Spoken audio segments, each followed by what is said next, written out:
The prodigious youth Luo Tianya, once destined for greatness, fell from grace when his life-bound beast turned out to be a mere caterpillar. Once the top genius of Konoha City, he had now become the subject of ridicule and gossip, a twist of fate that was nothing short of tragic. The streets of Konoha City buzzed with chatter as Luo Tianya walked through them, his steps heavy. The whispers around him cut like knives, piercing his ears. "Hey, look over there.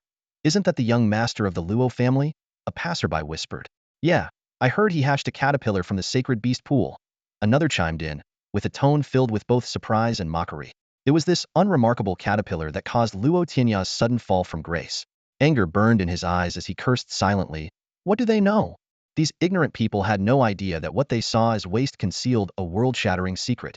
At 15, Luo Tianya was, in fact, a transmigrator.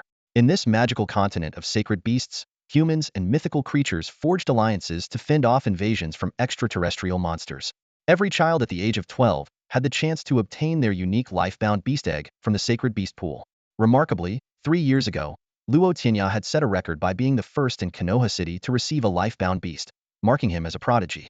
The Luo family was ecstatic, showering him with resources. The spiritual liquid allocated to Luo Tianya was 3 times that of ordinary members. Yet fate played a cruel trick. After 3 years of painstaking effort to hatch his life-bound beast, it turned out to be nothing but a humble caterpillar. The revelation shocked everyone.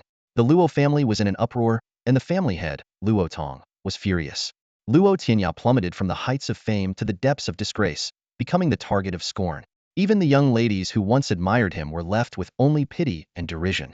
Some even joked that if he couldn't make it in the Luo family, they would take care of him. However, unbeknownst to them, during Luo Tianya's 3-day coma, the Invincible evolution system had quietly activated. This system not only transformed his mental power into soul power, but also revealed the astonishing lineage of the caterpillar it possessed, the legendary Azure Dragon bloodline. With this earth-shattering secret, Luo Tianya made his way through the bustling streets towards the arena. He was convinced that with enough training and resources, this seemingly inadequate caterpillar would grow into a true sacred beast and astonish the world. Just then, an irritating voice called out from behind. "Well, if it isn't the famous caterpillar of the Luo family." Bai Jia of the Bai family, who relied on his sister Bai Chio's reputation, strutted towards him arrogantly. Luo Tianya retorted sharply, "Oh, isn't this Bai Jia's famous sidekick, Bai Jia? How brave of you to strut around now that your sister Bai Chio isn't in Konoha City." This remark hit Bai Jia where it hurt, and his face turned ashen with anger. Enraged, Bai Jia summoned a fiery red cub and sneered, "Humph, I just hatched a blazing lion the other day. I'm sure to get a spot at Nantian Academy. As for you and your caterpillar, you'll be stuck here forever. You'll never see the world beyond Konoha City." Luo Tianya watched coldly, a smirk playing on his lips. He knew these Frauenthal types couldn't begin to fathom his future achievements. With this confidence, he strode confidently into the arena. As soon as he entered the arena, the deafening roar of the crowd hit him. The spectators cheered passionately for the beasts battling below, their shouts almost piercing the sky. Luo Tianya had no interest in the clamor. He headed straight up the stairs towards the Luo family's reserved box. As a member of the Luo family, he had the privilege of watching from the box, without having to jostle with the crowd below. Upon reaching box number 1, 2 burly guards blocked his path. Luo Tianya raised his chin slightly and said coldly, "What, you don't recognize me?" The guard on the right answered expressionlessly, "Young Master Luo, please forgive us. Young Master Luo Hua is inside watching the match and has ordered not to be disturbed." Luo Tianya frowned, his tone growing colder. "So, he's a young master of the Luo family, and I'm not? As long as my surname is Luo, I will always be part of the Luo family, regardless of what my spirit beast is." With that, he pushed past the guards and barged inside. Inside the box, a boy of similar age to Luo Tianya turned around, his tone unfriendly. "Didn't I say not to let anyone disturb me?" He stopped mid-sentence upon recognizing Luo Tianya and immediately wore a mocking expression. "Oh, it's our number 1 genius." Luo Tianya couldn't be bothered to even glance at him, retorting coldly, "I've never cared about the opinions of ugly people." With that, he walked to the box's balcony, looking down at the arena. Luo Hua was infuriated, jumping up in anger. Since childhood, Luo Tianya had always overshadowed him in talent, looks, and stature. Now that Luo Tianya's talent had faded, he still had the gall to insult him based on appearance. Luo Hua might not have been exceedingly handsome, but he was a decent-looking young man. How could he be a monster in Luo Tianya's eyes? Just as he was about to lash out, Luo Hua remembered that Luo Tianya was no longer a prodigy. From now on, they lived in different worlds, him being a talented beast master. He sneered and joined Luo Tianya at the balcony. All you have now is your sharp tongue.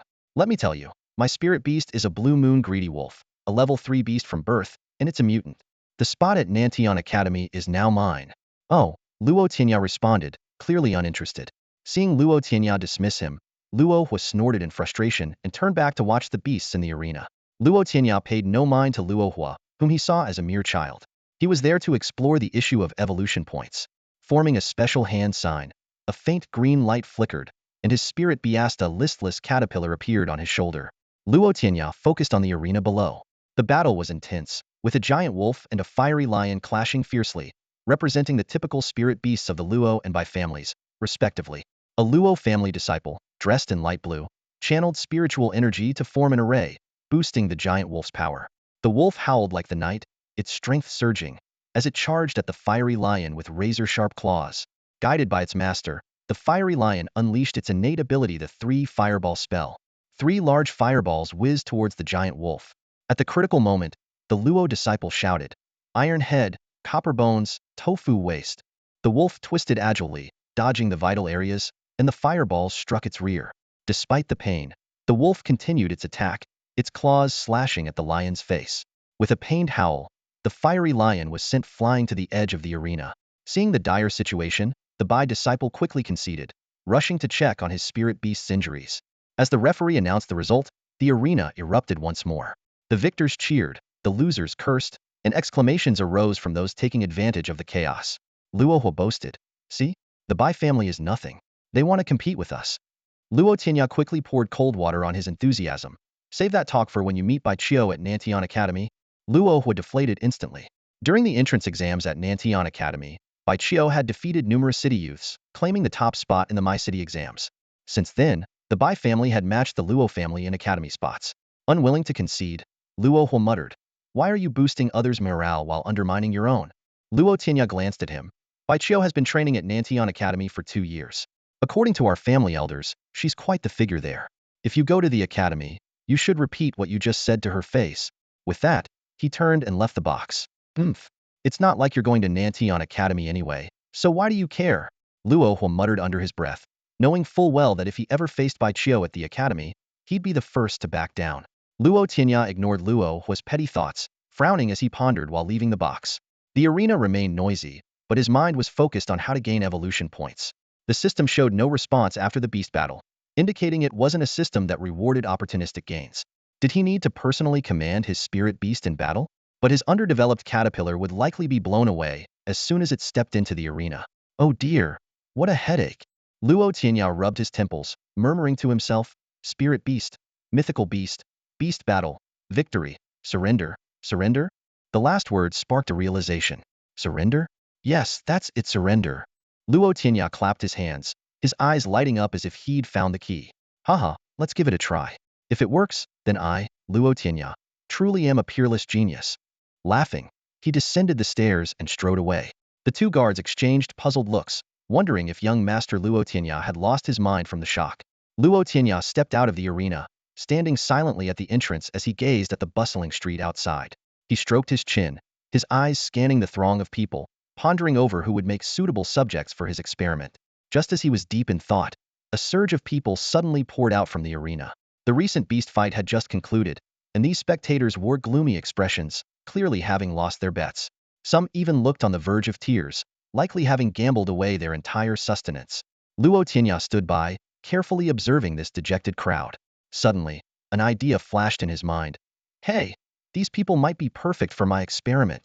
A smile crept onto his lips as he quickly stepped forward to intercept the despondent gamblers.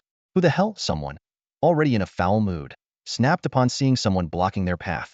A few hot-tempered individuals even rolled up their sleeves, ready to teach this inconsiderate person a lesson. However, once they recognized the face of the man blocking them, they deflated like punctured balloons. Luo Tianya of the Luo family, though fallen from grace, was still not someone they, mere commoners, could afford to provoke. The person who had just spoken disrespectfully broke into a cold sweat, bowing his head repeatedly in apology. "Young Master Luo, I'm sorry, I'm sorry." Luo Tianya looked at the crowd with a cheerful expression, waving his hand dismissively. It's all right. I just need your help with something." The crowd exchanged puzzled glances, unsure how they could possibly assist Luo Tianya. He signaled for them to move aside to avoid blocking the arena's entrance. They shuffled a few steps away, standing beside the arena, watching the fallen young master with bewildered eyes. Luo Tianya then summoned his spirit beast caterpillar and held it in his palm, smiling as he addressed the crowd. Summon your spirit beasts, and do as I say. Once we're done, each of you will get a white crystal. Wow! The crowd was stunned. The young master of the Luo family was being so generous, offering a white crystal to each person. That was enough to cover a month's worth of food if spent wisely. As for what Luo Tianya intended, they didn't care. They couldn't imagine what interest the young master could have in them, lifelong underlings, stuck below level 6. Besides, all he asked was for them to summon their spirit beasts. The spirits of the beasts were indestructible. At worst, they would return to the spiritual sea to recuperate for a while. So, after hearing Luo Tianya's request, everyone eagerly pushed forward, each wanting to be the first. Seeing the crowd surge forward, Luo Tianya's face changed, and he quickly stepped back, shouting, "Calm down. Line up one at a time, or there won't be any good deals." He gestured for the arena guards to approach, which was why he chose this spot for his experiment. In case of any trouble, the guards could keep things in check. However, the guards weren't needed. Upon hearing Luo Tianya's words, the crowd obediently lined up, maintaining order, eagerly watching him. Luo Tianya shook his head in bemusement at how quickly they organized themselves, marveling at the power of money. Holding the caterpillar, he approached the first person in line and indicated for them to summon their spirit beast. The first was a young man who excitedly called forth his spirit beast rabbit. With a flash of white light, the rabbit settled at the young man's feet, its crimson eyes curiously surveying its surroundings.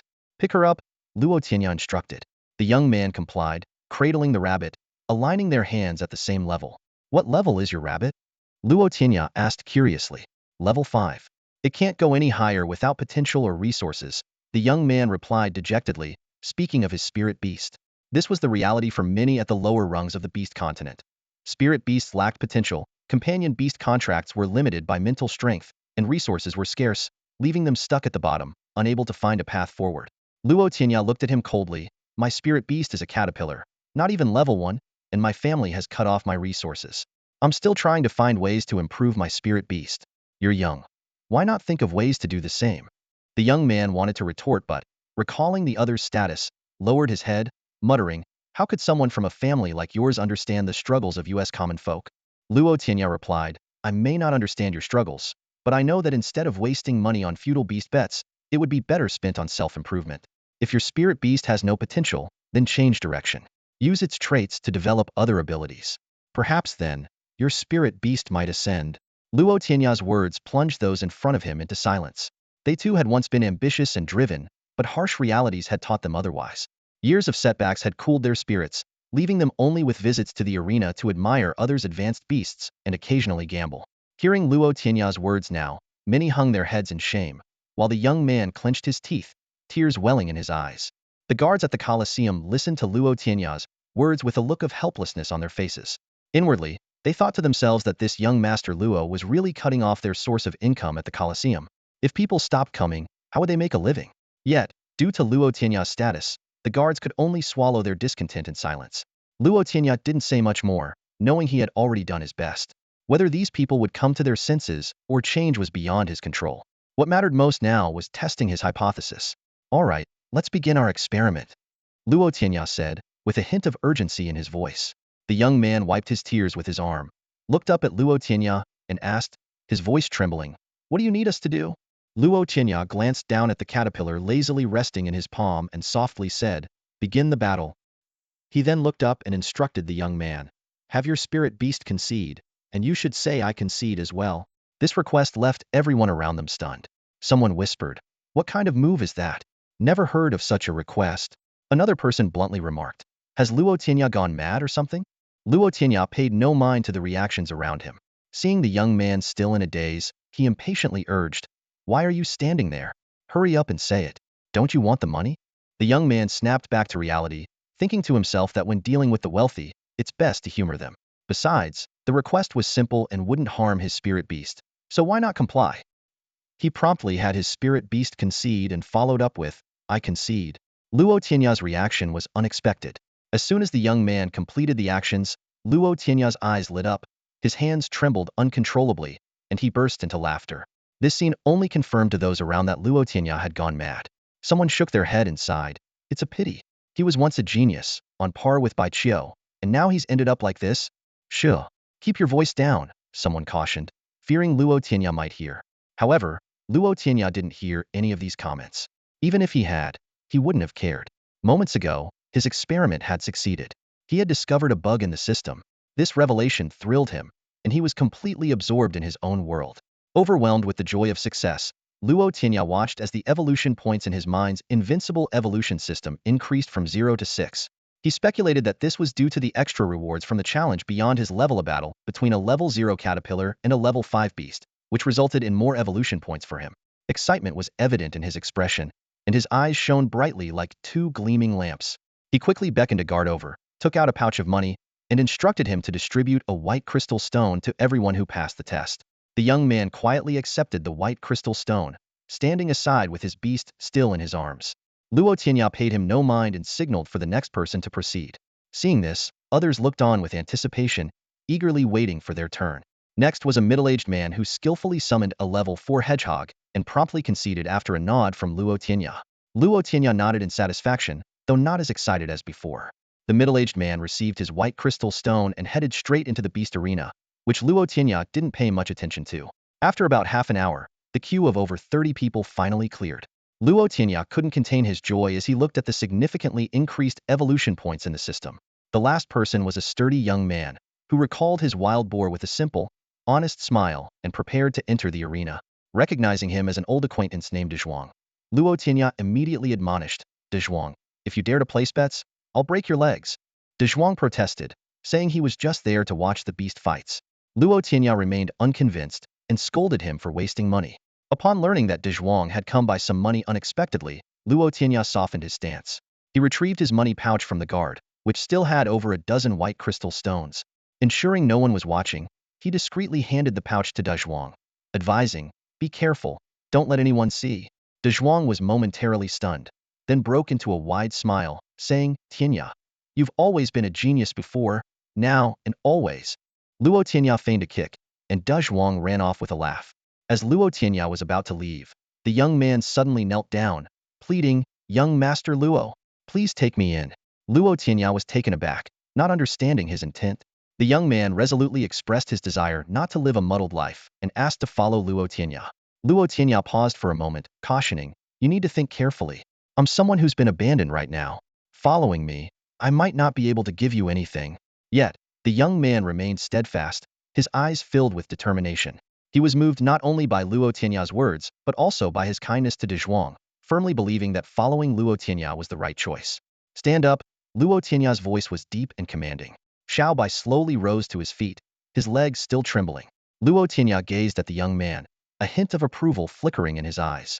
"Since you've decided to follow me, remember the first rule." Luo Tianya paused, his tone becoming indifferent yet firm. "Aside from your parents and elders, never kneel. Not even before the heavens and earth should you bow." These words struck like thunder, stirring a great wave in the hearts of Xiao Bai and the surrounding guards. They looked at Luo Tianya in shock, grappling with the meaning of his declaration. To hold even the heavens and earth in such disregard, what audacious arrogance. "Yes." Xiao Bai responded with a bow, suppressing the turmoil within. Luo Tianya nodded slightly and continued, "Introduce yourself. Since I've decided to take you in, I need to know more about you." Xiao Bai took a deep breath, cradling a white rabbit in his arms, and respectfully replied, "Master Luo, my name is Xiao Bai. I'm 22 years old. This is my life beast, a white rabbit, currently at level 5. I'm the only one in my family." Luo Tianya's gaze fell on the seemingly ordinary white rabbit, and he curiously asked, "How long has your life beast been stuck at level 5? Xiao Bai's expression turned bitter. "For years. It's been 4 years. When it hatched, it was already at level 1, and in 3 years it reached level 5, but then it just stopped progressing. I've invested a lot of resources, but there's been no advance." Luo Tianya frowned slightly, thoughtful. Typically, before reaching level 6, a life beast should advance 1 level per year, faster with good talent and ample resources. Xiao Bai's rabbit reaching level 5 in 3 years indicated significant potential. Why was it stalled at this critical point? Level 5 is the first bottleneck for beasts, Luo Tianya explained. Breaking through allows them to grasp their first innate ability, greatly enhancing their power. Like those 2 level 7 beasts in the arena, one can cast 3 fireballs, the other has steel claws. As for the iron head, copper bones, tofu waste, that was just a beastmaster's improvisation. Luo Tianya's curiosity was piqued. Do you mind if I take a look at your life beast? Of course not. Xiao Bai carefully handed the white rabbit to Luo Tianya. Luo Tianya gently stroked the rabbit's soft fur, and instantly, an attribute panel appeared in his mind. As he focused his thoughts on this panel, his eyes widened in disbelief.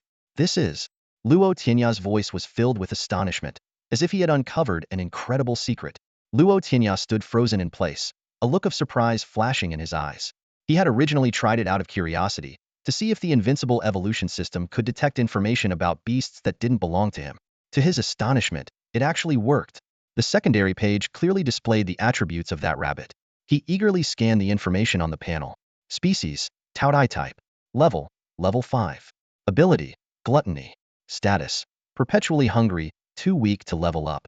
At the bottom of the panel was a striking description. Exotic beast Taodai type. Can evolve into the legendary Taodai, devourer of all things. Damn, it's a Taodai. Luo Tianya exclaimed internally, recalling the mythical beast from his past life, one of the 9 sons of the dragon, known for devouring everything. He glanced enviously at Xiao Bai, feeling a mix of jealousy and frustration. This guy's luck was incredible. His life beast was actually a Taodai type. But then he thought about his own life beast, a Qinglong type, and felt a sense of balance return. Luo Tianya quickly analyzed the situation. As a Taodai type, the rabbit needed an enormous amount of energy. The energy Xiao Bai provided wasn't sufficient, which was why it was stuck at level 5. What surprised him even more was that the rabbit had already comprehended an ability, breaking the norm that regular beasts only gain abilities at level 6. After a moment of contemplation, Luo Tianya asked, "When did your rabbit start this excessive eating?" Xiao Bai looked puzzled, not understanding how Luo Tianya knew about his life beast's voracious appetite. Nevertheless, he answered honestly, "Probably when it reached level 3. That's when it started eating a lot, and my expenses skyrocketed." Comprehending an ability at level 3, truly an exotic beast. Luo Tianya marveled internally. Although he knew how to help Xiao Bai's life beast level up, he didn't reveal it immediately. He decided to investigate Xiao Bai's character further before deciding whether to fully accept him. "I need to go back and consult some records to see if there's any similar case to your life beast," Luo Tianya said as an excuse to send Xiao Bai away for now. "Alright, young Master Luo, if you need anything, you can find me in Bai Lane, west of the city," Xiao Bai said gratefully. To him, having a young master from a prominent family look into his life beast's problem was a huge favor. Watching Xiao Bai leave with the rabbit, gratitude evident on his face, Luo Tianya felt a twinge of guilt. But he quickly brushed it off, reassuring himself, "I'm just delaying the solution a bit. It's not like I'm refusing to help him." Luo Tianya resolved that he must help Xiao Bai. Beyond potentially gaining a loyal follower, it was Xiao Bai's Taodai-type beast that truly intrigued him. Such a creature was unheard of, even after scouring his family's records on continental beasts. He had to keep Xiao Bai close, ensuring no one else could snatch him away. But for now, more pressing was the need to evolve his own caterpillar and reclaim his title as a prodigy. With this thought, Luo Tianya couldn't hold back his excitement. He strutted towards the Luo mansion, humming a tune. With my meteor-curved blade in hand, I shout my rallying cry, "Who goes there? Name yourself if you're brave, don't run." He marched purposefully back home. Upon returning to his courtyard in the Luo mansion, Luo Tianya immediately dismissed all the maids and closed the door to his room. With an excited grin, he summoned his caterpillar. "Hee. From today onwards, you're officially on the path to becoming a mythical beast, and I, Luo Tianya, will reclaim my title as a genius." If anyone saw Luo Tianya grinning mischievously while petting his caterpillar, they'd probably confirm his reputation as a madman. After his moment of glee, Luo Tianya earnestly focused on the caterpillar, checking the evolution points in the Invincible evolution system, 130 points. This was the result of convincing over 30 life beasts to concede. Among them, the highest level was Xiao Bai's level 5 beast, while some were as low as level 2. Despite only spending a bit of white crystal stone, Luo Tianya was thrilled with the gains. He believed that with this hack, he'd soon reach the pinnacle of the mythical beast continent, surrounded by mythical creatures, vanquishing alien beasts with a single slap, and living a carefree life. Reigning in his thoughts, Luo Tianya clicked on the evolution points and confirmed their use on the caterpillar. A green glow flashed, and 1 point disappeared, but he noticed no change in the caterpillar. He clicked again, and 2 more points vanished. Yet the caterpillar remained unresponsive, merely turning over. Luo Tianya was dumbfounded, unable to believe what he was seeing. Could the evolution points be ineffective? Unconvinced, he clicked once more. 4 points disappeared, but still, the caterpillar showed no sign of change. Damn it! Luo Tianya cursed, clenching his fists, his eyes blazing with anger. This so-called invincible evolution system was utterly useless. He paced back and forth in the room, venting his frustration. After a while, Luo Tianya took a deep breath, forcing himself to calm down. He opened the system interface and carefully checked on the caterpillar. Species: Azure Dragon. Level: unranked. Abilities: none. Status: congenital underdevelopment, very hungry. No change at all. Luo Tianya's lips twitched, wishing he could drag this so-called invincible evolution system out and give it a good beating. Suddenly, his eyes lit up as he noticed something different. Upon closer inspection, he found that the caterpillar's status had changed from extremely hungry to very hungry. Is that it? Luo Tianya stared in disbelief. I spent several evolution points just to make this caterpillar less hungry? He took a deep breath to calm himself, reminding himself that this was an Azure Dragon species, which must require high nurturing standards. So, he continued to click on evolution points, consuming another 6. Luo Tianya silently calculated the pattern of evolution point consumption. 1, 2, 4, 6, so next should be 8, right? Checking the caterpillar's status again, the word very had disappeared, leaving only hungry. No choice, keep going. He gritted his teeth and persisted, knowing he still had evolution points left. After using 8 evolution points, the status changed to a bit hungry. Luo Tianya steeled himself and clicked twice more, vaporizing 22 evolution points. Finally, the word hungry vanished completely, and the brightness of congenital underdevelopment seemed to dim slightly. Looking down at the caterpillar, Luo Tianya was delighted to see it had finally changed. It was no longer lazily lying down but was half raised, its adorable big eyes staring intently at him. Luo Tianya reached out to gently touch the caterpillar's antennae, instantly feeling its joy. Hee. Luo Tianya couldn't help but chuckle foolishly. He clicked twice more on the evolution points, and 30 disappeared in an instant. In return, the caterpillar's body visibly grew larger, and the words congenital underdevelopment began to blur and fade. Let's do this. He invested another 18 points, and the caterpillar's 2 antennae started to bend backward, vaguely resembling the budding shape of dragon horns. At this point, the phrase congenital underdevelopment was almost invisible, leaving just a faint shadow. One last push. Luo Tianya gritted his teeth and spent another 20 evolution points. This time, congenital underdevelopment vanished completely, and the caterpillar's antennae curled fully into circles, truly resembling a pair of tiny dragon horns. Luo Tianya excitedly clicked on the evolution point, only to be jolted back to reality by a system message indicating insufficient points. He glanced at the remaining 19 evolution points, realizing he needed 3 more for the next evolution. However, he wasn't worried, believing he could easily earn them by calling in a maid to concede defeat. Opening the system interface, Luo Tianya carefully examined the caterpillar's status. Species Azure Dragon, level unranked, abilities none, status normal. The congenital underdevelopment and hunger had disappeared, making him nod in satisfaction. With the premature birth defects remedied, it was time to level up. Determined to make progress, Luo Tianya opened the door and summoned the maids from before, instructing them to call forth their life beasts in turn. He held the caterpillar expectantly, waiting for the system to display new evolution points. However, the system remained unresponsive. He tried with several other maids, but the result was the same. Luo Tianya pondered, recalling the circumstances under which he had previously gained evolution points. Could it be that only males worked? He sent the maids to fetch some male guards while considering whether he needed to try the arena. At that moment, a voice suddenly echoed in his mind, startling him. After realizing the room was empty, he understood the voice came from the system itself.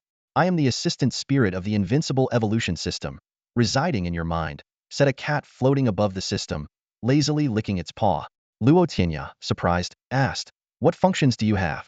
The spirit cat glanced at him disdainfully and replied, "Call me Spirit Lord. I only answer questions. I can't help you improve your power." Luo Tianya pressed further, then explain why it says the system bug has been fixed, and I can't gain evolution points anymore. The spirit cat explained that the invincible evolution system was created by a supreme being for chosen hosts, prohibiting the use of tricks to gain evolution points. However, since Luo Tianya had discovered a system loophole, the points he had already gained wouldn't be taken back, but he couldn't exploit it further. Unwilling to accept this, Luo Tianya demanded a reward. The spirit cat stated that its presence was the reward, offering to answer his questions. Just as Luo Tianya was about to say more, the maid returned with the guards. He opened the door and saw 4 additional guards, attempting once more to have them summon their life beasts, but as the spirit cat had said, no evolution points were gained. Disappointed, Luo Tianya lay on his bed, staring blankly. The spirit cat asked if he had any other questions. After a moment of thought, Luo Tianya asked, "What is the creator's intention with this system? Could it pose any threat to me?" The spirit cat scoffed, "You're flattering yourself. The supreme being traverses the rivers of time, spanning the universe. You're nothing but an ant. It's merely a whim to see how far a fated individual can grow. Hearing this, Luo Tianya muttered with a bitter expression. I thought I was the chosen one, but it turns out I'm just a pawn in someone else's game. The opportunity others dream of, yet you don't cherish it. The spirit cat looked at Luo Tianya with disdain, its tail flicking impatiently. If you have any questions, ask quickly. My time here is limited, just a few moments each day, it urged, its voice tinged with urgency. Hearing this, Luo Tianya immediately perked up and quickly asked, So, can evolution points only be obtained through actual beast battles? Yes, that's the only way from now on, the spirit cat replied, its eyes narrowing slightly. Moreover, winning battles against higher-level opponents will grant additional level bonuses. Luo Tianya nodded thoughtfully, realizing this aligned with his previous assumptions. His eyes flickered with contemplation as he pondered what other crucial questions he needed to ask. Suddenly, the image of Xiaobai's exotic beast flashed in his mind, prompting him to ask urgently, why can exotic beasts hatch normally and grow properly, unlike my premature caterpillar? After all, it's a Taotai, one of the 9 sons of the dragon. The spirit cat's ears twitched slightly, showing interest in the question. It explained, exotic beasts differ from divine beasts. They emphasize compatibility with their host. As long as the soul is compatible, they can hatch smoothly. Moreover, if they don't encounter bottlenecks during growth, they develop quickly. At this point, the spirit cat's tone turned serious, and its eyes flashed with depth. Although exotic beasts can rival some divine beasts at their peak, however, it paused. Divine beasts wield divine authority, commanding a domain and harnessing the boundless energies of the world. The spirit cat gave Luo Tianya a deep look and continued, moreover, your Azure Dragon type, if it reaches its ultimate form and becomes the divine Azure Dragon, is one of the 5 great divine beasts, unique in the world, with authority far surpassing that of ordinary divine beasts. Luo Tianya suddenly understood, finally unraveling the mystery in his heart. Just then, the spirit cat's figure began to blur, and it hastily said, ask quickly if you have questions, time is running out. A flash of inspiration hit Luo Tianya as he remembered Xiaobai's rabbit facing a bottleneck, and he hurriedly asked, can evolution points be used on someone else's beast? No, you don't have that permission yet, the spirit cat's voice echoed as its figure completely vanished. Luo Tianya shook his head helplessly, muttering to himself, well, I'll have to find another way. In a mysterious space, a white cat suddenly tore through the void and landed gracefully. It licked its paw, muttering softly, that boy has such great talent, having an Azure Dragon as his life beast. The invincible evolution system can only provide growth paths to the host. It can't determine which life beast is contracted. That's purely a matter of talent. The white cat's gaze pierced through layers of space, landing on a continent floating in the void, finally fixing on Luo Tianya. It murmured thoughtfully, why does Luo Tianya look somewhat like that supreme being? Caterpillar. Luo Tianya gently held the small creature in his hand, his brow furrowed with a hint of helplessness. This little caterpillar, of the Azure Dragon breed, had limitless potential for the future, yet at this moment, it was pathetically weak, not even reaching level 1. Its plump body seemed utterly harmless, a far cry from the ferocity of other mythical beasts, making it the weakest of the weak. Luo Tianya pondered deeply on how to strengthen this little guy. He came up with a plan. To find some newborn, not yet level 1 mythical beasts, defeat them himself, and then let the caterpillar bully them. However, the plan was riddled with flaws given his current strength. He might end up being beaten by the little beasts instead, not to mention the risk of encountering their parents. He sighed, realizing that he, like his spirit beast, was still quite weak. Although his spiritual power had increased, forming a soul sea, the techniques for using spiritual power available in the market were mostly suited for contracted mythical beasts. As for spiritual power attack methods, they were nowhere to be found in Konoha City and would likely only be accessible at Nantian Academy. As he pondered, Luo Tianya manipulated his soul power to flow from his soul sea, fully enveloping the caterpillar. The little creature immediately displayed an expression of bliss, much like a cat under the influence of catnip. Luo Tianya couldn't help but joke to himself, but he continued to nourish it with his soul power. He tried extending his soul power to a vase on the table, only to find it merely flowed over the surface without lingering. Luo Tianya realized that special techniques were needed to effectively use soul power. Time was running out, with the Nantian Academy's enrollment period fast approaching. Anxious, Luo Tianya pondered how to secure a spot with his current abilities. Suddenly, a thought struck him: already possessed soul power, meaning he could forge a contract with a companion beast. Bursting with excitement, Luo Tianya grabbed his money pouch and dashed out of the house with the caterpillar in tow. Their destination was the southern part of the city, home to the largest mythical beast market in Konoha City. The market offered a vast array of mythical beasts. Although humans and mythical beasts had formed an alliance, in this world, Ordinary mythical beasts were still seen as tools to aid human growth. For profit, many would venture into the mythical beast forest outside the city to capture and sell these creatures. There were even coercive methods like the magic sound contract, forcing unwilling beasts into agreements. With the caterpillar perched on his shoulder, Luo Tianya wandered through the market with great interest. He planned to enhance his strength by contracting a companion beast, then use it to subdue other mythical beasts, ultimately paving the way for himself and the caterpillar to shine, achieving his dream of unrivaled dominance. As for seeking help from his family, ever since being deemed a fallen genius, his family had cut off all resource support. Although still a member of the Luo family and entitled to some basic benefits, resources like spiritual liquid, crystals, and high-level mythical beast contracts were beyond his reach. Luo Tianya stood on the street of the mythical beast trading market, his gaze sweeping over the various stalls. Over the years, the crystals he had saved were from the monthly stipend his family provided, and he had always been reluctant to spend them. Now, with his family preoccupied, he had to try his luck here on his own. However, he wasn't worried, as he had an unbeatable evolution system as his trump card. Just the probing function alone was enough for him to make some gains here. He wandered around, stopping whenever he spotted an interesting mythical beast, reaching out to touch and gather information. Most of them were common beasts below level 6, which was consistent with the market's reputation as a low-level mythical beast trading market. Of course, there were some ferocious beasts he dared not touch, for fear of being bitten accidentally. After a long walk, both Luo Tianya and the caterpillar on his shoulder were weary. The caterpillar lay listlessly on his shoulder, looking utterly exhausted. Just then, a mythical beast at one of the stalls caught Luo Tianya's attention. This little monkey was different from the other beasts trapped in cages. It wasn't agitated or despairing. Instead, it sat quietly, hugging its knees, calmly gazing ahead. Occasionally, a glint of gold would flash in its eyes, sparking Luo Tianya's interest. He crouched down and asked, "Boss, this little monkey looks quite intriguing. What kind of monkey beast is it?"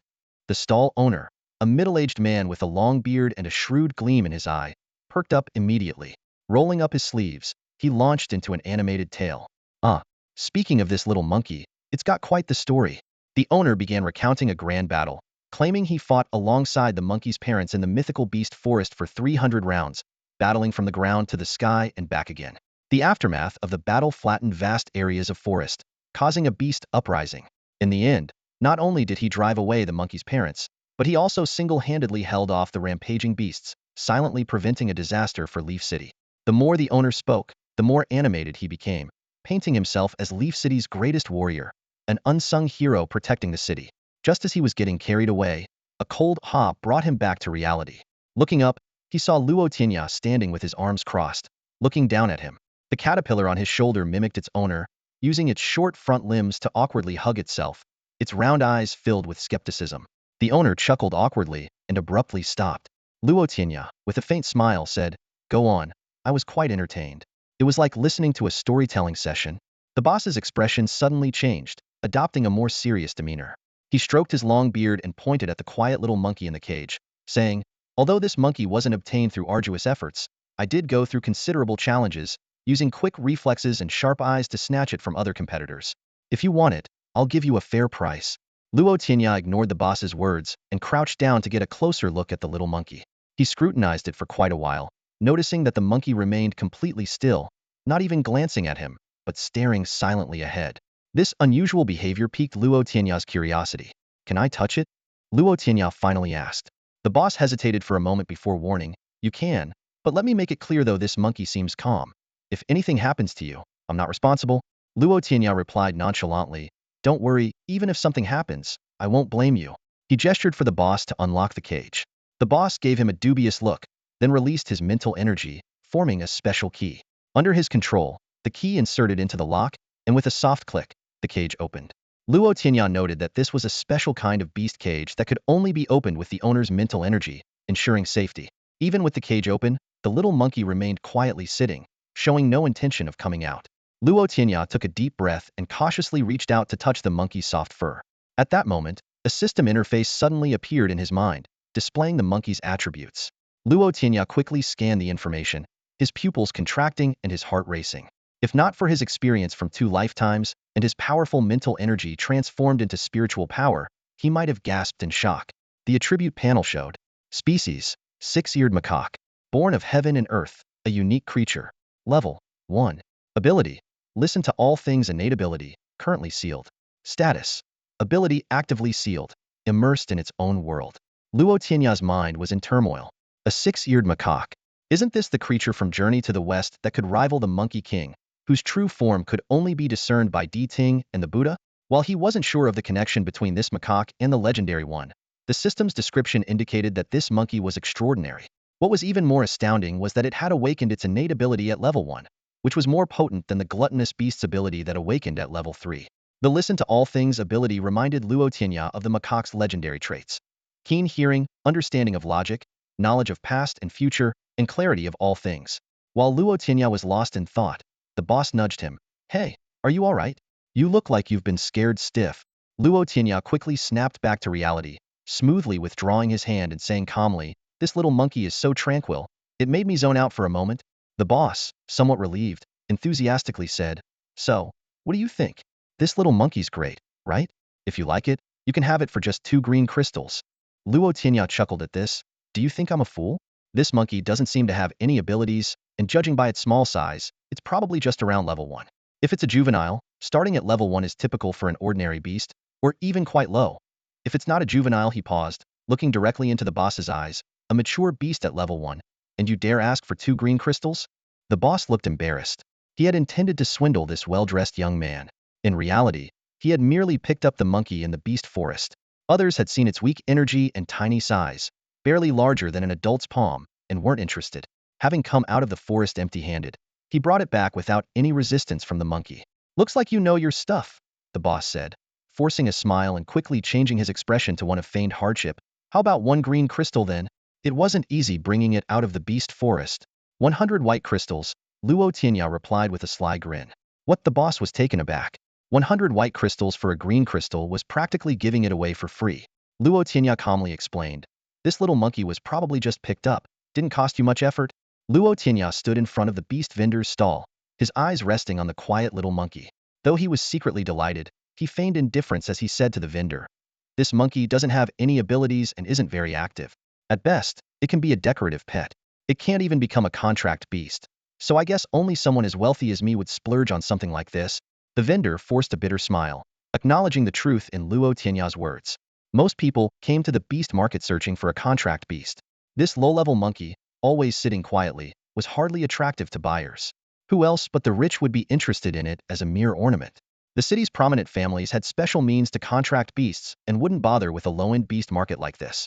With a sigh, the vendor replied, true, but 1 white crystal is too little. The rent for my stall for a day is 1 white crystal alone. Pretending to be reluctant, Luo Tianya said, I see your situation. I'll give you 10 white crystals. With that, he counted out 10 white crystals and placed them on the stall. The vendor's heart leaped with joy, though he maintained a troubled expression. Seeing this, Luo Tianya smirked coldly and made a move to take back the crystals. The vendor quickly grabbed his hand, pressing down on the hand holding the crystals, and said hurriedly, I never said it wasn't a deal. 10 it is, deal. With that, the vendor reached into the cage, pulled out the little monkey, and shoved it into Luo Tianya's arms, his gaze fixed eagerly on the crystals. Luo Tianya snorted softly, petted the monkey in his arms, and released his grip, letting the crystals cascade into the vendor's hands. All right, thank you, Luo Tianya said as he got up to leave. After a few steps, he turned back and remarked meaningfully, vendor, what happened today might just become a significant moment in the history of the entire continent. With that, he strode away, leaving the vendor bewildered. The vendor wondered if the beast could be a divine creature. He shook his head, dismissing the thought. Divine beasts hadn't appeared on the continent for ages, and the little monkey didn't resemble a high-level beast cub at all. Meanwhile, Luo Tianya was filled with excitement. Who would believe he got the Six-Eared Macaque for just 10 white crystals? Thanks to his unbeatable evolution system, he could see the extraordinary in the ordinary. He walked down the street, grinning foolishly with the monkey in his arms, as passers-by gave him a wide berth, thinking him mad. Soon, Luo Tianya arrived at a building with a sign that read Contract Hall in gold letters. This was a place for beastmasters to directly contract beasts they had purchased, offering private rooms and magical sound contract services. Entering the contract hall, Luo Tianya approached the counter and said, I'd like a private room. The clerk replied efficiently, certainly, that will be 5 white crystals. After paying, Luo Tianya received a tag with a room number. Noticing his luxurious attire and the quiet monkey in his arms, the clerk suggested, Sir, would you like a magical sound contract service? No need, Luo Tianya replied coldly. giving the clerk a dismissive glance before heading upstairs with the room tag. Once Luo Tianya was out of sight, the clerk muttered under his breath, "Humph, acting all high and mighty. Hope your contract fails." Reaching the designated private room, Luo Tianya inserted the tag into the slot on the door and entered.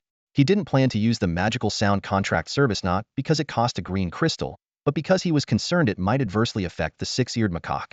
Confident in his own talent, he was certain he could successfully form a contract with the Six-Eared Macaque on his own. Luo Tianya entered the quiet room, sat cross-legged on the mat, and gently held the Six-Eared Macaque in his hands.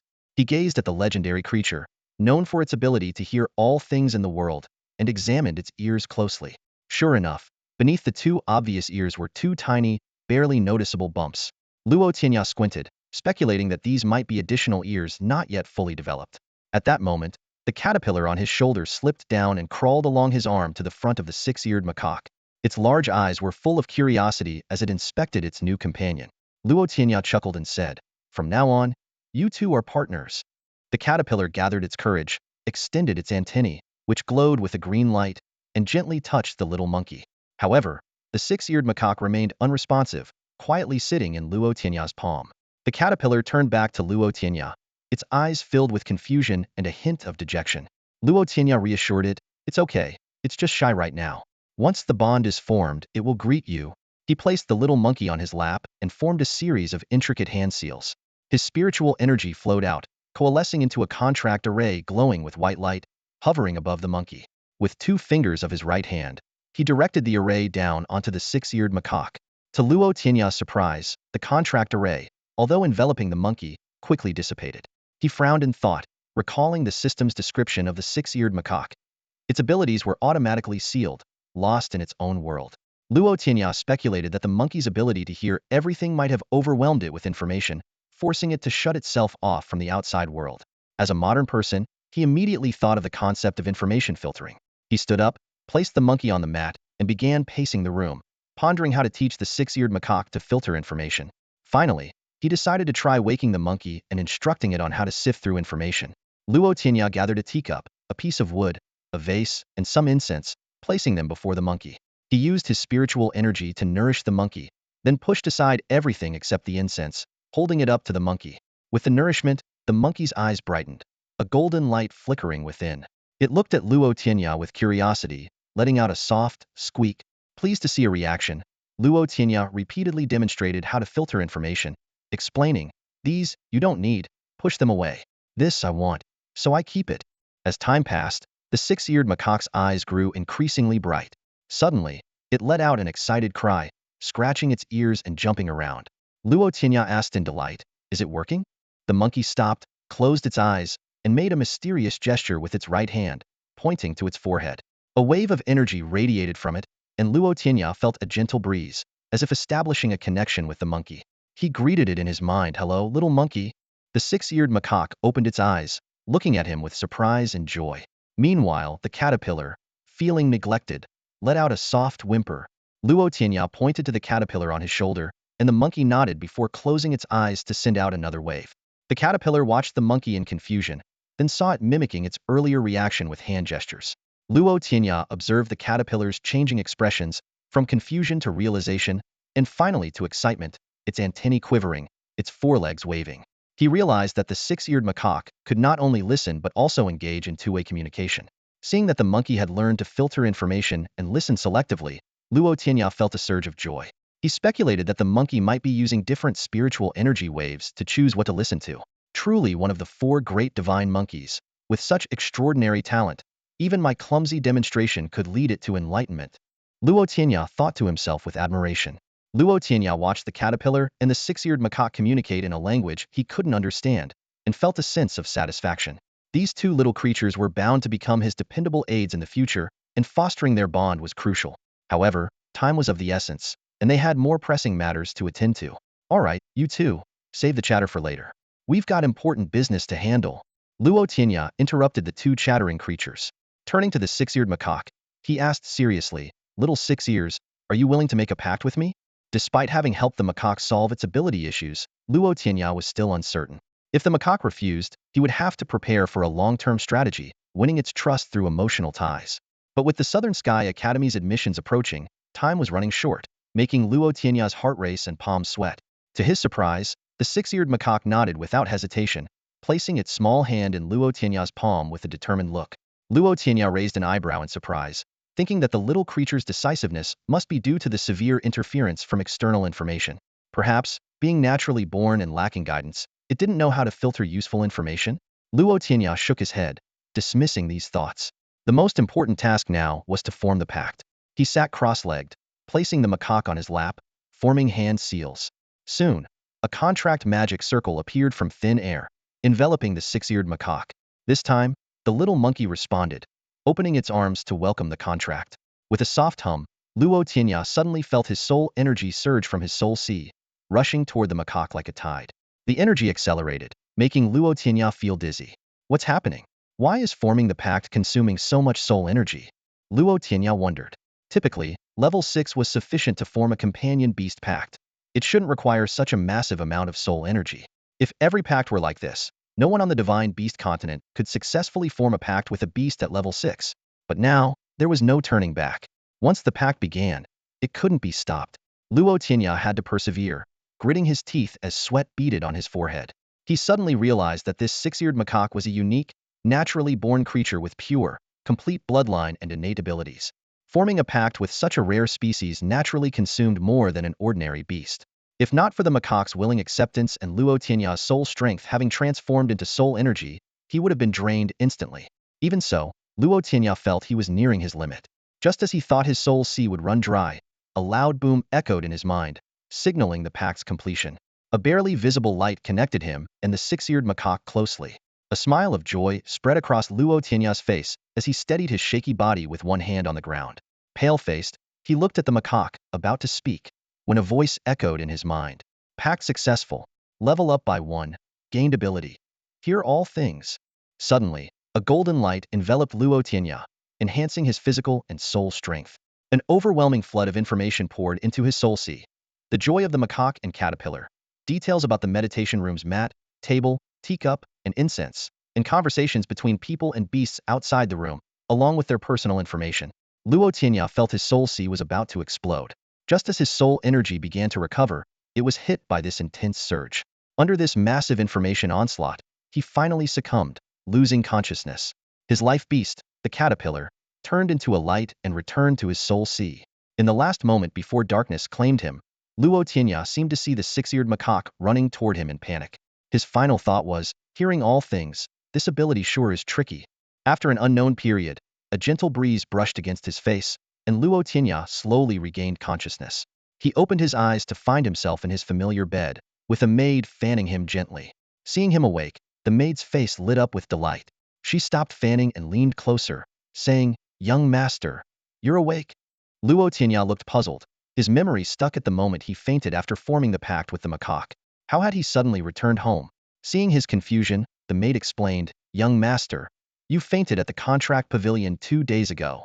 When you didn't come out after a while, the staff went to check on you." Finding no response inside, he finally opened the door to a shocking scene. Luo Tianya lying motionless on the floor. Fortunately, someone recognized him and quickly took him back to his residence. It turned out that Luo Tianya had overexerted himself while forming a contract with Lu Air.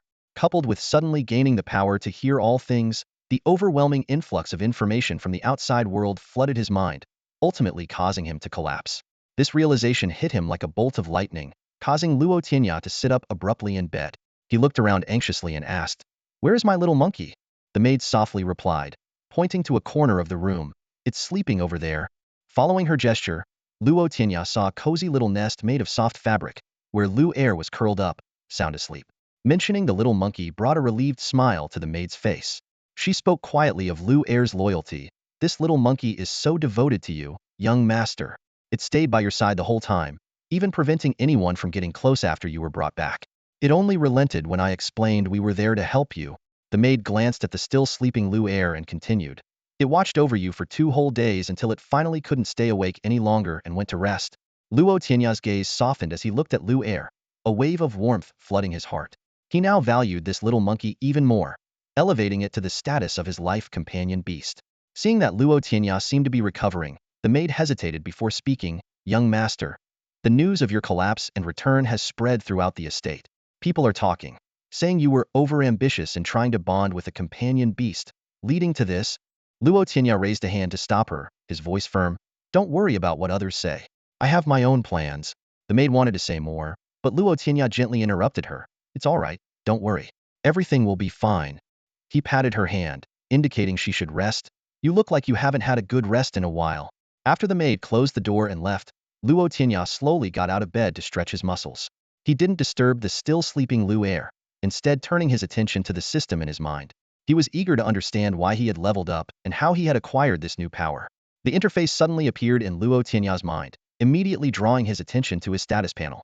Host, Luo Tianya. Level 1 never advanced from the beginning. Evolution points, 19. Life Beast, Caterpillar Azure Dragon type. Companion Beast, Six-Eared Macaque unique Heaven and Earth type. Unique ability, listening to all things currently sealed. Luo Tianya frowned as he studied this information, filled with confusion. On the Divine Beast continent, contracting a companion beast never resulted in the host leveling up. This completely challenged his understanding. Companion beasts couldn't enter the Soul Sea or grow alongside the host due to differences in contract power. Typically, only life beasts acquired from the Divine Beast pool could provide feedback to the host during upgrades, promoting the host's growth and level advancement. This was the mainstream cultivation method on the Divine Beast continent. Nurture life beasts and leverage their upgrades for self-enhancement. Companion beasts were deemed guardians in times of peril, used to fend off danger. Luo Tianya was baffled. Not only did he level up from contracting a companion beast, but he also gained an ability. Although the ability was temporarily sealed, this situation defied all logic. He quickly opened the attribute panel for the Six-Eared Macaque. Species, Six-Eared Macaque naturally born, unique Heaven and Earth type. Level 1. Ability, listening to all things. Status, overworked, resting. Luo Tianya noticed that the ability seal had been lifted, indicating that the Six-Eared Macaque had mastered control over its ability. He smiled wryly, realizing that while he had helped the little macaque solve its problem, he had fallen into the same predicament. After pondering for a while, Luo Tianya suddenly remembered that he could seek help from the system Spirit Cat. He called out in his mind, Spirit Cat, Spirit Cat. After a long wait, a white cat lazily tore through the space, appearing in his mind with a sleepy and ruffled demeanor. What do you want? You're interrupting my nap, the Spirit Cat said impatiently. Luo Tianya pursed his lips but smiled as he responded, Mighty Cat, I have a question for you. Make it quick. I need to get back to my beauty sleep. The Spirit Cat licked its paw, looking annoyed. Luo Tianya earnestly asked, Mighty Cat, I contracted a companion beast, but I leveled up with it. Why is that? You're making a fuss over nothing, the Spirit Cat scoffed. That's the benefit of the Invincible evolution system. By design, contracting a companion beast can benefit you, including leveling up and gaining related abilities. Luo Tianya's eyes lit up, and he quickly asked, So if I level up my life beast next, can I level up again? Dream on. The Spirit Cat rolled its eyes. Your life beast goes from level 0 to 1, and you think you can jump from level 1 to 2? Synchronized advancement is a fundamental rule and can't be changed. Seeing Luo Tianya's disappointed expression, the Spirit Cat continued, However, when your life beast reaches level 1, you will experience a corresponding enhancement. While you can't directly advance to level 2, it will strengthen your foundation, making you invincible at level 1. Luo Tianya was unimpressed. What's the use of being invincible at level 1 if I can still be beaten by a level 2? Idiot! The Spirit Cat scolded. By contracting more beasts, you'll grow stronger. With your current spiritual power surpassing level 9, you can contract many companion beasts. Find a few with strong functionality, and with good synergy, you can fight above your level. Fighting above one's level is standard for any protagonist. Luo Tianya remarked. Blockhead. The Spirit Cat was exasperated. I'm not talking about ordinary level crossing. I'm talking about fighting at a genius level. Luo Tianya remained silent, listening as the Spirit Cat continued to explain. There are two main criteria. The Spirit Cat glanced at him. One is the intensity of spiritual power, and the other is the rarity and compatibility of the life beast with the host. There are other specifics, but I'll skip those. Luo Tianya, excited, exclaimed. Then am I not a peerless genius? I have strong spiritual power, and my life beast is an Azure Dragon type. Ah, the Spirit Cat dampened his enthusiasm. You're not quite there yet, barely touching the edge of being a talent. The Spirit Cat, after speaking, felt a fleeting pang of guilt flash through its eyes. It realized it might have criticized Luo Tianya a bit too harshly and worried about potential repercussions in the future. However, it quickly straightened up and continued with a self-assured tone. That's why humility is important. The world is vast. Seeing the thoughtful expression on Luo Tianya's face, The spirit cat nodded in satisfaction. It licked its paw and steered the conversation back to the topic of fighting beyond one's level. Speaking of geniuses, the spirit cat continued, they are in peak condition. Whether it's their mental strength, physical prowess, or supernatural abilities, coupled with a deep connection with their life beasts and the assistance of exceptional companion beasts, their combat power is unrivaled among their peers, allowing them to sweep through opponents effortlessly. It then shifted its focus, however. The invincible evolution system can make you surpass even the existence of geniuses. How so? Luo Tianya asked cooperatively, playing the perfect supportive role. The spirit cat nodded approvingly and explained in detail, the invincible evolution system not only allows beasts to evolve and upgrade using evolution points, but it also enables you to contract companion beasts at a low level, benefiting from their level-up bonuses and the probability of acquiring supernatural abilities. You just need to contract multiple companion beasts at a low level, enhance yourself and them through their upgrades, and then use them to quickly gain evolution points to nurture your life beast, achieving rapid evolution and upgrades. Luo Tianya suddenly understood and summarized. So, by leveraging mental strength, you contract companion beasts at a low level to enhance yourself. Once both you and the companion beasts are strong, you can in turn enhance your life beast, creating a positive cycle. This is similar to my previous strategy of having high-level beasts weaken others in battles, so the caterpillar can reap the benefits. Exactly, the spirit cat agreed. But the prerequisite is that the person must have strong mental strength to contract high-level or multiple beasts at a low level.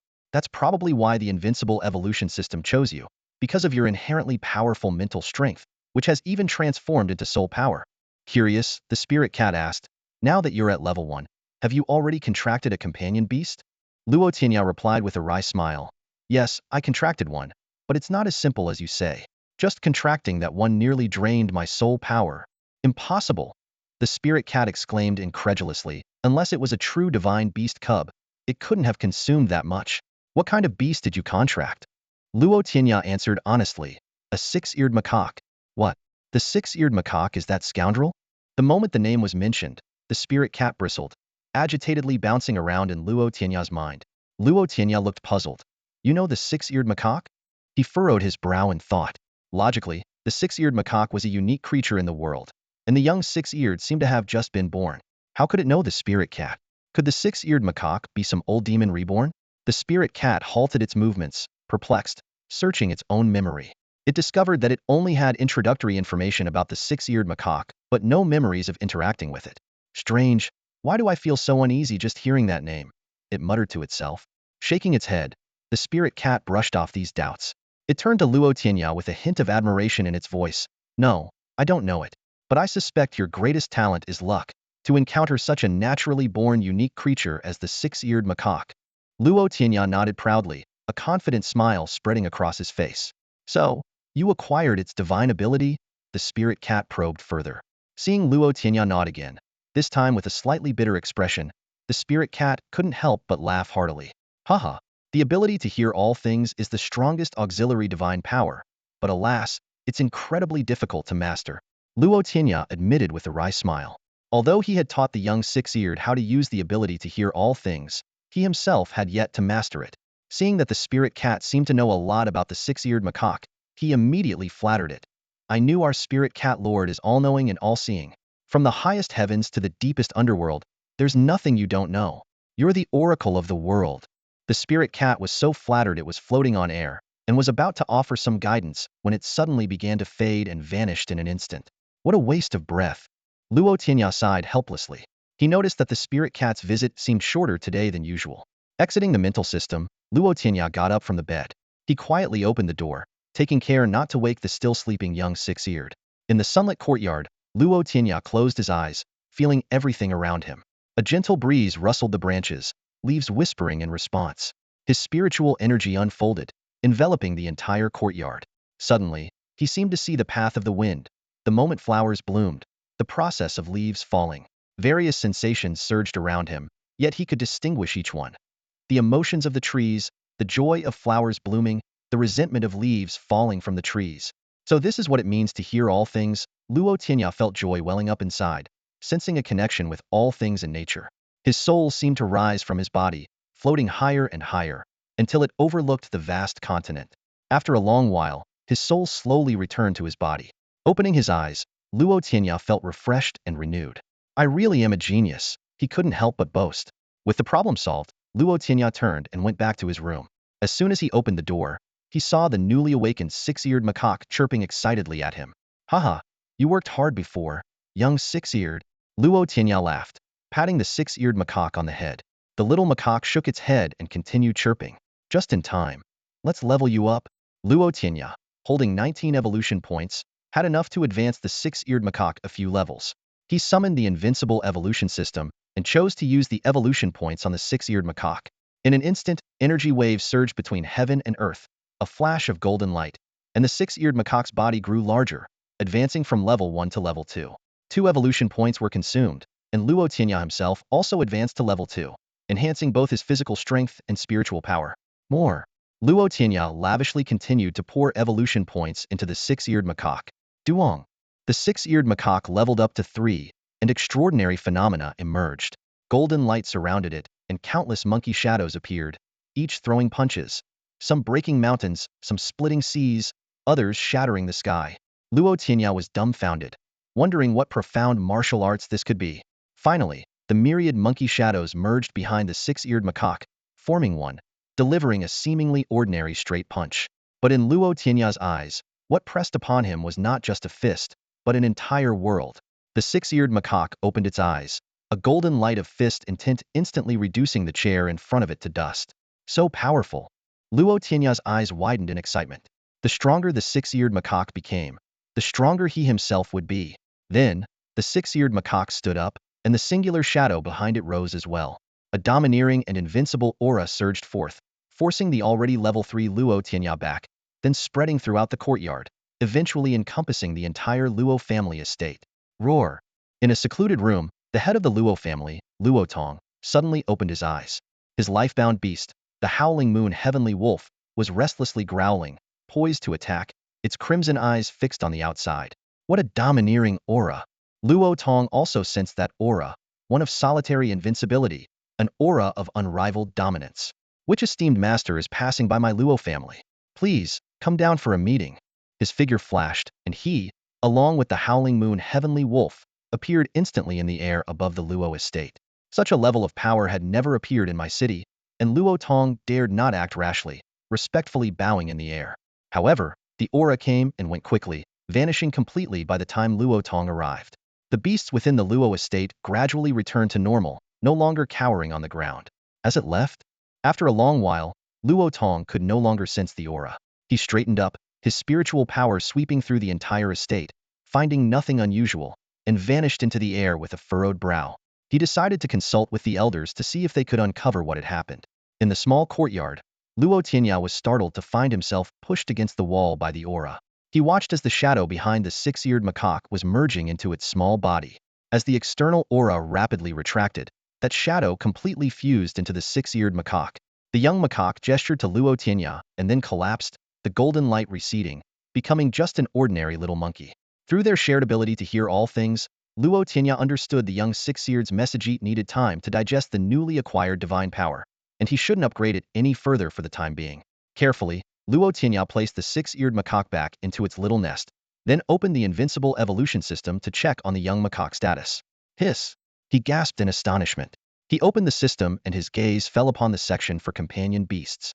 Species: six-eared macaque, born of nature, a rarity of the universe. Level: unique. Abilities: hear all things, Invincible Fist of the Self. Six-eared macaque's exclusive state, currently receiving insights into the Invincible Fist of the Self. Luo Tianya curiously clicked on the introduction of the Invincible Fist of the Self, a peerless martial art hidden within the bloodline of the six-eared macaque. It bows to neither heaven nor earth, respects no gods or Buddhas, only itself. Invincibly self-reliant, the fist can shatter mountains and seas, obliterate the heavens and earth, sweep across the universe, and cleave through chaos. The description vividly painted a picture in Luo Tianya's mind. A defiant monkey standing alone against a sky full of gods and Buddhas, facing the rejection of the heavens and the oppression of the entire world. Suddenly, it throws a seemingly ordinary straight punch, and in an instant, the gods and Buddhas vanish, the heavens and earth collapse, and the universe crumbles. What an invincible fist of the self! Luo Tianya was deeply moved by this imagery, feeling a twinge of regret that he couldn't obtain this bloodline ability. After calming down, he glanced at the still sleeping six-eared macaque, estimating that it would need more time to wake up. Luo Tianya summoned a maid to prepare lunch, and after enjoying a hearty meal, he picked up the little macaque and headed out. He planned to check on Xiaobai, a subordinate he had recently taken under his wing, lest the latter think he had been forgotten. Walking down the road, Luo Tianya was in high spirits. The six-eared macaque was on its path to ultimate strength, and he himself would rise with this momentum.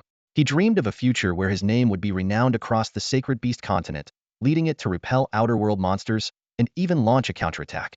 At that time, surrounded by sacred beasts and beautiful companions, the thought filled him with joy. Lost in his pleasant fantasies, a commotion at the far end of a white-clad alley caught his attention. A crowd had gathered, and from the center came a domineering voice.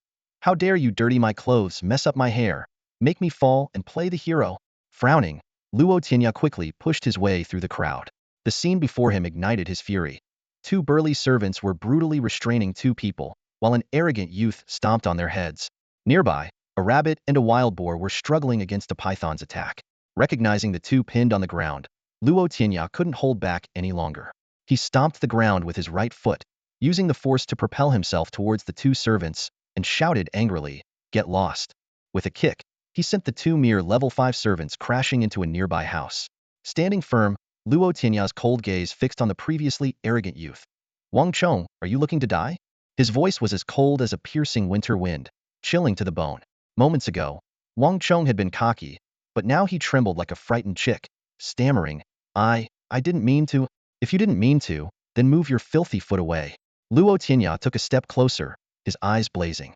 Wang Chong immediately complied, as if he were nothing more than a puppet under Luo Tianya's control. Luo Tianya helped the two bruised figures to their feet and said, "Summon your life beasts back first." The rabbit and wild boar were still struggling against the python's attack, more toyed with than fighting back, given the disparity in strength. The two lowered their heads to recall their life beasts, but unexpectedly failed. The life beasts merely retreated a few steps and roared at their owners. "Master dishonored, beasts revolt." The crowd gasped, as such a situation was unheard of. An old man with a white beard stepped forward to explain. I witnessed something similar many years ago." He recalled a scene from the past where someone was humiliated even worse than today. In the end, that person's life beast went berserk, refused to obey, and after killing all the enemy's companion beasts, perished alongside the enemy's last life beast. The old man reflected, although life beasts are naturally immortal and can return to the spirit sea to recover, such an unyielding nature, unwilling to let their master be humiliated, left a profound impact on those present. He then revealed an astonishing piece of news, and the most famous person present at the time was none other than the future legend of the southern sky domain Nangong Wushuang. What? Nangong Wushuang was there. The Invincible King, a legend of the sacred beast continent. Could it be that the Invincible King was inspired to embark on his legendary path because of this? The crowd erupted in discussion, momentarily forgetting the current situation. Luo Tianya was also deeply moved, never imagining that a life beast could be so fiercely loyal, unwilling to let its master be shamed. This eye-opening experience had truly broadened his horizons. Now was not the time for reflection. The situation at hand was extremely urgent. The rabbit and the wild boar were already battered, and clearly no match for the enormous serpent. Continuing the fight would only lead to unnecessary injuries. Luo Tianya surveyed the surroundings, his gaze landing on two young men with bruised faces nearby. He called out in a serious tone, "Xiaobai, Dezhuang, call back your spirit beasts. There's no need for them to get hurt any further." These two were Luo Tianya's followers and friends. Somehow, they had gotten into a conflict with Wang Chong, a notorious troublemaker from my city. No wonder Luo Tianya had been so furious earlier and rushed to their aid without hesitation. Under the urgent summons from Xiaobai and Dezhuang, the two small beasts finally limped back to their owners, covered in wounds. The young men gently caressed the injuries on their spirit beasts, eyes brimming with tears, and murmured softly, "I'm sorry for letting you get hurt." Meanwhile, the two servants had already picked themselves up from the ground, wiped the blood from their mouths, and returned to Wang Chong's side, who was protected by the snake. Luo Tianya observed the tense standoff on both sides and turned to the still trembling Wang Chong, demanding sharply, "What is going on here? I'll be a witness to this." An old man with a white beard suddenly spoke up. He succinctly recounted the events. Wang Chong had been harassing a beautiful young woman on the street, attempting to force her to his residence. Xiaobai and Dezhuang intervened, shoving Wang Chong. Enraged, Wang Chong called his servants, leading to a scuffle that escalated to the current situation. Luo Tianya listened, then nodded in gratitude to the white-beard elder. He stepped forward, a powerful aura emanating from him and enveloping Wang Chong. This was the profound essence he had just grasped from the Invincible Fist technique of the Six-Eared Macaque, now applied with precision. This aura, the old man murmured in surprise, reaching out as if to stop Luo Tianya. But Luo Tianya focused intently on Wang Chong, his voice cold as he said, Wang Chong, have you forgotten what I warned you about back then? I didn't. Don't make things up. Wang Chong's face was filled with terror as he vehemently denied the accusations, his voice trembling and his eyes darting nervously. The sudden appearance of Luo Tianya had clearly rattled him. Just as Luo Tianya was about to speak, a burly servant stepped forward, positioning himself in front of Wang Chong. The servant's eyes were cold, his gaze sharp as a blade as he looked at Luo Tianya, then turned back to Wang Chong, whispering, Young master, Luo Tianya is a spent force now. Your spirit beast is a level 2 forest python. There's no need to fear him anymore. These words seemed to inject Wang Chong with newfound confidence. His fear stemmed from a childhood encounter back then. He had used his status as the youngest son of the Wang family to bully others in Konoha City, notorious for his misdeeds. Young Luo Tianya, unable to tolerate such behavior, teamed up with Dezhuang and other friends to catch Wang Chong off guard, stripping him and tying him to a tree to roast in the sun for an afternoon, threatening to leave him there for 180 days if he continued his ways. This lesson left Wang Chong deeply afraid, especially after Luo Tianya became the first in Konoha City to be acknowledged by the Divine Beast Pool at the age of 12, cementing his status as a prodigy, which made Wang Chong too scared to leave his house for fear of encountering him. However, recent rumors that Luo Tianya's spirit beast was merely a caterpillar had filled Wang Chong with joy, as if seeing a chance to turn the tables. With his own forest python successfully hatched, albeit at level 2, it was still stronger than Luo Tianya's. This revitalized Wang Chong's former arrogance. Earlier today, Wang Chong had set his sights on a beautiful girl, intending to take her by force back to his manor. Unexpectedly, he faced opposition, including friends of Luo Tianya, whom he had bullied in the past. Fueled by rage, Wang Chong was about to launch a retaliatory strike with his henchmen when Luo Tianya unexpectedly appeared, reawakening old fears. But the servant's reminder restored Wang Chong's confidence. Straightening his back, he sneered, Luo Tianya, you're nothing but a has-been now. I may not be a genius, but my spirit beast is level 2 right from the start, far stronger than yours. Do you still dare to meddle? This time, I'll repay the humiliation tenfold. As soon as he finished speaking, Wang Chong stepped back, and 2 servants moved forward. One summoned a green viper, which joined the python in standing tall, hissing with forked tongues and fixing their slit eyes on Luo Tianya. The 2 level 5 snake beasts emanated a menacing aura that made Luo Tianya frown. The situation was indeed tricky. The Six-Eared Macaque was still in the process of grasping the Invincible Fist technique and had yet to awaken. Although Luo Tianya had risen to level 3, his strength had merely increased without any new combat skills. Facing 2 level 5 snakes and 2 level 5 strongmen seemed a daunting challenge. While Luo Tianya pondered his strategy, Xiaobai and Dezhuang suddenly appeared at his side. Despite their injuries, their eyes were resolute as they stood unwaveringly behind Luo Tianya, ready to face the challenge together. Ha! The 3 of you united can cut through anything. Luo Tianya laughed heartily. With brothers by my side, I'd brave any danger. The atmosphere grew tense, and the onlookers began to back away, fearing they might get caught in the crossfire. After all, this was no protected arena, and getting involved could be life-threatening. Xiaobai and Dezhuang summoned their spirit beasts again. Though injured, their presence added to their strength, providing a chance to at least distract the opponents. Luo Tianya focused intently on the 2 snakes, utilizing his ability to listen to all things, hoping to find their weaknesses.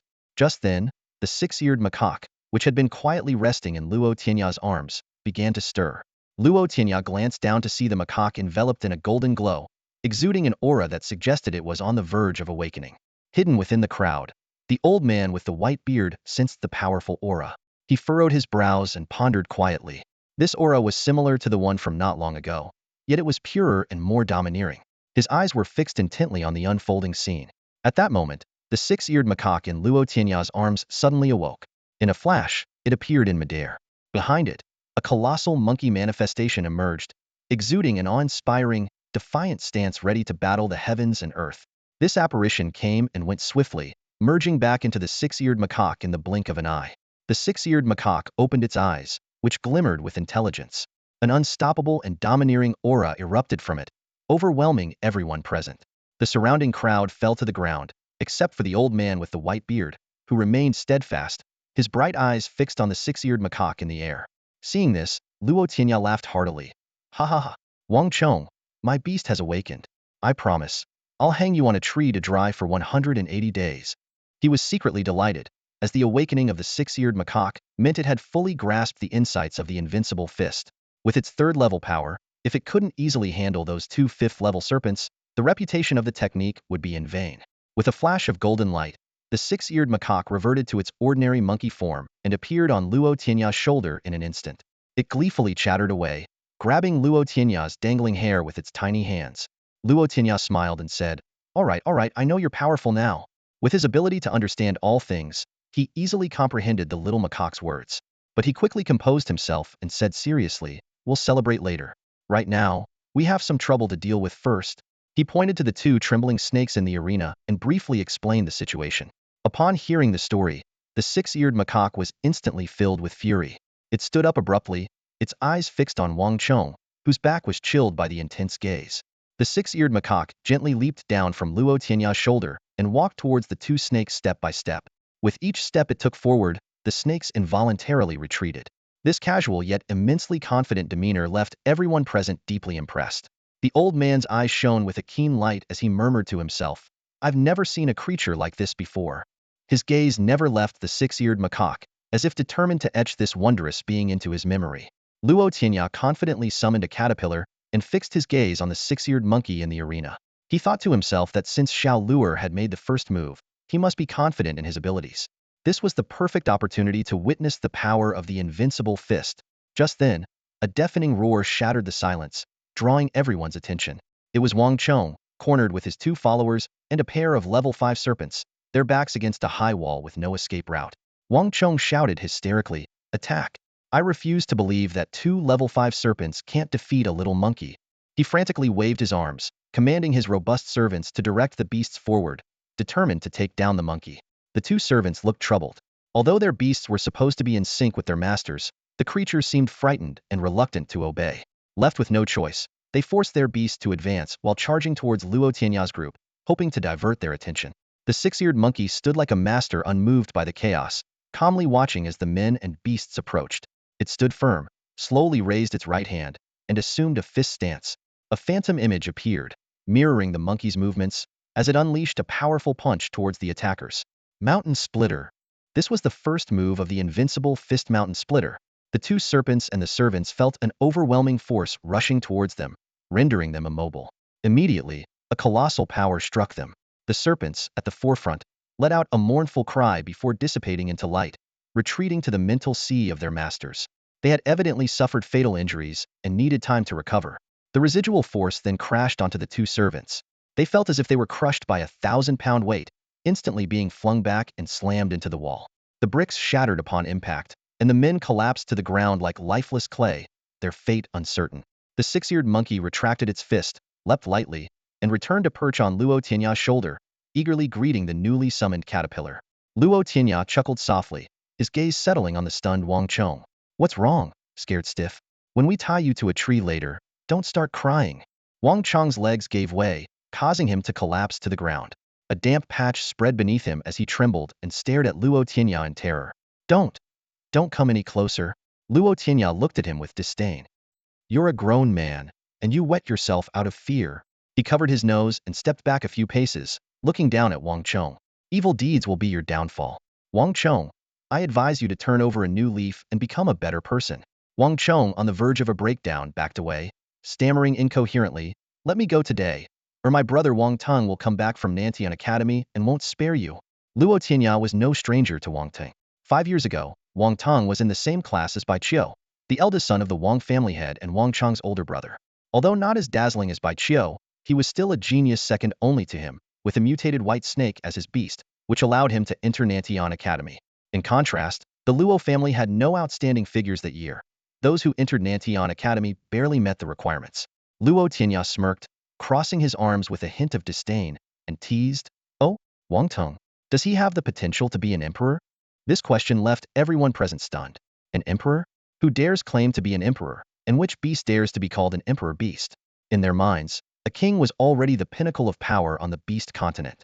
At this moment, an old man with a white beard sighed, "An emperor, a supreme being above a king, but it seems it's been many years since one has been seen."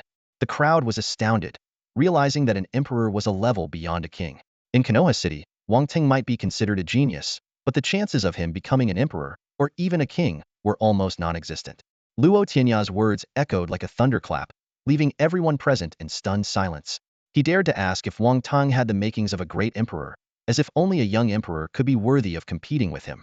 Such arrogant remarks caused those around to exchange glances and shake their heads in disbelief. The townsfolk of my city whispered in their local dialect, "This Luo family genius must have lost his mind." Even the respected elder with a white beard in the crowd couldn't help but shake his head and sigh, thinking that although the young man seemed impressive, he clearly didn't know his own limits. An emperor, after all, is a figure even he, in his old age, could only look up to. Luo Tianya hadn't expected his offhand joke to cause such an uproar. But as it was getting late, he couldn't be bothered to continue tangling with Wang Chong. He said coldly, "I'm not afraid of your brother, so don't try to use him against me. Keep talking, and I'll deal with him too." Seeing the fear on Wang Chong's face, Luo Tianya shook his head disdainfully. "Hand over all your crystals, and I'll let you go." In truth, his earlier threat to tie Wang Chong to a tree for 180 days was just an empty scare tactic. Luo Tianya knew that the Wang family wouldn't tolerate such a blatant affront. After all, they weren't ignorant children anymore and, to some extent, represented the honor of their respective families. Besides, Luo Tianya was no longer the favored son of the Luo family, nor the top genius of my city. If he really dared to tie up Wang Chong, even the Luo family wouldn't stand up for him. After weighing his options, he decided just to make Wang Chong pay some money and then send him on his way. Upon hearing that Luo Tianya was willing to let him off, Wang Chong was overjoyed. He quickly pulled out his money pouch and stood up to hand it over. "Don't," Luo Tianya said disdainfully, covering his nose, "just throw it over."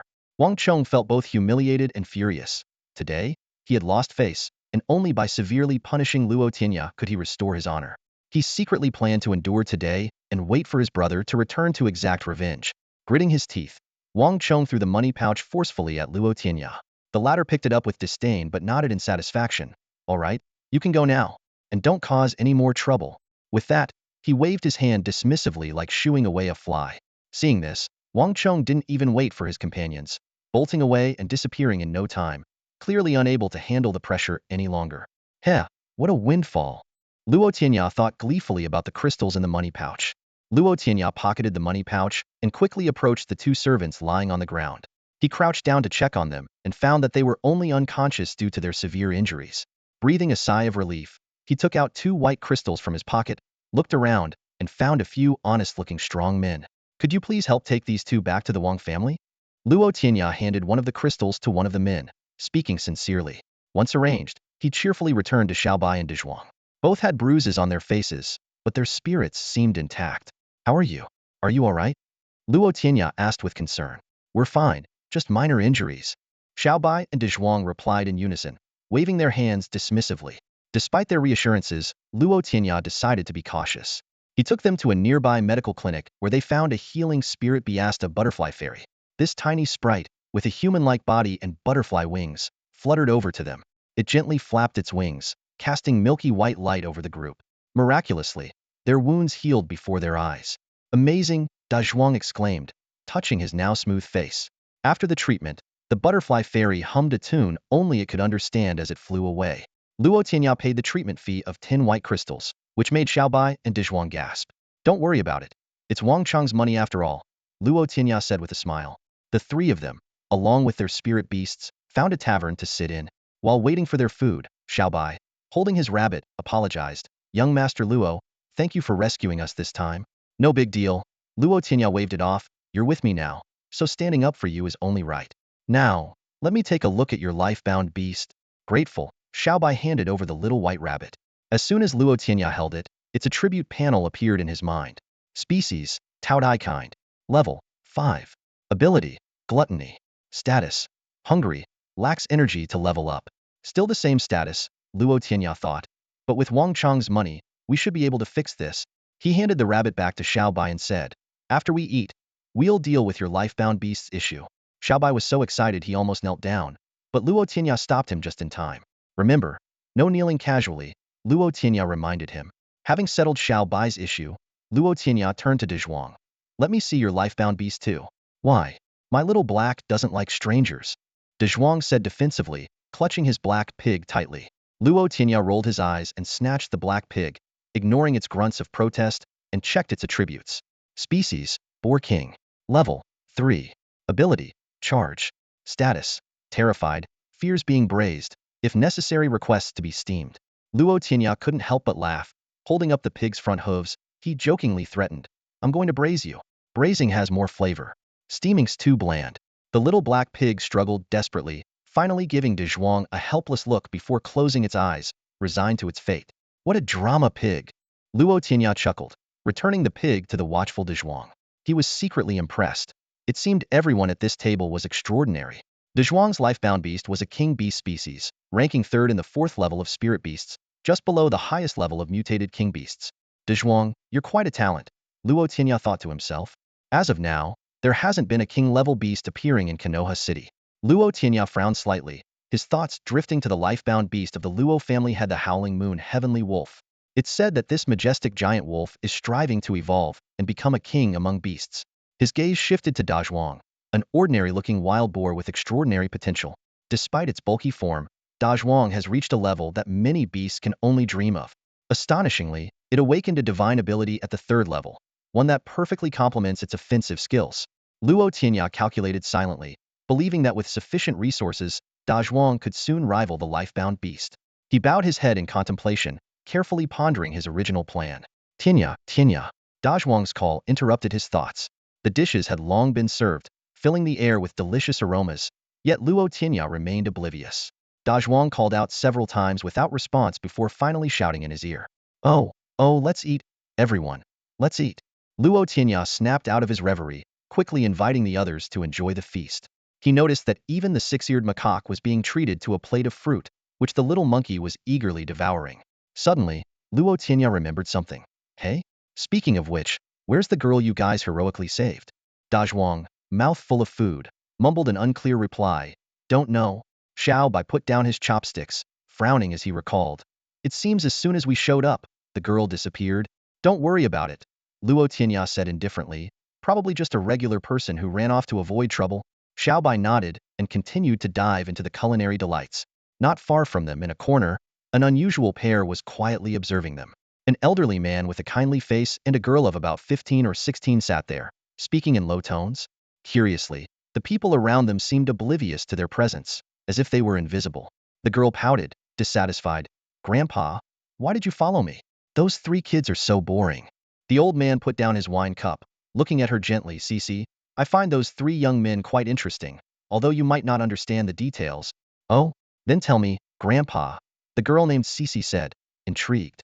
It's not something that can be explained, the old man replied mysteriously, shaking his head. Oomph. Cece stomped her foot in frustration. You're teasing me again, Grandpa. I don't see anything special about them except that little monkey. The rest are just brainless fools, charging headlong into trouble. The old man only smiled silently, pondering to himself. A lifebound beast that even my own can't discern the depth of. How could it be ordinary? If Luo Tianya and his friends saw this scene, they would be shocked. For the old man was the very one who had previously spoken up for justice, and the girl was the cause of the earlier conflict. After having their fill, the three of them leisurely walked out of the tavern. Luo Tianya enthusiastically suggested, let's head to the Spirit Liquid Pavilion. Leading Xiaobai, De Zhuang, and their four little beasts, they made their way toward the pavilion nearby. The guards at the Spirit Liquid Pavilion spotted the group from a distance and grew tense, suspecting a robbery. However, upon recognizing the former top prodigy of my city, Luo Tianya, at the front, they relaxed slightly. Despite Luo Tianya's fall from grace, the guards were relieved, thinking, surely young Master Luo wouldn't cause trouble. A plump manager hurried over with a beaming smile. Young Master Luo, it's been a while. How have you been? He greeted him warmly, as if welcoming an old friend. Luo Tianya glanced at the manager and remarked dryly, you sound like a courtesan lamenting in a boudoir. With that, he walked straight into the pavilion. The manager chuckled, unfazed, and followed him inside. Once seated, the manager served tea and inquired eagerly, young Master Luo, what brings you here today? Luo Tianya got straight to the point, 2 portions of medium-grade spirit liquid, and 1 portion of high-grade spirit liquid. Of course, the manager replied without hesitation and went off to prepare the order. This made Luo Tianya reassess the manager. Despite his diminished status, the manager remained respectful and attentive. Interesting, Luo Tianya mused, stroking his chin with a thoughtful smile. Before long, the manager returned, pushing a cart with 3 special containers filled with green liquid, 2 lighter and 1 darker. The 4 little beasts were immediately excited, and the little monkey was particularly eager. Luo Tianya took out a blue crystal and 2 green crystals from his pouch, placing them on the table. Here's the payment you deserve. The manager quickly waved his hand. Young Master Luo, there's no rush. You always have credit with us. Luo Tianya insisted. Times have changed. What if I can't pay back the credit? Better to settle it now. The manager had no choice but to accept the crystals, thinking to himself, it seems young Master Luo still has some resources. We were right to treat him well. Is there anything else you need, young Master Luo? The manager asked quietly. Seeing the eager little beasts, Luo Tianya quickly replied, no, that's all. Thank you. You can leave now. The manager tactfully withdrew, closing the door behind him. Luo Tianya immediately instructed, Xiaobai, use the high-grade spirit liquid for your little white rabbit. Dezhuang, your pig can have 1 portion of the medium-grade liquid. The remaining portion is for Xiao Lu Air and the caterpillar to share. As soon as he finished speaking, the 4 little creatures darted forward. Xiaobai barely had time to react before his rabbit was already blissfully enjoying the high-grade liquid. Xiaobai was flustered. Young Master Luo, this is too generous. Luo Tianya dismissed his concern. Don't worry about it. The money came from Wang Chong anyway. He focused intently on observing the reactions of the 4 creatures. When he first obtained the pouch from Wang Chong, Luo Tianya was overjoyed. It contained several blue crystals and some green ones, providing the necessary resources for nurturing the beasts. Knowing the gluttonous nature of the Taodai breed, he specifically requested the high-grade spirit liquid. Regarding whether a Taodai could eat until it bursts, this thought briefly crossed Luo Tianya's mind before he dismissed it. After all, who has ever seen a Taodai overeat? Sure enough, when the high-grade spiritual liquid appeared, the deep-seated craving within the Taodai gene was instantly awakened. The eyes of the little white rabbit Taodai widened, gleaming with greed. It eagerly leapt at the spiritual liquid, gulping it down with gusto. Luo Tianya watched intently as the high-grade spiritual liquid rapidly diminished at a speed visible to the naked eye. Although he had read many legends about the Taotai in various texts, witnessing a level 5 mythical beast so boldly guzzling high-grade spiritual liquid left him utterly astonished. Meanwhile, the other little creatures were not idle. Nearby, a small black pig was noisily drinking the mid-grade spiritual liquid, its tiny eyes narrowing in delight. This was the first time in its life it had tasted such a precious treasure, and its excitement was palpable. Elsewhere, a six-eared macaque and a caterpillar were sharing another portion of mid-grade spiritual liquid. Although the caterpillar was of the Azure Dragon lineage, it was still at level 0 and had limited capacity for mid-grade spiritual liquid. In contrast, the recently advanced level 3 six-eared macaque, being a unique species of the world, was in need of energy replenishment and drank just as eagerly as the little black pig. However, none of this could compare to the Taoye's astonishing display. The energy contained within the high-grade spiritual liquid far exceeded that of the mid-grade, yet the little white rabbit Taotai consumed it at an astounding rate. While the other 3 creatures were still savoring their portions, the Taoye's spiritual liquid was already gone. It let out a loud burp and then lay motionless on the spot. This unusual behavior caught Luo Tianya's attention. He frowned and stood up, thinking that this was not typical Taodai behavior. Was something wrong? Just as Luo Tianya reached out to check on the little white rabbit, a sudden change occurred. The previously still Taotai erupted in a dazzling white light, instantly illuminating the entire room. A powerful wave of energy radiated from it, forcing Luo Tianya back several steps. The energy surge was so intense that it nearly toppled the other 2 portions of spiritual liquid. Fortunately, the 3 little creatures protected them just in time, preventing any waste. Luo Tianya and the 3 creatures were stunned by the unexpected turn of events. They stared at the silhouette within the blinding white light, trying to discern what was happening, but could only see a vast expanse of white. Despite the shocking scene before him, Luo Tianya's heart was filled with excitement and anticipation. This was a Taodai. He silently cheered in his mind. Evolve, Taodai beast. A mysterious sound echoed, and a bright white light gradually converged in the center, slowly revealing a figure within it. The crowd watched with anticipation, eyes glued to the glowing mass, eager to catch a glimpse of the new form of the upgraded little white rabbit. Standing at the forefront was Xiaobai, tears streaming uncontrollably down his cheeks. He had waited so long for this moment. Finally, his life-bound beast was advancing to level 6. At this point, he hadn't felt any changes yet. It seemed that he would only receive feedback once his life-bound beast's upgrade was complete. As the white light began to dissipate, a figure, completely different from before, emerged before everyone. Xiao Bai's eyes widened in shock. Being the first to react, it was his life-bound beast. After all, at that moment of awe, with the beast's upgrade, Xiao Bai also broke through his limitations and successfully advanced to level 6. The joy of the upgrade and the shock of the rabbit's dramatic transformation intertwined in Xiao Bai's heart, his expression shifting as if he were on an emotional roller coaster. Are you performing Sichuan opera? Luo Tianya couldn't help but tease. But he understood Xiao Bai's complex feelings. After all, seeing his formerly cute and cuddly life-bound beast suddenly transform into a hulking, muscular rabbit, resembling a gorilla-like creature when standing upright, who could remain calm, Luo Tianya stepped forward and patted the violent rabbit, immediately acquiring new information. Species, Taodai type. Level, 6. Ability, gluttony, violent state. Status, successfully upgraded, demonstrating violent ability. Indeed, after consuming a large basin of high-grade spiritual liquid, the Taodai type not only evolved to level 6 but also awakened a new ability. That violent ability clearly indicated a power-based skill, suggesting that Xiao Bai's rabbit was finally on the rise. Don't be upset, Luo Tianya consoled the still crestfallen Xiao Bai. It's just displaying its violent ability right now. It'll revert to its original form soon. Really? Xiao Bai turned his head, looking hopeful. Can you be more ambitious? Luo Tianya chided. Your rabbit gained a powerful ability after the upgrade, becoming much stronger, and you're complaining about its muscular appearance. I just need some time to adjust, Xiao Bai murmured softly. A moment later, the violent rabbit indeed reverted to its original form, transforming back into the cute little white rabbit. Xiao Bai immediately scooped it up into his arms, a smile spreading across his face once more. Did you gain any abilities? Luo Tianya asked. Usually, when a life-bound beast advances and gains abilities, the host also has a chance to acquire a corresponding ability. On hearing this, Xiao Bai put down the little white rabbit and closed his eyes to focus. Suddenly, a powerful aura erupted from him, his muscles swelling to the point of nearly bursting his clothes, transforming him into a towering figure of muscle. Try out your strength. Luo Tianya pointed to a stone slab nearby, signaling Xiao Bai to give it a punch.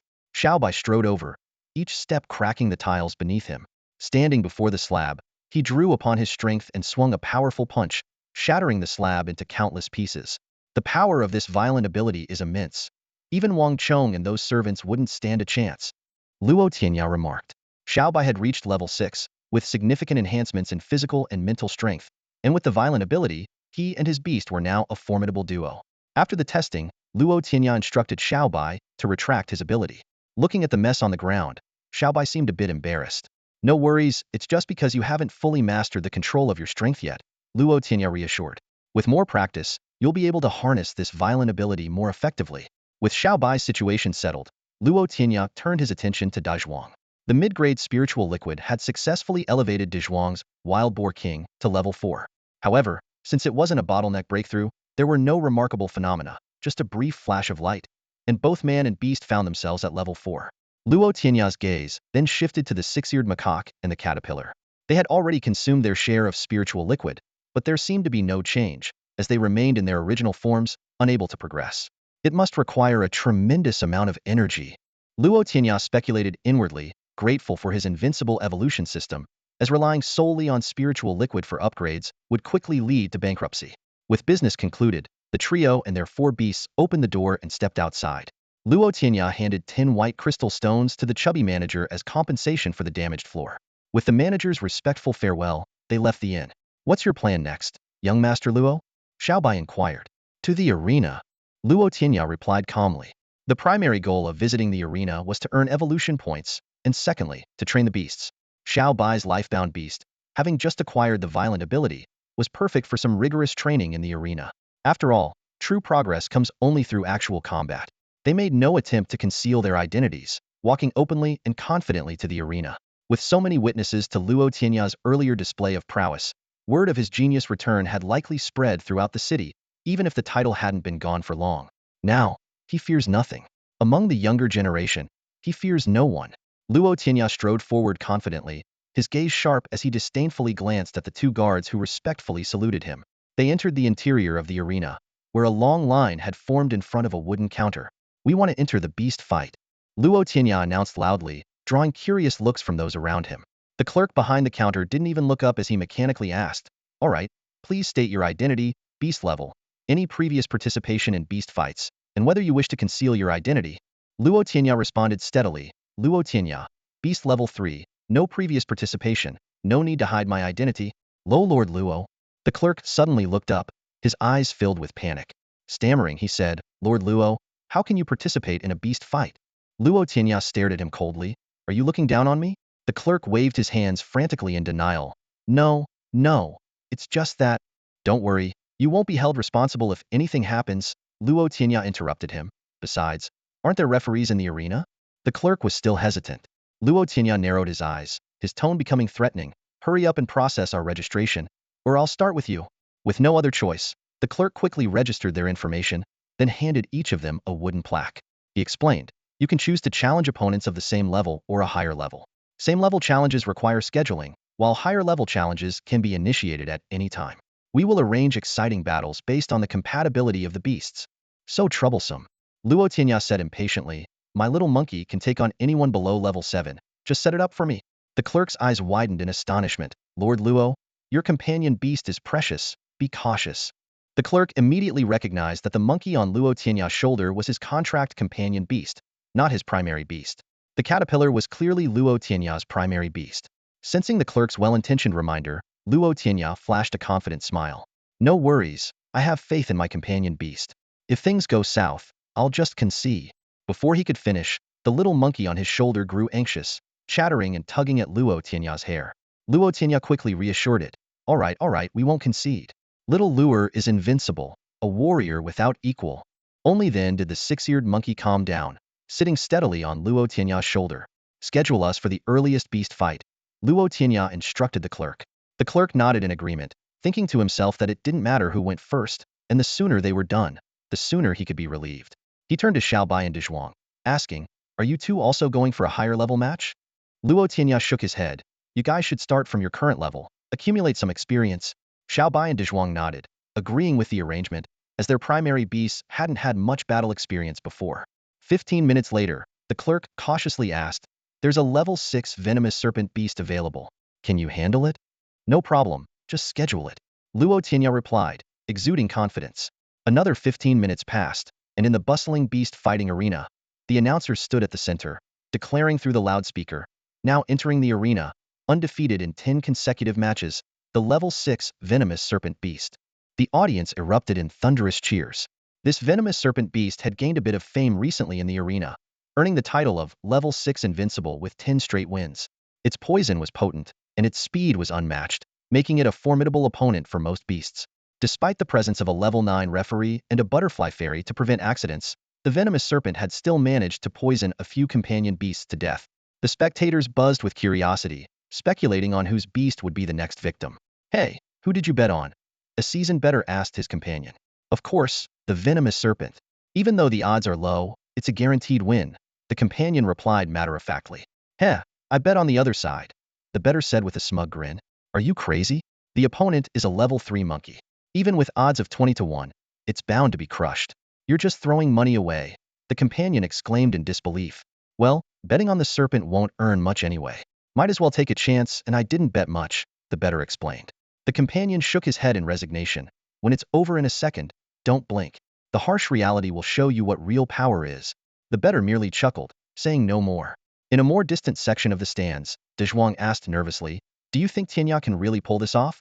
Looking at the enthusiastic fans of the venomous serpent, he felt uncertain. Xiaobai replied with confidence, didn't you see the little monkey's prowess before? But that was against 2 level 5 beasts. This is a level 6 beast, one that has mastered magical abilities, and it's highly venomous. Dezhuang explained. Regardless, young Master Luo wouldn't fight a battle he wasn't sure of winning, Xiaobai said firmly. Dezhuang muttered under his breath. Tianya even bet a blue crystal stone. If he loses, it'll be a big loss. Meanwhile, in the entry tunnel beside the arena, Luo Tianya was feeling disgruntled. If it weren't for the betting limit, I would have put down all my dozen blue crystal stones. It turned out he had been so excited by the 22 odds that he tried to bet his entire purse, startling the staff. After a patient explanation, he learned that the betting limit for level 6 and below matches was 1 blue crystal stone, so he reluctantly withdrew the rest, grumbling about stinginess. Still, winning would mean 20 blue crystal stones, Luo Tianya consoled himself, reminding himself to be content as he slowly walked out of the tunnel to the referee's introduction. Now, entering the arena, the level 3 little monkey, the referee announced flatly. Luo Tianya almost jumped in frustration. What's going on? The atmosphere changes when it's my turn. You should introduce with more flair. He listened to the referee's monotonous introduction and the boos from the stands, feeling his pride wounded. The level 9 referee asked indifferently, do you have any notable achievements? Not really. Luo Tianya admitted awkwardly, as it was his first time participating in a beast fight and he had no remarkable feats. But he quickly regained his composure. But from today, my six-eared monkey will be etched in the history of this arena, and this arena will be remembered because of the six-eared monkey. He turned to look at little Luo. Our legend begins here. The six-eared monkey nodded slightly, leaping down and walking towards the center of the arena with its hands behind its back. The referee curiously asked, "Aren't you going to enhance your beast with a battle power augmentation array?" "No need. This is enough." Luo Tianya replied calmly from the edge of the arena. The referee nodded, thinking that if the young master of the Luo family wanted to show off, he might as well let him try and see if he could succeed. "Venomous Serpent Beast, are you ready?" the referee asked the other side. The owner of the venomous serpent was a member of the Wang family, named Wang Baoyu. He had a pale complexion, long hair draping over his shoulders, and a sinister gaze, with snake-like patterns extending from the corners of his eyes, giving him an eerie appearance. He gently stroked the venomous serpent coiled beside him, which stood about half a man's height, its vertical pupils glinting and tongue flicking rapidly, indicating its excitement. "Ready." Wang Baoyu nodded in acknowledgement. "Then, let the battle begin," the referee announced, swiftly retreating with agility. Boom. To everyone's surprise, the battle was decided in an instant. In just 1 second, the outcome was determined. Boom. The arena erupted with a deafening roar, almost shaking the ceiling. The audience's reaction was intense, and understandably so, as the battle that had just unfolded was beyond belief. In just a second, the outcome was decided. It's not that the crowd hadn't seen quick battles before, but who would have imagined that a third-level monkey could knock a previously undefeated sixth-level venomous serpent beast out of the ring with a single punch, leaving it motionless and its fate uncertain? Yes, the victor was the six-eared macaque. Let's rewind time a few breaths. As soon as the referee announced begin the battle, the six-eared macaque shot forward like an arrow, unleashing a move called Unrivaled Fist, pinning down the attacking serpent beast, rendering it immobile. Following that, the monkey delivered a strike called Mountain Splitter, blasting the sixth-level serpent out of the arena. The once mighty serpent now seemed like a lifeless heap, slowly sliding down the arena wall, resembling a dead snake. At this moment, the referee hadn't even touched the ground yet, and Wang Baoyu's mental power amplification array hadn't fully been deployed, with faint glimmers still flickering in his hand. And just like that, the battle came to an abrupt halt. After a brief silence, the audience erupted into a frenzy of noise. "Cheat. There's no way that's a third-level beast.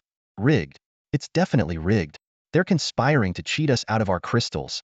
These angry voices mostly came from gamblers who had bet heavily on the serpent beast and were now left with nothing, feeling disgruntled. "Is this for real? How could a third-level beast defeat a sixth-level venomous serpent?" someone questioned, still in disbelief. "Exactly. A sixth-level beast has already undergone its first evolution, not to mention its physical strength and mastery of supernatural abilities. How could it be taken down by a mere third-level monkey? Scam. Scam." With some instigation from those with an agenda, the entire crowd unified, chanting "scam" in unison. The referee's mouth twitched slightly. Having been a referee for many years, he had never misjudged a match like this. It was a bit embarrassing, having witnessed so many beast battles, yet today he had made an error in judgment. Facing the audience's anger and confusion, the referee didn't respond immediately. Instead, he flew to the spot outside the ring where the serpent beast had fallen.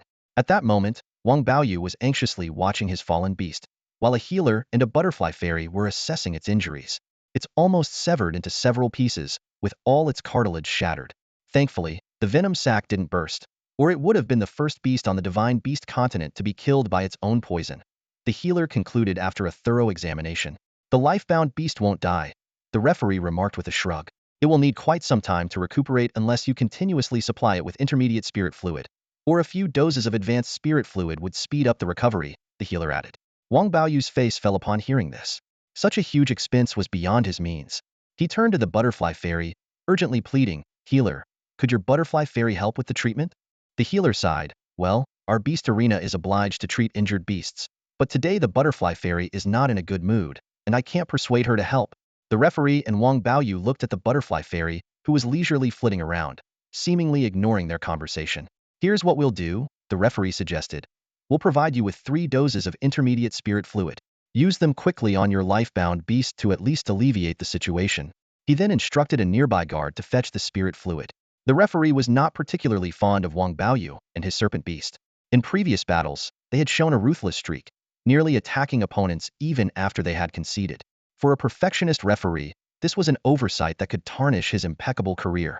Nonetheless, it was their duty to offer some degree of treatment to injured beasts, as these creatures brought significant attention to the arena. Soon, 3 doses of intermediate spirit fluid were delivered. Wang Baoyu struggled to pry open the serpent's mouth and clumsily administered the fluid before recalling the beast to his mental sea. I have doubts about the opposing beast's actual strength. Wang Baoyu stood up, his expression serious, as he voiced his concern after securing his life-bound beast. The referee rolled his eyes internally, thinking, such a fuss. But with the crowd chanting about a scam, they had to follow the procedure. He instructed a guard to fetch a stone used to test beast levels, then approached Luo Tianya and the Six-Eared Macaque perched on his shoulder. Young Master Luo, we need your cooperation to test your beast's level with this stone. No problem, we're happy to cooperate, Luo Tianya replied with a smile. Little Six-Ear had won, earning 4 evolution points and soon, 20 blue crystals. Luo Tianya was in high spirits and willing to cooperate. Soon, the guard brought over a transparent crystal stone, a tool used to measure beast levels based on energy fluctuations. The referee signaled Little Six-Ear to place its hand on the stone, and instantly, it displayed energy fluctuations, lighting up 3 out of 9 energy slots, confirming the Six-Eared Macaque was indeed 3rd level. Wang Baoyu took the stone, examining it thoroughly, seemingly skeptical about the result. What are you doing? The stone is the least likely to be tampered with. The referee snatched back the stone, returning to the center of the arena, raising it high, and announced loudly, the test is accurate, the monkey is indeed 3rd level. Those close enough to see the 3 lit slots out of 9 confirmed the result. What followed was a collective groan from the gamblers who had bet on the serpent beast. Meanwhile, a bettor who had placed his wager on the monkey was overjoyed. He had risked a green crystal and now had 20 in return. Heh, I've hit the jackpot, he chuckled. Damn, how did you know that little monkey would win? His companion asked, visibly pained. Now, it seemed they'd be eating plain buns for a while. What was supposed to be extra pocket money had turned into a loss of their meal funds. I just saw the odds were high and decided to take a chance, the bettor replied. He certainly wouldn't mention that he had previously witnessed Luo Tianya's monkey displaying extraordinary prowess, beating the Wang family's young master and his 2 servants, revealing that could change their relationship instantly, so some things are better kept to oneself. As evening fell, Luo Tianya, Xiaobai, and Dezhuang emerged from the arena with faces full of joy. The trio, along with their 4 beasts, had reaped significant rewards from this trip, leaving them in high spirits. Xiaobai and Dezhuang's life-bound beasts had each won 3 consecutive battles against opponents of the same level, showcasing their formidable strength. However, it was Luo Tianya's Six-Eared Macaque that truly stole the spotlight. Despite being only at level 3, it triumphed in 9 successive matches, defeating several level 5 and 6 mystical beasts, earning the title of Invincible at level 6. The arena, after careful consideration, ultimately decided not to pit a level 7 beast against it. Luo Tianya not only made a handsome profit, but also allowed the previously heavy-loss gamblers to recoup some of their losses. As the prowess of the Six-Eared Macaque became increasingly apparent, gamblers began placing their bets on the little monkey. Although the arena continuously lowered the odds, spectators still managed to make a modest gain. In the private dining room of a tavern, the 3 friends and their 4 beasts were enjoying a sumptuous feast. Luo Tianya suddenly took out 4 pieces of blue crystal and split them into 2 portions, handing them to Xiaobai and Dezhuang. Seeing the puzzled looks on their faces, Luo Tianya explained, these are for your life-bound beasts. With the enrollment for Nantian Academy approaching, I hope you can raise your beast levels quickly. Hearing this, Xiaobai recalled the enrollment rules of Nantian Academy and gasped, his eyes widening in disbelief. Luo Tianya continued, don't ask too many questions now. I'll provide enough resources. You need to quickly enhance your life-bound beast levels, especially Dezhuang's Wild Boar King. It would be ideal if it could reach level 6 and comprehend some divine abilities. That would significantly increase your chances of success, Xiaobai exclaimed. Level 6? Even 3 years ago, Baichio's life-bound beast wasn't level 6 during the assessment. He explained that Baichio, a prodigious talent from my city, had a level 5 mutated ice flame lion with dual attributes, which was powerful enough to rival level 6 beasts. In comparison, expecting Dezhuang's beast to reach level 6 before the entrance exam seemed almost unimaginable. Luo Tianya encouraged, do your best. These 2 pieces of blue crystal are for your immediate needs. Come to me when you need more. Enhancing your strength is your top priority right now. Understanding Luo Tianya's plan, Xiaobai felt his heart race with excitement. Luo Tianya gave a final reminder. Manage your time wisely. Balance the supply of spiritual liquid with arena battles. Pay close attention to your life-bound beast conditions. You need to improve their levels and enhance their combat experience. Both are equally important. After the meal, the trio parted ways. Xiaobai and Dezhuang, filled with determination, resolved to seize this rare opportunity. Luo Tianya, humming a tune, headed back to the Luo Manor, calculating that the remaining blue crystals would suffice until the Nantian Academy entrance exam. He silently thanked Wang Chong, assuming the latter had likely given his all. These 10 beast battles earned Luo Tianya 38 evolution points. The reason it wasn't a full 40 was that 2 of the matches were against level 5 beasts. Combined with the 13 points he already had, Luo Tianya now had a total of 51 evolution points, enough to raise the Six-Eared Macaque 5 levels to level 8. However, the Six-Eared Macaque expressed its desire to build an invincible spirit at level 3, intending to face a level 7 beast before considering an upgrade. Level 7 beasts are considered high-level, with a qualitative leap in strength, physique, and divine abilities, far surpassing those below level 7. This was why the arena refrained from arranging a match between the Six-Eared Macaque and a level 7 beast. They intended to cultivate it as a star of the arena and naturally did not want it to face a premature defeat. Upon returning to the Luo Manor, the gate guard stopped Luo Tianya, informing him that the family head was looking for him and asking him to head to the small courtyard in the back. Luo Tianya, aware of the situation, walked calmly towards the back courtyard. As the largest shareholder of the arena, the family head, Luo Tong, was undoubtedly well informed about the events there. This summons was likely to inquire about the Six-Eared Macaque. Entering the small courtyard, Luo Tianya was greeted by a scene of serene beauty. The courtyard was adorned with vibrant flowers and meticulously pruned trees, creating a picturesque harmony. The setting sun cast a golden-red hue over the flora, a sight that could easily soothe one's mind. At that moment, Luo Tong was intently trimming the flowers and plants in the courtyard with a delicate pair of scissors. Not far away, a silver-white wolf lay lazily on the soft grass, occasionally glancing at its busy owner. Luo Tianya silently entered the courtyard and respectfully greeted with a bow. However, Luo Tong seemed absorbed in his gardening and did not acknowledge him. After a while, he finally put down the scissors and turned around, only to find Luo Tianya already leisurely seated on a stone bench in the courtyard, playing with a small monkey on his shoulder and a caterpillar. No manners. Luo Tong scolded coldly, his brows furrowed. Luo Tianya ignored him, continuing to amuse the little creatures. Seeing his authority challenged, Luo Tong awkwardly coughed, deliberately ignoring the wolf's disdainful glance. He walked over to the stone table and tried to maintain his composure as he asked, "I heard you defeated many level 6 beasts in the arena with just a level 3 companion beast?" "Yeah," Luo Tianya replied nonchalantly. Pointing at the six-eared monkey, Luo Tong's tone carried a hint of disdain. "This little thing? Hey, watch your words, head of the family." Luo Tianya immediately retorted, raising his voice, "This isn't just some little thing. It's my partner." A flash of embarrassment crossed Luo Tong's face, and he quickly changed the subject. Yes, your partner. What's the story behind this little monkey? Where did it come from, and what powers does it have?" "Got it from the southern city market," Luo Tianya answered, then added with a hint of mystery, "As for its powers, well, it's pretty good at fighting." Luo Tong sneered, his tone full of skepticism. "Pretty good at fighting? That's vague. You two have signed a contract. You should know its abilities." "I know, but I don't want to say," Luo Tianya replied calmly, his gaze still on the little monkey. Luo Tong abruptly stood up, glaring at Luo Tianya. "You insolent brat, ignoring your third uncle's words." "Oh." Luo Tianya remained indifferent. Seeing that his tough approach wasn't working, Luo Tong decided to change tactics, softening his tone. "Having a strong companion beast is useless if you're not tough yourself. Your primary beast is just a caterpillar. It doesn't have much potential. Do you really think it could transform into a fairy butterfly?" No sooner had he spoken than the caterpillar on Luo Tianya's shoulder seemed provoked. It suddenly stood upright, emitting a sharp squeal and spitting some liquid straight at Luo Tong. This unexpected action made one wonder if the little creature was actually spitting at Luo Tong. "Hey, what's that little guy up to?" Luo Tong looked at the caterpillar on Luo Tianya's shoulder with disdain, as if some spittle had actually landed on him. Luo Tianya immediately retorted, "Who's insulting it, huh?" His tone was laced with a sense of righteousness. Luo Tong snorted. "Am I wrong? In terms of battlefield value, your caterpillar is utterly useless.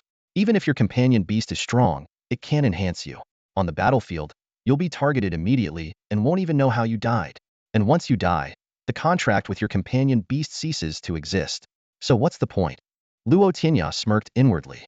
Luo Tong didn't know he had an invincible evolution system that allowed him to benefit from the enhancements of multiple companion beasts. But he wasn't about to reveal that. He stood up, cupped his hands, and said, "Is there anything else, master?"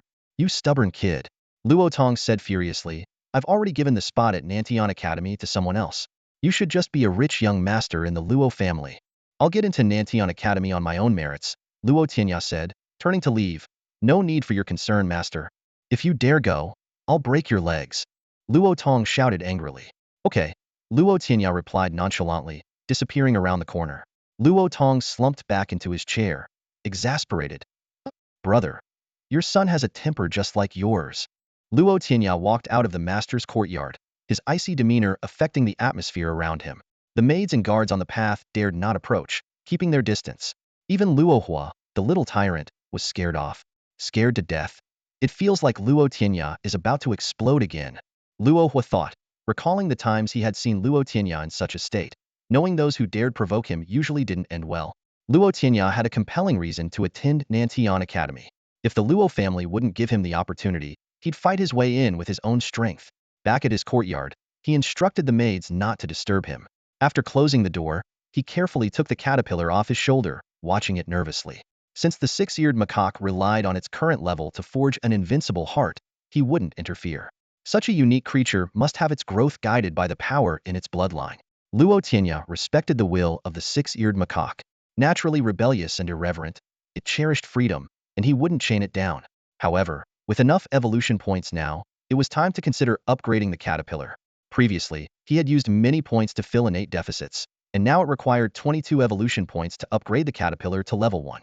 With 51 evolution points, there weren't enough to reach level 2, so he decided to first upgrade it to level 1 and see what changes occurred.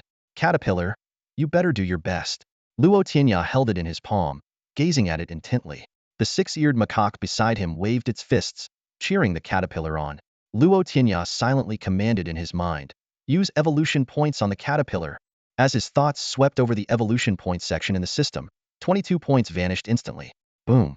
A vast, majestic aura erupted from the tiny caterpillar, spreading from the courtyard throughout the Luo estate, enveloping the entire My City, and even affecting the beast forest outside. At that moment, all the powerful beings in My City felt this kingly aura. In the Luo estate, still fuming, Luo Tong sensed the aura and his eyes narrowed. He was already in the air above the estate, with the silver-white giant wolf that had been lying on the ground standing by his side. Which master is this? Luo Tong was shocked. In his perception, this grand aura covered the entire My City. At the Southern Beast Trading Market, an old man with a white beard and his granddaughter were leisurely strolling when they felt the kingly aura. His eyes lit up with brilliance, and his consciousness swiftly scanned the entire My City, even covering the vast beast forest outside. Yet, he couldn't locate the source of the aura. This kingly aura seems purer than my life beast back in the day, he thought, completely stunned. The realm he and his life beast reached was something most could only dream of. And now, in this small My City, a higher level aura had appeared? Above, he muttered under his breath. In his perception, all the beasts in the forest were respectfully bowing. Even mortal enemies ceased fighting, harmoniously kneeling towards My City. Could it be a beast of that level has emerged? The old man's eyes were filled with doubt and astonishment. This aura lingered for a while, shaking the entire My City and the beast forest, before gradually dissipating, leaving no trace of its origin. The instigator of all this was now looking innocently at Luo Tianya and the Six-Eared Macaque with its big eyes. Azure Dragon Aura.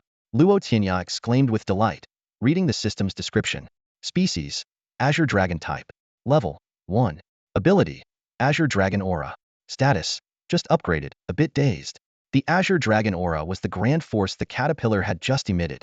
This ability could make all beasts submit and overwhelm opponents with its presence. In battle, it could immobilize enemy beasts. It's somewhat like the fist intent of the little six-eared, Luo Tianya pondered. However, the Six-Eared Macaque created its presence through refining an invincible fist intent, immobilizing enemies, which was somewhat different. More importantly, Luo Tianya was fortunate enough to gain this ability too. Now, with both he and his beasts possessing control techniques, and the destructive power of the Six-Eared Macaque, who among the younger generation could stand against him, Luo Tianya closed his eyes, feeling the enhancements brought by the caterpillar's upgrade to level 1. Both his physique and spiritual strength had improved to varying degrees, although he remained at level 3, as the highest level among them, the little six-eared, was still at level 3. He held up the caterpillar, examining it closely. Aside from its eyes being slightly larger, the horns on its head seemed more sharply defined. Looks like the caterpillar's evolution starts with its face. Placing the caterpillar on the table, he let the two little creatures, the monkey and the bug, interact joyfully. With only 29 evolution points left, just enough for the caterpillar to level up once, Luo Tianya pondered whether to upgrade it. Currently, it seemed unnecessary. After some thought, he abandoned the idea. The main combat force was the Six-Eared Macaque. Once it overcame the barrier of defeating a level 7, it could upgrade, and the Six-Eared Macaque required fewer evolution points than the caterpillar. However, now that the caterpillar had the Azure Dragon aura, its training plan needed to be prioritized. 3 days later, the Konoha city's arena was buzzing like boiling water. Luo Tianya and the Six-Eared Macaque had just wrapped up a thrilling victory, earning the frenzied cheers of thousands of spectators. In those 3 days, the Six-Eared Macaque had achieved 10 consecutive wins with overwhelming power, defeating each of its opponents, who were all at the peak of level 6, without any of them lasting beyond a single round. Its reputation spread like wildfire, sweeping across Konoha City, and the title, the Invincible Level 3 Monkey King, echoed through the streets. Even Luo Tong couldn't contain his curiosity. Disguised in ordinary clothing, he quietly slipped into the audience. As he witnessed the domineering and invincible fighting spirit of the Six-Eared Macaque, he furrowed his brow in contemplation. Why does this aura feel somewhat familiar? It seems weaker, though. What he didn't realize was that the Six-Eared Macaque could now control and refine its energy, making its fighting spirit more concentrated while restraining its overbearing aura. Luo Tong mistook this for a weakened version of its spirit, but he still took note and planned to investigate further upon returning home. Watching the Six-Eared Macaque, a level 3 beast, overpower level 6 opponents with ease, Luo Tong couldn't help but view it in a new light, secretly sighing. If only it were Luo Tianya's lifebound beast. At the same time, the vendor from before had also been drawn by the news. When he saw the Six-Eared Macaque showcasing its might and Luo Tianya smiling nearby, he couldn't help but burst into tears, sobbing uncontrollably. Others thought he had placed the wrong bet and tried to console him, saying, "Are you new here? Don't you know that little monkey is unbeatable now? It can defeat a level 6 beast with one punch, even though it's only level 3. Be more careful next time." Hearing the words, "be more careful," the vendor recalled the 10 white crystal stones Luo Tianya had reluctantly given him before, and he cried even harder. Back in the backstage resting area, Luo Tianya turned to Dezhuang, who was playing with a small black pig. "Dezhuang, it's your turn for the beast battle next, right?" Dezhuang stood up, looking serious. "Yes, I heard the opponent is a level 6 snake-type beast." Luo Tianya frowned. "A snake-type beast? From the Wang family?" Xiaobai shook his head. "It doesn't seem like it. They're unfamiliar faces and don't look like Wang family members." Luo Tianya cautioned sternly. "Either way, be careful. The little black pig is just a step away from reaching level 5. We can't afford to be careless now." "I understand." Dezhuang nodded solemnly. With the nourishment of spiritual liquid and daily combat practice, both Xiaobai and Dezhuang's lifebound beast had made significant progress. Although they hadn't broken through to the next level, they had reached the peak of their current levels. Dezhuang's little black pig was just half a step away from crossing into level 5. As the staff reminded them, the 3 of them and their 4 beasts rose and headed toward the entrance tunnel. Amid the cheers of the audience, Dezhuang and the little black pig made their entrance. Over the past few days, the little black pig had also gained quite a bit of popularity due to its undefeated record at the same level and its ability to challenge higher levels, earning it the affectionate nickname, Pig King, from its fans. Dezhuang cautiously eyed the slender figure approaching from the opposite side. That person had a shadowy gaze and a pitch-black snake coiled around him, its tongue flicking out over his shoulder. "Dezhuang, be careful," Luo Tianya called out from the sidelines. Although their previous information indicated the snake was a level 5 beast, both it and its owner gave Luo Tianya a feeling of being far from ordinary. "I know," Dezhuang replied in a deep voice. He set the little black pig on the ground and quickly formed a special amplification array with his hands. "Go." With Dezhuang's guidance, the array descended onto the little black pig. On the verge of breaking through to level 5, the little black pig's aura surged dramatically. Its hooves dug into the ground, and it snorted white vapor from its nostrils as it fixed its gaze on the opponent. Opposite, the snake elegantly slid off its owner, coiling its body and locking its icy vertical pupils onto the little black pig. "Begin." At the referee's command, the situation on the field changed abruptly. The snake's owner, already prepared, cast an array onto the snake, causing its aura, originally at the peak of level 5, to soar. It broke through to level 6, and its energy continued to rise, quickly reaching the peak of level 6. "Dezhuang, be careful." Seeing the sudden shift in the situation, Luo Tianya shouted loudly from the sidelines. Unfortunately, everything happened too quickly. From the moment the snake's owner activated the magic array to the abrupt upgrade of the snake, it was all over in the blink of an eye. Dezhuang had already followed standard tactics, commanding the little black pig to charge, and this momentum was impossible to halt in an instant. A shadowy, gaunt man curled his lips into a disdainful smile and whispered something to the snake. The snake swiftly rose halfway up, its long tail fiercely striking the ground. In an instant, rows of sharp rocks burst from the earth, targeting the charging little black pig. With a pitiful squeal, the unsuspecting little black pig was impaled by the spikes, lifted into the air. Its strength was only at the peak of level 4, and its only skill was charging. It was no match for the level 6 peak snake. The sharp rocks pierced its belly, and blood gushed out. "We surrender!" Luo Tianya roared. "We surrender!" De Zhuang's eyes were wide with rage as he rushed to the little black pig, shouting to the referee. The referee promptly announced, "The battle is over." However, the shadowy man didn't seem ready to let it end there. The snake lashed its tail again, and more rock spikes erupted from the ground, attacking all targets in the arena. "De Zhuang, watch out!" Luo Tianya and Xiaobai leapt into the arena, ready to rescue De Zhuang and the little black pig. But someone was fast. A level 9 referee acted instantly. With a flash, he whisked De Zhuang away from the center of the battlefield. Another flash, and he was holding the severely injured little black pig. Meanwhile, the six-eared macaque and the violent rabbit punched out, shattering all remaining rock spikes in the arena. De Zhuang took the barely breathing little black pig from the referee, tears welling in his eyes. "I'm sorry, little black pig. It's my carelessness that got you hurt." The little black pig weakly opened its eyes, shaking its head slightly, and nudged De Zhuang's hand with its nose. As its host, De Zhuang understood this gesture was telling him it didn't blame him, that it was its own carelessness. At that moment, De Zhuang couldn't hold back anymore, and tears as big as beans rolled down his cheeks. "Medic!" Luo Tianya and Xiaobai cleared the obstacles and rushed over, calling for the medic and the butterfly fairy. After a careful examination, the medic said, "Its belly is pierced, and internal organs are damaged, but it's a life-bound beast. With proper rest, it will recover." "What about with high-grade spirit liquid?" Luo Tianya asked gravely. "It will speed up recovery, but still take 3 or 4 days," the medic replied. 3 or 4 days. Upon hearing this, Luo Tianya and Xiaobai's expressions darkened. Luo Tianya turned to the butterfly fairy, who was watching curiously but made no move to help, and pleaded with a bow, "Please, butterfly fairy, lend us your aid." The medic shook his head. "It's useless. She only acts on her whims. Consider it a favor owed by Luo Tianya." Luo Tianya's voice was sincere as he bowed deeply. Xiaobai was stunned. He had never seen the proud Luo Tianya so humble in asking for help. The butterfly fairy curiously observed Luo Tianya, her wings gently stirring his long hair. The medic was about to dissuade him, but was rendered speechless by what happened next. The butterfly fairy tilted her head in thought for a moment, then suddenly reached out to pat Luo Tianya's head, as if suddenly interested, and began to dance gracefully around him. She then flew to the little black pig, her wings fluttered, and a soft white glow fell upon its wound. The wound began healing at a speed visible to the naked eye. Full power. The medic was so astonished his jaw nearly dropped. As the most outstanding healing beast on the divine beast continent, the butterfly fairy always acted on a whim, never using more than half her power. But now, the medic clearly saw the full power of her Halinga pure milky white glow, not the usual pale white.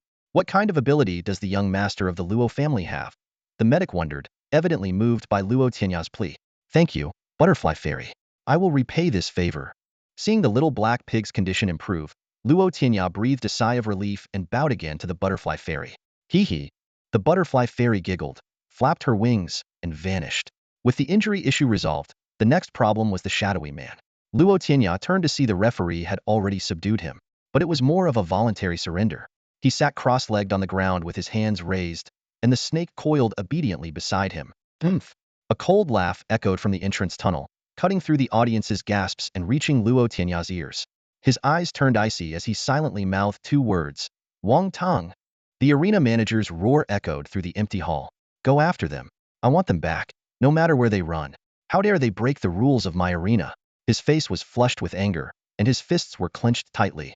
Standing calmly on the side, Luo Tianya observed the chaos. His gaze swept over the manager's contorted expression as he softly remarked, "It's clear this was a premeditated plan.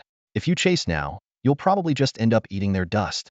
Hearing this, Manager Li immediately turned to Luo Tianya and bowed respectfully. His face was full of apology and helplessness. "Young Master Luo, today's incident was our arena's fault. We will cover your friend's losses, and all bets on this match will be refunded." Luo Tianya nodded slightly, a shrewd glint in his eyes. You might as well refund the ticket money too, to salvage some of your reputation." "Of course, we'll arrange that," Manager Li replied, the bitterness on his face deepening. He knew well that today's events had already caused a storm in my city. Bribing personnel, concealing the beast's level, ignoring the referee, and the severe intent to harm had all severely damaged the arena's reputation. Thinking of the impending backlash from the city's major families, Menagerie felt a headache coming on. Seeing no further clues, Luo Tianya turned to leave. As he reached an empty corner, he clenched his fist, muttering through gritted teeth, Wang Tong. Though they had never met, Luo Tianya was certain it was Wang Tong, Wang Chong's elder brother, the eldest son of the Wang family, and the second most talented person in my city 2 years ago, right after Bai Qiu. More importantly, he was convinced that Wang Tong's target in this incident was himself. Luo Tianya quickly made his way to the room where De Zhuang and Xiaobai were. Pushing the door open, he saw De Zhuang sitting dejectedly on the bed, while the little black pig had been sent back to its spiritual sea. Xiaobai was quietly comforting him. De Zhuang. Luo Tianya called out sternly, striding forward. Seeing De Zhuang's regretful and remorseful expression, Luo Tianya's demeanor was serious, and his tone was firm. De Zhuang, pull yourself together. Are you going to let a minor setback defeat you? We were set up this time, but what we need to do is not regret our choices but learn from this, gain experience, and firmly remind ourselves never to make the same mistake twice. De Zhuang looked up at Luo Tianya, a complex mix of emotions in his eyes. Luo Tianya continued, today, go home and rest well. The little black pig has been treated by the butterfly fairy, and it just needs some rest to recover. Take the spirit liquid the arena is compensating you with and use it wisely. Xiaobai stood up, gently patting De Zhuang's shoulder. Let's go, De Zhuang. Go home. Rest, calm down, and reflect on today's biggest issues so you can avoid them in the future. With that, he picked up the spirit liquid from the table, nodded to Luo Tianya, and helped De Zhuang out of the room. Luo Tianya stood there for a long time, a resolute look in his eyes before he turned and left to find someone. Throughout the journey, Xiaobai kept comforting De Zhuang, hoping he would recover soon, but to little effect. De Zhuang kept his head down, his mood low. Upon reaching the gate of De Zhuang's newly acquired small courtyard, Xiaobai handed him the spirit liquid. I won't go in. The spirit liquid is all yours. Time is of the essence, so make good use of it. With that, he turned and left. De Zhuang sighed deeply, pushing open the creaky door. Mom, I'm back. A frail middle-aged woman emerged from the courtyard, her face warm with a smile. Ah, you're back just in time for dinner. This courtyard was bought with crystals given by Luo Tianya, along with a blue crystal that allowed his mother to be freed from long-term labor, no longer needing to work odd jobs, enabling her to enjoy a comfortable life at home. Although De Zhuang is a bit simple, he is by no means foolish. He is well aware of who treats him well, especially the care from Luo Tianya. Because of this, today's failure filled him with guilt, feeling that he had let Luo Tianya down. In hindsight, if he had been a bit more cautious, perhaps he wouldn't have lost so badly. During dinner, Mrs. Fong keenly noticed something was off with De Zhuang. Normally, he could eat 5 or 6 bowls, but today he put down his chopsticks after just 3, looking obviously downcast. Is something bothering you today? Mrs. Fong asked softly. De Zhuang shook his head vigorously. No. Mrs. Fong smiled gently. I can tell if something's wrong. After all, you're my own flesh and blood. Realizing he couldn't hide it from his mother, De Zhuang had no choice but to recount everything that had happened that day. After listening, Mrs. Fong sighed. Tianya is such a good child. He must be really worried. No sooner had she spoken than her expression changed dramatically. She slammed her bowl and chopsticks down on the table and demanded coldly, kneel down. De Zhuang looked bewildered. Huh? I said kneel down. Mrs. Fong's voice suddenly rose, with a sharp edge to it.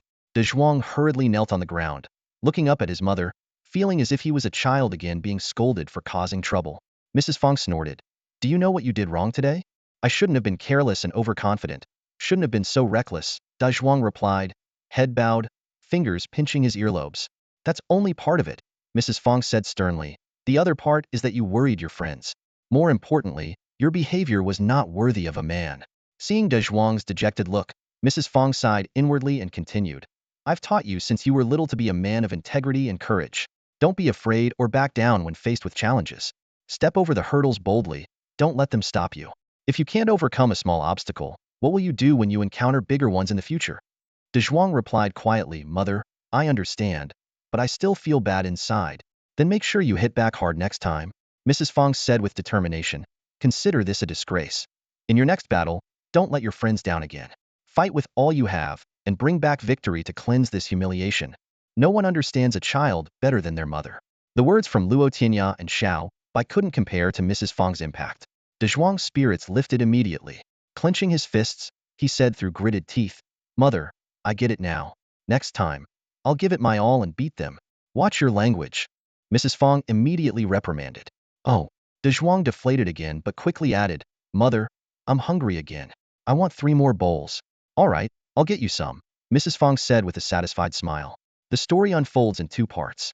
At the edge of the forest of mythical beasts outside the city, Luo Tianya stood bathed in the golden glow of the setting sun. He faced Joswarin with sincerity in his eyes. I need your help with something. Joswarin raised an eyebrow, slightly surprised. Oh, Master Luo needs my help? Luo Tianya didn't answer directly. Instead, he pulled out a piece of crystal-clear blue stone from his pocket. Joswarin's eyes lit up as he instantly understood Luo Tianya's intent. Deal. Before the words had fully left his mouth, Joswarin's figure flickered like a phantom, and the blue stone vanished from Luo Tianya's hand. Luo Tianya watched him with interest. Aren't you going to ask what I need you to do? Joswarin smiled calmly. As long as it's not murder and arson. What if it is? Luo Tianya teased.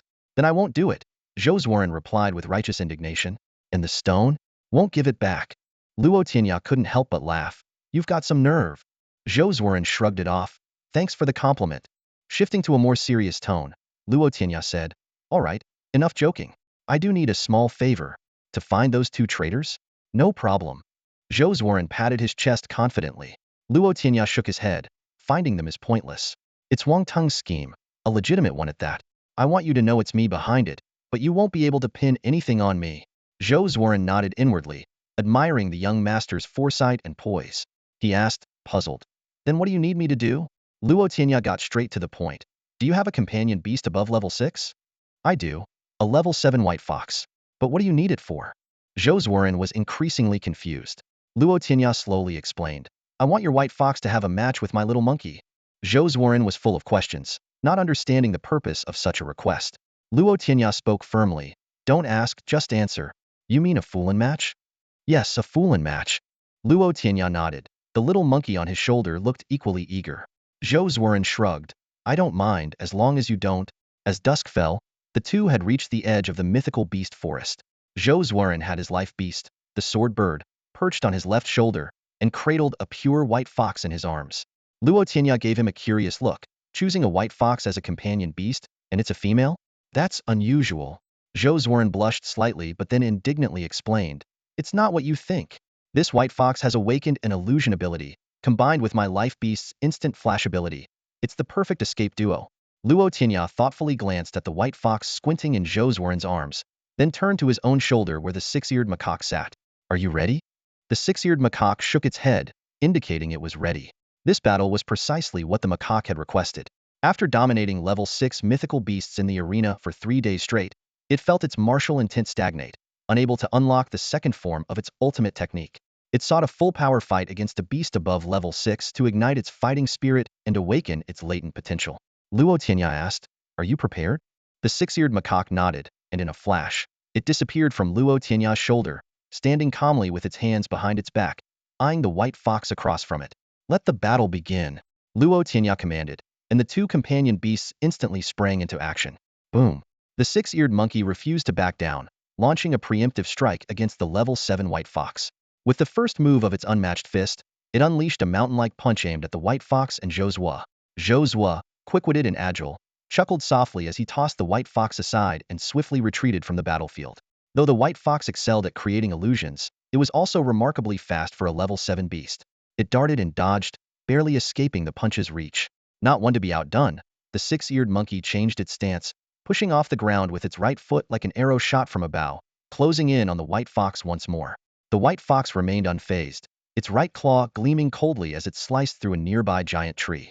With a deft step on the severed trunk, the tree toppled towards the six-eared monkey with a thunderous crash. Impressive combat experience. Luo Tianya couldn't help but admire. Of course, Josua replied with a smug grin. My companion beast has seen many battles. Then, shifting the topic, he asked, but why isn't your monkey using that special restraining technique?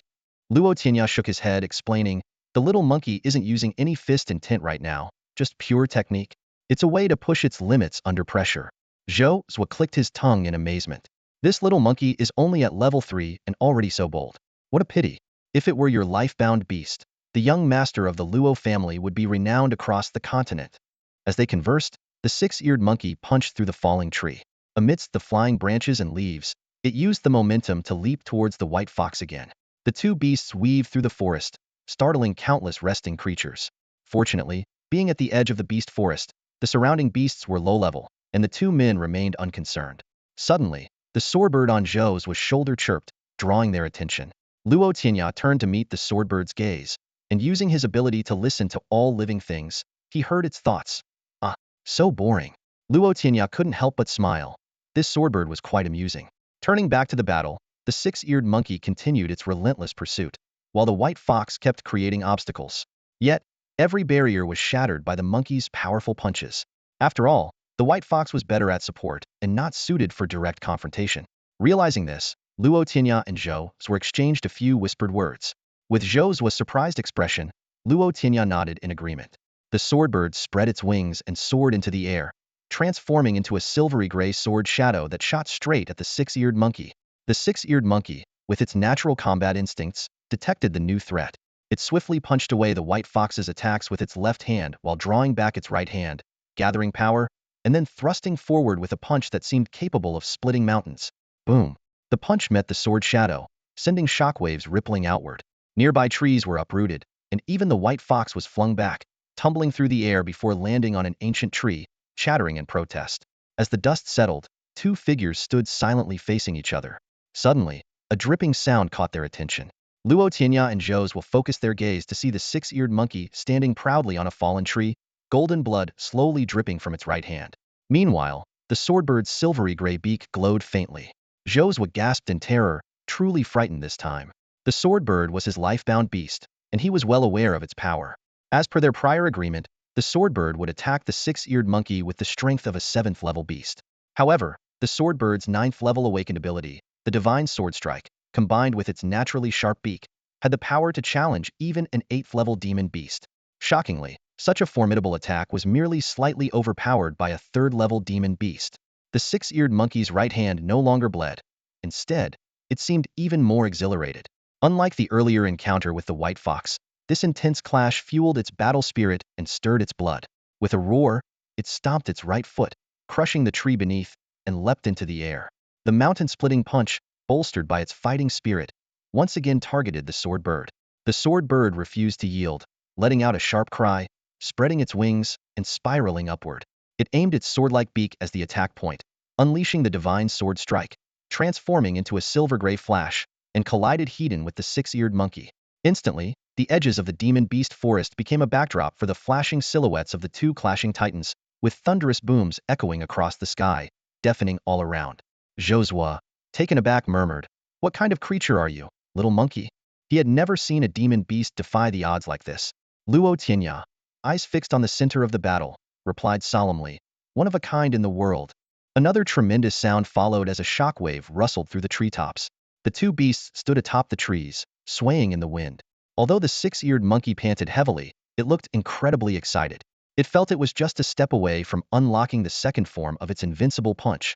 The six-eared monkey closed its eyes, took a deep breath, and exhaled slowly. When it opened its eyes, they shone with a brilliant light. It pushed off from the treetop, soaring into the air. In midair, it extended its arms, stirring the surrounding air.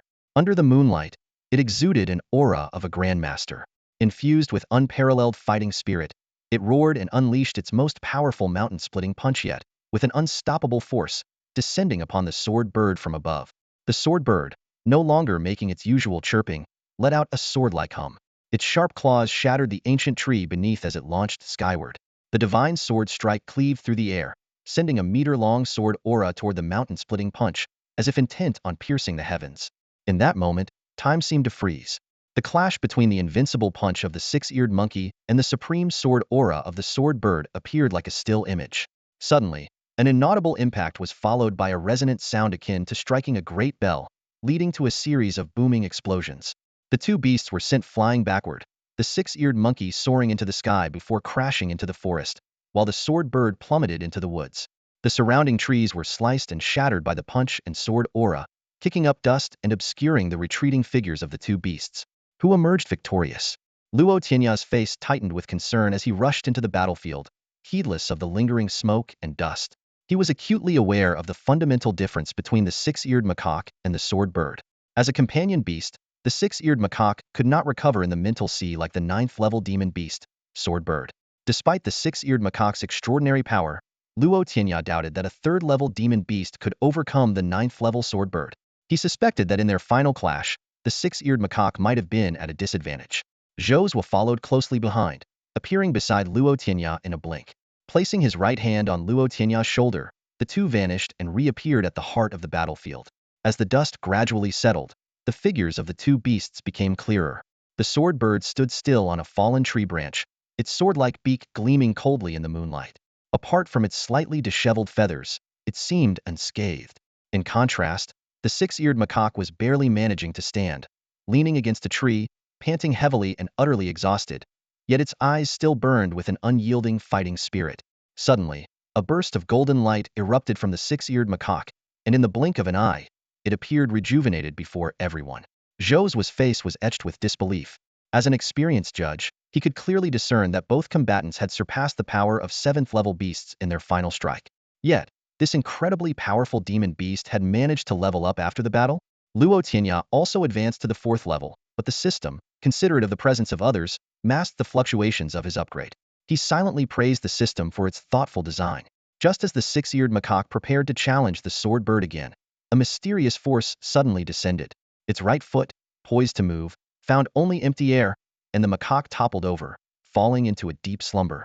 Luo Tianya hurried to its side, checking to find its breathing steady and wounds improving, which allowed him to breathe a sigh of relief.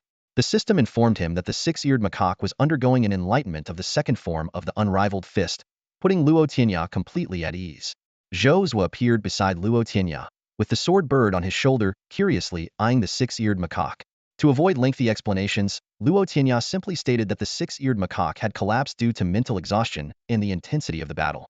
Although Zhou had his doubts, he accepted this explanation, considering the possibility of forbidden techniques being used. Bathed in moonlight, Luo Tianya carried the Six-Eared Macaque, now in a state of inheritance, and walked side by side with Zhou back to Konoha City. The edge of the beast forest behind them lay in ruins, silently recounting the epic battle that had taken place there, beyond the imagination of the ordinary.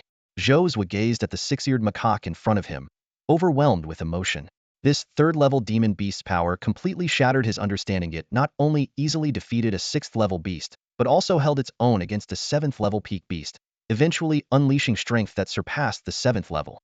Luo Tianya merely chuckled softly, saying nothing more.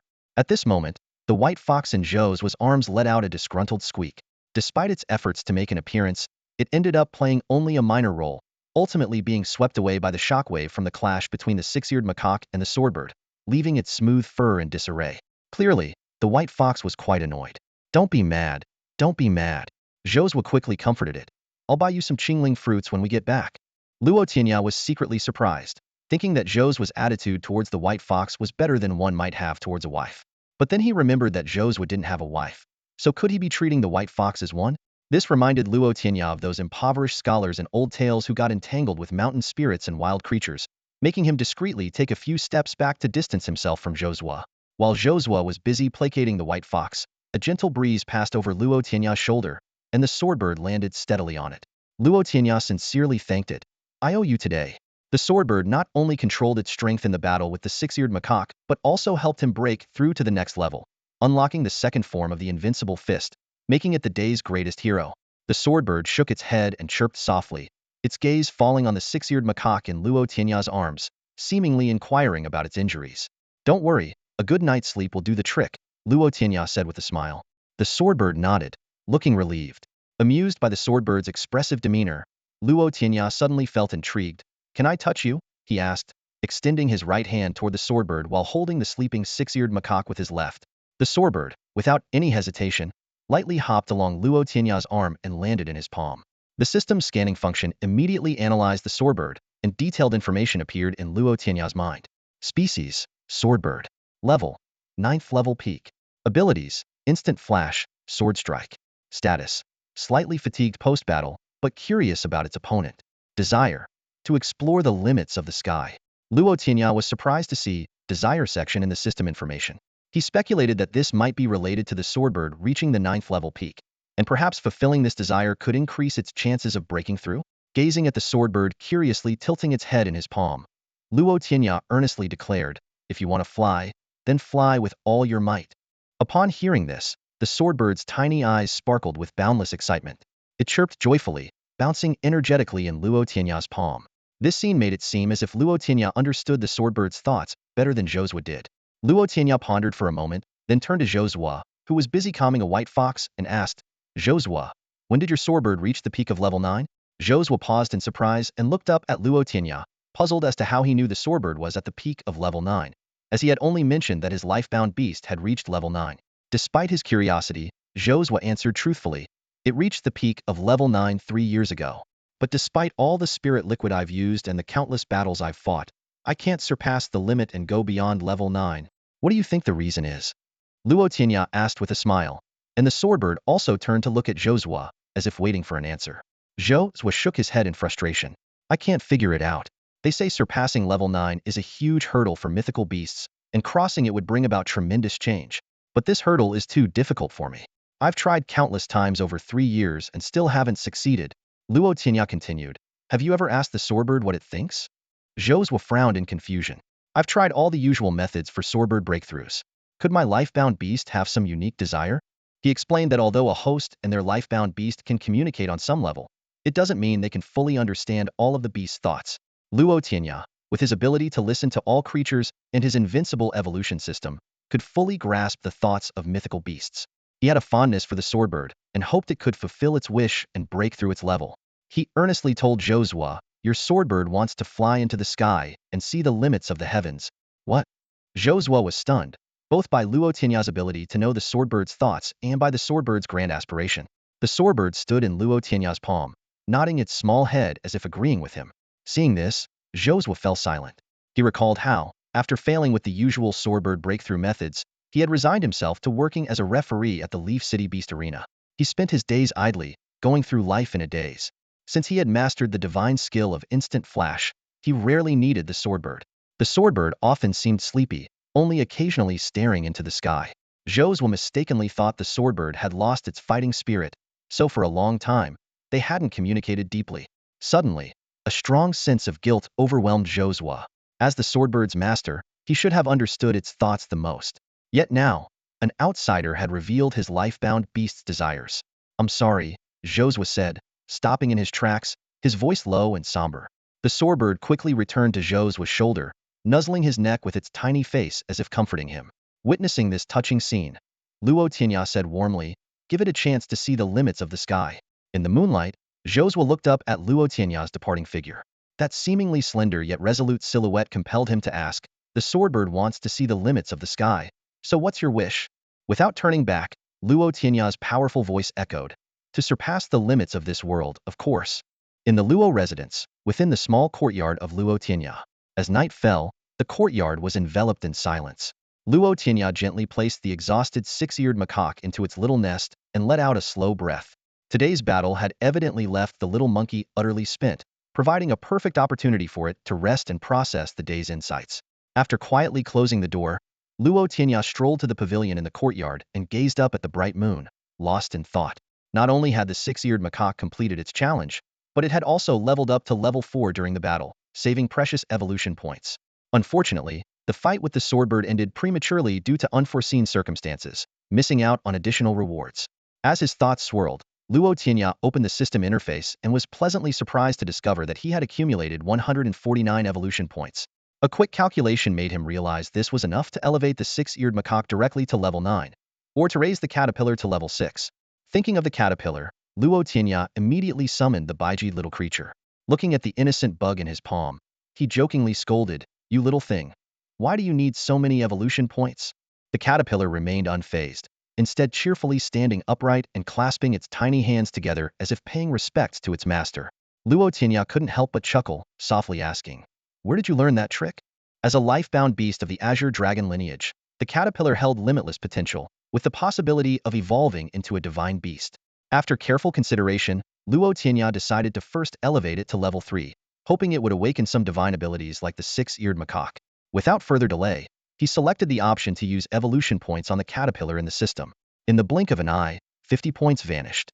Luo Tianya watched intently as 2 green lights rose from the caterpillar, finally coalescing into a halo floating an inch above its head.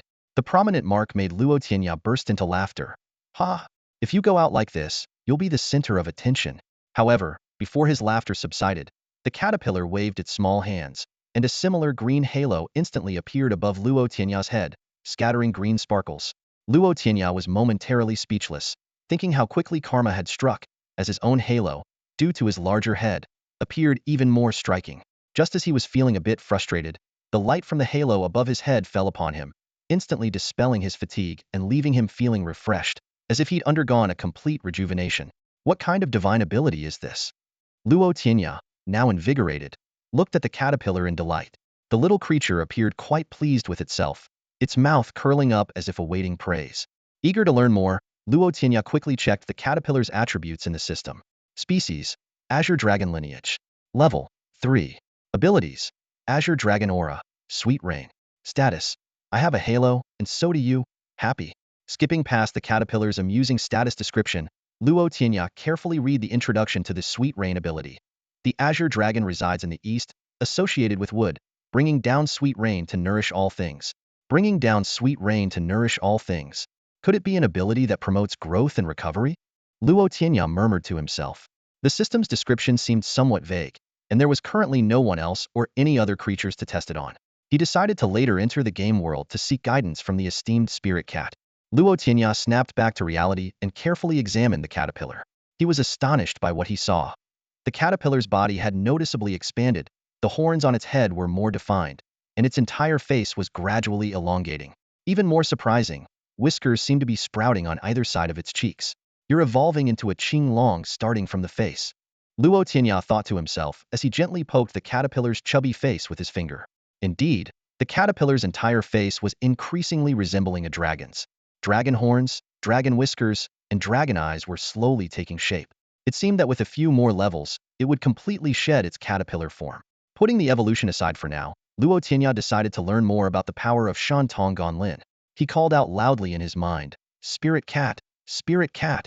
Suddenly, a yawning spirit cat appeared out of nowhere, looking rather annoyed.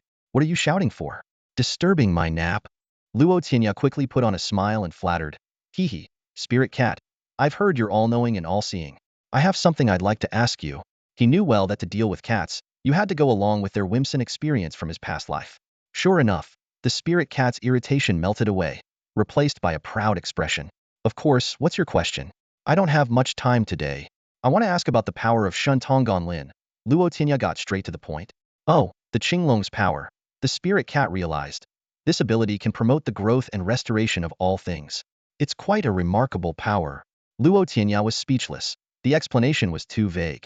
He probed further. Could you be a bit more specific?"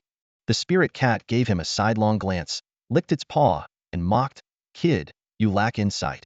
Then it continued, "Shan Tong Gonlin can promote plant growth and reproduction, speeding up their life cycle. For beasts or humans, it can restore energy and heal injuries. For most injuries, one application can bring them back to normal. So, it's a healing art." Luo Tianya muttered under his breath. The spirit cat overheard and let out a cold laugh, its voice suddenly booming. "Ha! Do you underestimate this power? It's one of Qinglong's innate abilities. Qinglong is associated with wood, and wood is best at healing and restoration. As one of the 5 divine beasts, Qinglong commands the laws of wood. When fully matured, a Qinglong can unleash Shan Tong Gonlin to make the entire world flourish and banish evil."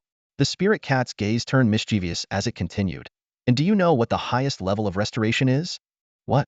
Luo Tianya asked curiously.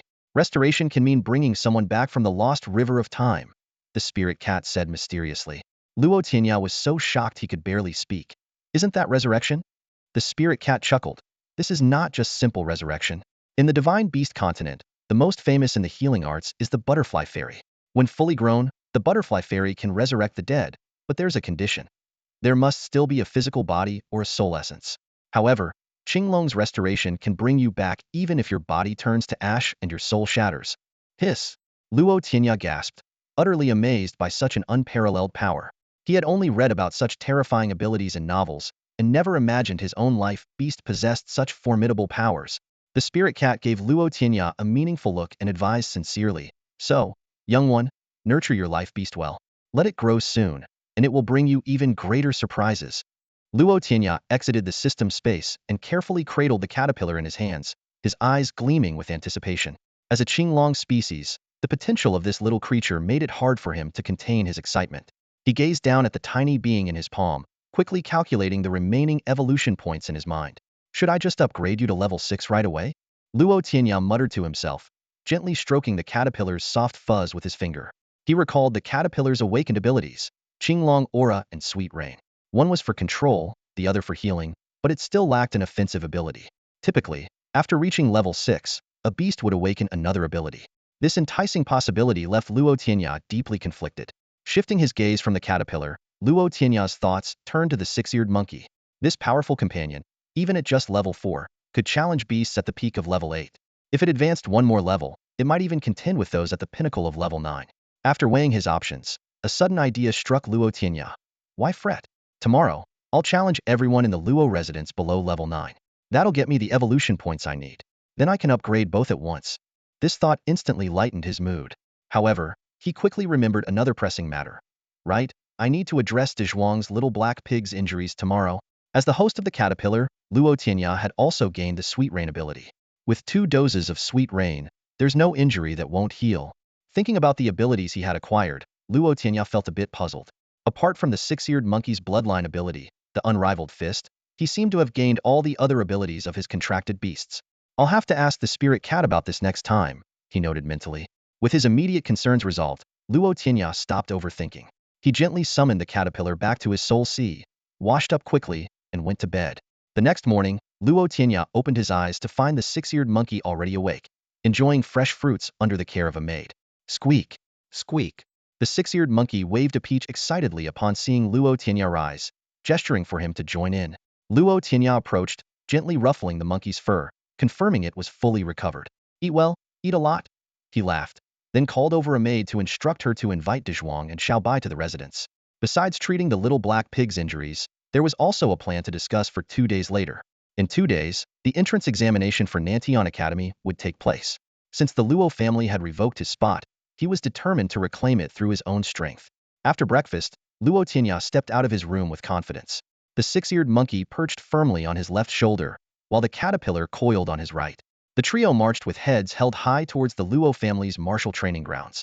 From a distance, the training grounds echoed with shouts and the sounds of collisions. Ha! Hee-ha! Bam! The battles between various beasts, the tests of strength and speed, and the contests of skill created a lively scene. As the leading family in Konoha City, the Luo family naturally had high standards for its guards. Even the most basic guards were required to have beasts at level 6 or above, with at least one ability awakened. Guards at level 7, 8, and 9 could gradually advance to elite guards, squad leaders, and chief guards. It was rumored that there were a few chief guards in the Luo residence who had surpassed level 9, though Luo Tianya had never seen them. Additionally, there was a direct unit under the head of the family known as the Blue Wolf Armored Guards. It was said that their beasts were fierce blue wolves, at least level 8. This elite force was a major deterrent for the Luo family in Konoha City. At that moment, the training grounds were dominated by guards at levels 6 and 7. As the saying goes, after level 7, each level is a world apart. Although this saying may be somewhat exaggerated, for ordinary beasts, the level suppression becomes evident after level 7. In battles between the same species, a level 7 beast has little chance of defeating a level 8 one. Thus, the grounds were mostly filled with new recruits in training or seasoned level 7 veterans guiding newcomers, honing their combined battle formations and improving their synergy with their beasts. Standing at the entrance of the training grounds, Luo Tianya watched the modest-scale beast battles before him and couldn't help but shake his head in disappointment. TSK, a bit underwhelming. To him, these battles paled in comparison to the epic confrontation between the six-eared monkey and the Swordbird the night before. Of course, Luo Tianya wasn't looking down on the hardworking guards.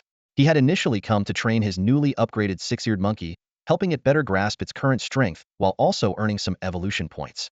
Seeing the ordinary battle scenes, he couldn't help but feel a slight tinge of disappointment. Luo Tianya stood at the door, lost in thought. His presence caught the attention of a burly man, clearly the leader of the guards. The man approached respectfully and asked, "Young Master Luo, is there something you need?" Luo Tianya snapped out of his reverie and nodded. "Yes, there is something I'd like your help with." The burly man, named Fengjian, was in charge of the training at the martial arts field that day. As a warrior at the peak of the 7th level, he only needed to oversee the guards' exercises without participating himself. While watching the group of youngsters train, he noticed Luo Tianya standing at the entrance. Luo Tianya was a well-known figure in the household. Once hailed as the top prodigy, he had fallen from grace due to the hatching of his life beast, only to regain his reputation with the help of a companion beast, a little monkey. Such a legendary journey left a lasting impression on everyone. Fengjian was secretly surprised. unsure of what the young master might need from ordinary people like them, who were only at the 6th or 7th level. He bowed respectfully and said, "Please tell us what you need." Even without considering Luo Tianya's legendary feats, his status as a direct heir of the Luo family and the nephew of the family head, Luo Tong, was enough to command respect from the guards. Luo Tianya pointed to the beasts and guards engaged in sparring and said, "Could you have them stop for a moment?" Feng Jian nodded in agreement, stepped forward, and shouted a loud "Stop!" that echoed throughout the training field. Instantly, everyone halted their actions, turning in surprise to look at Feng Jian and the young master beside him. Feng Jian took a step forward and announced in a deep voice, "Young Master Luo has something to say to us." The training ground fell silent, with all eyes focused on Luo Tianya. With a calm demeanor, Luo Tianya surveyed the surroundings, then smiled slightly and spoke, "I want to challenge all the beasts here." He paused, and when he spoke again, there was a hint of challenge in his tone. "Come at me, all of you." "Master Luo, are you joking?" Feng Jian asked with a bitter expression, his voice low. As soon as he spoke, the entire training ground erupted in an uproar. Luo Tianya, with a serious demeanor, shook his head and replied, "I'm not joking." Feng Jian furrowed his brows, looking troubled. "But both you and your companion beast are of noble status. We're just common folk. If something goes wrong, we can't bear the responsibility." To Feng Jian, Luo Tianya seemed utterly reckless. Challenging a group of beasts single-handedly? Even though they were only ordinary level 6 or 7 beasts, unlike the level 3 monkey on his shoulder that could easily defeat level 6 beasts, the sheer number was overwhelming. If something went wrong, they would surely be blamed. Understanding their concerns, Luo Tianya assured them, "No worries. Let me make it clear. If anything happens, you won't be held accountable. I guarantee it in the name of the Luo family. Even the head of the family has no right to interfere." Hearing this firm promise, Feng Jian felt slightly relieved. Indeed, within the Luo residence, apart from financial matters, the head of the family, Luo Tong, couldn't control Luo Tianya. Just like when he tried to cut off Luo Tianya's monthly allowance to prevent him from nurturing his life beast for Nantian Academy, Luo Tianya managed to turn things around with his companion beast. Luo Tianya let a slight smile play on his lips. "If the head can't control me, who can?" Then, he dropped a bombshell. "I won't let you fight for free. After the duel, each of you will receive 20 white crystal stones." This announcement sent the guards into a frenzy. Initially, they thought the young master was just playing with them. But upon hearing they'd each get 20 white crystal stones, equivalent to nearly half a month's wages, they were suddenly eager. Someone shouted, "As long as we get paid, we don't care what tricks you're up to. Onion or a group fight we're in." Seeing the guards' enthusiasm, Feng Jian's expression grew even more troubled. "Master Luo, please stop this nonsense. So many beasts against your little monkey. We really can't take the risk." Ignoring Feng Jian's incessant muttering, Luo Tianya climbed to a higher vantage point and addressed the crowd below. His voice firm, "I, Luo Tianya, stand by my word. Each of you will receive 20 white crystal stones, without exception. Now, please set your life beasts aside and rest a while before we begin." The guards hesitated, glancing at Feng Jian behind Luo Tianya. With a sigh of resignation, Feng Jian thought that if he stopped them now, the guards would surely harbor resentment. He had no choice but to concede. "Do as Master Luo says, but be careful." The guards understood the underlying message in Feng Jian's words: be cautious, not to harm Luo Tianya. Turning to Feng Jian, Luo Tianya said, "You join as well?" Feng Jian hesitated. "But my life beast is at the peak of level 7. It wouldn't be appropriate to join, would it?" "Nothing inappropriate," Luo Tianya stated bluntly. "I'm aiming to fight beasts of your level." With that, he gave Feng Jian a gentle push, causing him to stumble back into the group. Reluctantly, Feng Jian assumed the role of command.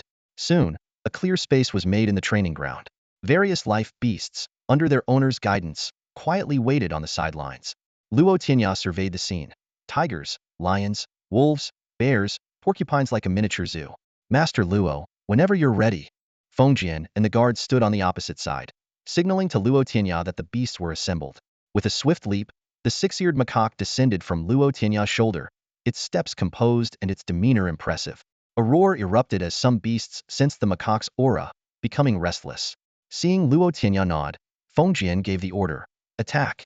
Instantly, a multitude of beasts charged at the Six-Eared Macaque under their owner's commands. The training ground became a scene of chaos, with beasts charging, powers unleashed, lights flashing, and thunderous sounds echoing, shaking the very ground. Faced with this overwhelming torrent of battle, the Six-Eared Macaque was brimming with fighting spirit. It let out a deafening roar towards the sky, adopting two distinct stances with its hands. The left hand prepared a powerful straight punch, known as the first move Mountain Splitter. The right hand drew an arc at a mysterious angle before clenching into a fist and striking downwards, embodying the newly mastered second move of the Invincible Fist, Sea Cleaver. The moves Mountain Splitter and Sea Cleaver instantly stirred the elemental energies of the world, clashing heat-in with the incoming torrent of supernatural powers. With a thunderous explosion, these two moves shattered the wave of divine power into fragments, which dissipated into sparkles carried away by the wind. Now at level 4, the Six-Eared Macaque's combat prowess was even more formidable, holding its ground against dozens of level 6 and 7 beasts. After breaking the opponent's group attack, it swiftly maneuvered into the battlefield. In its agile movements, several beasts were knocked out of the fray, sent flying away in disarray. The Six-Eared Macaque displayed remarkable combat intelligence, choosing not to withstand another group assault directly. Instead, it utilized its extraordinary speed and strength to slice through the battlefield, tackling one opponent at a time. However, the defending beasts were no ordinary foes. Upon receiving their host's orders, the nearby beasts quickly regrouped, forming a battle formation to jointly resist the Six-Eared Macaque. Despite this sudden shift, the Six-Eared Macaque remained calm and composed. It opened and closed its hand, forming a fist, and the force field of the Invincible Fist enveloped the opposing beasts. With a powerful punch, those beasts were forced back, retreating from the battlefield with dejected expressions. The speed of the Six-Eared Macaque was astonishing. Even when compared to the speed-specialized level 7 pinnacle Swordbird, it held its own, and now, having leveled up, it was even faster. To the spectators, it appeared as a golden flash flickering in and out of view, followed by their beasts being knocked out of the arena, landing on the ground, disheartened.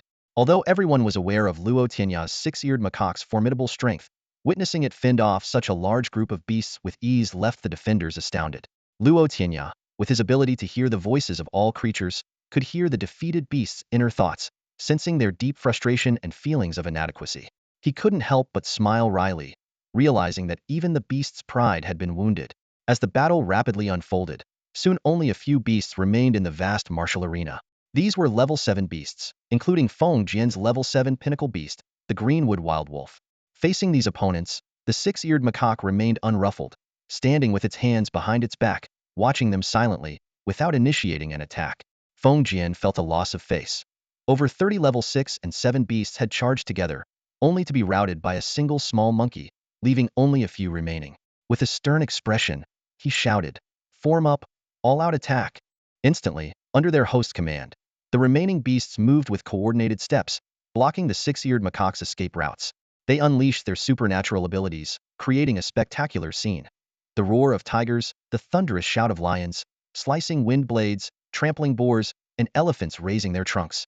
Finally, a porcupine released its ultimate move, launching its quills in a shower of spikes towards the Six-Eared Macaque. In the face of this massive onslaught, the Six-Eared Macaque raised its right hand, its fingers stirring the winds and clouds. Then, clenching its fist, it stepped forward with its left foot, causing the ground to crack. It unleashed the second move of the Invincible Fist Sea Cleaver. Those watching from behind felt as if they could truly see an endless ocean before the Six-Eared Macaque, and it, with its small frame, was about to cleave through this vast expanse of water. Boom! A thunderous explosion reverberated all around, as if the sea were being cleaved in two. The Six-Eared Macaque's punch shattered numerous magical abilities, and the powerful shockwave sent the beasts reeling backward. They stumbled to the ground, looking utterly disheveled. The porcupine, in particular, was in a sorry state. Its quills all fired off, leaving it curled up like a ball of flesh. The Six-Eared Macaque slowly withdrew its power, its breathing steady, and its eyes gleaming with a radiant light. Its demeanor was composed, showing no signs of having just been through a fierce battle. Feng Jian trudged heavily to stand before Luo Tianya, bowing as he said, "Young Master Luo, we lost." His tone was laden with defeat. Luo Tianya patted Feng Jian's shoulder, offering comfort, "Don't be too hard on yourself. Your combined battle formation was quite impressive and effective. It's just not very useful against my special little monkey." Feng Jian looked up with a wry smile. "Yes, indeed. Your monkey is truly one in a million." Luo Tianya nodded. "Thank you for your hard work today." He pulled out a pouch from his pocket and tossed it to Feng Jian. "There are 20 green crystal stones inside. In addition to the 20 white crystal stones for each of you, use the rest to buy some spirit liquid for your bonded beasts." Feng Jian caught the pouch, feeling its unexpected generosity almost too hot to handle. "Just take it," Luo Tianya laughed. "Buy some spirit liquid for those beasts to make up for their injured spirits." With that, he called the Six-Eared Macaque back and turned to leave. "Young Master Luo really is a good person," Fengjian and the other guards couldn't help but feel a sense of admiration. Luo Tianya was filled with joy. Part of it was due to the significant increase in the Six-Eared Macaque's combat abilities, and the other part was the breakthrough in evolution points. The recent battle, where he faced many opponents at once, directly pushed his evolution points up to 220. This gave him more room to maneuver. Now, he could directly upgrade 2 of his little companions, or even raise the Azure Dragon caterpillar to level 6, with enough points left to bring the Six-Eared Macaque up to level 9. In high spirits, Luo Tianya returned to his small courtyard. As he entered, he saw Xiaobai and Dezhuang sitting in the pavilion, chatting leisurely, each holding their bonded beast. "You're here?" Luo Tianya approached, noticing that Dezhuang seemed to have regained his composure, no longer looking dejected but instead displaying a determined expression. It seemed that he had finally come to terms with things overnight. Luo Tianya set the caterpillar on his shoulder down and instructed it to use its healing ability, Divine Dew, on the still weak little black pig. Squeak, squeak. The caterpillar waved its tiny hand, and a green halo immediately appeared over the little black pig's head. Soon, the green light transformed into shimmering specks, seeping into the pig's body. Oink! The little black pig perked up, feeling its wounds rapidly healing and its energy steadily returning. Dezhuang and Xiaobai watched the scene in amazement. Dezhuang's eyes widened as he turned to ask, "Tianya, what kind of ability is this?" "A healing ability, very useful," Luo Tianya replied with a smile. Indeed, the Divine Dew ability lived up to its reputation. Even driven by the caterpillar's current level 3 energy, it could completely heal a high-level injured beast. Soon, the green halo above the little black pig dissipated. It stood up energetically, shaking its head, as a surge of energy erupted from its body. Boom! After the black light scattered and then converged back into itself, the little black pig successfully advanced to level 5. Excellent! Luo Tianya was overjoyed. With the little black pig's successful upgrade, the upcoming entrance exam for Nantian Academy seemed almost certain to be problem-free. After discussing the plans for the day after tomorrow with the 2 companions, Luo Tianya advised them to get plenty of rest over the next couple of days and then sent them on their way. Once he closed the door, he brought the 2 little creatures closer, adopting a serious demeanor as he explained the upcoming upgrade, urging them to be mentally prepared. Squeak, squeak. The 2 little creatures responded in unison, their eyes sparkling with anticipation. Luo Tianya accessed the system interface and chose to upgrade the caterpillar first. As 90 evolution points vanished instantly, countless streams of green light emerged from the caterpillar's small body, eventually forming rings of light that enveloped it. These rings interconnected, transforming into a long cylindrical cocoon, completely encasing the caterpillar. As the green light shimmered, Luo Tianya and the Six-Eared Macaque held their breath, intensely focused on the glowing cocoon. Suddenly, an unusual dragon's roar echoed, followed by a ripping sound as the green cocoon was torn open, scattering sparkling light over the caterpillar. The caterpillar before them was vastly different from its previous form. Although its body remained bulky, its head had completely transformed into that of a true dragon. Adorned with antler-like horns, its eyes were full of spirit, its ears nimble like a cow's, and its head elongated like a camel's, with 2 short whiskers drifting in the breeze. Luo Tianya couldn't help but marvel, recognizing it as the legendary dragon head from his past life, beginning its evolution into a Qilin. Roar! Squeak! The caterpillar emitted alternating cries, seemingly adapting to its new transformation. With the caterpillar's upgrade complete, 3 green lights shimmered around Luo Tianya, advancing his level to 6. He swung his right fist experimentally, producing a whistling sound, as his physical strength and spiritual C were significantly enhanced. With closed eyes, he sensed an awakening of some divine ability. Luo Tianya opened the system interface to check the caterpillar's information. Species: Qilin species. Level: 6. Abilities: Qilin Aura, Gentle Rain, Cloud Riding. Status: a bit confused about its identity. Am I a dragon or a bug? Ignoring the caterpillar's confusion, Luo Tianya noticed a new ability in the list: Cloud Riding. This surprised him, reminding him of the saying, "Where the wind goes, the tiger follows. Where the clouds go, the dragon follows," acknowledging the dragon's knack for riding clouds and summoning rain. He sensed he had acquired this ability too, as there was a peculiar feeling in his spiritual sea. With a smile, Luo Tianya suggested to the caterpillar, "Shall we see who can fly higher?" With that, he activated the ability within his spiritual sea, and a white cloud appeared beneath his feet, slowly rising. Squeak, squeak. The caterpillar, feeling competitive, waved its little hand, summoning a cloud just large enough to support its body, which also slowly ascended, soon surpassing Luo Tianya and nearing the ceiling. Luo Tianya laughed heartily, ha! Realizing that with this ability, escaping or pursuing others would be much easier in the future. Meanwhile, the Six-Eared Macaque, still seated on the table, watched the person and creature each perched on a cloud, its face full of bewilderment as it emitted a squeak, squeak, squeak. Seeing the six-eared macaque looking a bit neglected and sulking, Luo Tianya couldn't help but smile. He waved over to the caterpillarno. It should now be called the caterpillar dragon, and they all descended slowly. As the clouds dispersed, Luo Tianya turned to the still sulking six-eared macaque and spoke gently. Sorry about that. Got a bit carried away earlier and forgot to bring you along. How about we level you up to 6? The six-eared macaque chirped excitedly, its eyes gleaming with anticipation. Seeing this, Luo Tianya chuckled and opened the system interface, selecting the evolution points. As 18 evolution points were spent, 2 golden lights enveloped the six-eared macaque, making it look majestic. Suddenly, its body emitted a force, absorbing all the golden light. Roar! The six-eared macaque let out a long howl, its body rapidly expanding. In an instant, it grew from palm size to half the height of a person. As it crossed its fists, a series of thumping sounds echoed, as if showcasing its newfound power. Luo Tianya and the caterpillar dragon were dumbfounded, thinking, has it entered its growth phase just by reaching level 6?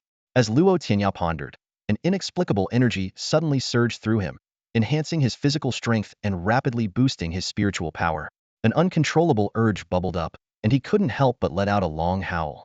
In that moment, a strange force coursed through him, his muscles bulging, body stretching, and clothes tearing apart. The caterpillar dragon was utterly bewildered, emitting a puzzled whine, as if asking, how come you guys can grow bigger too? Luo Tianya and the six-eared macaque simultaneously closed their eyes, seemingly absorbing some profound insight. Moments later, they opened their eyes, releasing a 3-inch-long divine light that almost pierced the air before gradually fading away. Luo Tianya exhaled deeply, a surge of energy restoring his body to normal. He looked at the six-eared macaque, now back to its 2-palm size, and slowly said, copper skin and iron bones. It turned out that the ability the six-eared macaque awakened at level 6 was indeed copper skin and iron bones, an ability to enhance its body and strength. Luo Tianya tried clashing his hands together, producing the sound of metal striking metal. He estimated that his current power might rival that of a level 7 or 8 beast.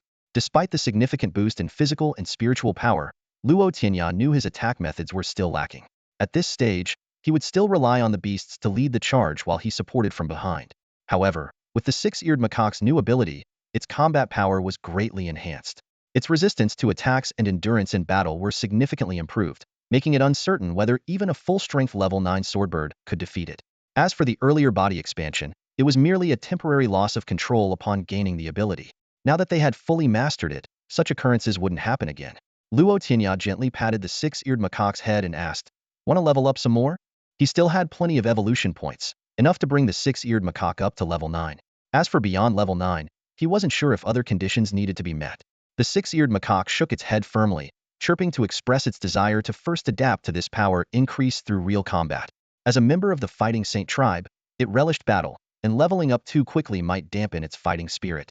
Besides, with Luo Tianya holding the evolution points, they could upgrade at any time, so there was no need to worry about unexpected situations. For now, the six-eared macaque's strength was quite formidable.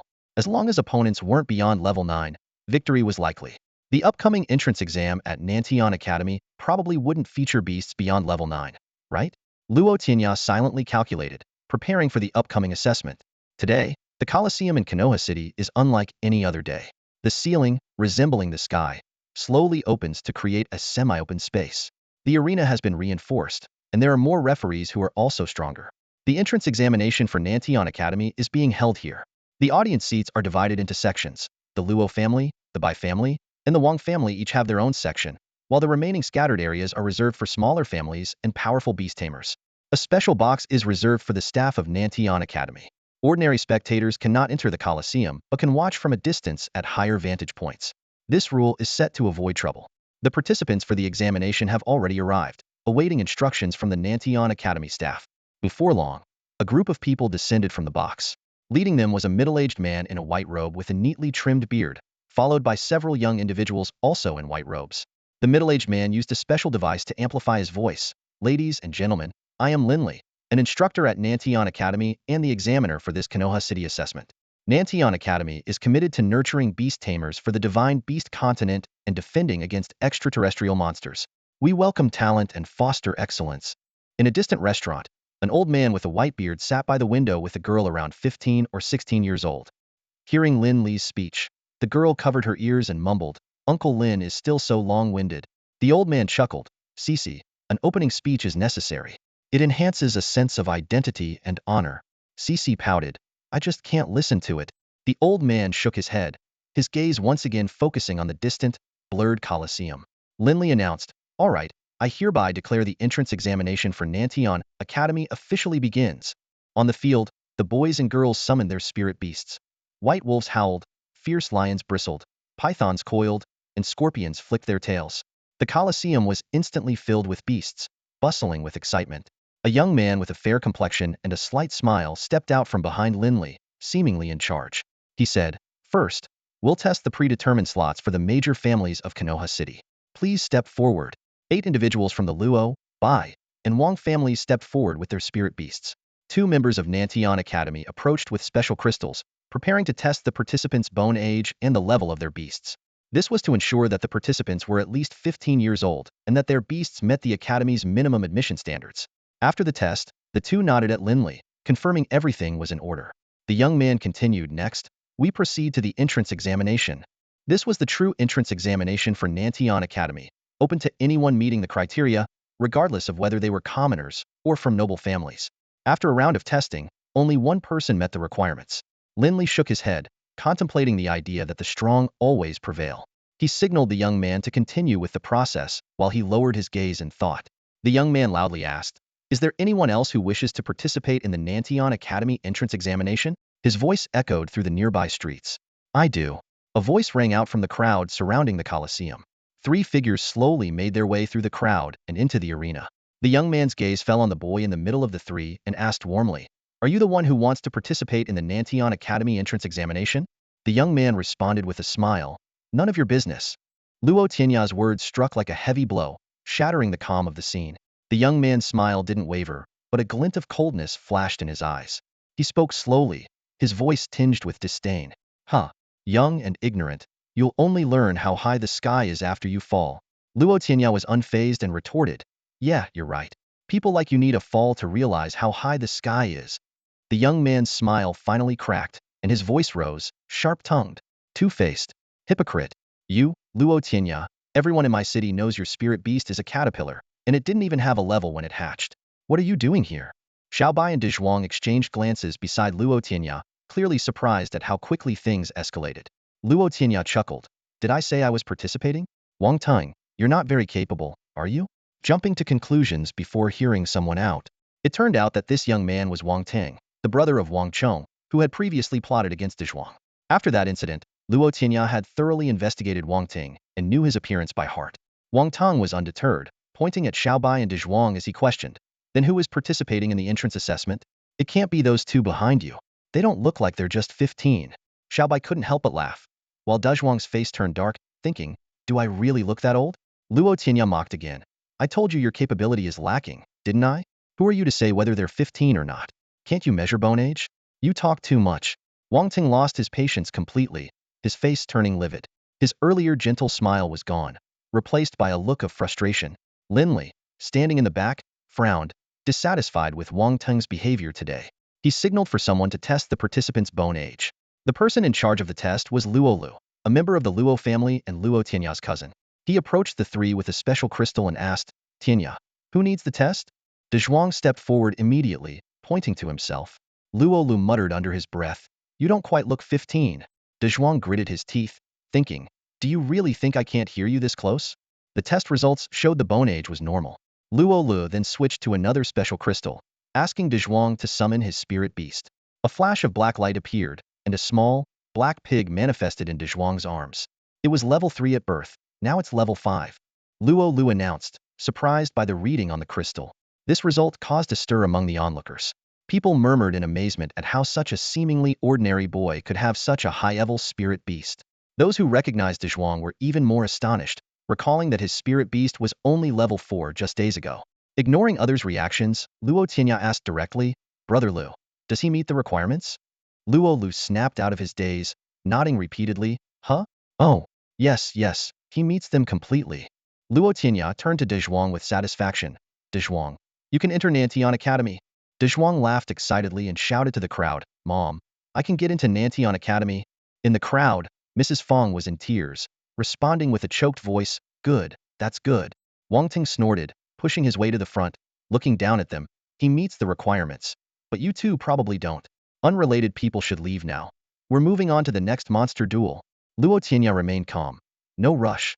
Before we proceed with the monster duels, we have something else to do. Spit it out already." Wang Ting urged impatiently. Luo Tianya pulled Xiao Bai onto the arena stage. Speaking mysteriously, "We want to attempt a challenge that hasn't been done in a long time." "What challenge?" Wang Ting frowned. Luo Tianya's eyes were bright and determined. "An off-record challenge." "I object." The words had barely left his lips when Luo Tong, seated at the head of the Luo family section, leaped to his feet and shouted. In a flash, he appeared in the center of the arena, his eyes fixed intently on Luo Tianya. "I forbid you to enter the Nantian Academy under such a guise," Luo Tong declared, each word laced with authority. Luo Tianya remained calm and unyielding. "Your objection is irrelevant. This is my choice." Luo Tong's expression darkened, and he roared, "You little brat, do you really think I can't control you?" With a swift motion of his right hand, an invisible force locked the space around Luo Tianya, immobilizing him. Just as the six-eared macaque on Luo Tianya's shoulder was about to intervene, a more potent force suddenly interceded, dissolving Luo Tong's suppression. It was Linli who had stepped in, effortlessly dispelling Luo Tong's field with a wave of his sleeve. Linli stepped forward, frowning and questioned, "Master Luo, what is your intention here?" Luo Tong forced a semblance of courtesy, cupping his hands. "Instructor Lin, this is a family matter of the Luo clan. There's no need for you to concern yourself." Unmoved, Linli stood firmly between Luo Tong and Luo Tianya. "Though the unofficial challenge at Nantian Academy hasn't been attempted in a long time, if someone wishes to challenge, we will ensure it proceeds smoothly." Luo Tong replied coldly, "I'll make sure he won't have the strength for any challenge soon." Luo Tianya suddenly spoke, his tone resolute. "If you try to stop me, I will die right here in front of you." This statement utterly infuriated Luo Tong. He jumped up, cursing, "You brat! If you go to Nantian Academy and then to Sifang City, do you think you can survive with that puny creature of yours? A mere breath from an extraterrestrial beast would end you." The onlookers were stunned, having never seen the renowned beast master of my city lose his composure like this. Hearing the unfamiliar name, Luo Tianya frowned and asked, "What is Sifang City?" Linli explained solemnly, "It's the frontline battlefield, the first line of defense against extraterrestrial beasts. It's the last and strongest fortress on the divine beast continent." Luo Tianya pondered, murmuring to himself, "So, that's where they were." Luo Tong sighed deeply, his tone softening. "If you were still that genius, with a beast that could grow, I wouldn't stop you. The children of the Luo family fear no battle against extraterrestrial beasts." He paused, then continued, "But with a mere caterpillar, how do you expect it to grow? Into a big caterpillar?" He tried to persuade him further. "The frontline isn't child's play. It's life or death, with every tactic imaginable. There, beast masters not only need powerful contracted beasts, but must also have their own means of survival. Otherwise, you won't last long." Luo Tianya's expression was serious as he firmly responded, "I understand. I still want to undertake the unofficial challenge." Luo Tong was completely enraged. "You, how did our family produce such a rebellious son?" Mentioning Big Brother, his demeanor suddenly shifted to one of resignation. "Can't you reconsider?" Seeing Luo Tianya's determined shake of the head, Luo Tong finally relented. "Fine, do as you wish." His figure flickered back to the Luo family seat, where he closed his eyes and ceased to pay attention to the surroundings. From a distant inn, an elderly man with a white beard and his granddaughter, Cece, had been observing the arena. The old man pondered, sipping his tea in one gulp, sighing. "So, they're the descendants." Curious, Cece asked, "Grandfather, who are you talking about?" The white-bearded man set down his teacup, reflecting. "A legendary couple from Nantian Academy. They held off 2 king-level beasts with less than king-level strength, buying time for the city's residents to evacuate.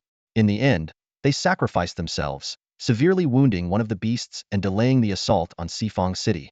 Cece listened in awe and confusion. What about the other king-level experts in Sifang City? Why didn't they intervene?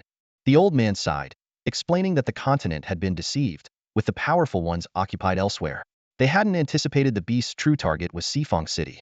He spoke of Xian Gui's heroic transformation into a colossal beast to protect the city, which slightly stabilized the war situation. Cece looked toward the arena with mixed emotions. "Is that young man their son?" The old man mused. "It seems so. If those two were still alive, with their talent, the situation on the continent would likely be very different now." He sighed inwardly. "But if that young man truly enters Nantian Academy, How will my old friend face him? A glimpse of the world's backdrop hinted at more exciting stories yet to unfold. In the arena, Linley, serving as the instructor for Nantian Academy, was unaware of the relationship between the head of the Luo family and the young man before him. Nonetheless, he needed to proceed with the enrollment process. He turned to Luo Tianya and Xiaobai, asking if they wished to participate in an unofficial challenge. Both responded in unison, expressing their desire to continue. Linley nodded and asked, "Who will go first?" Xiaobai stepped forward, moving to the center of the arena. Linley, following protocol, asked if he had any special abilities or intended to challenge at a higher level. The unofficial challenge was a unique admissions pathway at the Divine Beast Continent Academy, designed for those who didn't meet the standard admission criteria but whose life beasts possessed special talents or formidable combat strength. Challenge at a higher level. Xiaobai replied solemnly, and then summoned his life beast. A small, adorable bunny appeared at Xiaobai's feet, prompting laughter from the audience. However, Xiaobai remained serious, announcing with a clasped fist, "My life beast is at the peak of level 6, requesting to challenge at a higher level." Linley pondered for a moment, then called out from the accompanying students, "Luo Lu, you're at the peak of level 7. You take on the challenge?" Luo Lu, Luo Tianya's cousin, looked surprised but set down the tool he was using to measure bone age and stepped into the arena. He summoned a large, half-a-man-high blue wolf and declared, "Peak level 7 blue wolf, please guide me." With the referee's signal, the battle commenced. The blue wolf leaped into the air, its sharp claws gleaming as it aimed for the little bunny on the ground. Just as everyone expected the bunny to be torn apart, a thunderous roar echoed through the arena. The cute bunny transformed into a half-a-man-high muscular rabbit, delivering a punch that sent the blue wolf flying out of the arena, crashing through the stone barrier. Silence fell over the arena as everyone was stunned by the sudden turn of events. Luo Lu rushed to the blue wolf lying among the rubble and breathed a sigh of relief upon confirming it was merely unconscious. Luo Tong, who had opened his eyes at some point, sneered and rebuked, "What a disgrace." Linley, intrigued, observed the muscular rabbit and praised, "Your beast is quite interesting. What divine power did it awaken at level 6? Reporting to the instructor, "It's the power of violence," Xiaobai replied respectfully. Linley nodded repeatedly and immediately granted Xiaobai admission, waiving the remaining 2 challenges. Seeing this, Luo Tianya tentatively asked, "Is the instructor interested in my brother's beast?" Linley openly admitted that the beast indeed aligned with the classroom study he was conducting. Luo Tianya thought for a moment and then smiled, saying, "Instructor Lin is a renowned figure at Nantian Academy, and with so many prominent figures from my city here as witnesses, I trust Instructor Lin won't harm us. Let's quickly thank Instructor Lin." Xiaobai hurriedly expressed his gratitude. Linley internally chuckled at the subtle pressure of invoking Nantian Academy in my city, but wasn't bothered by it. When it was Luo Tianya's turn, Linley routinely asked whether he would opt for special talents or a higher level challenge. Though Luo Tianya had special talents like listening to all things and divine power of rain, he chose to focus on his Six-Eared Macaque, responding, "I'll choose the higher level challenge too." When Linley inquired about the beast's strength, Luo Tianya made an unexpected request, "Instructor, may I choose my opponent?" Linley raised an eyebrow and reminded him, "The lowest here is Luo Lu at the peak of level 7. Everyone else is level 8 or above. Although I can limit their strength, there's still a difference in combat experience." Luo Tianya, undeterred, firmly pointed to a figure in the crowd, "That's fine. I want to choose that person." "Who?" Everyone followed Luo Tianya's pointing finger and saw a composed young man smiling back at him. "Wang Teng." Luo Tianya actually chose Wang Teng. The crowd erupted in astonishment. Who was Wang Teng? 2 years ago, he was second only to Bai Qiu in talent. After training for 2 years at the Southern Sky Academy, his strength had become unfathomable.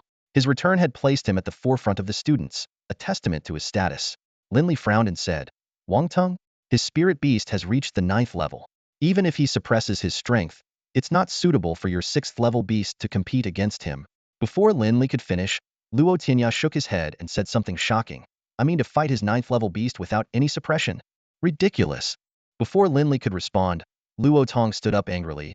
"Don't think that little monkey of yours has any great capabilities. The gap from level 6 to level 9 is insurmountable. No matter how strong your beast is, it can't defy the odds." Wang Ting's father, the head of the Wang family, Wang Wei, said calmly, "Don't be so harsh. The young ones don't understand. A lesson will do them good. I'll have Teng educate the Luo family disciples properly later." "Wang Wei, are you courting death?" Luo Tong glared fiercely, his presence pressing down on Wang Wei like a mountain, rendering him immobile. Suddenly, a green poisonous snake manifested behind Wang Wei, breaking the pressure with a flick of its tail. Luo Tong snorted and ignored him.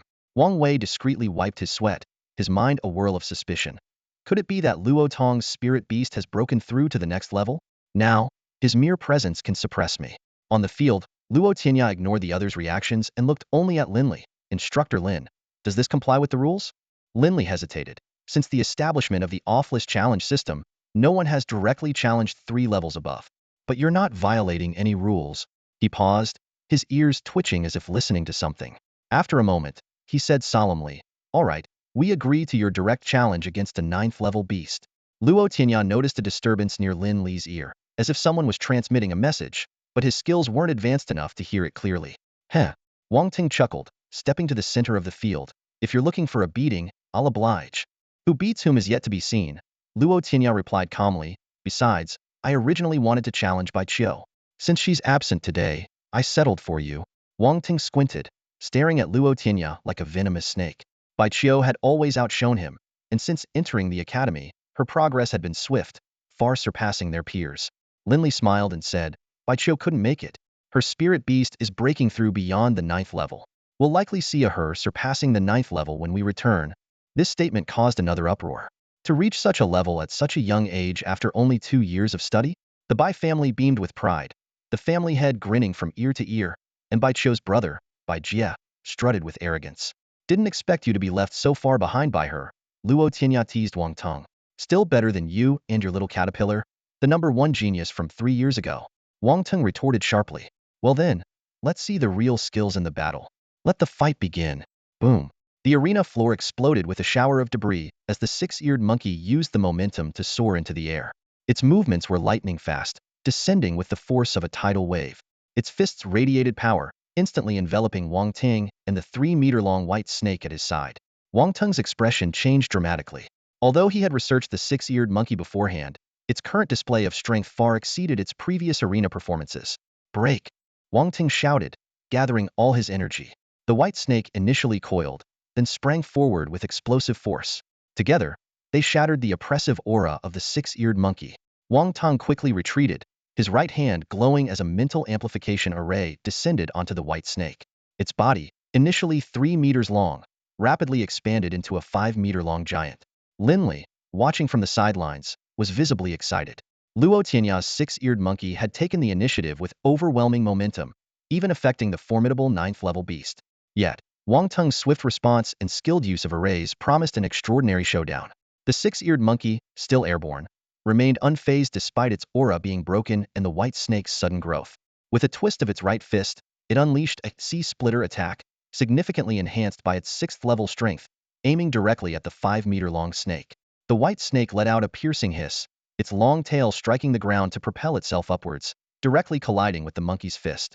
Bang! A thunderous impact sent shockwaves through the air. Both creatures were hurled back, with the 6-eared monkey flung skyward once more, while the white snake crashed heavily onto the arena floor, creating a massive crater.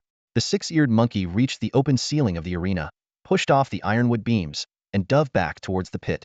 Amidst a blaze of golden light, it unleashed another even more powerful sea-splitter, its fist imprint larger than its own body, slamming down into the pit. Boom!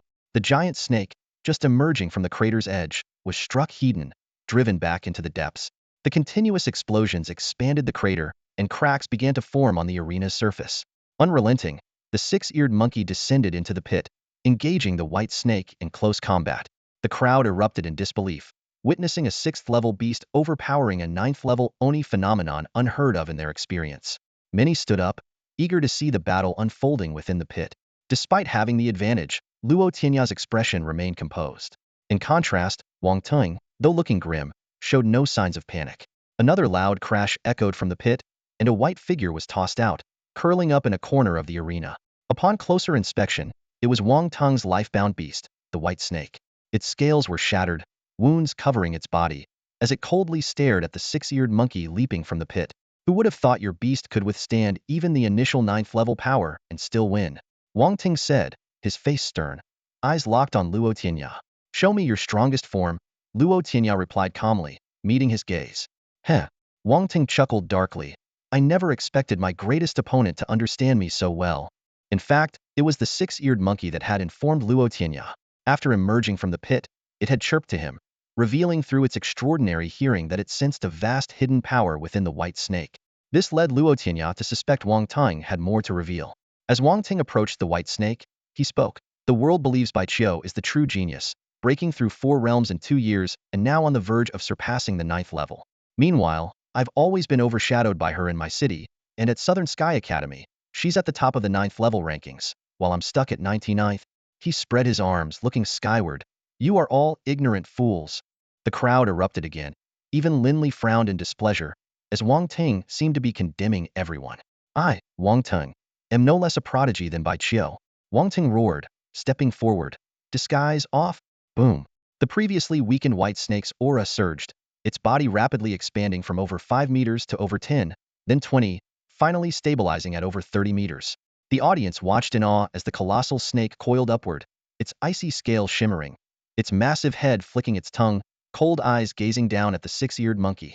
Half-step Xin level, Lin Li remarked gravely. The Xin level was a realm beyond the 9th, and Wang Tang's white snake had surpassed the 9th level peak, inching towards that elusive stage. Wang Ting, why didn't you reveal your life beast's true level before? Lin Li asked, puzzled. I planned to defeat Bai Qiu when the 9th level rankings were reassessed, but she went into seclusion. Wang Ting replied regretfully, none of the other 9th levels are my match, so showing off to them is pointless. He glanced at the students behind Lin Li. I wanted to mingle as an ordinary person, but instead, I was met with distance. Now, I have no choice but to reveal the truth. The students of Southern Sky Academy silently cursed, damn, who's he trying to impress? His name isn't even Duayu. Luo Tianya. Wang Teng smiled as he approached the white snake, stroking its cold, massive scales. I admit your little monkey is strong, capable of fighting a 9th level beast and even gaining the upper hand against a 9th level initial. However, the power beyond the 9th level peak is beyond your imagination. Your companion beast, once gone, is lost forever. If you're truly that ruthless, then Wang Teng's eyes darkened. I'll just have to oblige you. Hold on. Lin Li suddenly stepped forward, his voice tinged with urgency. His gaze darted between Luo Tianya and the 6-eared monkey before he explained. According to the rules, you've already completed the challenge. You've defeated the early stage level 9 white snake, so you don't need to fight the half-step Xian level white snake. A hint of amazement flashed in Lin Li's eyes. In all his extensive experience, he had never seen a level 6 beast overpower a level 9 one. No matter what, he wanted to protect this extraordinary little monkey. Wang Teng's lips curled into a mocking smile as he looked disdainfully at Luo Tianya. What, are you scared? Luo Tianya remained calm, responding coolly. Just a moment ago you were getting thrashed, and now you're feeling confident? You can't comprehend the vast difference between the realms above level 9 and those below. Wang Teng stood proudly, like a deity looking down on the ignorance of mere mortals. Ignoring him, Luo Tianya turned to the 6-eared monkey. The little monkey chirped excitedly, nodding eagerly. Luo Tianya smiled wryly, choosing to respect the free-spirited warrior. I choose to continue the fight, Luo Tianya declared solemnly. Are you sure?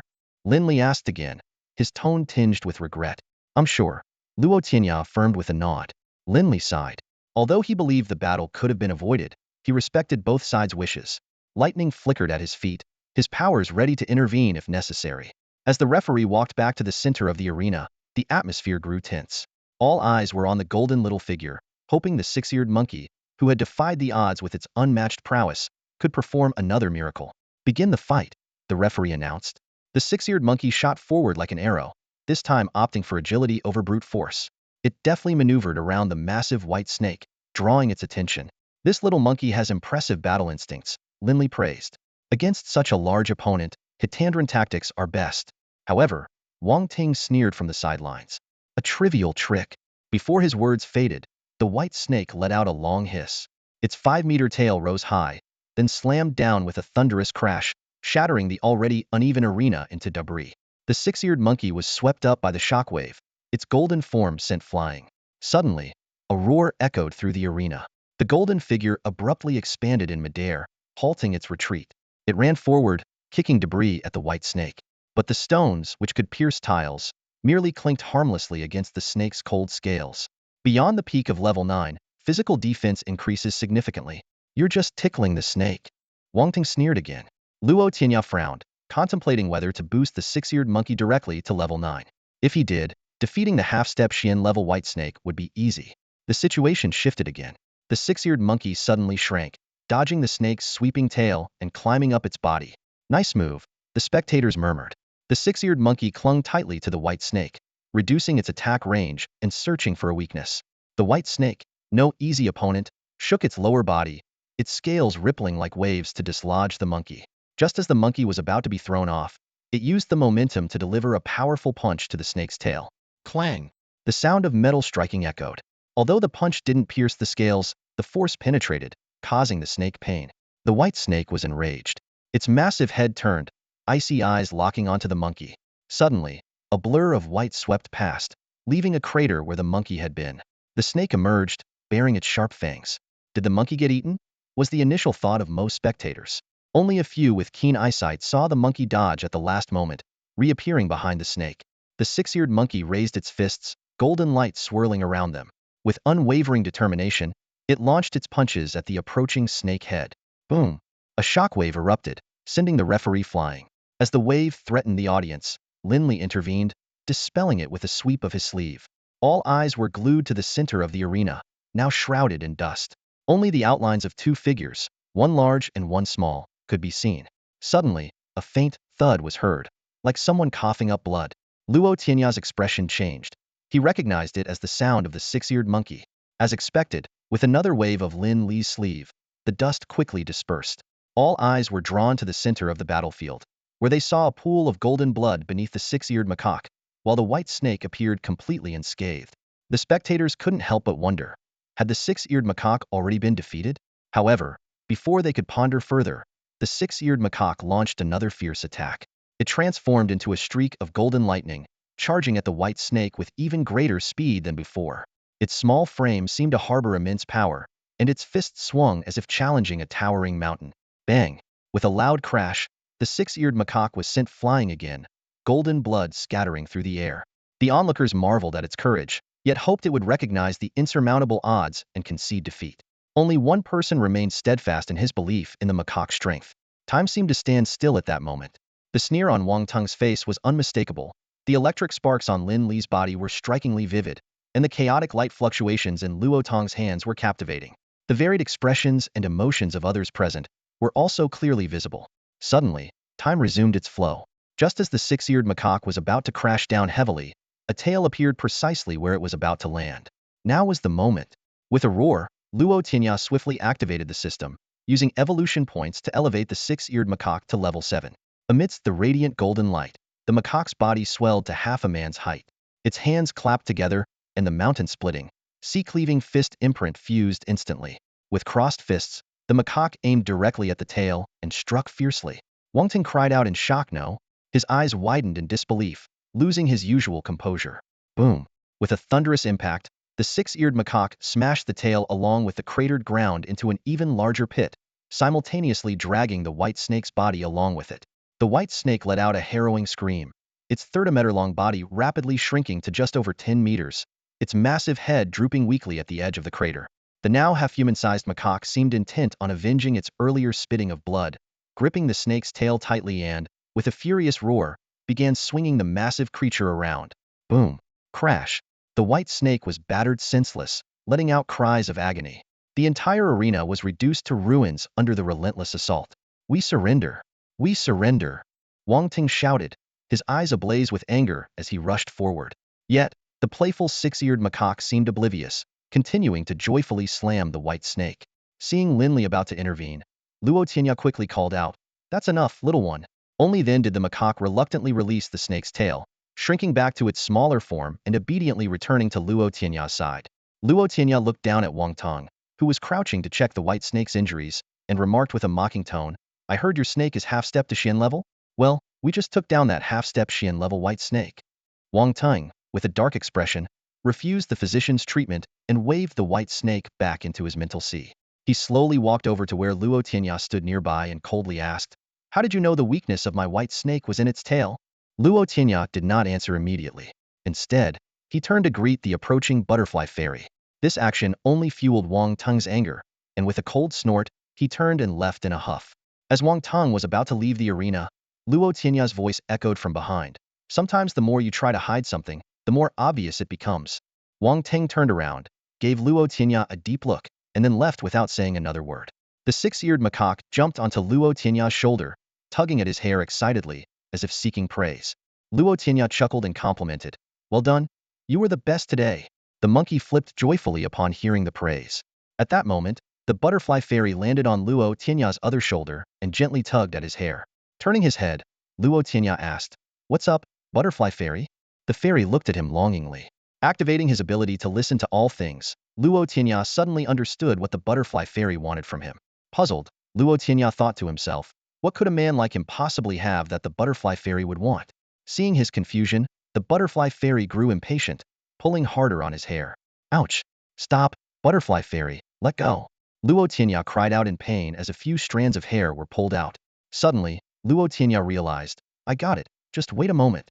He finally understood that the butterfly fairy was after the divine ability of sweet rain. He was surprised by her keen sense of smell, able to detect even unused powers. Luo Tianya explained, I can't use it here. Otherwise, with so many eyes watching, it would be hard to explain the origin of this ability. Just give me a moment, and I'll get it for you after we're done here. The butterfly fairy haughtily turned her head but remained perched on his shoulder, as if fearing he might go back on his word. Linley approached with a smile, saying, You seem to have a good rapport with the butterfly fairy. Luo Tianya replied with a smile, She saved me once, so we share a bit of a bond. Linley gave a meaningful smile but didn't press further. They shifted the conversation to the recent battle. Linley asked, How did you discover the white snake's weakness? Luo Tianya explained, As I said, the more you try to hide something, the more obvious it becomes. Every time the white snake attacked or was attacked, the end of its tail would curl slightly and be covered by other parts. We guessed that instead of the elusive 7-inch point, that was the weakness. We just took a gamble, and luckily, we were right. It was all a matter of luck. Linley nodded. There was indeed an element of luck, especially when it leveled up at the last moment. Luo Tianya modestly replied, Yes, perhaps fortune was on our side. Linley looked at the quiet six-eared macaque and remarked, This creature is truly rare on the continent. Luo Tianya seriously responded, Every creature is a unique individual. Linley looked at him with amusement. Oh, are you lecturing me now? Luo Tianya quickly bowed and apologized. Linley glanced at the damaged arena and announced, We had more assessments lined up, but since the arena is destroyed, we'll postpone them until after enrollment. Luo Tianya inquired if this involved class evaluations and family quotas. Linley explained, Yes, but the quota assessment is cancelled this year. The slots will remain the same next year. As for class evaluations, they don't concern you since you'll be in the special class. Luo Tianya thought to himself that he didn't care about being in a special or regular class. He was going to Nantian Academy to seek the truth about himself and the world. Linley continued, We'll gather here in 2 days to head to Nantian Academy. Xiaobai and Dezhuang joined them, nodding in agreement. Seeing no further issues, Linley turned and left. Dezhuang, holding a small black pig, exclaimed excitedly, Tianya, I'm so thrilled. What should I do? I'm going to Nantian Academy. Luo Tianya laughed and suggested, Celebrate with a good meal at home. Dezhuang thumped his chest. Yes, you're right. We should have a feast. I'll treat you all to a banquet at the restaurant later. Xiaobai gave Dezhuang a curious look. Wow, you're being generous today? Dezhuang chuckled. I'm just happy today. Let's do it tomorrow. I've got a few things to take care of today. Let's meet at Jushin Pavilion, and you guys should get there early to reserve a table, Luo Tianya said, sounding a bit weary. Xiaobai and Dezhuang exchanged glances and replied in unison, Sure, tomorrow works for us. They had no objections to the plan. Once Xiaobai, Dezhuang, and his mother had left, Luo Tianya quickly grabbed Butterfly Fairy's hand and hurried towards a hidden room within the arena. On their way, they even ignored Luo Tong's calls. After entering the room, Luo Tianya cautiously surveyed the surroundings to ensure no one was following them. He carefully shut the doors and windows, then sighed with relief. Closing his eyes, he whispered, Mao Mao Dragon, come out. With a soft whir, Mao Mao Dragon suddenly appeared before them.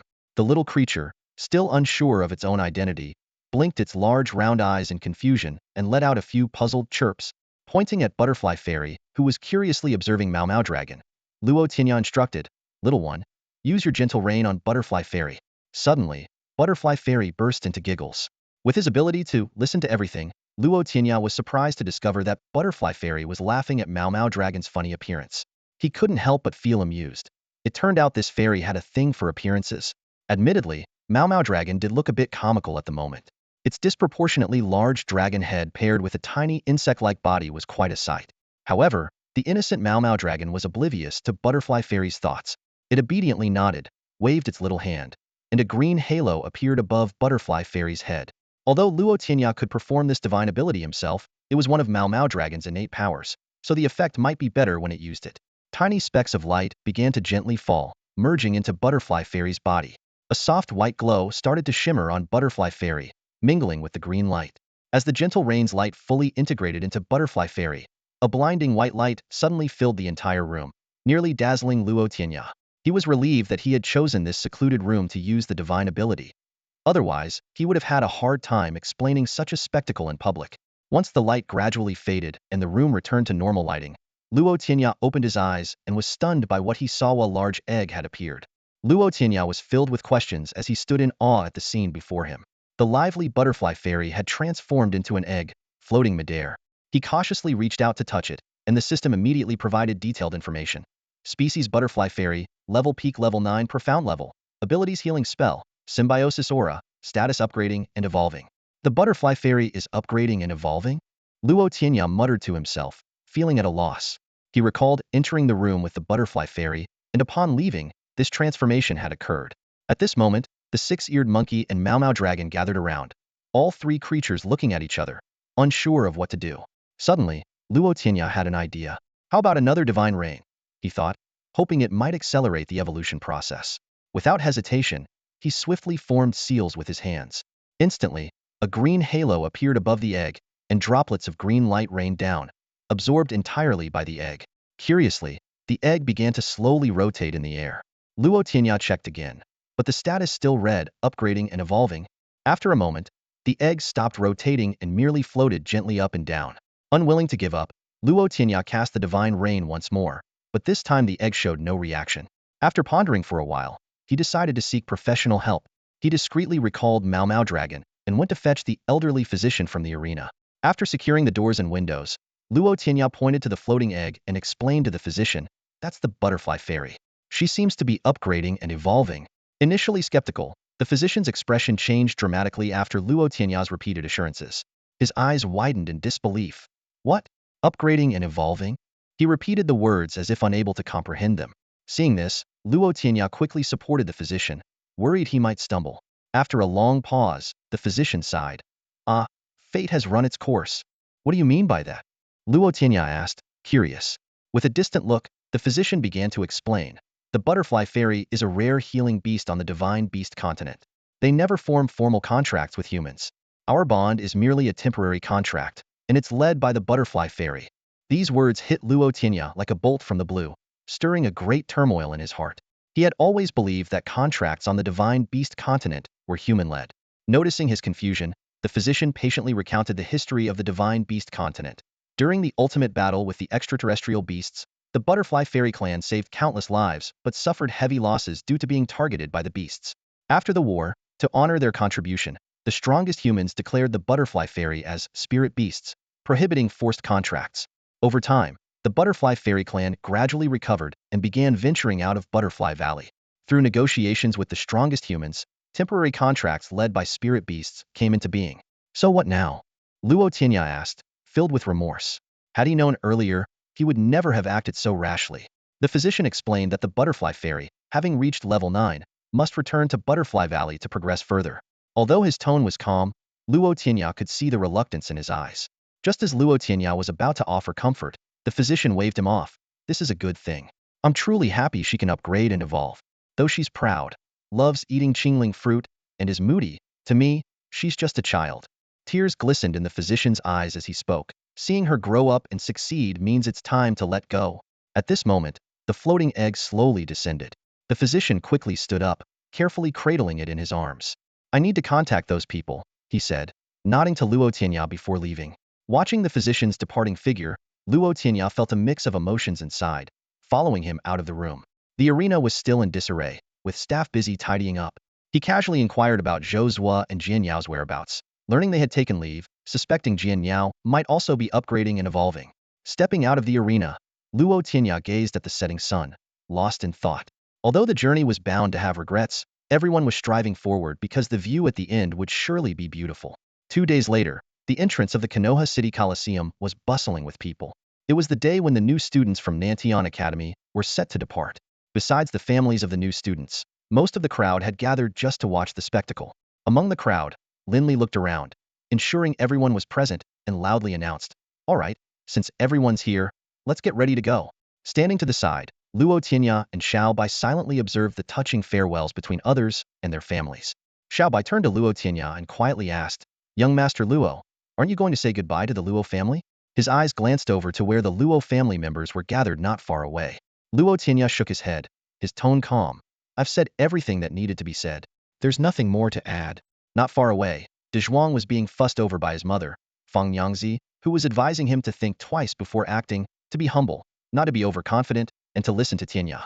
De Zhuang nodded repeatedly in response. "Okay, mother, I understand. You take care of yourself at home." Seeing that the time was almost up, Linli shouted again, "All right, it's about time." Everyone gathered together. Soon, a group of 8 from the Luo, Bai, and Wang families, along with Luo Tianya's group of 3, a small skinny boy, and members of Nantian Academy, formed a group of about 20 people. Suddenly, Luo Tianya felt a cold gaze on him and turned to meet Wang Teng's indifferent eyes. Luo Tianya responded with a smile and a slight shake of his head. Wang Teng snorted and turned away. After confirming everything was in order, Lin Li reached for the pouch at his waist and gave it a tap. Instantly, a fierce wind roared, and a massive creature appeared in the sky above them, casting a huge shadow on the ground. "A giant bird!" the crowd exclaimed as they looked up to see a gigantic bird about 20 zhang long, its wings shimmering with a white glow. De Zhuang exclaimed in surprise, "This big goose is enormous." Luo Lu explained from the side, "This is the Yin-yang, the exclusive mount for Nantian Academy's outings. It flies incredibly fast, can cover 100 miles in an instant, and has great endurance for long flights." Lin Li shouted, "All right, everyone relax, we're about to get on the Yin-yang's back." As he spoke, he flicked his right hand, sending a streak of lightning around the group, and then clenched his fist. Boom! A thunderous sound echoed through the blue sky and white clouds, like a bolt of lightning. In the blink of an eye, the ground was empty of their presence. Looking up again, they were all standing safely on the Yin-yang's back. "Goodbye." Someone waved farewell to those below. Luo Tianya looked down at Konoha City beneath his feet, his mind filled with mixed emotions. Having lived in this city for over a decade, leaving for the first time stirred an indescribable feeling within him. With a whoosh, the Yin flapped its wings, creating a sonic boom that scattered the surrounding clouds. In an instant, it became a small black dot, disappearing into the horizon. A new journey had begun. The Yin soared swiftly through the clouds, heading towards Nantian Academy. Despite flying at such a high altitude, everyone only felt a gentle breeze, thanks to Lin Li, who was standing at the front with his hands behind his back. He had created a large barrier of air around them, shielding them from the harsh winds outside. Luo Tianya turned to Luo Lu and asked, "Brother Lu, how long will we be flying?" Luo Lu replied, "Even though the Yin is incredibly fast, it will still take about half a day to reach Nantian Academy. Since we have some time, why don't you tell us about Nantian Academy from a senior's perspective?" Luo Tianya suggested. Luo Lu chuckled wryly. "A senior? Huh? At Nantian Academy, I'm just at the bottom of the ladder. Then share your experiences with us, Brother Lu." Luo Tianya pressed on. Luo Lu quickly adjusted his demeanor and began to explain, "All right, Nantian Academy has strict enrollment standards. The minimum requirement is a 3rd-level hatching or a mutated beast. Once you enter, you'll be placed in the beginner class, which includes hosts and their life beasts below level 6. To advance to the intermediate class is straightforward. Your life beast must reach level 6. So, it's based on levels?" Luo Tianya asked. "Exactly." Luo Lu nodded. "Levels 6 and 7 are intermediate, while 8 and 9 are advanced. What about after level 9? Luo Hua interjected, having also been fortunate enough to enter Nantian Academy. After reaching the 9th level, Luo Lu let out a deep sigh and gazed into the distance. His eyes revealed a longing and reverence for the unknown, as if he was glimpsing a whole new world. "That's a different realm altogether." Luo Lu withdrew his gaze, his tone turning serious. "But the 9th level is still a bit far off for you all. The immediate priority is to break through to the 6th level as soon as possible. That's the urgent task at hand." Upon hearing this, Luo Hua beamed with pride, puffing out his chest like a proud rooster. "My Blue Moon Greedy Wolf is already at the peak of the 4th level. It won't be long before it reaches the 5th. Luo Lu frowned, his tone stern. "Don't get complacent. The Southern Sky Academy gathers top talents from all over the Southern Sky domain, and none of them should be underestimated. There are quite a few with special abilities who can fight opponents of higher levels." At that moment, a girl with a cool demeanor standing next to Luo Hua spoke calmly. "But is there anyone like Tianya brother who can fight at the 6th level against a half-step profound level?" Luo Lu was momentarily taken aback, then shook his head. "No, there isn't." He thought to himself, jokingly, that fighting across levels after the 7th level and winning against a higher level is something only the legendary figures of the Southern Sky Academy can do. Someone who can fight at the 6th level against a half-step profound level. Even the rumored headmaster might not achieve that. Luo Hua looked at the girl with disapproval, a hint of reproach in his voice. Sister, how can you call Luo Tianya brother? It turned out that this girl was his twin sister, Luo Bing. Both siblings had entered the Southern Sky Academy, much to the delight of their family. Luo Bing remained expressionless, her tone flat. Tianya brother is more than 10 days older than us. Isn't it right to call him brother? Luo Feng, standing nearby, quickly chimed in, yes, Sister Bing is right. Luo Hua, feeling slighted, huffed and turned away, sulking. Luo Li's gaze fell on the six-eared monkey perched on Luo Tianya's shoulder, and he couldn't help but exclaim, Tianya, this beast of yours is truly formidable. It's a pity, though, if it were your life-bound beast, you would be unbeatable. Ever since Luo Tianya evolved his caterpillar into a dragon at the 6th level, he hadn't summoned it in front of others. Everyone assumed that his life-bound beast, the caterpillar, remained unchanged, and that he was embarrassed to summon it. Meanwhile, his companion beast, the little monkey, was so extraordinary that the contrast between the two led many to feel sorry for him. Luo Tianya simply smiled without saying a word. Sensing the awkward atmosphere, Luo Li quickly changed the subject. All right, we'll discuss other matters in more detail once we're at the academy. What's coming up next is very important, so listen carefully. Southern Sky Academy has a tradition that you will soon experience. His tone held a hint of mystery, piquing everyone's curiosity and anticipation for the upcoming surprise. What tradition? Everyone asked curiously. Luo Lu smiled mysteriously. The Southern Ming Forest Hunting Battle. The name immediately piqued everyone's interest. What's that? They eagerly inquired. Just as Luo Lu was about to explain, Lin Li, who was standing at the front of the group, turned back and gave a soft hum. Luo Lu quickly closed his mouth with a sheepish grin, saying only, you'll understand when you get there, and said no more. Luo Tianya lowered his head in thought, speculating to himself, a hunting battle? Are we supposed to fight something? Although he wasn't sure of the details, he felt confident. After all, he had the six-eared macaque on his side and the covert support of Mao Mao Long, with a monkey in hand. The world is mine. Luo Tianya thought smugly. The mystical crane soared high, gliding over towns and cities. They took a brief rest in one of the cities before continuing their relentless journey towards Nantian Academy. Finally, a vast, endless forest appeared in the distance. Not far from the forest's edge, an extensive complex of buildings stretched back, marking the location of Nantian Academy. Luo Lu pointed in that direction as he introduced it. It's huge. De Zhuang exclaimed in surprise. It looks even bigger than my city. Of course, Luo Lu replied proudly. Nantian Academy is the largest and best beast-taming academy in the Southern Sky region, and it's produced many talented individuals. He then gestured toward the even larger, seemingly boundless forest beside the academy, and that's the Southern Ming Forest. Is that where our upcoming challenge will take place? Xiaobai asked. Exactly, Luo Lu said with a meaningful tone. Prepare yourselves mentally. With a long, drawn-out call, the mystical crane slowed its pace, finally hovering gently above the Southern Ming Forest. Lin Li pointed down at the forest and announced, you are about to participate in a cherished tradition of Nantian Academy, the Southern Ming Forest Hunting Battle. Simply put, you must rely on your own strength to make your way from here to Nantian Academy. The group was immediately abuzz. From the crane's back, they could see the extensive stretch of forest they needed to traverse to reach the academy. Lin Li continued, we will give each of you a special wooden token. If you manage to hold on to this token the longest and successfully cross this part of the Southern Ming Forest, you'll receive a significant reward. Luo Lu whispered to Luo Tianya and the others, here's the catch. There will be hunting teams made up of students from the intermediate and advanced classes in the forest, trying to destroy your tokens. You'll need to do everything you can to prevent that. Lin Li smiled and added, otherwise, your resources for the next year will be halved. Luo Tianya raised his hand, interrupting the group's exclamations, and asked, will everyone's resources be halved upon failure, or will it decrease based on the order of elimination? Lin Li nodded. The first to be eliminated will have their resources halved, then it decreases based on how long you last, finally balancing out. That's unfair. Luo Tianya voiced what everyone else was thinking. Luo Lu quickly pulled Luo Tianya aside, warning him quietly, this tradition was set by the founders of Nantian Academy. Don't speak out of turn. But Luo Tianya was undeterred. It's inherently unfair. We work hard to get to Nantian Academy, and before we even step inside, we're bullied by higher-level students. After being bullied, we can't speak up, and we have to endure having our resources halved for the next year. Why? Suddenly, a figure in a white robe appeared behind Lin Li, speaking indifferently, because this is Nantian Academy. If you want to enter Nantian Academy, you must abide by its rules. Vice Dean Nangong. Linley and the other Nantian students immediately bowed in respect. The white-robed figure stepped forward, looking calmly at Luo Tianya. These are the rules since the founding of Nantian Academy. If you don't wish to follow them, you can leave. Luo Lu quietly reminded him. Tianya, this is Vice Dean Nangong, who oversees all internal affairs. Show some respect.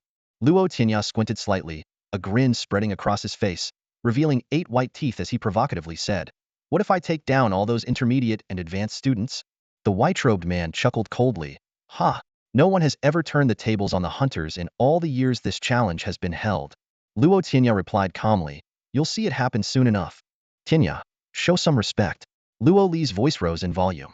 The white-robed man finally said, "If you truly manage to do it, I'll personally gift you 3 low-grade spiritual essences."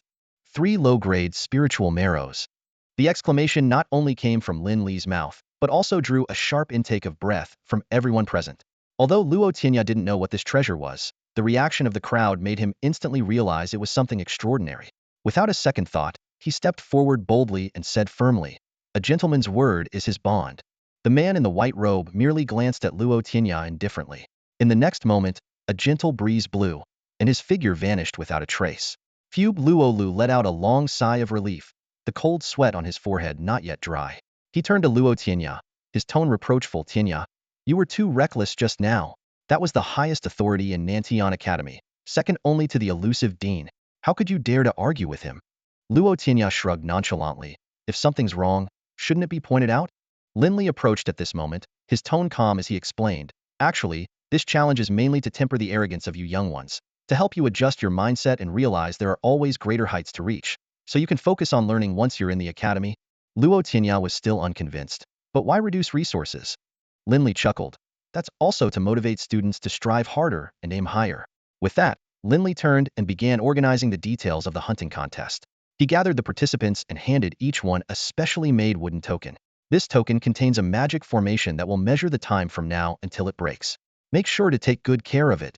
Afterward, Linley and the others leaped onto the Yin-yang. With a spread of its wings, they vanished into the sky, leaving behind a dozen or so bewildered youths. On the back of the Yin-yang, Linley laughed. "Who knows, that kid Luo Tianya might just pull off a miracle." Luo Lu agreed. He even beat someone half a level above him.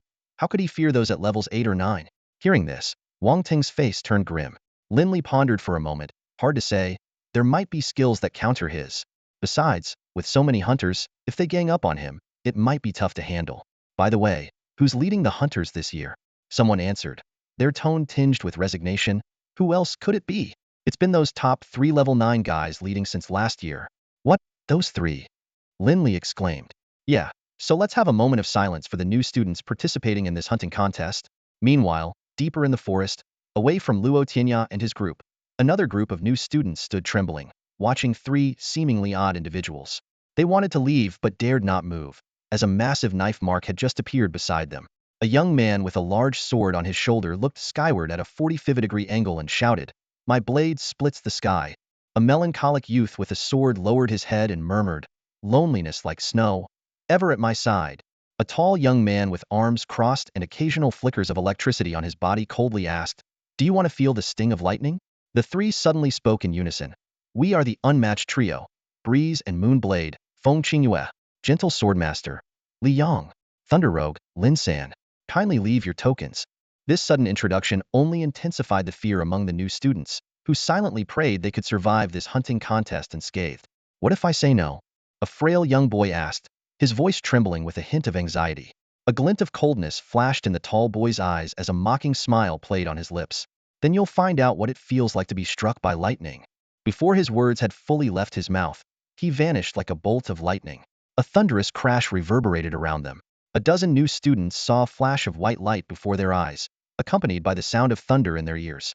When they reopened their eyes, the tall boy was back in his original position, as if he had never moved. Suddenly, a crackling sound shattered the brief silence. The new students looked down to see that the wooden tokens they had been holding were now shattered into pieces, scattered across the ground. What incredible speed and control! The new students stared in awe at the departing figures. To shatter the tokens without harming anyone, could this be the strength of the prodigies from Nantian Academy? In an instant, the pride of the new students was crushed, their confidence severely shaken. "Did you notice?" One boy spoke up timidly, "They haven't even summoned their life beasts yet." A collective gasp arose. The realization left them utterly deflated, and they trudged dejectedly toward Nantian Academy, their spirits dampened. Elsewhere, a group from my city, led by Luo Tianya, gathered to discuss their next steps after being abandoned by Lin Li and the others. First, we have to stick together, Luo Tianya declared firmly. We're not strong enough alone. Our only option is to band together. Two members of the Wang family coldly refused, saying, "We refuse." With that, they turned and walked into the forest with their life as a snake and a scorpion. The enmity between Luo Tianya and Wang Ting made cooperation impossible. Luo Tianya turned his gaze to Bai Jie, and the other two Bai family members. Bai Jie arrogantly said, "My sister is a big deal at Nantian Academy. I'm sure others will give her face. We're not joining you." With that, he left with his companions. "Your sister isn't some red-haired leader with scars on her face," Luo Tianya muttered under his breath, ignoring the curious looks from others. He turned to a small, thin boy and asked kindly, "What do you think?" The boy scratched his head and grinned. "I'm only level 3. Going alone is a death sentence, so I'll stick with you guys." "Great." Luo Tianya nodded, and then looked at Luo Bing, Luo Hua, and Luo Feng. "What about you?" Luo Bing and Luo Feng agreed to stick together. Although Luo Hua was reluctant, he also nodded in agreement. "All right then, let's share the levels and abilities of our life beasts so we can work together effectively," Luo Tianya suggested. "I'll start. My companion beast is level 7 and a strong fighter. My life beast is level 6 with violent powers." The others followed, introducing their life beasts. When Dezhuang revealed his life beast was level 5 with special abilities, Luo Hua jumped in surprise. Luo Tianya explained, "That's because his life beast is a king-grade demon beast, a wild boar king." This revelation amazed Luo Hua, especially when he learned that Luo Bing also had a king-grade life beast. Luo Hua felt disheartened, as his life beast was merely a mutant beast. Finally, the small boy, Sun Shu, introduced his level 3 treasure-seeking mouse. Luo Tianya was intrigued by this unique demon beast, but realized it wasn't very useful in their current situation. "Now that we know each other," Luo Tianya concluded, "let's work together and not have any other ideas. Our goal is to survive until the end." When Luo Hua questioned whether he intended to turn against them, Luo Tianya calmly replied, "That's my goal, not yours." Finally, Luo Tianya arranged their formation. Dezhuang and Xiaobai with their life beasts in the front, the other 4 in the middle, and himself at the rear. In response to Luo Bing's question, Luo Tianya smiled mysteriously and said, "Of course, no problem. I'm ready to make the first fight a tearful one for whoever we encounter." Luo Bing summoned her spirit beast, a small wolf with blue fur that faintly glowed red. As it passed by Luo Tianya, he discreetly touched the wolf's tail. Instantly, information flooded his mind. Species, Blood Wolf King. Level, 5. Ability, Bloodlust State. The little wolf turned back cautiously, seemingly pondering, "Did someone just touch my tail?" Luo Tianya was taken aback. Blood Wolf King. He quickly caught up with the group, pondering to himself, Bloodlust should be an ability that boosts attack power, which might be enough to contend with a level 6 beast. Recalling Luo Tong's advice before their departure, hoping the Luo family members would support each other at Nantian Academy, Luo Tianya resolved to lead everyone through the challenge unscathed. However, the spirit beasts of the others were of lower levels, and with the opponent's strength unknown, it wouldn't be easy. The greater the challenge, the greater the reward. He thought with a slight smile, quickening his pace. The group proceeded cautiously, always alert to their surroundings. Luo Tianya and the Six-Eared Macaque simultaneously used the ability Listen to All Things, sending an invisible wave that covered the surrounding area of the Nanming forest like a radar, boosting Luo Tianya's confidence in leading the group. After about 15 minutes of walking, apart from a few small creatures causing a stir, nothing unusual happened. Suddenly, Luo Tianya quietly called out, "Slow down." Everyone turned to look at him, and Luo Tianya explained, 450 meters ahead, there's a group of people, all above level 6. They're likely those hunters. Luo was scoffed. "How do you know from so far away?" "You're just guessing." Luo Bing immediately voiced her trust. "I believe in Brother Tianya." The others nodded in agreement. Luo Hua, feeling dejected, hugged his blue moon greedy wolf and sulked to the side. Luo Feng whispered, "What should we do now?" Luo Tianya pondered briefly, gathered everyone together, and quietly shared his plan. After hearing it, Luo Hua sneered, "That's so sneaky." Luo Tianya calmly replied, "Now I'm teaching you the first lesson. Any means that can defeat the enemy is a good means. When there's a gap in strength, we have to use strategy." The others seemed thoughtful, except for Luo Hua, who remained dismissive. "Humph, I disdain using such petty tricks." Luo Tianya chuckled, "It's fine, because in a moment, your spirit beast will be the bait, so be ready for sacrifice." "Why me?" Luo Hua protested. "Because among us, your beast is the most suitable." Meanwhile, 400 meters away, several students from the intermediate class were chatting on a century-old tree. They discussed how the annual hunting battles helped them regain confidence, lamenting how the academy's prodigies overshadowed them, forcing them to bully freshmen to feel better. They also mentioned 3 pinnacle-level seniors and wondered why they bothered with newcomers. As their conversation heated up, a sturdy boy interrupted, reminding everyone to focus on destroying the freshmen's tokens. Suddenly, rustling noises were heard, and they held their breath. A small white rabbit darted toward them, followed by a plump wolf. The chubby boy sighed in relief. "Oh, I thought there were freshmen. Turns out it's just a wolf chasing a rabbit." Relaxing their vigilance, they decided to descend for a break. The sturdy boy led the way down, and others scattered to find some fruit. The chubby boy, eyeing the plump wolf and the little rabbit, was eager for a meaty meal. "Today, we feast," he chuckled, urging his spirit beast, a small rhino, to charge at the rabbit.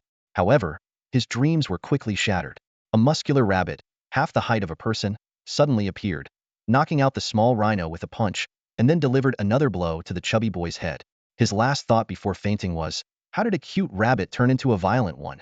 Luo Tianya and his group emerged from the forest, silently removing the token from the chubby boy's chest before leaving. Soon, the forest echoed with the sound of bodies hitting the ground. With a level 5 blood wolf king, whose strength rivaled a level 6 beast, and a level 6 peak gluttonous king, Luo Tianya didn't even need the Six-Eared Macaque to take action, easily defeating the scattered opponents. In the end, only the sturdy boy Xinyi remained, who silently watched the string of tokens swaying at Luo Tianya's waist. "Who are you all, really?" Xinyi hurried to the scene, finding himself surrounded by a group of strangers. He warily scanned the area, recalling the screams he had heard from afar. "Hunters," Luo Tianya replied calmly, a slight smile playing on his lips. "Hunters?" Xinyi frowned deeply. "Then what are we?" His eyes were filled with vigilance, as he remembered how a few peak level 6 practitioners and their life beasts were easily defeated earlier. He couldn't afford to be careless. Luo Tianya looked at him with a mischievous smile and slowly revealed, "We are the hunters who hunt the hunters." Xinyi immediately grasped their intention from this convoluted phrasite was a declaration of war, the newcomers overthrowing the ultimers. He shifted slightly, and the black tiger by his side sensed his thoughts, crouching and preparing to attack. Luo Tianya observed the black tiger with interest. On the beast continent, even though black tigers were considered ominous elsewhere, here they were among a myriad of rare and exotic creatures, with no such stigma attached. "Will you surrender willingly and hand over your plaques?" Luo Tianya asked with a grin. "Or should we knock you out and take them by force?" Xinyi replied gravely, "You're all newcomers. Since I joined the academy, I've never seen a newcomer over level 5. You must have used some special means." Luo Tianya and the others stepped back in unison, pushing Xiao Bai to the front. "Please enlighten us." The gluttonous little white rabbit stood its ground, quietly facing off against the black tiger. Not daring to underestimate his opponent, Xinyi quickly cast enhancement spells on the black tiger to boost its strength and speed. The tiger's aura surged instantly, advancing from early level 7 to mid-level 7. Xiao Bai, however, did not cast any enhancement spells on his life beast. First, he had complete confidence in his beast, and second, because the basic enhancement spells known outside were far inferior to those at Nantian Academy. "Go!" Xinyi commanded, and a gale swept through the forest. The black tiger charged like lightning, appearing above the little white rabbit in an instant, its sharp claws descending with immense force. At the critical moment, the little white rabbit let out a fierce roar, its muscles swelling as it launched a powerful uppercut to meet the tiger's claws. Boom! The fist and claw collided, sending shockwaves in all directions. A figure was flung back, crashing through several trees before coming to a stop. Xin Ye's eyes widened in disbelief. The figure was his black tiger. The gluttonous little white rabbit seized the advantage, hefting a fallen tree and hurling it at the recovering black tiger. Unwilling to be outdone, the tiger's muscles bulged as it charged at the incoming tree. Bang! The decade-old tree splintered, with chips flying. The muscular rabbit discarded the remaining trunk and charged at the black tiger with powerful fists. The relentless sounds of their clashes echoed through the Naming forest, the fierce battle threatening to turn the surroundings into ruins.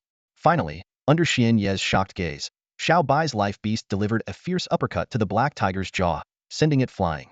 The tiger landed heavily, foaming at the mouth and unable to continue fighting.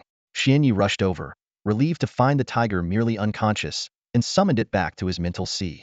After a moment of silence, he removed the plaque from his chest and tossed it to Luo Tianya, saying coldly, "You win."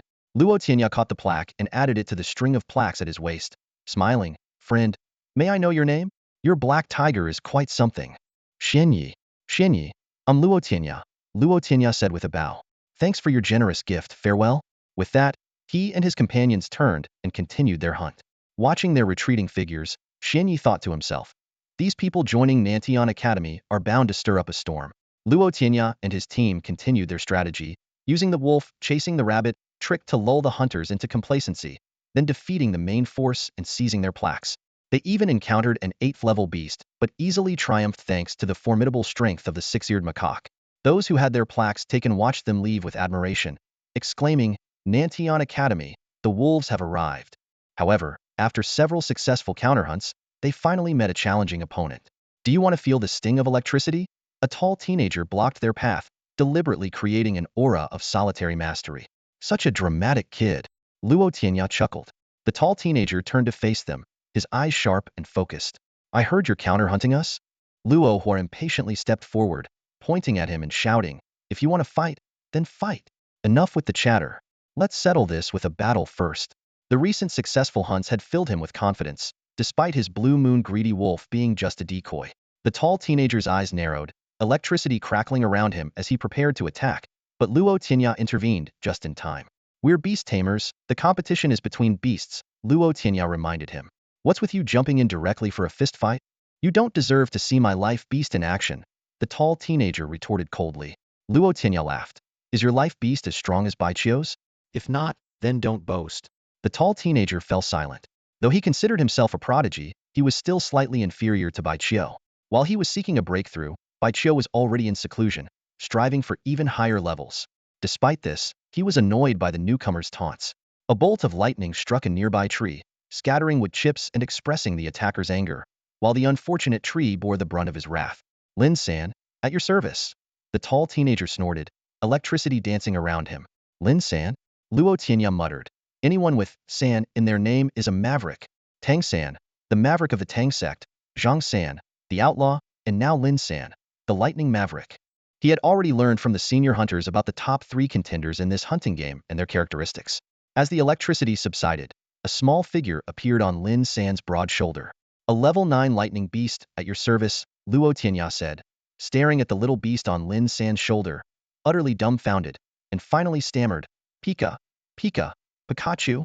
The small creature perched on Lin-san's shoulder looked exactly like the Pikachu Luo Tianya had seen before. With its long ears, yellow fur, and prominent red circles on its round cheeks, Luo Tianya couldn't help but exclaim, isn't that a Pikachu? Lin-san interrupted coldly, this isn't Pikachu. It's my family's life companion beast, the lightning beast. Luo Tianya's eyes sparkled with excitement as he asked, can it generate electricity? Is it as powerful as 100,000 volts? Lin-san's gaze turned icy as he warned, keep talking nonsense, and I won't mind letting you experience its electricity firsthand. Taking a deep breath, Luo Tianya forced himself to calm down. Despite the lightning beast's cuteness, they were opponents now, and he couldn't be distracted by appearances. He quickly assessed the situation. The opponent's lightning beast was at level 9, far beyond the capability of ordinary people. Only his own six-eared monkey could stand a chance against it. In an instant, the six-eared monkey on Luo Tianya's shoulder flashed to a nearby tree, looking down on Lin-san and the lightning beast. Almost simultaneously, the lightning beast transformed into a streak of white light, teleporting to a tree opposite the monkey. A gentle breeze rustled through the forest, leaves whispering in the silence. Suddenly, a falling leaf momentarily obscured the view between the two beasts. Both seized this fleeting chance. The six-eared monkey stomped on the tree beneath, shattering it, as golden light radiated from its body. With its right fist clenched, it unleashed a sea-splitting technique at the lightning beast. At the same time, the lightning beast's body transformed into lightning, resembling an ancient thunder god, striking out with a several-meter-long bolt of electricity at the monkey. Retreat. Luo Tianya quickly instructed the others to pull back. The power between the beasts was too overwhelming for anyone at most level 6 to withstand. Seeing the lightning approaching, the six-eared monkey deftly twisted in midair, narrowly avoiding the attack. With a step in the void that produced a sonic boom, its punch's momentum increased as it aimed directly at the lightning beast. The lightning beast let out a sharp cry, its body surrounded by an even stronger electric glow, transforming the lightning into a blade that clashed with the monkey's golden fist from above. A sound like a bell echoed as the two beasts contended in the air, one shining with gold, the other with electricity. The force of their clash swept away the treetops around them, sending waves of sound resonating through the forest. The six-eared monkey, relying on its copper skin and iron bones ability, was unafraid of the electric charge, even finding it invigorating. The battle reached a stalemate, with the monkey's eyes filled with fighting spirit as it stepped in the air again, the sound exploding as it delivered a fierce, upward kick at the lightning beast. The lightning beast reacted swiftly, its tail transforming into lightning, emitting a hand-thick electric current to counter. With a boom, the combatants were pushed back by the force of their clash, each flipping several times in the air before landing steadily on separate trees. Lin San's expression was grave. From the earlier exchange, he realized this little monkey's strength was on par with his peak level 9 lightning beast, and they were merely testing each other. No one knew what hidden skills the other might have. This hunting battle had revealed such a formidable opponent. Lin San gritted his teeth in frustration. Since the founding of Nantian Academy, no freshman had ever managed to defeat the senior hunters, especially his own life companion beast, which ranked third on the Academy's level 9 list, surpassing countless prodigies. Who exactly are you? Lin San asked Luo Tianya with a serious tone. From Konoha City of the Luo family, Luo Tianya.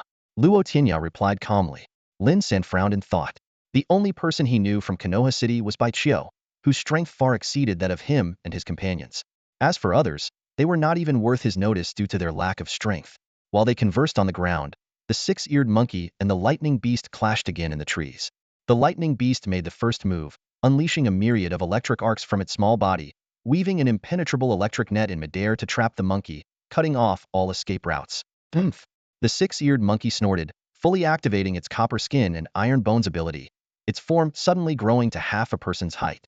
With one fist to split mountains and the other to split seas, its punches intertwined with a resounding clang, emanating an ancient, majestic aura. This aura started small but rapidly expanded as the mountain-splitting and sea-splitting intents merged, enveloping the entire area.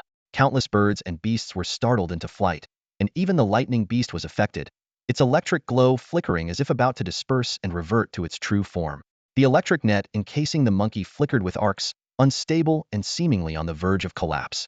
Luo Tianya's eyes were filled with anticipation as he focused intently on the technique that the six-eared macaque was about to unleash.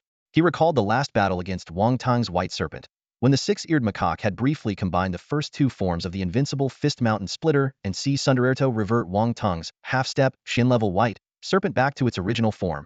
Now, after a few days of practice, the six-eared macaque could fully execute this move, merging the two forms into one, aptly named, Calm the Mountains and Seas. In the arena, the six-eared macaque exuded a powerful aura, while the lightning beast appeared to be struggling. The glow of the electric net was gradually dimming as Lin San gritted his teeth and rapidly formed seals with his hands. Several spiritual power amplification arrays flashed in midair, augmenting the lightning beast. Empowered by these arrays, the lightning beast finally stabilized its flickering form, and its electric glow intensified, restoring the electric net's previous might as it once again pressed down on the six-eared macaque. At this moment, the six-eared macaque's Calm the Mountains and Seas was ready to be unleashed. The vast intent of its fist, once scattered, now coalesced around it. The macaque slowly lifted its head to face the descending electric net, as if confronting the pressure of the entire world. With a grin, it stomped its feet, instantly reducing the tree beneath it to splinters and creating a massive crater in the ground. With the momentum of Calm the Mountains and Seas, the six-eared macaque soared into the sky, determined to break through any shackles with a single punch and shatter the chains of this world. To the lightning beast, the approaching figure was no longer a mere monkey, but a primordial beast, its fists carrying an overwhelming destructive force, threatening to annihilate both it and the world around it. The primal instincts of a peak 9th level beast alerted the lightning beast to the extreme danger. It spread its forelegs, unleashing the core of its lightning power, which surged into the electric net, more than doubling its strength.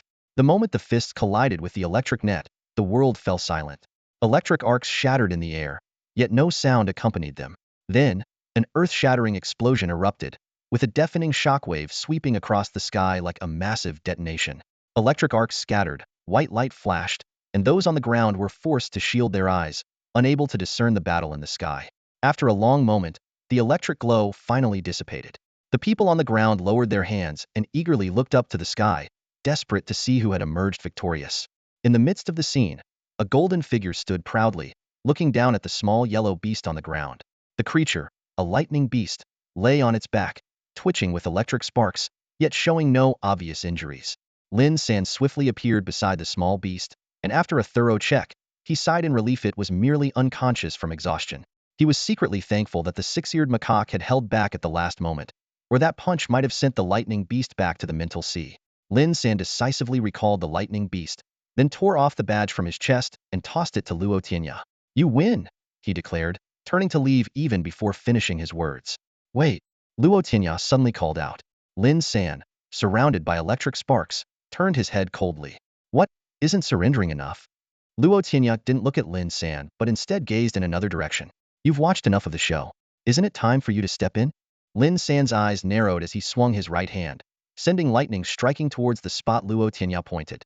A crisp ding sounded, followed by a voice complaining, Ah San, we're on the same side. Why would you strike me? Lin San snorted. You guys have been here for a while, haven't you?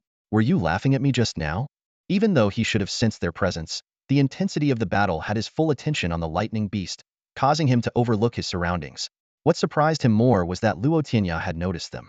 Lin San gave Luo Tianya a long, hard look, raising his assessment of Luo Tianya's threat level. At that moment, 3 figures emerged from the depths of the forest. The boy in the center complained as he walked, Ah San, your lightning is getting stronger. It took me a third of my strength to break it, and it even numbed me a bit. The sword-wielding boy on the left responded to Lin San, we did arrive earlier, but we weren't laughing at you. Lin San snorted again, feeling humiliated for losing to a freshman in front of his old friends. Luo Tianya and his group watched the 3 with growing seriousness in their eyes. They recognized 2 of the leading figures in the hunting contest. Feng Qingyue, known as the Gentle Breeze and Bright Moonblade, ranked first on the 9th level list, and Liang, the Clear Breeze swordsman, ranked second. These 2 were even stronger than Lin San, and there were 2 of them. As for the graceful girl beside Feng Qingyue, they knew nothing about her. Feng Qingyue suddenly spoke with a solemn tone. Ah San, if it were either Ah Yang or me, the result would have been the same. Lin San had rarely seen Feng Qingyue so serious. Even when he lost by a single move to Bai Qiu in the battle for the top of the 9th level list, he hadn't been like this. Lin San couldn't help but lament that this freshman was incredibly talented.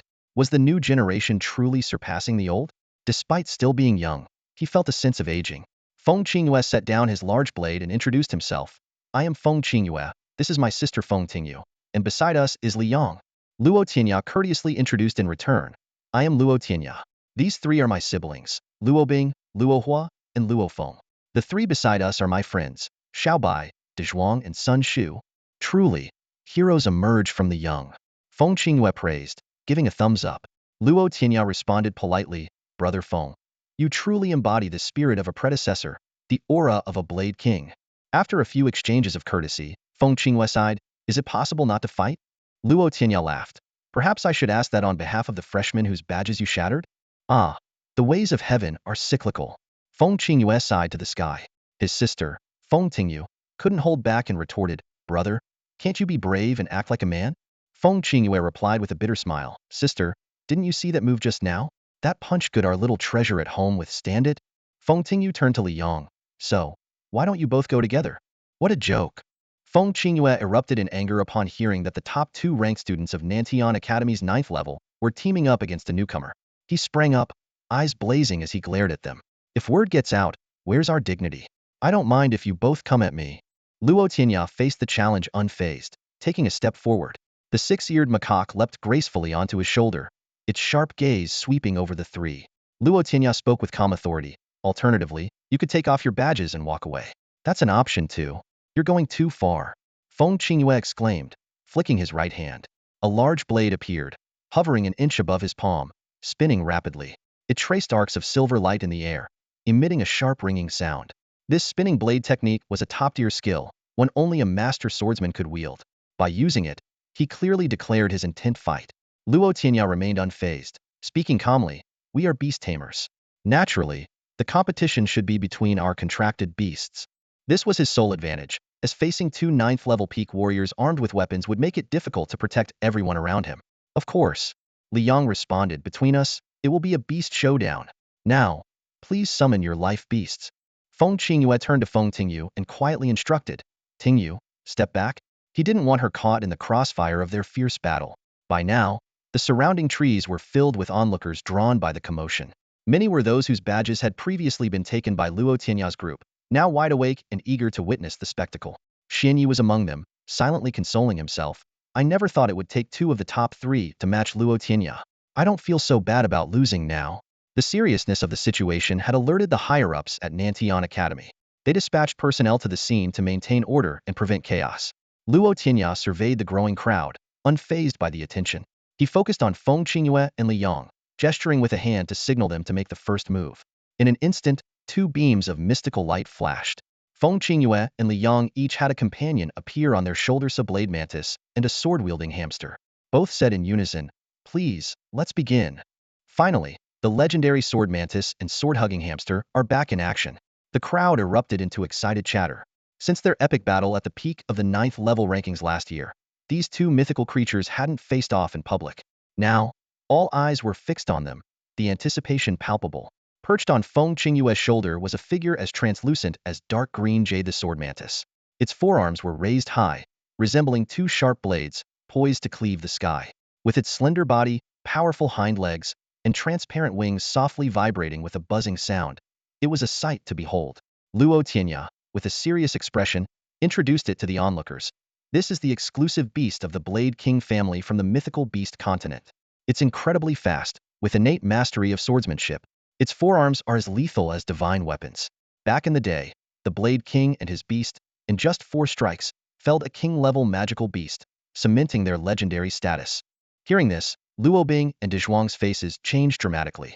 The Blade King's formidable reputation was known by all, and as his descendant, his prowess wasn't to be underestimated. Luo Tianya then turned his gaze to the other side, where Li Yang had a sword-hugging hamster perched on his shoulder. "That's the sword-hugging hamster," he continued. "Born with an innate understanding of swordsmanship, its skills are unparalleled. In terms of attack power alone, the sword-hugging hamster clan ranks among the top 10 on the mythical beast continent." Luo Bing furrowed her brow and asked worriedly, "Brother Tianya, since they're both known for their attack power, isn't it too risky for the little monkey to take on both?" "Not really," Luo Tianya replied with a smile. "Let's see how it goes and adjust if needed." With that, he glanced at the Six-Eared Macaque, which, despite the recent battle, still had a fierce fighting spirit in its eyes. Luo Tianya gestured for everyone to gather around, forming a circle to block the view of others. He made a hand gesture with his right hand, using his divine power to summon a gentle rain, with tiny specks of light enveloping the slightly fatigued Six-Eared Macaque. In no time, the macaque was rejuvenated and back to peak condition. Luo Bing and the others widened their eyes, watching the fading green halo. "Is this a healing divine power?" Luo Bing asked in a hushed tone.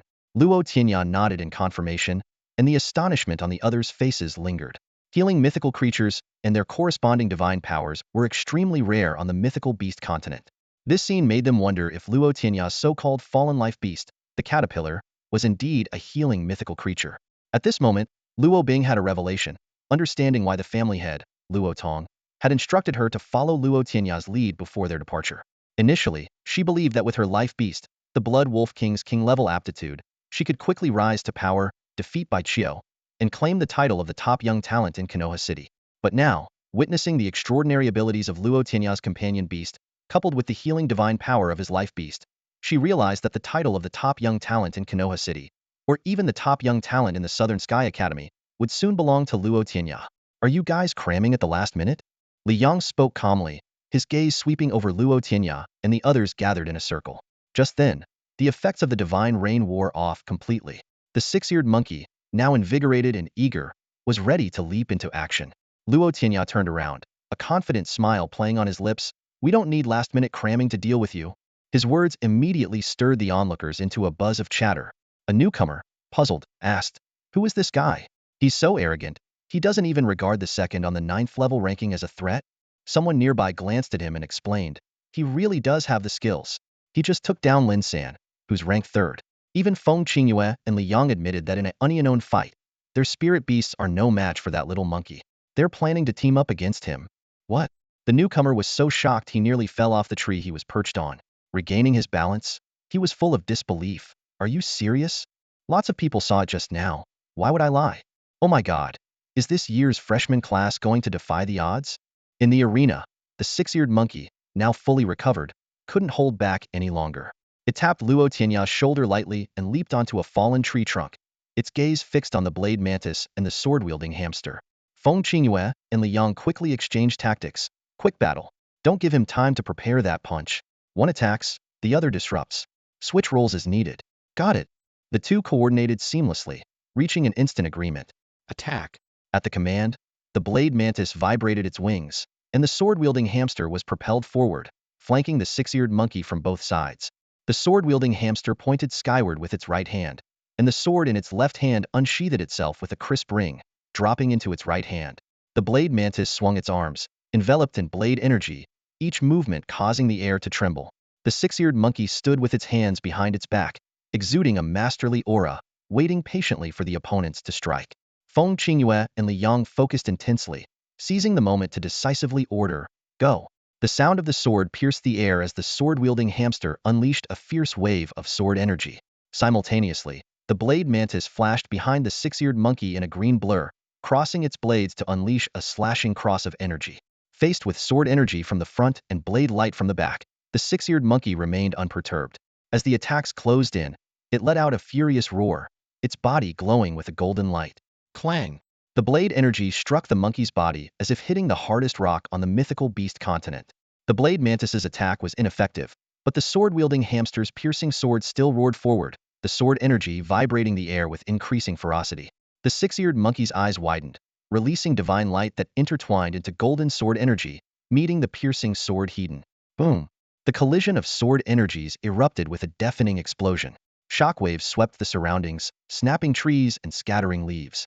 As the dust settled, only a few bare trees remained in the center of the battlefield, a testament to the fierce battle that had just unfolded. The spectators retreated in shock, yet many were still caught in the aftershock. Students at the 7th or 8th level marveled. Is this the power of a 9th level peak? Some students at the forefront of the 9th level rankings shook their heads in resignation, knowing they could never reach the top 3. In the heart of the battlefield, the six-eared monkey stood proudly, with the sword-wielding hamster and blade mantis positioned cautiously in front and behind it. Feng Qingyue and Li Yang, their expression serious, questioned Luo Tianya. What divine powers did your beast just use?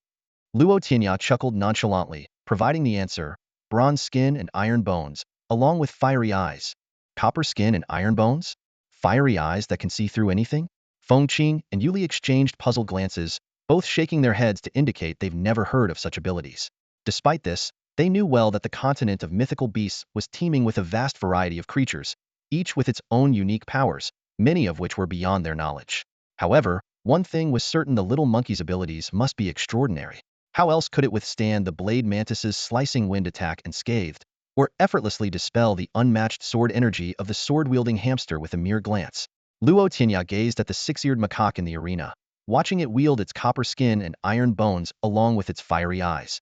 Even without unleashing its earth-shattering punch, it could hold its own against 2 opponents, showing no signs of weakness. In fact, the macaque had recently acquired a new ability, as Luo Tianya had spent evolution points to elevate it to level 9. This newly gained ability was the legendary Fiery Eyes. At this moment, the six-eared macaque's attribute panel displayed the following. Species: Six-Eared Macaque, a unique anomaly of heaven and earth.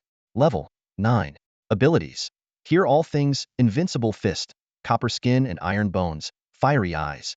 The description of the fiery eyes left Luo Tianya astonished. Able to see through all illusions, perceive the world's rules, and mimic them. This was even more powerful than the fiery eyes of Sun Wukong, the Monkey King, from his previous life. Not only could it see through all falsehoods, but it could also understand and replicate the rules of abilities.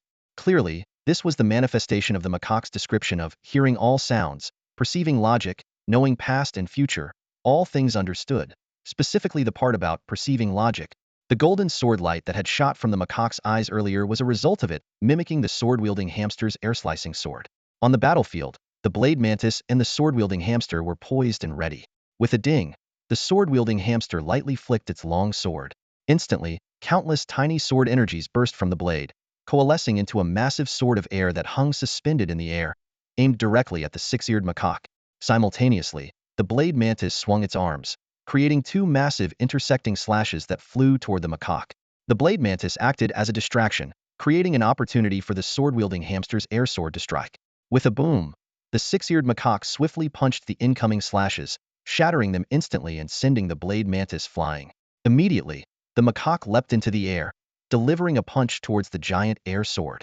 The sword-wielding hamster let out a sharp squeak, pressing its right hand downward, causing the air sword to accelerate its descent, meeting the macaque's iron fist Hedon.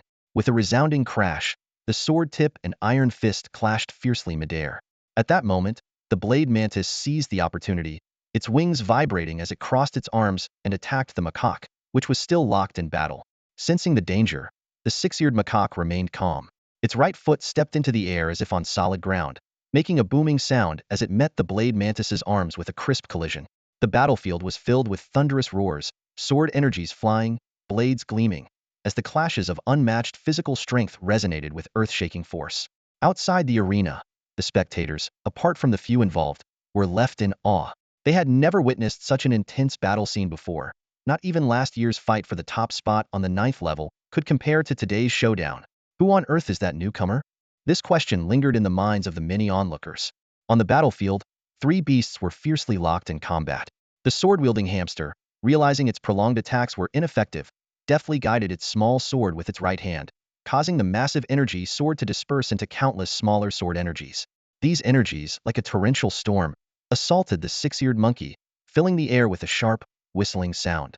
The blade-wielding mantis swiftly leveraged its agile limbs to retreat out of the range of the sword energies, gracefully soaring into the air. Its green form glimmered in the sunlight, resembling a floating leaf. Clang, clang, clang. The six-eared monkey faced the dense sword energy barrage without dodging. The sword energies clashed against its golden fur, producing crisp knocking sounds but inflicting no damage. Suddenly, the monkey punched skyward, sending a pillar of energy shooting up like a golden lightning bolt, dispersing most of the sword energies in an instant. The overwhelming intent of this punch momentarily halted the flying sword energies, even causing the mantis in midair and the hamster on the ground to involuntarily waver. In that brief moment of distraction, the six-eared monkey seized the opportunity, swiftly breaking through the encirclement of sword energies. Its golden fist, like lightning, shot toward the hamster, poised to deliver a devastating blow. At the critical moment, the mantis showcased its astonishing reflexes. It unleashed a slash of spatial blade energy that defied spatial constraints, interposing itself between the monkey's fist and the hamster.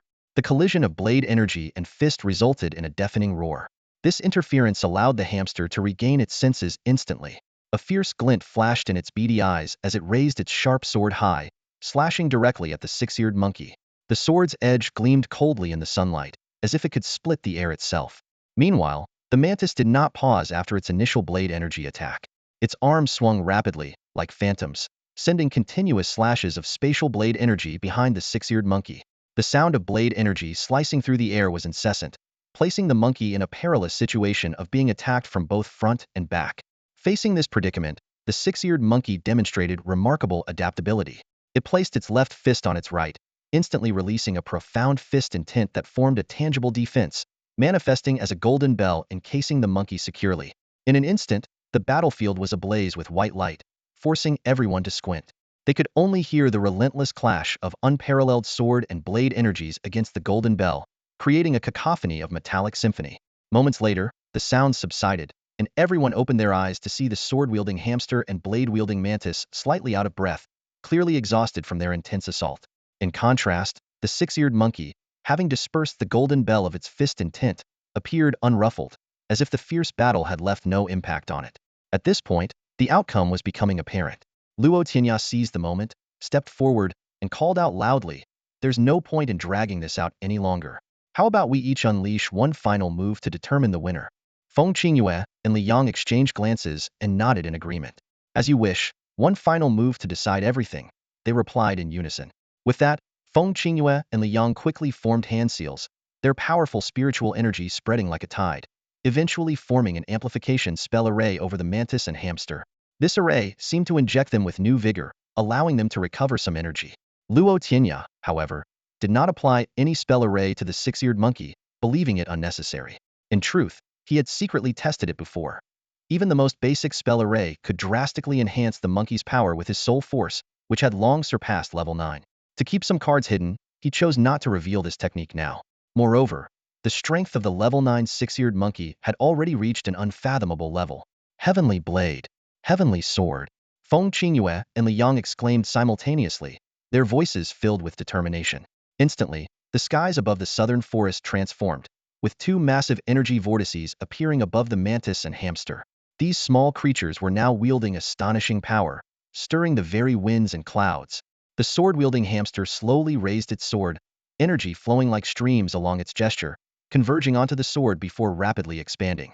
In the blink of an eye, a 10-meter-long giant sword formed in its hand, emanating a chilling energy wave. Simultaneously, The blade-wielding mantis swung its right arm, energy threads wrapping around it, swiftly condensing into a similarly 10-meter-long energy blade. The blade's edge was sharp, seemingly capable of cleaving the heavens.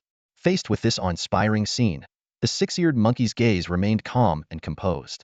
With a slight tremor of its fists, a terrifying fist intent known as leveling mountains and seas was quietly gathering strength. The air was thick with tension as all three parties prepared for the final strike.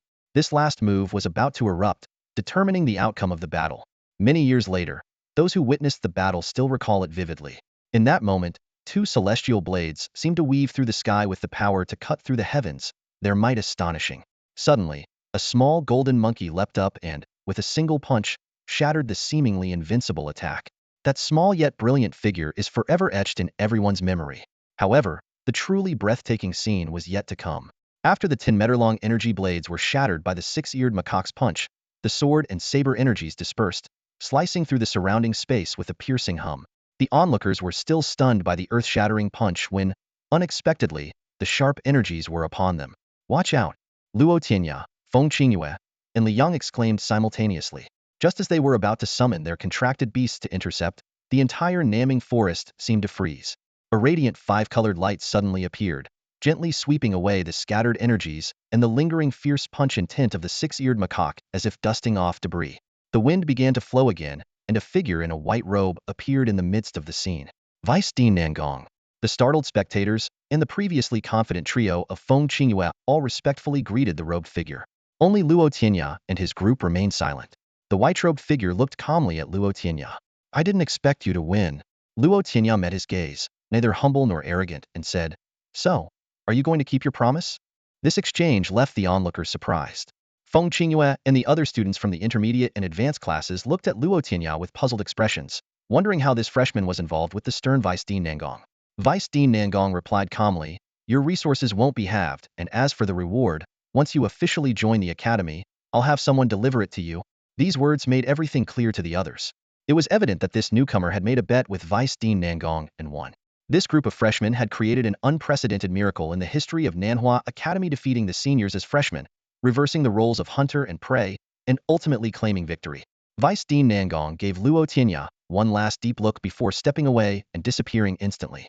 "Farewell, Destined Nangong," the crowd chorused respectfully. As soon as Destined Nangong left, Feng Qingyue sidled up to Luo Tianya, draping an arm around his shoulder. "Hey, what's the deal between you and Destined Nangong?" Luo Tianya calmly brushed his hand off and explained succinctly, "I thought the hunting game was unfair, so I challenged it. He said if I could defeat the seniors, our penalty would be lifted, and we'd get a reward." "What reward?" Lin San asked curiously. 3 low-grade spirit essences." As soon as he spoke, Feng Qingyue dramatically fell to the ground with a thud. Liang and Lin San stared at Luo Tianya with envy and jealousy. Luo Tianya looked at their reactions, puzzled. "It's just 3 low-grade spirit essences. What's the big deal?" Lin San gritted his teeth. "Just 3 low-grade spirit essences? Easy for you to say. We've been in the top 3 of the 9th level rankings for a year, and the year-end reward is only 1 essence. Qingyue has 2, and now you easily have 3. Luo Tianya smiled, a grin that made them feel even more frustrated. "Because I beat even you guys, the top 3 on the 9th level rankings." Then, Luo Tianya asked, "By the way, who exactly is Destined Nangong?" He suddenly realized he knew nothing about Destined Nangong. Liang explained, "The Destined of Nanhua Academy, the one in charge of all daily affairs, second only to the dean in authority." Luo Tianya inquired further, "And what is Destined Nangong's life beast?" He recalled the 5-colored light and was curious about what kind of mythical beast it was. "The Peacock King." Luo Tianya's eyes flickered with surprise. He hadn't expected his life-bound beast to be the legendary Peacock King. Was that divine power just now truly the fabled 5-colored divine light that could purify anything? He pondered for a moment, then shook his head. While it seemed similar, it was likely just a similar power and not Kong Xian's original 5-colored divine light. Nevertheless, it was crucial to understand the situation with the Destined of Nangong. Having a conflict right at the academy's entrance wasn't ideal.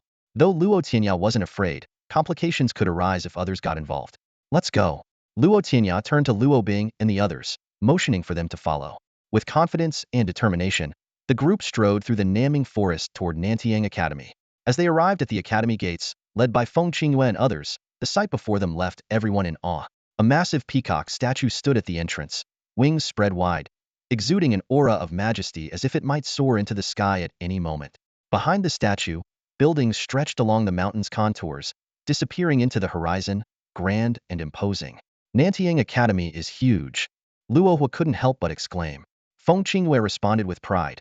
Of course, Nantiang Academy is the largest and best in the Southern Heaven region. At the entrance, a young man in a white robe sat at a desk.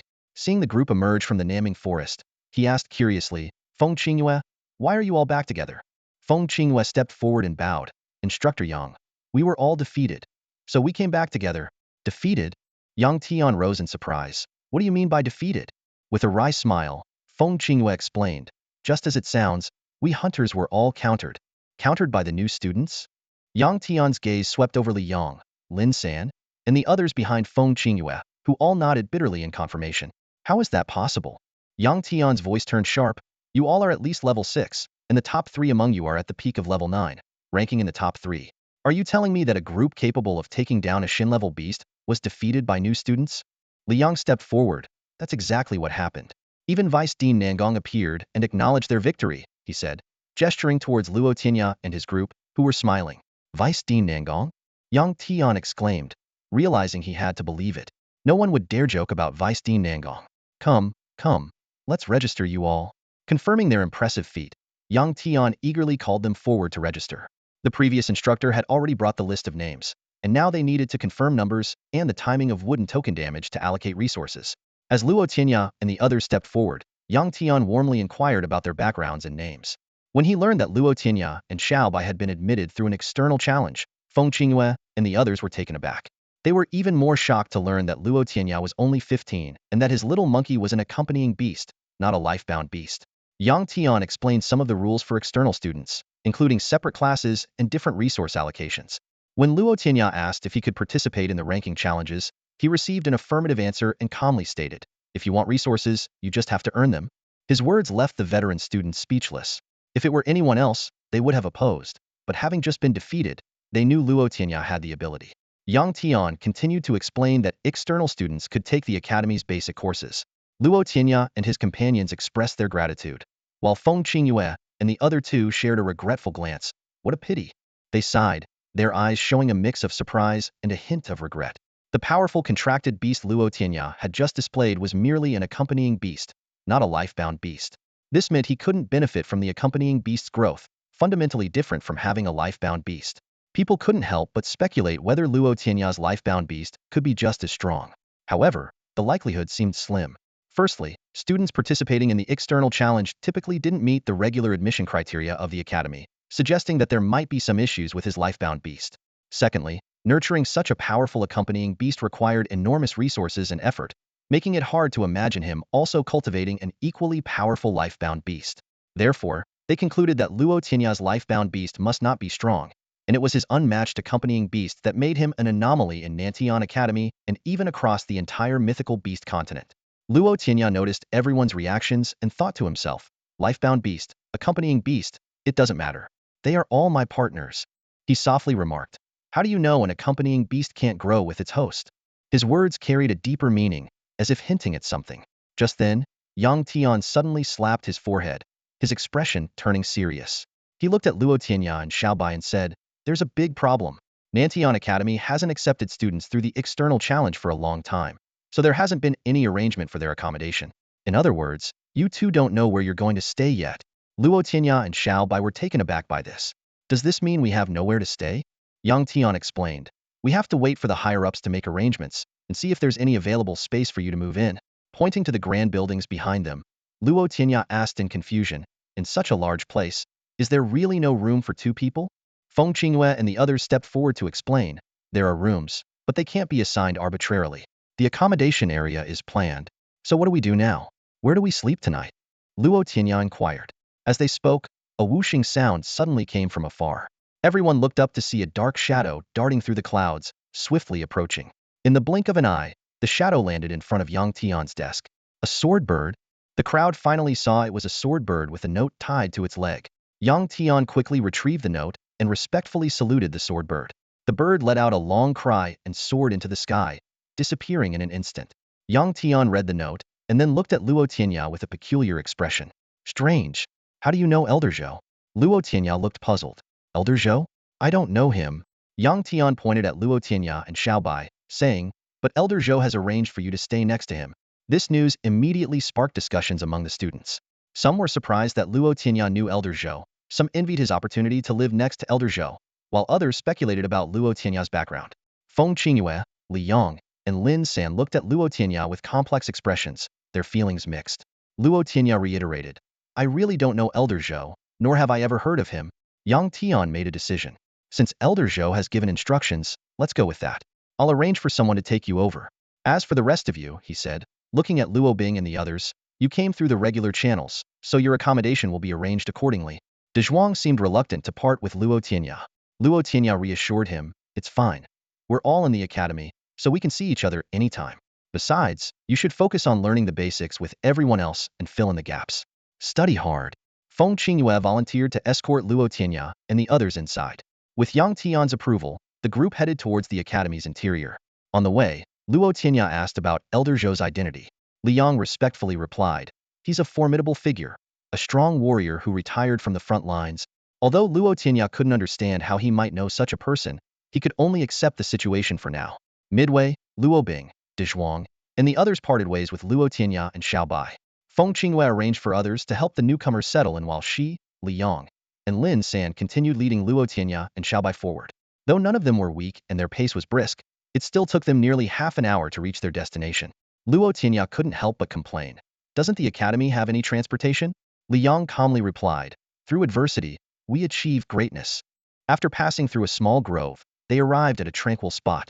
A small bridge crossed flowing water, surrounded by bamboo groves, with the gentle breeze rustling through, creating a serene and elegant scene.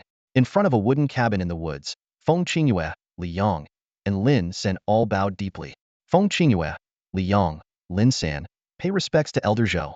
The cabin door creaked open, and a tall, stern-looking young man pushed an elderly man in a wooden wheelchair out. Luo Tianya's pupils contracted as he noticed the empty pant legs below the elder's knees. Greetings, Elder Zhou. Feng Qingyue and the others called out respectfully.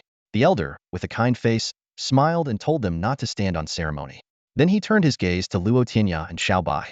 Are you the two who participated in the external challenge this year? Yes, Elder Zhou, Luo Tianya and Xiaobai quickly replied. Regardless of their own status, it was appropriate to show respect to this honorable elder. Elder Zhou looked at them and said, for the time being, you'll stay with me for a while. Luo Tianya stood in the plaza of Nantian Academy, filled with hesitation. Elder Zhou's invitation left him skeptical. On one hand, he was unsure of Elder Zhou's true intentions, and on the other, he had ulterior motives for entering Nantian Academy, carrying secrets he was unwilling to share. Sensing Luo Tianya's concerns, Elder Zhou gave a kindly smile and said, don't worry, I only teach basic knowledge and battlefield experience. I won't interfere with other matters. He gestured to a few small wooden cabins in the distance, shrouded in mist. You'll be staying there, so you can keep your little secret safe. Elder Zhou's words, though layered with meaning, eased Luo Tianya's concerns. He pulled Xiaobai along to express their gratitude with a bow. Thank you for your kindness, Elder Zhou. Seeing this, Feng Qingyue and the others hurried over. Elder Zhou, we want to learn from you too. A tall man standing behind Elder Zhou interrupted coldly. Wait until you reach the Xian level. Senior Wu Ji. The trio greeted him respectfully, then retreated, dissatisfied. This tall young man was Elder Zhou's disciple, responsible for his daily care. Xian level? It's not that easy to break through, they muttered to themselves. If it were, we wouldn't be stuck at the peak of level 9 for so long. Suddenly, the sound of something cutting through the air came from above. Before anyone could react, a small figure appeared in Elder Zhou's arms. It was the Swordbird that had delivered a message earlier. It nuzzled Elder Zhou's hand affectionately, like a playful child. Elder Zhou asked lovingly, where did you go after delivering the message? The Swordbird chirped a few times, then settled quietly in Elder Zhou's embrace. Using his ability to listen to all things, Luo Tianya understood that the bird had encountered a large peacock on its way back, causing the delay. A large peacock? Luo Tianya pondered. Could it be the peacock king of Vice Di Nangong? He didn't dwell on it, figuring there would be plenty of opportunities to meet this creature later at Nantian Academy. Looking at Elder Zhou's Swordbird, Luo Tianya suddenly remembered something. Elder Zhou, do you know someone named Zhozhua? Elder Zhou looked up at him. Zhozhua? Do you know him? He's one of my relatives. No wonder. Luo Tianya exclaimed in realization. He's in my city now, and we are somewhat acquainted. Seeing your Swordbird, I was curious to ask. Elder Zhou's gaze became distant and he sighed. That child has faced some setbacks and has shut himself away. Luo Tianya wisely refrained from asking further, respecting privacy. After a brief reflection, Elder Zhou instructed, go settle in those cabins today. I'll teach some basic knowledge and experience tomorrow morning. He turned to the tall young man beside him. Wu Ji, help them get settled in. Luo Tianya quickly declined. No need to trouble Senior Wu Ji. We can manage ourselves. He understood the importance of being considerate and didn't want to impose over trivial matters. Elder Zhou chuckled. All right then, the cabins are fully equipped, so feel free to choose. Luo Tianya and Xiaobai thanked him again, and Elder Zhou nodded with a smile as Wu Ji wheeled him away. After Elder Zhou left, Luo Tianya turned to thank Feng Qingyue and the others. They looked on with envy. Even the usually aloof Li Yong couldn't hide his admiration. Luo Tianya admitted, honestly, I didn't know Elder Zhou before. Lin San waved it off, that doesn't matter. What's important is that you'll receive direct guidance from Elder Zhou. May I ask about Elder Zhou's strength? Luo Tianya inquired. Half-step to becoming a king. Feng Qingyue replied, then added sadly, but a few years ago, he fought a king-level magical beast and ended up losing both legs. His strength was greatly reduced due to the demonic energy, so he returned to Nantian Academy to recuperate. Otherwise, our continent might have gained another king-level expert. The trio bid farewell to Luo Tianya and Xiaobai, leaving with sighs of regret perhaps for the loss of a top-tier warrior, or their own missed opportunity to learn from Elder Zhou, or maybe both. Luo Tianya and Xiaobai crossed the bridge and woods to reach the wooden cabins. Inside, they found all the necessities for living, including kitchenware. With so many cabins, let's each take one, Luo Tianya suggested. Xiaobai nodded in agreement, but then hesitated. Master Luo, how will we handle meals? Luo Tianya realized they hadn't learned the location of the dining hall or the meal arrangements. He was a bit frustrated. I forgot to ask. Xiaobai suggested. Should we go back and ask Senior Wu Ji? Never mind. It's not worth troubling him over such small matters, Luo Tianya said, inspired. There's a stream nearby, so there must be fish. Let's catch our own food today. Can you cook, Master Luo? Xiaobai asked doubtfully. Luo Tianya smiled confidently. Oh, you're underestimating me. I'm from the Great Foodie Empire. The Great Foodie Empire? Where's that? Xiaobai asked, puzzled, as Luo Tianya had already headed out the door.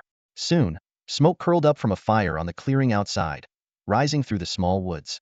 Xiaobai watched as Luo Tianya expertly flipped two fish, occasionally sprinkling spices found in the cabin, still somewhat skeptical. Before long, the aroma was irresistible. Xiaobai eagerly grabbed a freshly cooked fish, ignoring the heat, and devoured it. Delicious, he exclaimed sincerely. At night, the moonlight streamed through the window of the wooden cabin, casting a soft glow inside the otherwise humble room. Luo Tianya sat on the wooden bed, intently constructing a small nest for the six-eared macaque.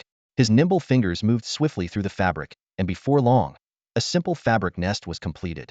The six-eared macaque scrutinized the rather basic nest, then glanced up at Luo Tianya with a slightly disdainful look. Noticing the monkey's reaction, Luo Tianya offered an awkward smile and explained, haha, just make do with it for now. Without Shower around, I can't make anything as exquisite as she can. He silently added to himself that Shower, his courtyard maid, was still in my city. The six-eared macaque didn't say much, just gave a couple of squeaks before taking matters into its own hands. Its agile limbs moved quickly, and soon, the simple fabric nest was transformed into a layered, much more comfortable-looking abode. Staring at the obviously improved nest, Luo Tianya felt even more embarrassed. He thought to himself that it would be great if he could post a question on some forum. Help needed. What to do when your contracted beast is more skillful than you? After this small incident, Luo Tianya closed his eyes and used his ability, listening to all things. His consciousness penetrated the walls, sensing the adjacent wooden cabin of Xiaobai. Xiaobai was already sound asleep, with only the gentle sound of flowing water and the shadows of trees swaying around, and no other unusual presence. Relieved, Luo Tianya shut the doors and windows, then summoned Mao Mao Long.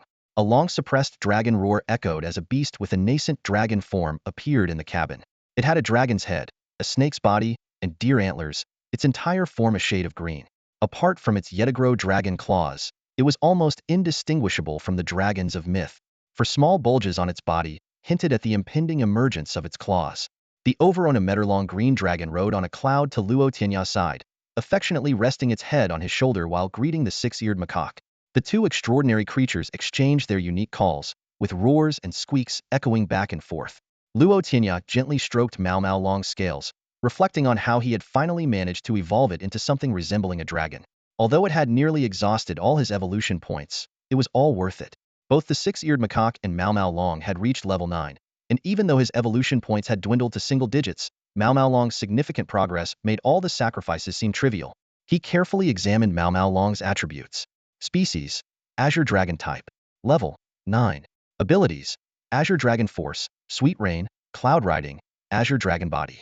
Status: My head and body finally coordinate. So happy.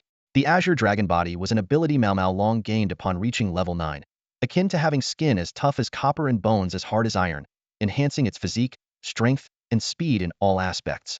This ability alone allowed Mao Mao Long to easily overpower any beast that hadn't reached the Shin level. As for the strength of Shin-level beasts, that remained to be seen. Luo Tianya also acquired the Azure Dragon Body ability. Now at level 9 himself, with the enhancement of various abilities, he had become a human-shaped beast. He had sparred with both the Six-Eared Macaque and Mao Mao Long, discovering that his strength exceeded theirs. This realization eased his worries about becoming a target on the front lines. Even the well-traveled spirit cat couldn't help but secretly exclaim, "What a monster!" As soon as Luo Tianya calmed his thoughts, drowsiness washed over him. The day's events had been overwhelming, with several intense battles draining his energy. He glanced at Lu Mihu and Mao Mao Long, who were chatting idly, ignored them, pulled up the blanket, and quickly fell into a deep sleep. In the morning, the bright sunlight pierced through the cabin window, waking Luo Tianya from his slumber. He yawned and lazily got out of bed, his gaze falling on the small nest beside him. The two little creatures were still fast asleep, curled up together. Mao Mao Long, now at level 9, had grown significantly, taking up most of the space and pushing Lu Mihu to the edge. Luo Tianya couldn't help but smile at the amusing sight. He quietly slipped out without disturbing them and went to wash up. Upon returning to the cabin, he was about to wake the two little ones when his ability to sense all things suddenly alerted him to someone's approach. With a swift gesture, Mao Mao Long transformed into a streak of blue light and returned to his soul sea. The door opened, and Luo Tianya saw Wuji approaching. "Senior brother Wuji," he greeted respectfully, stepping out of the cabin. Wuji, with an impassive expression, said, "Master instructed you to come over once you're ready. Please hurry." "Understood." Luo Tianya replied promptly, not daring to delay. He quickly went to the neighboring cabin to wake Xiaobai. After a brief preparation, the two of them followed Wuji's tall figure toward Elder Zhou's residence. Along the way, Wuji maintained his stoic demeanor, remaining silent. Luo Tianya and Xiaobai, sensing the atmosphere, followed quietly without speaking. Soon, they arrived at Elder Zhou's cabin. Elder Zhou was already waiting at the door. He instructed Wuji to bring some food for Luo Tianya and Xiaobai to fill their stomachs. After breakfast, they went to a nearby pavilion to begin their first lesson. The external challenge. It's been years since anyone participated. Elder Zhou remarked nostalgically. Luo Tianya and Xiaobai listened quietly, not interrupting. Soon, Elder Zhou composed himself and turned to them with a smile, asking, "What do you think it means to command beasts?" Luo Tianya and Xiaobai exchanged puzzled glances, unsure why this question was suddenly posed. After a moment of thought, Xiaobai replied, "Commanding beasts is when the host and their life beast or companion beast are in sync, working together to defeat the enemy and achieve victory." Elder Zhou did not immediately comment, but turned his gaze to Luo Tianya. "What's your view?" After a brief pause, Luo Tianya said, "To command is to have seamless cooperation between the host and their life beast or companion beast, finding the enemy's weaknesses, leveraging one's strengths, adapting to the battlefield's changing dynamics, and ultimately securing victory." Elder Zhou nodded with a smile. "You've both touched on some key points. Beasts naturally have a fighting instinct. By forming a contract with them, we aim to maximize this instinct and, through the cooperation between Beast Master and Beast, unleash even greater power, like the mental power amplification array?" Luo Tianya inquired. "Exactly," Elder Zhou explained. "The mental power amplification array is one of the best ways humans utilize mental power. It can significantly enhance a contracted beast's strength. Although temporarily, it's incredibly effective in battle. I heard it can also help beasts break through to higher levels?" Xiaobai asked curiously. Wuji chimed in, "Of course. When a beast is on the verge of advancing to a higher level, the mental power amplification array can be crucial, providing the necessary boost to help the beast ascend." Indeed, Elder Zhou added, "This is one reason many beasts choose to form companion beast contracts with humans. It enables them to grow faster and better." As he spoke, his gaze fell on the Lu Mihu on Luo Tinya's shoulder. "But I've heard you didn't use the mental power amplification array when you battled Feng Qingyue and the others?" Luo Tianya, slightly embarrassed, explained, "Well, my little monkey felt it could win without my help, and I've only learned the basic amplification array." Elder Zhou looked thoughtfully at Lu Mihu and suddenly asked, "What grade of beast is your companion beast?" "I haven't tested it, so I'm not sure," Luo Tianya replied, feeling cornered.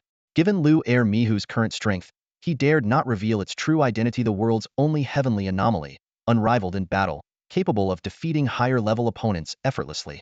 What if someone with ill intentions decided to capture both him and the beast? Elder Zhou seemed to discern his concern and smiled. You certainly have many secrets, not revealing your companion beast's grade and never summoning your life beast. Luo Tianya could only offer an awkward smile, refraining from responding. But none of that matters, Elder Zhou continued. I don't know your exact identity or your intentions. I'm simply here at the request of an old friend to impart some knowledge and share some experience. May I ask, Elder Zhou, who is this old friend? Luo Tianya inquired respectfully. The headmaster of Nantian Academy? What? Luo Tianya was rendered speechless with surprise, not expecting the old friend Elder Zhou mentioned to be the headmaster of Nantian Academy. Who is the current headmaster? Luo Tianya asked, realizing he didn't know the current headmaster of Nantian Academy. He had previously asked Luo Tong, who had been evasive, only mentioning that the person was a legendary figure. The unmatched king, Nangong Wushuang. What? Luo Tianya and Xiao Bai were taken aback, jumping up from their seats. Isn't the unmatched king always at the frontline battlefield of Xifang City? Luo Tianya asked, recalling information about Nangong Wushuang, puzzled. Elder Zhou explained, Nantian Academy was founded by the Nangong family, and typically, the headmaster is a member of the Nangong family. However, during Nangong Wushuang's generation, he chose not to take on the role of headmaster, opting instead to fight in Xifang City, leaving the headmaster position to an old friend. Not me. Elder Zhou interrupted Luo Tianya's speculative look and continued. A few years ago, he returned to Nantian Academy, and that old friend stepped down, so he resumed the role of headmaster. But I really don't have any connection with the unmatched king. Luo Tianya was filled with questions, unable to recall any acquaintance with such a legendary figure. I don't know the details of your relationship, Elder Zhou replied. Nantian Academy, Nangong Wushuang, could it be because of my parents? Luo Tianya muttered to himself quietly. When Elder Zhou heard Luo Tianya mumbling, he felt a stir in his heart. Nangong Wushuang had instructed him to take special care of Luo Tianya. Could it really have something to do with the child's parents? He asked seriously, who are your parents? Luo Tianya pondered for a moment. His parents were once students at Nantian Academy, so Elder Zhou should know them. His uncle, Luo Tong, had always been secretive about his parents' affairs, and perhaps this was an opportunity to uncover the truth. He looked directly at Elder Zhou and slowly revealed, my parents are Luo Bufan and Xinyanji. Upon hearing this, Elder Zhou was taken aback, instinctively trying to stand up from his wheelchair, forgetting that his legs were paralyzed. He tilted precariously, almost falling over. Luo Tianya and Xiaobai rushed forward, but Wuji was quicker, instantly supporting Elder Zhou. Master, please don't get agitated. Wuji steadied Elder Zhou, his voice filled with concern. Elder Zhou let out a long sigh, tears glistening in his eyes. How can I not be agitated? Those two exceptionally gifted children perished fighting two king-level beasts to save an entire city. I was far away at the time, powerless to save them. Luo Tianya stood up and bowed deeply to Elder Zhou. Elder Zhou, please tell me, what exactly happened back then? Elder Zhou looked at Luo Tianya, his eyes full of sorrow.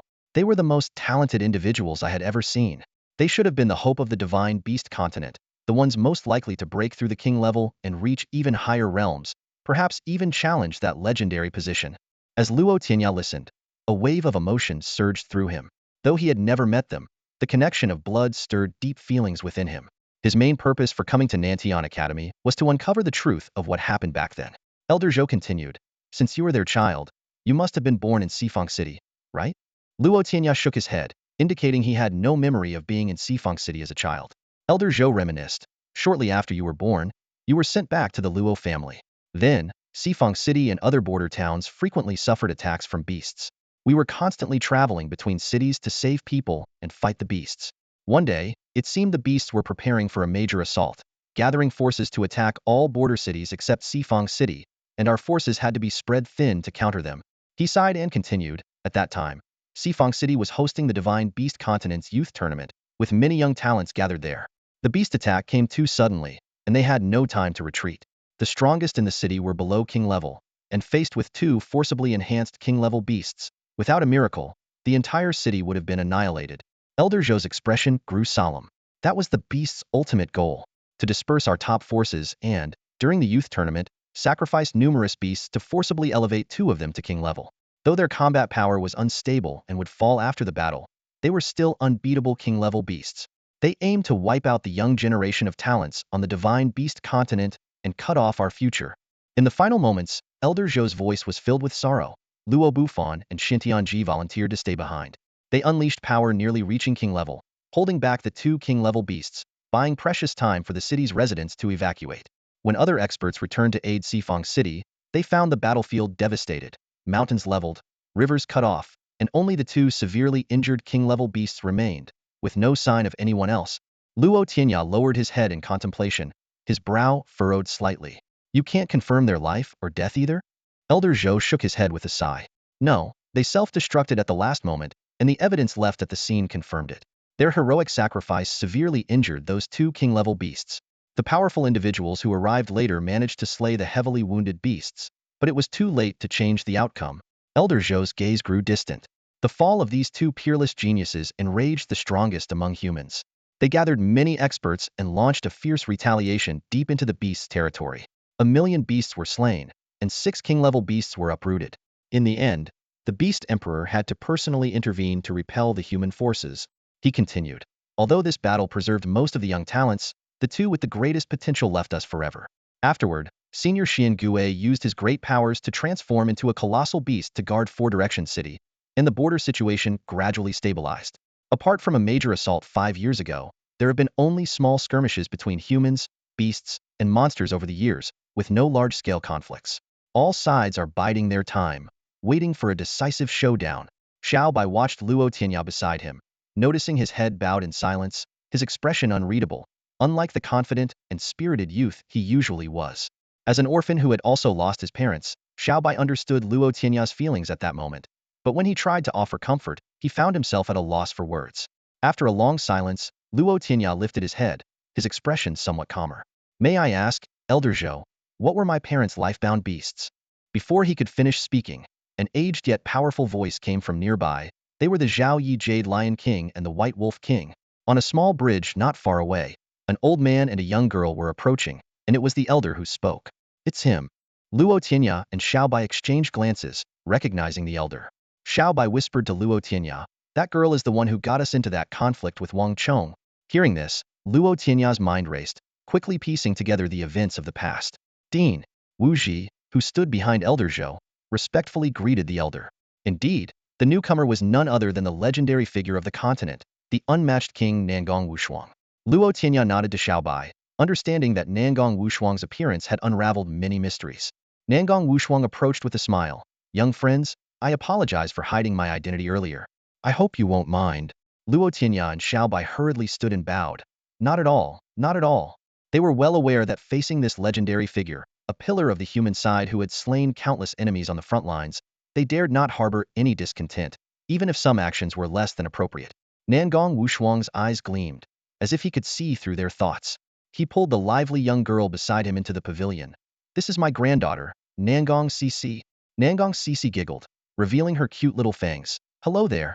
Pointing to Xiao Bai, Nangong Wushuang said, there was indeed a conflict between Cici and that boy back then.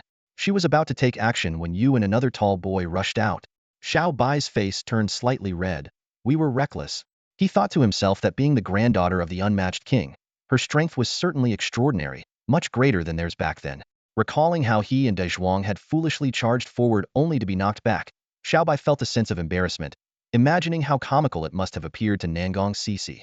Nangong Wushuang then pointed to Luo Tianya. Afterwards, you stepped in. With you handling them, Cici felt there was no need to interfere further. To avoid embarrassing you, she quietly left. Quietly? Nangong Cici protested, pouting, Grandfather, I left openly. All right, you were right. Nangong Wushuang replied indulgently, then looked at Luo Tianya and Xiao Bai. You know the rest of the story? Luo Tianya and Xiao Bai bowed again. Thank you, Dean, for clarifying things for us. Nangong Wushuang smiled. Actually, this matter was mainly our fault. We should be thanking you. Luo Tianya and Xiao Bai quickly waved their hands. You're too kind. After the pleasantries, the conversation returned to the main topic. Nangong Wushuang took a deep breath and continued. Your parents, Luo Bufan and Xin Tianji, were the most exceptionally gifted individuals I have ever seen on the Divine Beast continent. Luo Bufan's lifebound beast was the White Wolf King, and Xin Tianji's was the Zhao Yi Jade Lion King. Their lifebound beasts were of a quality beyond that of kings. Beyond the level of a king beast? Xiao Bai exclaimed, his eyes filled with disbelief. Old Zhou spoke slowly, his voice steady and wise. The aptitude of mystical beasts is generally classified into 4 levels. common, mutant, king, and finally, the mutant king tier, which surpasses even the king level. The White Wolf King and the Jade Lion King belong to this highest category. Nangong Wushuang continued, with a hint of regret in his voice. Their innate beast aptitude is the best I've ever seen. Even those human supreme powers are not much better. If they could grow smoothly, they would surely break the delicate balance with the magical beasts and signal our counterattack. His voice lowered. Unfortunately, we were outmaneuvered in the end.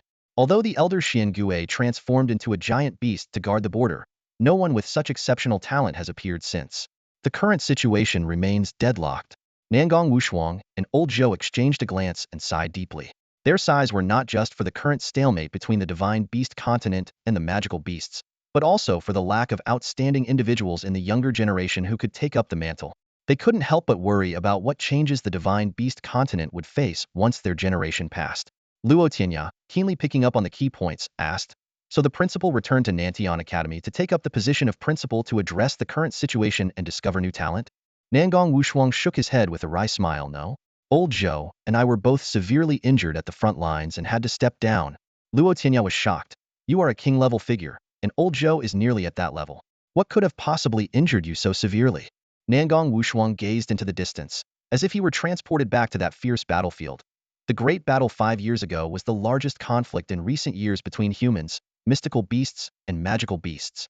We deployed 6 king-level combatants in 4 Direction City, with more than 10 nearly at that level.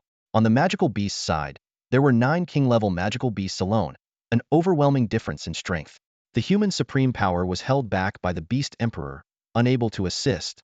He continued. Although Elder Xian Gui's divine domain suppressed the magical beasts, reducing their strength significantly, they still had a clear numerical advantage. In the final moments, Old Zhou and I fought against 3 king-level magical beasts. Unexpectedly, they chose to self-destruct, and we were caught in the blast, suffering severe injuries. Old Zhou calmly added, "It was then that I lost my leg." Nangong Wushuang sighed.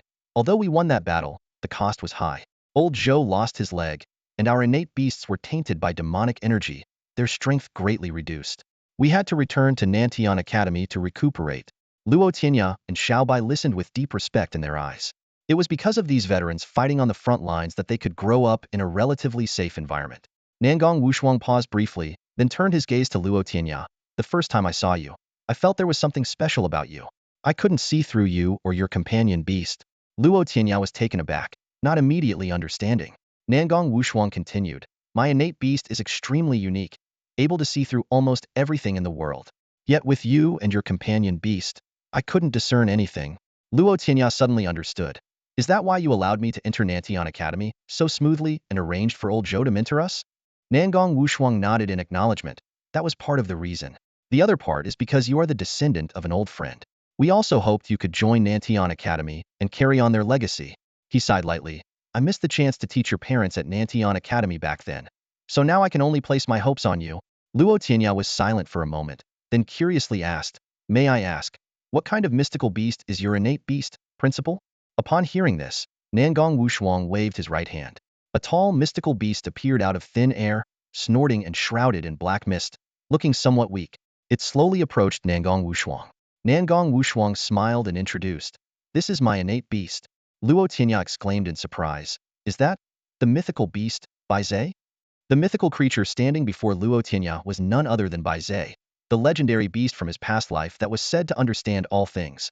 Its lion-like body exuded majesty, with a goat-like beard hanging from its chin and 2 sharp horns pointing skyward. Luo Tianya recalled the ancient texts about Bai Zhe. It held a revered status in mythology, symbolizing good fortune and the ability to avert disasters. Remarkably, Bai Zhe could speak human language and had knowledge of all earthly matters. Sure enough, Bai Zhe approached with graceful steps and spoke, "Wushuang, why have you summoned me?" The unexpected human-like voice left Xiaobai wide-eyed in shock. He had never encountered a talking mythical beast before. Nangong Wushuang gently stroked Bai Zhe's head and explained, "A young friend wanted to meet you." She turned to Xiaobai and added, "Actually, mythical beasts can speak once they reach the king level. However, my life-bound beast is special. It could talk from the moment it hatched, which gave me quite a scare back then." Bai Zhe glanced around, its gaze settling on Luo Tianya and Xiaobai. "Who wishes to see me?" it asked. Luo Tianya quickly responded, "Greetings, senior. I am Luo Tianya, and this is Xiaobai. We are new students at Nantian Academy." Bai Zhe stepped closer, scrutinizing Luo Tianya. This young man, I find it difficult to see through you. It then glanced at the six-eared monkey on Luo Tianya's shoulder, its eyes filled with curiosity. How strange. This little monkey I can't discern its origins either. Today is peculiar indeed. There are things even I don't know? Bai Zhe returned to Nangong Wushuang's side and asked, puzzled, Wushuang, could it be that my powers have diminished due to the demonic aura, making it hard to perceive? Nangong Wushuang shook her head. This young friend has something unique about him. If you can't see through him, neither can I. Filled with curiosity about the talking Bai Zhe, Luo Tianya hesitantly asked, Headmaster, may I touch your life-bound beast? Nangong Wushuang didn't answer directly but looked at Bai Zhe. Bai Zhe lazily replied, no problem, you may touch me. With that, it lay down beside Nangong Wushuang, feeling perpetually weary since being tainted by demonic energy, uninterested in its surroundings. Luo Tianya gently petted Bai Zhe's head while silently engaging his system. Species, Bai Zhe. Unique level. Abilities. Knowledge of all things. Status. Tainted by demonic energy, greatly weakened. Mood consistently average. Seeing the question marks, Luo Tianya pondered. The system's functions need improvement. He planned to discuss with the spirit cat that night about unlocking more features. He suspected the unknown information might relate to a power disparity. Luo Tianya was curious whether the invincible evolution system could help Bai Zhe rid itself of the demonic taint, but he would need to consult the spirit cat on this matter. Nangong Wushuang, with a slight smile, asked, so, did you gather any information? Luo Tianya chuckled awkwardly, haha, I'm just in awe and curious about such a legendary beast. Nangong Wushuang smiled and, without further comment, recalled the visibly tired Bai Zhe. She turned to the two newcomers, saying, all right, you've met my life-bound beast. In the coming period, you should study the basics with Elder Zhou, including advanced spiritual power enhancement arrays and some knowledge about magical beasts. Build a solid foundation so you can progress further in the future. She then addressed Wuji. Wuji, please take them to complete some formalities and introduce them to the layout of Nantian Academy so they won't get lost. After Wuji left with Luo Tianya, Xiaobai, and the ever-curious Nangong Qianqian, Elder Zhou asked, Wushuang, why did you choose me to mentor him? There should be someone more suited than me, right? Nangong Wushuang replied, in terms of teaching ability, he certainly surpasses you. But he's not the right fit for Luo Tianya. Why not? Who suggested holding the Tianjiao battle in Xifang City? And who left two students behind while escaping Xifang City with the others? Elder Zhou's face changed dramatically, and he replied with a bitter smile, it was to preserve our remaining strength. I know, Nangong Wushuang said, her expression full of bitterness. But because of that connection, I can't let him teach Luo Tianya. Do you really have that much faith in him? Isn't his life-bound beast said to be quite ordinary? Elder Zhou asked, puzzled. Nangong Wushuang spoke with conviction. In him, I see a hope even greater than that of his parents. She was convinced that the events in my city were all related to Luo Tianya. You hold him in such high regard? Higher than his parents? Elder Zhou was taken aback. Yes, Nangong Wushuang replied, standing up and gazing into the distance. I even have a feeling that he and his contract beast might reach a realm that hasn't been touched in a long time. A divine beast. Senior brother Wuji walked ahead, his voice drifting back to them. For you two non-official students, the most important thing is to get your academy points card. Luo Tianya and Xiao Bai exchanged confused glances. Points card? What's that? Luo Tianya couldn't help but ask. Wuji patiently explained. Points are the sole currency at the academy. Other stones like green crystals, blue crystals, or even higher grade ones aren't accepted at Nantian Academy. So how do we earn these points? Xiaobai inquired further.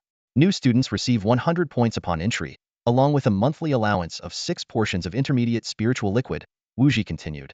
If you want more points, you'll have to earn them yourselves. Completing academy tasks and competing in rankings can increase your points. Hearing this, Luo Tianya and Xiaobai felt somewhat relieved.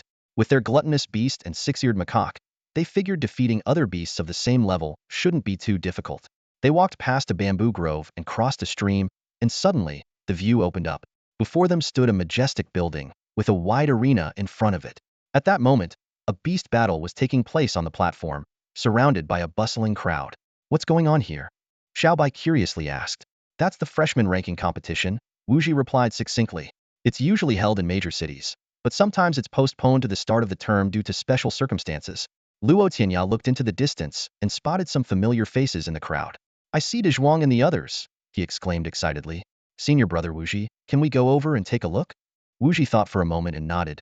Sure, but don't stay too long. After thanking him, they quickly made their way to the edge of the platform. They soon found Dezhuang and the others, just in time to hear Dezhuang lamenting. Ah, I was too impulsive. Otherwise, I could have knocked out that Xian Yan. Luo Hua looked exasperated. You're a terrestrial beast fighting a flying one, and you think you can knock it out? Really think the beast master is stupid? De Zhuang still looked regretful. Once my Xiao Hei evolves into a flying pig king, I'll be able to knock out flying beasts. Well, I wish you the best of luck with that dream. Luo was said with a smirk. Just then, Luo Tianya's voice came from behind them. Have you finished your matches? De Zhuang turned around in surprise to see Luo Tianya and Xiaobai standing there, a bright smile spreading across his face. Although they hadn't been apart for long, in this unfamiliar environment, they felt like long-lost family.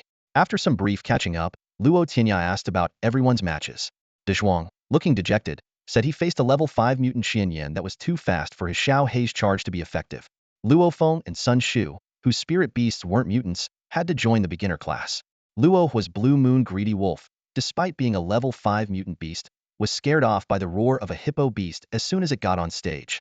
Luo Tianya couldn't help but chuckle but kindly reminded Luo Hua, the Blue Moon Greedy Wolf does have destructive power. You just need to find what interests it to maximize its potential. Luo Hua seemed to ponder this, considering how to unlock the potential of his house-wrecking spirit beast. At that moment, Luo Tianya's attention was drawn to the battle on the platform. How long has Luo Bing's match been going on? He asked. It turned out that Luo Bing was facing off against Feng Qingyu's sister, Feng Tingyu.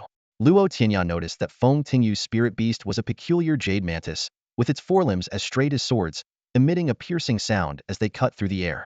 Luo Feng explained, they're the last two on the field, vying for first and second place. Feng Tingyu's spirit beast is indeed unique, unlike her brother's blade mantis. Its forelimbs are more like swords. Luo Tianya observed the mantis thoughtfully and said, compared to the blades of a blade mantis, her spirit beast does resemble swords more closely. Luo Feng exclaimed, the attack power is incredibly strong. Luo Bing is at a disadvantage now. Luo Tianya observed the battle, his brow furrowed. Indeed, Luo Tianya analyzed, that mantis not only flies, but it's also extremely agile and nimble. For a beast like the Blood Wolf King, it's quite a disadvantage. He sighed, it's a pity. If Luo Bing's lifebound beast could level up and gain new abilities, the chances of defeating that mantis would greatly increase. Luo Hua, looking disgruntled, shouted, so you're saying Bing Bing is doomed to lose? In the arena, the Blood Wolf King was struggling, surrounded by a blood-red aura, panting heavily. Opposite, the emerald figure of the mantis moved effortlessly, darting around the field. Luo Tianya sighed again, knowing it was difficult for Luo Bing to find an effective way to attack the mantis. On the field, Luo Bing watched as another attack failed. The Blood Wolf King was at its limit, tongue out, jaws clenched tight, almost drawing blood. As someone who strove for excellence, Luo Bing was filled with frustration and anger. Her lifebound beast had the potential for greatness, possibly even reaching the path of a king, yet at this moment, it was powerless against the small mantis. Recalling the scene when Luo Tianya's companion beast, the Six-Eared Macaque, had displayed great prowess, defeating 3 9th-level experts from Nantian Academy, Luo Bing felt even more defeated in comparison. Just then, a voice called from the sidelines, Luo Bing. She turned to see it was Luo Tianya. Luo Tianya shouted, sometimes, recognizing the situation and knowing when to retreat is not a failure. Understanding when to advance and when to yield is the mark of a true beast master. A temporary setback doesn't mean ultimate failure. True strength is in those who prevail in the end. His words echoed across the arena, drawing the attention of the spectators. Some listened thoughtfully, pondering the deeper meaning. Luo Bing gritted her teeth, finally letting out a long sigh, and summoned back the Blood Wolf King. She turned to Feng Tingyu and the referee, calmly stating, I concede. Thank you for the match. Feng Tingyu showed no sign of victory's joy, merely responding, thank you for the match. Luo Bing gave Feng Tingyu one last deep look before turning and walking off the arena. After the freshman ranking competition concluded, Luo Tianya offered some brief words of comfort to Luo Bing before parting ways with them. After all, Brother Wuji was still waiting for him. Following a busy session with Brother Wuji, both Luo Tianya and Xiaobai received a purple card. Luo Tianya examined the card closely, suddenly feeling a sense of temporal dislocation. He couldn't help but wonder if this small card could really allow them to move freely within the academy. At the right moment, Wuji explained, this is a special ability of the Thousand Silk Spider, a derivative of the Thousand Silk Knot.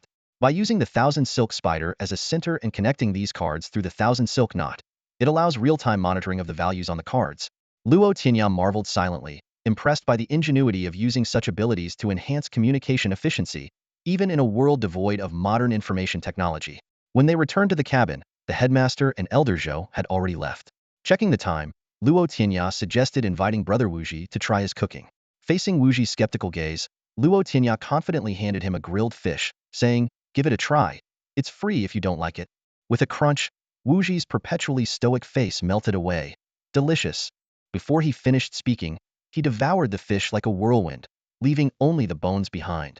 Seeing the curious looks from Luo Tianya and Xiaobai, Wuji felt slightly embarrassed but forced a calm demeanor. "Your fish is quite good." Luo Tianya smiled smugly. "Besides having unparalleled combat beasts, my culinary skills are the best on the continent." Wuji shook his head, clearly skeptical of such a boast. After the meal, Wuji led the two to an open area to teach them advanced spiritual power arrays. He detailed the classification of these arrays: basic, intermediate, and advanced, and how they correspond with the levels of magical beasts. To let them experience the power of spiritual power arrays firsthand, Wuji summoned his life beast. A small bird, half a foot tall with a black back, white belly, forked tail, red beak, and yellow crown appeared before them, its claws glowing faintly. With a sharp cry, the bird, known as the Light Cloud Swallow King, shot into the sky at a speed that dazzled the eye. Luo Tianya was amazed, noting that its speed surpassed even the 9th-level sword birds he had seen. Wuji explained that this was a beast of royal aptitude, having reached the pinnacle of the Xin level. He then demonstrated the actual effect of a spiritual power array. With his hands forming seals swiftly, a white light enveloped the Light Cloud Swallow King. In an instant, the bird soared again, even faster than before. With a boom, a whirlwind approached, only to be easily deflected by the Six-Eared Macaque. The Light Cloud Swallow King, seemingly provoked, flicked its tail, sending 2 black sword lights through the air. The Six-Eared Macaque, unwilling to be outdone, flashed its eyes, shooting 2 golden sword lights to counter. Seeing this, Wuji gazed meaningfully at Luo Tianya. "Your beast is quite intriguing." He pondered whether the headmaster and Elder Zhou's attention to Luo Tianya might be excessive. Although his parents were extraordinary talents, it didn't guarantee the same for their offspring. Moreover, Luo Tianya had entered Nantian Academy through his companion beast, and his life beast had vanished from sight since its first appearance, raising some doubts. However, the little monkey just now was able to spar with his Xin-level peak Light Cloud Swallow King. Although the bird hadn't exerted its full strength, the monkey seemed to handle it effortlessly. This led Wuji to re-evaluate Luo Tianya's abilities. Wuji then patiently taught them several other intermediate arrays, focusing on the most practical ones for enhancing speed, strength, and physique. He advised them to first master the hand seals before applying them to their beasts. Luo Tianya wanted to say he had already mastered them, but thought better of it and held his tongue. Xiao Bai, however, hesitantly spoke up. "Brother Wuji, I've already learned them." Wuji looked at Xiao Bai in surprise. "Oh? Show me." Xiao Bai quickly crossed his hands, effortlessly forming an intermediate array that enhanced speed. Wuji asked, "Do you know the others too?" Xiao Bai nodded honestly. Wuji turned to Luo Tianya. "What about you?" Luo Tianya had to admit, "I know them too." "Two prodigies?" Wuji muttered to himself, then waved them off, indicating he needed some time alone. Before leaving, Luo Tianya suddenly had an idea. "Brother Wuji, could I touch your life beast?" Though puzzled by Luo Tianya's fascination with touching other people's life beasts, Wuji agreed. "Go ahead." Luo Tianya slowly extended his hand, gently caressing the majestic Light Cloud Swallow King. Luo Tianya withdrew his hand from touching the majestic beast, Qingyun Yanwang, a hint of confusion flickering in his eyes. After thanking Wuji, he left with Xiao Bai, pondering a question. Why does this king-level, peak Xin-grade beast possess only 3 abilities? Back in the system space, Luo Tianya immediately sought the advice of Lord Spirit Cat. The Spirit Cat stretched lazily and explained, Xin-grade beasts don't acquire more abilities, but the ones they have undergo significant enhancement. Xin represents the profound laws of heaven and earth. After breaking through to Xin-grade, a beast undergoes a celestial baptism, resulting in dramatic changes in strength and physique. Most importantly, the power of their abilities increases exponentially. The Spirit Cat's tail swayed gently as it continued. That's why there's a saying, below Xin-grade, all are ants. Luo Tianya frowned and said, but when I fought against a half-step Xin-grade, I didn't feel much pressure. The Spirit Cat explained, there's a vast difference between a half-step Xin-grade and a true Xin-grade. Plus, your Six-Eared Macaque is an extraordinary beast with exceptional combat prowess. Other levels even beasts would likely be battered. It paused, then added, however, your Azure Dragon and Six-Eared Macaque might be exceptions. They have the potential to defy norms, capable of battling Xin-grade even before reaching it. Moreover, when they do break through to Xin-grade, they might acquire new abilities. Hearing this, Luo Tianya couldn't help but smile proudly. My 2 little guys are really impressive. The Spirit Cat reminded him, You need to quickly prepare evolution points to get them to Shingrade soon. It will surely bring you a big surprise.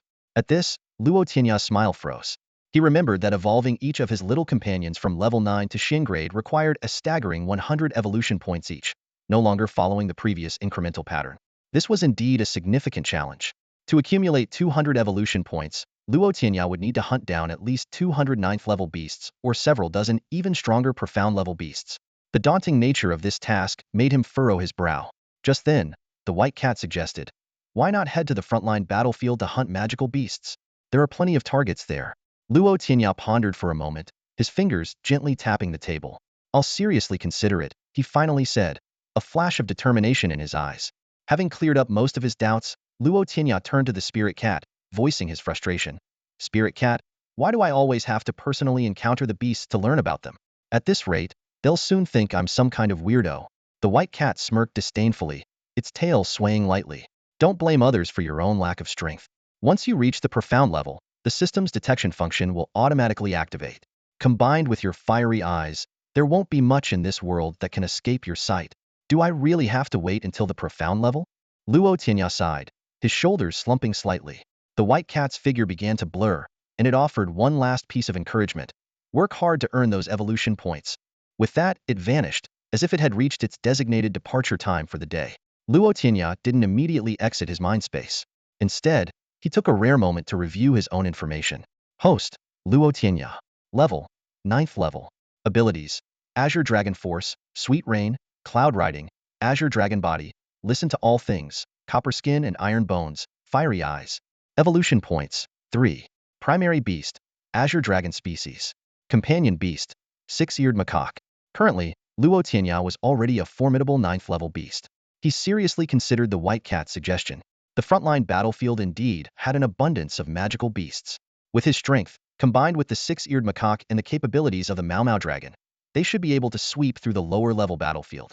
More importantly, those magical beasts were enemies of the divine beast continent, allowing them to unleash their full power without reservation. The Six-Eared Macaque alone could make a significant impact on the frontline battlefield. This approach was undoubtedly more efficient for quickly accumulating evolution points than challenging other students at the academy. Luo Tianya exited his mind system and turned to look out the window. Sunlight filtered through the leaves, casting patterns on his face, and his eyes were filled with contemplation. Should he head to the frontline battlefield or remain at the academy? This decision would shape his future path. In the depths of the southern bright forest, two figures darted through the trees like lightning, chasing each other. Suddenly, the figure behind unleashed an incredible burst of speed, exuding a powerful aura that slightly suppressed the one in front.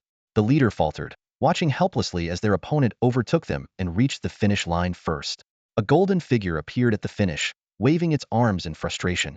Luo Tianya feigned innocence and said, "We never agreed not to use other tricks." The Six-Eared Macaque flailed its limbs in agitation, protesting the unfairness to Luo Tianya. Thanks to his ability to understand all things, Luo Tianya comprehended the monkey's grievances but remained unapologetic. "The rules didn't say we couldn't use other supernatural abilities.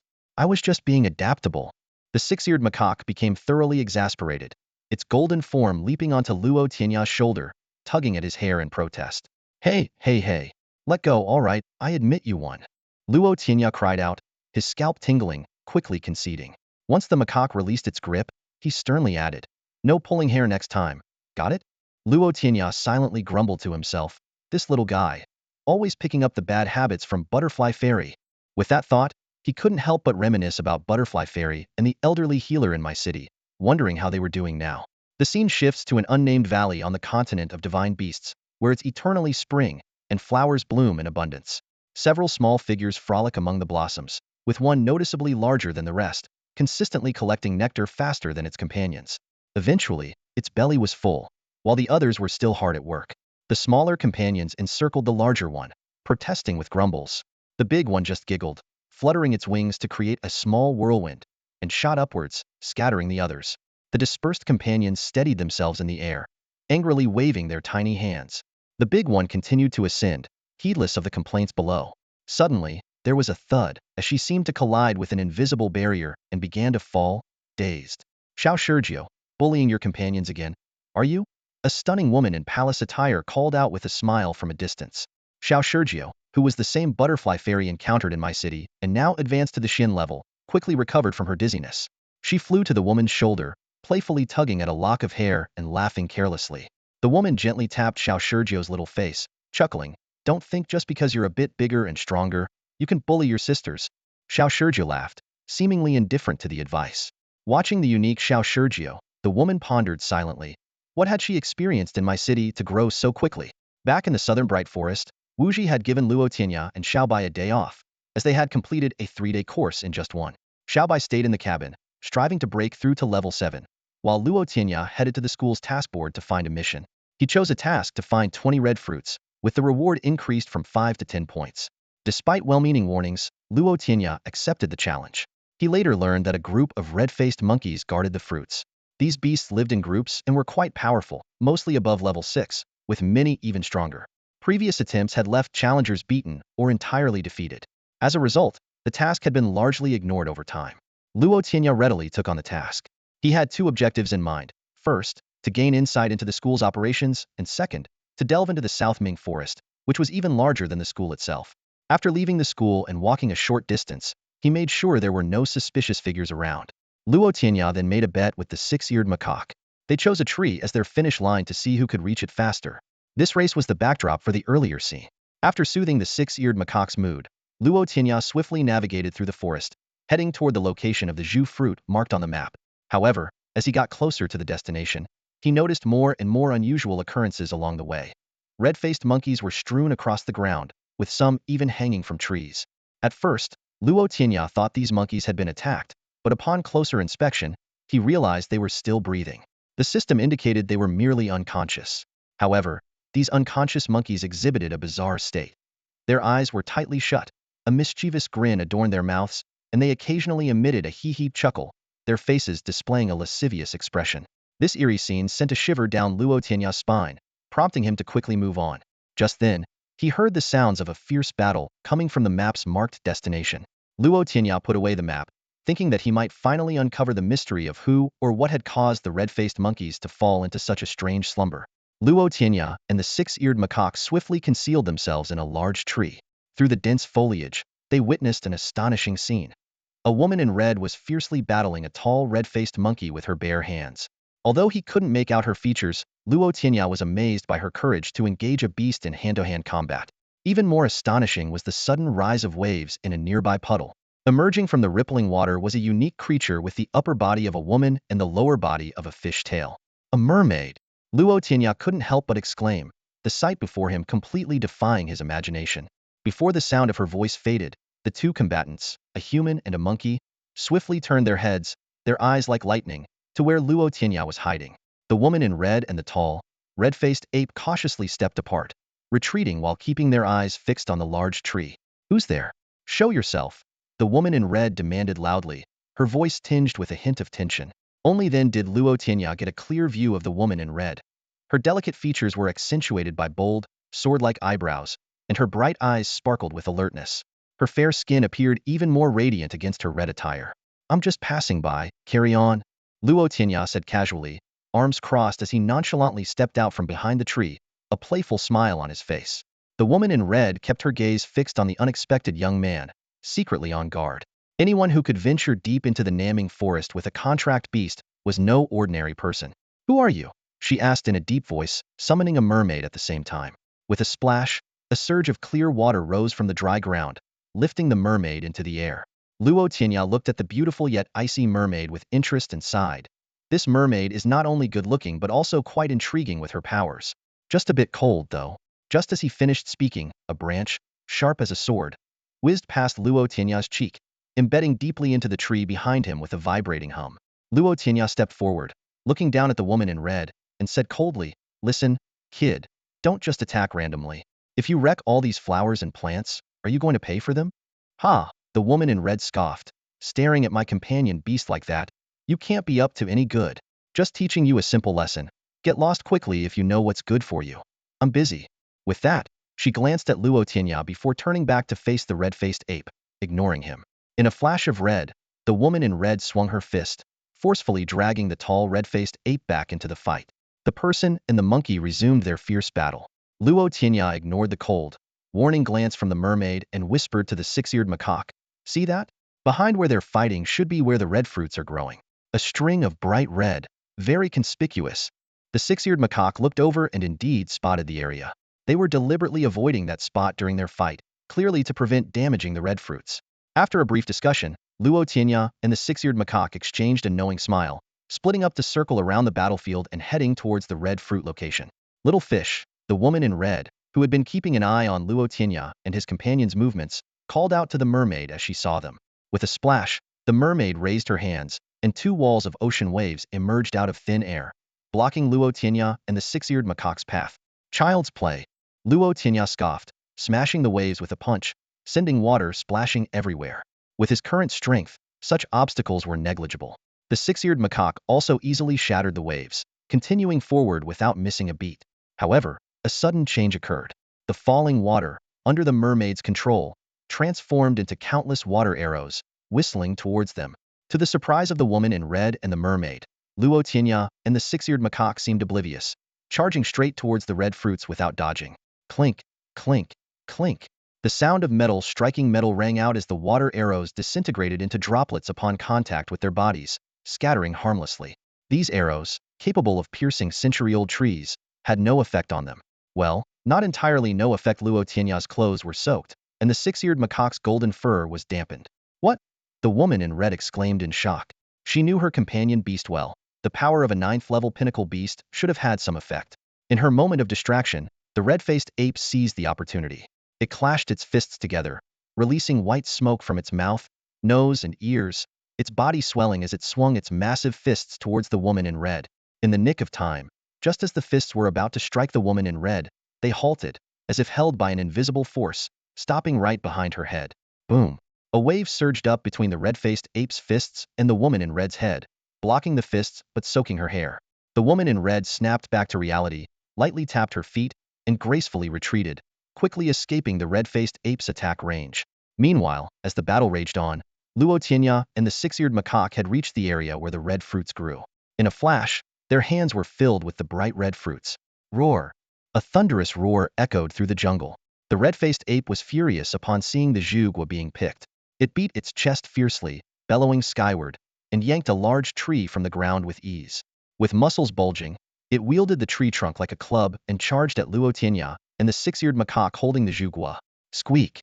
Squeak! The six-eared macaque, quick on its feet, tossed the zhugua to the ground.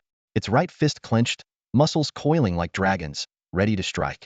In a flash, it delivered a powerful downward punch aimed directly at the red-faced ape. Whoosh! The red-faced ape moved with lightning speed, retreating just as swiftly as it approached.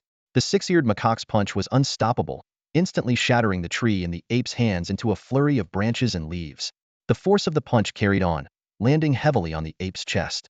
The red-faced ape flew backward like a cannonball, crashing through several trees before coming to a dazed stop on the ground. A woman in red watched the scene unfold, her expression serious. She knew all too well that although she had managed to hold her own against the red-faced ape before, she couldn't defeat it quickly. Yet, the seemingly small monkey had sent the enraged ape flying with a single punch, a display of power that was truly astonishing. Still, they're one step behind, the woman in red thought smugly, a slight smirk forming on her lips. However, events took another unexpected turn. Luo Tianya casually tossed aside the zhugua in his hand, exuding an aura of majesty and profound depth that enveloped the entire area. Chirp! A clear call suddenly pierced the air. A white figure appeared from the trees, teetering precariously, with its arms full of zhugua threatening to spill everywhere. In the blink of an eye, Luo Tianya and the six-eared macaque darted around, deftly catching all the zhugua.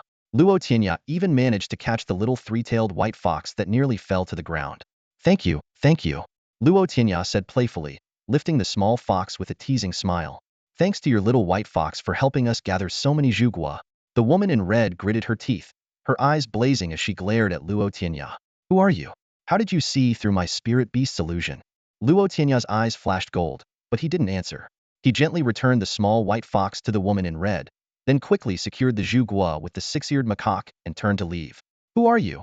The woman in red shouted at the retreating figure after confirming the little fox was unharmed. My name is Wang Te. If you dare, come find me at Nantian Academy. Luo Tianya's voice echoed through the jungle as he and his companion disappeared from sight. Is it Wang Tang from Nantian Academy? The woman in red hissed, her eyes gleaming with vengeful intent. Fine, next time. Feng will make you pay twice over. Meanwhile, Luo Tianya suddenly sneezed, rubbing his itchy nose. Who's talking about me? He muttered to himself, his thoughts drifting back to the woman in red he had encountered earlier. Wait, I clearly told her my name was Wang Tung.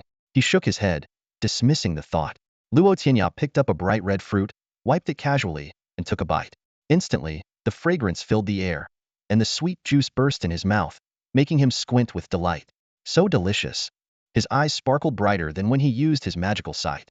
Finding a secluded grove, Luo Tianya summoned his little dragon, Mao Mao, and together with the six-eared monkey, they sat down to feast. The three gluttons devoured over 40 of the juicy fruits before finally stopping, patting their full bellies contentedly. I'll leave 20 for the task and let Luo Bing and Dezhuang try the rest. Luo Tianya carefully stored the remaining fruits, recalled Mao Mao, and burped as he and the monkey leisurely headed back to the academy. Back at the academy, Luo Tianya poured the 20 fruits onto the table with a flourish and smiled at the staff member. Could you please check if the count is correct? The task verification was handled by Ling Zhan, a 9th level student from the advanced class. He stared wide-eyed at the fruits on the table, seemingly frozen in place. Senior, snap out of it. Luo Tianya called out. Seeing no response, he resorted to his ultimate trick. Senior, look at that beautiful girl over there. Where? Ling Zhan immediately snapped back to attention, looking around eagerly. Realizing he'd been tricked, he chuckled awkwardly. Actually, I'm a decent guy. Yeah, a decent guy who appreciates beauty, Luo Tianya teased. Ling Zhan quickly changed the subject. Your task is complete. Hand over your amethyst card, and I'll confirm it for you. Luo Tianya handed over the card, and after some quick processing, Ling Zhan returned it to him. Task complete, and the points have been credited to your card. Just as Luo Tianya was about to leave, Ling Zhan stopped him. I'm a bit busy right now. Could you deliver these fruits to the person who issued the task? Wait, you mean I have to deliver them too? Luo Tianya asked, puzzled. Ling Zhan explained, normally, we would do it, but as you can see, I'm quite busy. Plus, fruits like these lose their flavor if they sit too long. Luo Tianya glanced around, noticing there was no one else around. This is your idea of being busy? He couldn't help but laugh. Ling Zhan awkwardly defended himself.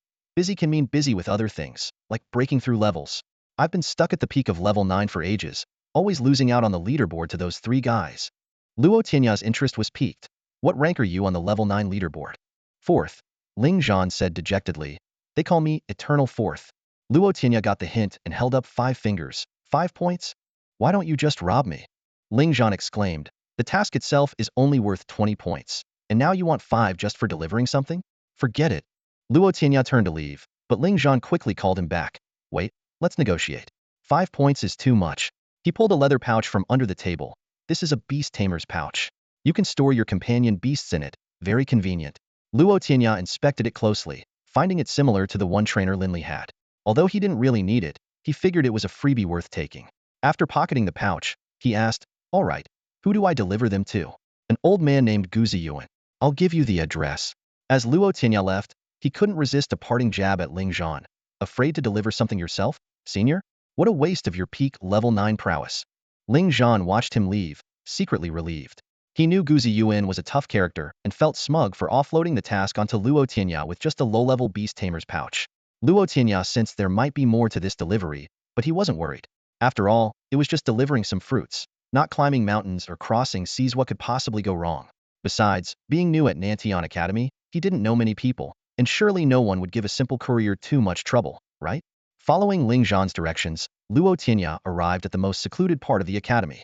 After crossing a small hill and passing through a grove, he finally found himself in front of a simple wooden cabin.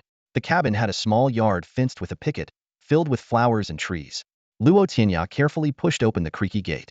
At first glance, the yard seemed empty, but the dense plants could be hiding something. His ability to listen to all things sensed a presence deeper in the yard. Is anyone there? Luo Tianya called out loudly. Suddenly, a cacophony of strange sounds erupted from the yard. Chirp, tweet, squawk, roar, whoosh. The noises nearly made Luo Tianya jump. There's supposed to be only one presence here, so why are there so many sounds? Could it be someone skilled in mimicry? Luo Tianya wondered. As he was lost in thought, a towering figure over 2 meters tall emerged from the depths of the yard. Man and beast locked eyes, and the creature, upon seeing the fruits in Luo Tianya's arms, excitedly rushed towards him. Luo Tianya stood frozen, staring at the approaching figure. Is that a 9-headed bird? Luo Tianya gasped as he watched the creature running towards him. It was a massive nine-headed bird, its wings flapping fiercely, stirring up a whirlwind that left the flowers and plants in the courtyard swaying wildly. Each of the 9 slender necks bore a head with a different expression: proud, angry, smiling, displaying a full range of emotions. At this moment, all 9 heads were fixated on the jus fruit cradled in Luo Tianya's arms, eyes gleaming with excitement. It charged forward eagerly, kicking up clouds of dust. Instinctively, Luo Tianya stepped back, but this movement seemed to provoke the 9-headed bird. With a sharp screech, energy ripples began to emanate from its heads, forming various mystical powers: fiery fireballs, icy frost, sharp wind blades, and even lightning that tore through space. Witnessing this terrifying scene, Luo Tianya finally understood Ling Zhan's feelings. Just delivering a package, only to encounter such a fearsome beast? A mere beast controlling pouches payment? Next time, he'd definitely demand more money. Just as Luo Tianya was about to turn and flee, a commanding voice came from the wooden house. Xiaojiao, stand down. The central head of the 9-headed bird let out a plaintive cry and dispelled its magical powers. The wooden door opened, and a stern-looking elderly man with white hair stepped out. The 9-headed bird immediately ran to the elder, nuzzling him affectionately with its heads, occasionally casting a glance back at Luo Tianya. The elder soothed the bird. All right, I see the jus fruit. No need to rush, you'll get it soon. Then he turned to Luo Tianya, speaking in a calm tone. Are you here to deliver the jus fruit? Yes, Luo Tianya replied. May I ask if you are Guzi Yuan? The elder looked slightly puzzled. You don't recognize me? Luo Tianya shook his head. The elder then realized, oh, you must be this year's new student. No wonder you don't know me. I've been here so long I've lost track of time. He nodded and said, yes, I am indeed Guzi Yuan. Luo Tianya promptly handed over the 20 jus fruits. While restraining the restless bird, Guzi Yuan accepted the fruits and complimented. You're quite skilled for someone so young. What rank did you get in this year's freshman tournament? Senior Gu. I got into Nanyan Academy through external challenges, Luo Tianya admitted honestly. Guzi Yuan's expression changed at this revelation. It's been ages since Nanyan Academy had an external student. I didn't expect one to appear after all these years. You got in through cross-level challenges? After confirming, Guzi Yuan sent Luo Tianya on his way, lost in thought. Once Luo Tianya had walked away, he murmured to himself, this youngster. There's something about him that reminds me of an old friend. As he left, Luo Tianya thought to himself, what an odd person. He found it strange that Guzi Yuan lived in such a remote place, tending to flowers and that fierce 9-headed bird, along with Ling Zhan's evasive attitude. He speculated that perhaps this was Guzi Yuan's way of cultivating peace and suppressing the bird's ferocity. Just as Luo Tianya was about to quicken his pace to return, he suddenly heard someone urgently calling his name. Tianya, Tianya. He turned to see Luo Lu. Lagu, what's wrong? Luo Tianya asked. Luo Lu looked serious. Something big has happened. Bai Qiu has emerged from seclusion. Bai Qiu? Luo Tianya was momentarily taken aback. So what if he's come out? What does that have to do with you? Luo Lu looked aggrieved. Don't you know what it means when Bai Qiu comes out of seclusion? What does it mean? Luo Tianya asked, intrigued. This means she has already surpassed the 9th level and officially reached the Xin level, making her a top expert at that level now. Luo Tianya frowned, still not understanding Luo Li's point. Seeing this, Luo Lu quickly explained. As soon as Bai Qiu reached the Xin level, she immediately joined the Xin level class. And right after joining, she challenged the expert ranked 20th on the Xin level list and defeated him. Luo Lu paused for a moment, then continued. Then she heard about your feat of challenging 3 top experts in a row and declared she wants to meet you. So that's it. Luo Tianya realized, a sharp glint flashing in his eyes. He let out a cold chuckle. All this build-up just to lead to Bai Qiu wanting to fight me? Shameless. Luo Tianya said lightly, a hint of disdain in his tone. Exactly. Luo Lu clenched his fists, his voice filled with indignation. Bai Qiu is already a Xin level expert, and yet she comes to bully a freshman like you. It's utterly shameless. Luo Tianya's brow furrowed as he asked, has this been confirmed? Did it come directly from Bai Qiu? Luo Lu shook his head. Not exactly. It's said to have come from Bai Jia. He mentioned that his sister wants to teach you a lesson. Then it's not certain, Luo Tianya said seriously. Let's wait until Bai Qiu herself says she wants to challenge me. Luo Lu confidently analyzed. The Bai family definitely wants to use this opportunity to suppress the influence of our Luo family at Nantian Academy. Tianya, you've already stirred things up at school by dominating the top 3 of the 9th level list. People are starting to take our Luo family seriously now. Hearing this, Luo Tianya suddenly remembered something. Speaking of which, where are the 3 low-grade spiritual essences promised by Vice Dean Nangong? Are they stuck in delivery? Bad service. He quickly refocused and said seriously, how others view us depends mainly on our strength. Brother Lu. You need to work hard and break through to the 8th level soon. Luo Lu scratched his head awkwardly. I'm working on it. Luo Tianya shook his head, dropping the topic. Suddenly, he recalled a strange person he had encountered earlier and asked, Brother Lu, do you know who Guziyuan is? Guziyuan? Luo Lu was momentarily stunned, then realized, yes, he was the former dean. What? Luo Tianya exclaimed, a flash of Baichio's image crossing his mind. Although they hadn't officially met before, this female character seemed to be quietly becoming an important figure. Guziyuan was actually the former dean. This shocking revelation made Luo Tianya's eyes widen in disbelief as he murmured to himself. No wonder that old man I called strange looked so puzzled when I didn't recognize him. What did you say? Luo Lu didn't catch his muttering. Luo Tianya shook his head, deciding not to mention his recent encounter with Guziyuan just yet, and instead asked, what kind of mythical beast is Dean Gu's life companion? A 9-headed bird, a half-step king level 1. Incredibly powerful. Luo Lu replied, a hint of awe in his eyes. The 9-headed bird has 9 heads, each capable of unleashing different supernatural abilities. Facing one is like battling 9 different types of mythical beasts at once. Extremely challenging. Curious, Luo Tianya asked, how did Dean Gu step down then? Luo Lu explained, the Nantian Academy has traditionally been led by someone from the Nangong family. However, when Wushuang King Nangong Wushuang insisted on going to the frontline battlefield, Guziyuan was asked to serve as the dean. After Wushuang King returned from the front lines, Dean Gu claimed he was old and tired, so he returned the position to Dean Nangong. He paused and added, by the way, Deputy Dean Nangong is a disciple of Dean Gu. Really, there's such a connection? Luo Yi asked in surprise. Yes, Luo Lu nodded. Dean Guziyuan may be stern and unapproachable, earning him the nickname Guyama, but his teaching skills are top-notch. Many prodigies at Nantian Academy have thrived under his guidance. Luo Tianya responded absent-mindedly, well, no matter how great he is, it has nothing to do with me. With that, he parted ways with Luo Lu. Back at the cabin, Luo Tianya found Xiao by talking to an unfamiliar man. Seeing him return, Xiao Bai called out, young Master Luo, this man says he's here to see you. To see me? Luo Tianya approached. What do you want with me? The man scrutinized Luo Tianya before speaking. I've been sent by Deputy Dean Nangong to deliver something to you. With that, he handed over a leather pouch. Luo Tianya's heart leapt with joy. He had finally received the 3 low-grade spiritual essences he had been promised by Deputy Dean Nangong. Eagerly opening the pouch, he found 3 stones with a green, crystalline liquid inside. Carefully, he took one and held it in his palm, where it seemed to transform into a transparent gem, glowing green in the sunlight. So this is low-grade spiritual essence? Something even profound-level mythical beasts can use? Luo Tianya murmured to himself, his eyes filled with excitement. The courier, having completed the delivery, said curtly, since you've received it, I'll be on my way. With that, he turned and quickly disappeared into the woods. That guy didn't seem very friendly. Xiao Bai remarked with a frown. Luo Tianya chuckled, explaining, well, technically, I embarrassed Deputy Dean Nangong. He's probably one of Nangong's men, so if I embarrassed Nangong, I embarrassed him too. Why would he be friendly to us? Xiao Bai asked worriedly, do you think they'll try to make things difficult for us in the future? If they do, then Nantian Academy wouldn't be the largest beast-taming academy in the Nantian region. Luo Tianya said confidently. Besides, if it comes to that, we have Elder Zhou and Dean Nangong backing us. Why should we be afraid? True, Xiao Bai nodded in agreement. I'm sure those two wouldn't allow such things to happen.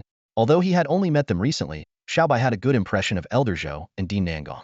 Luo Tianya put away the spiritual essences and suggested, enough of that. Tonight, let's get together with Dezhuang and the others to discuss how to best use these 3 spiritual essences for maximum benefit. Xiao Bai was surprised. But aren't these your spoils of war, young Master Luo? Yes, which is why I'll keep one. Luo Tianya nodded.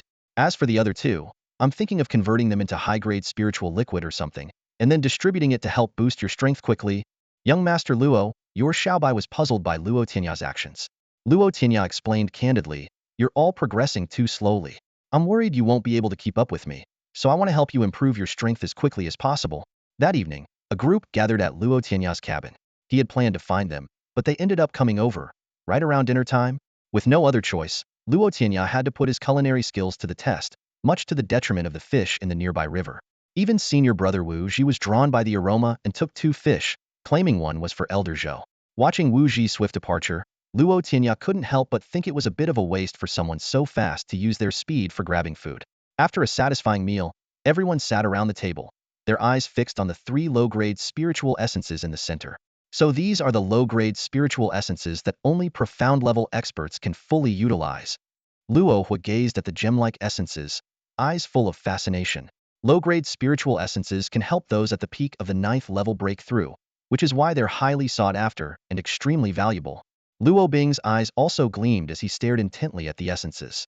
Hearing that it takes ages for the top contenders on the 9th level leaderboard to get just one piece of 9th level spiritual essence, Luo Feng couldn't help but sigh.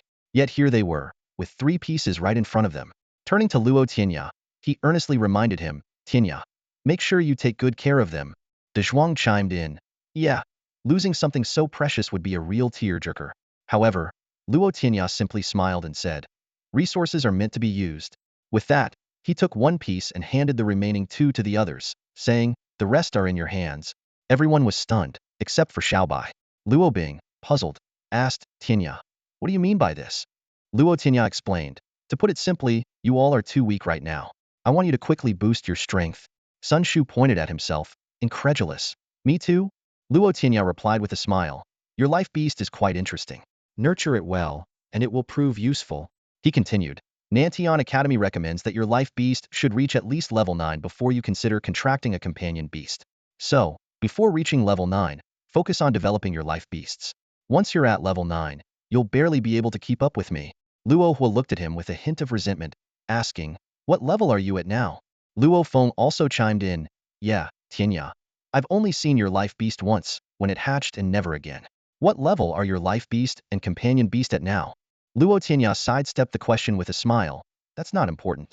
What's important is that you all need to work hard to level up quickly. While most people take a year to gain a level, you should aim for 3 months per level. The others looked at him with puzzled expressions, as if he were joking. Luo Tianya continued to explain. With the Academy's resources, plus the ones I provide, you can compete on the leaderboard and battle other beasts, which will speed things up a lot. Potential is often forced out under pressure. Your life beasts aren't weak, and with resources and a little push, they might just break through.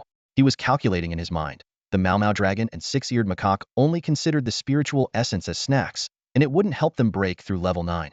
It was better to use it to boost the other's strength. Especially Xiao Bai's Taodai breed, Luo Bing's Blood Wolf King, and De Zhuang's Warthog King. All had excellent potential and were worth cultivating.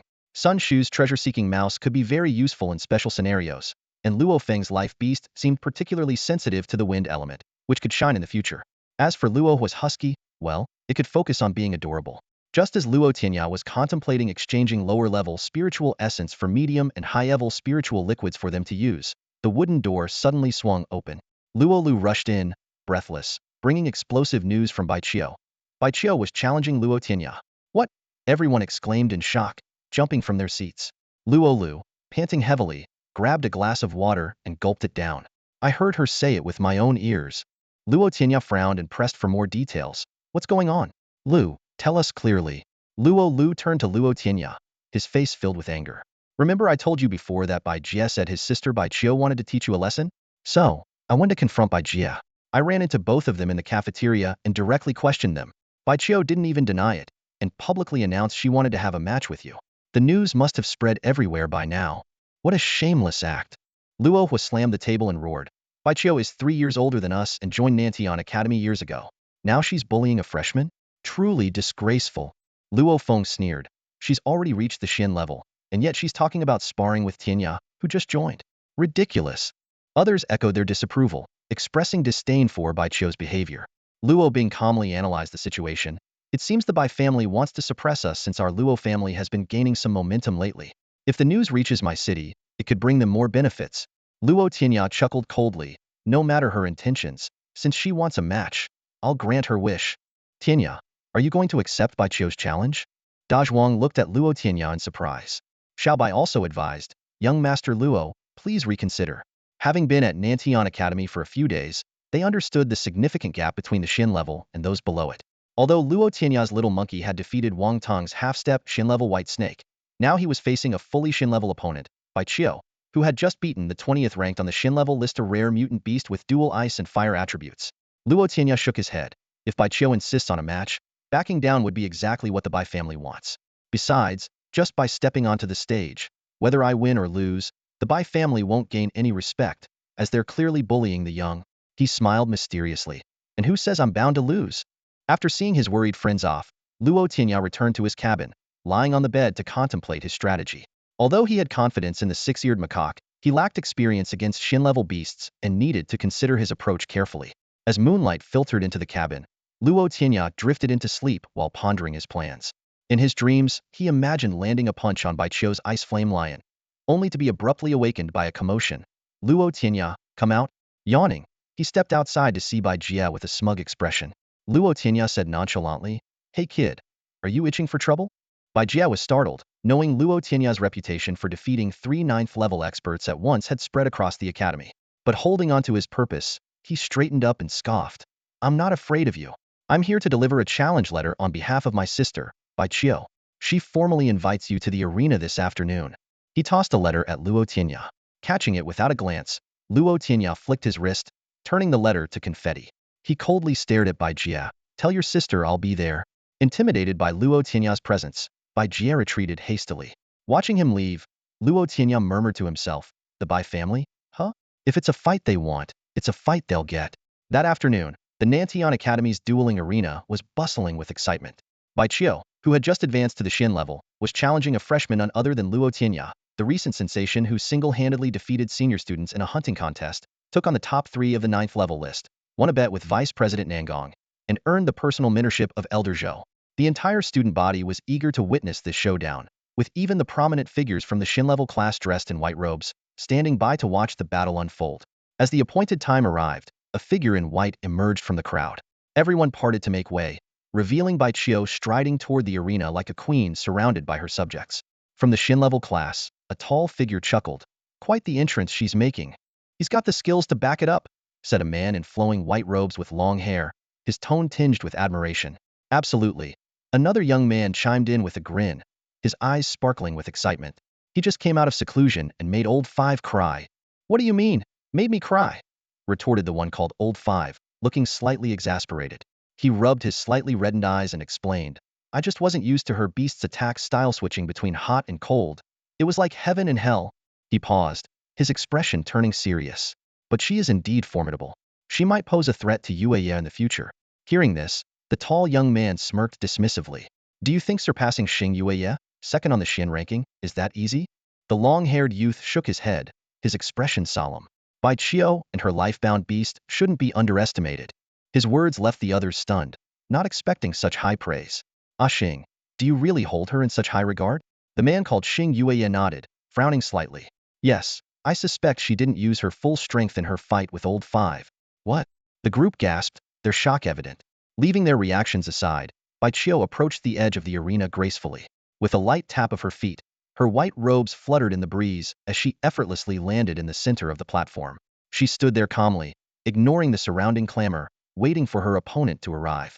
Suddenly, someone in the crowd shouted, "Look! What's that?" Everyone turned to see small white clouds appearing in the sky, seemingly heading straight for the arena. "There's a monkey on top." An observant spectator quickly spotted the small figure on the cloud. The monkey moved with ease, each step conjuring a cloud beneath its feet, allowing it to walk effortlessly through the air. In an instant, it was above the arena. "Cloud stepping!" someone exclaimed from the crowd, their voice filled with awe and envy. All eyes were instantly drawn to the figure in the sky, including those of the elite students from the Xian class.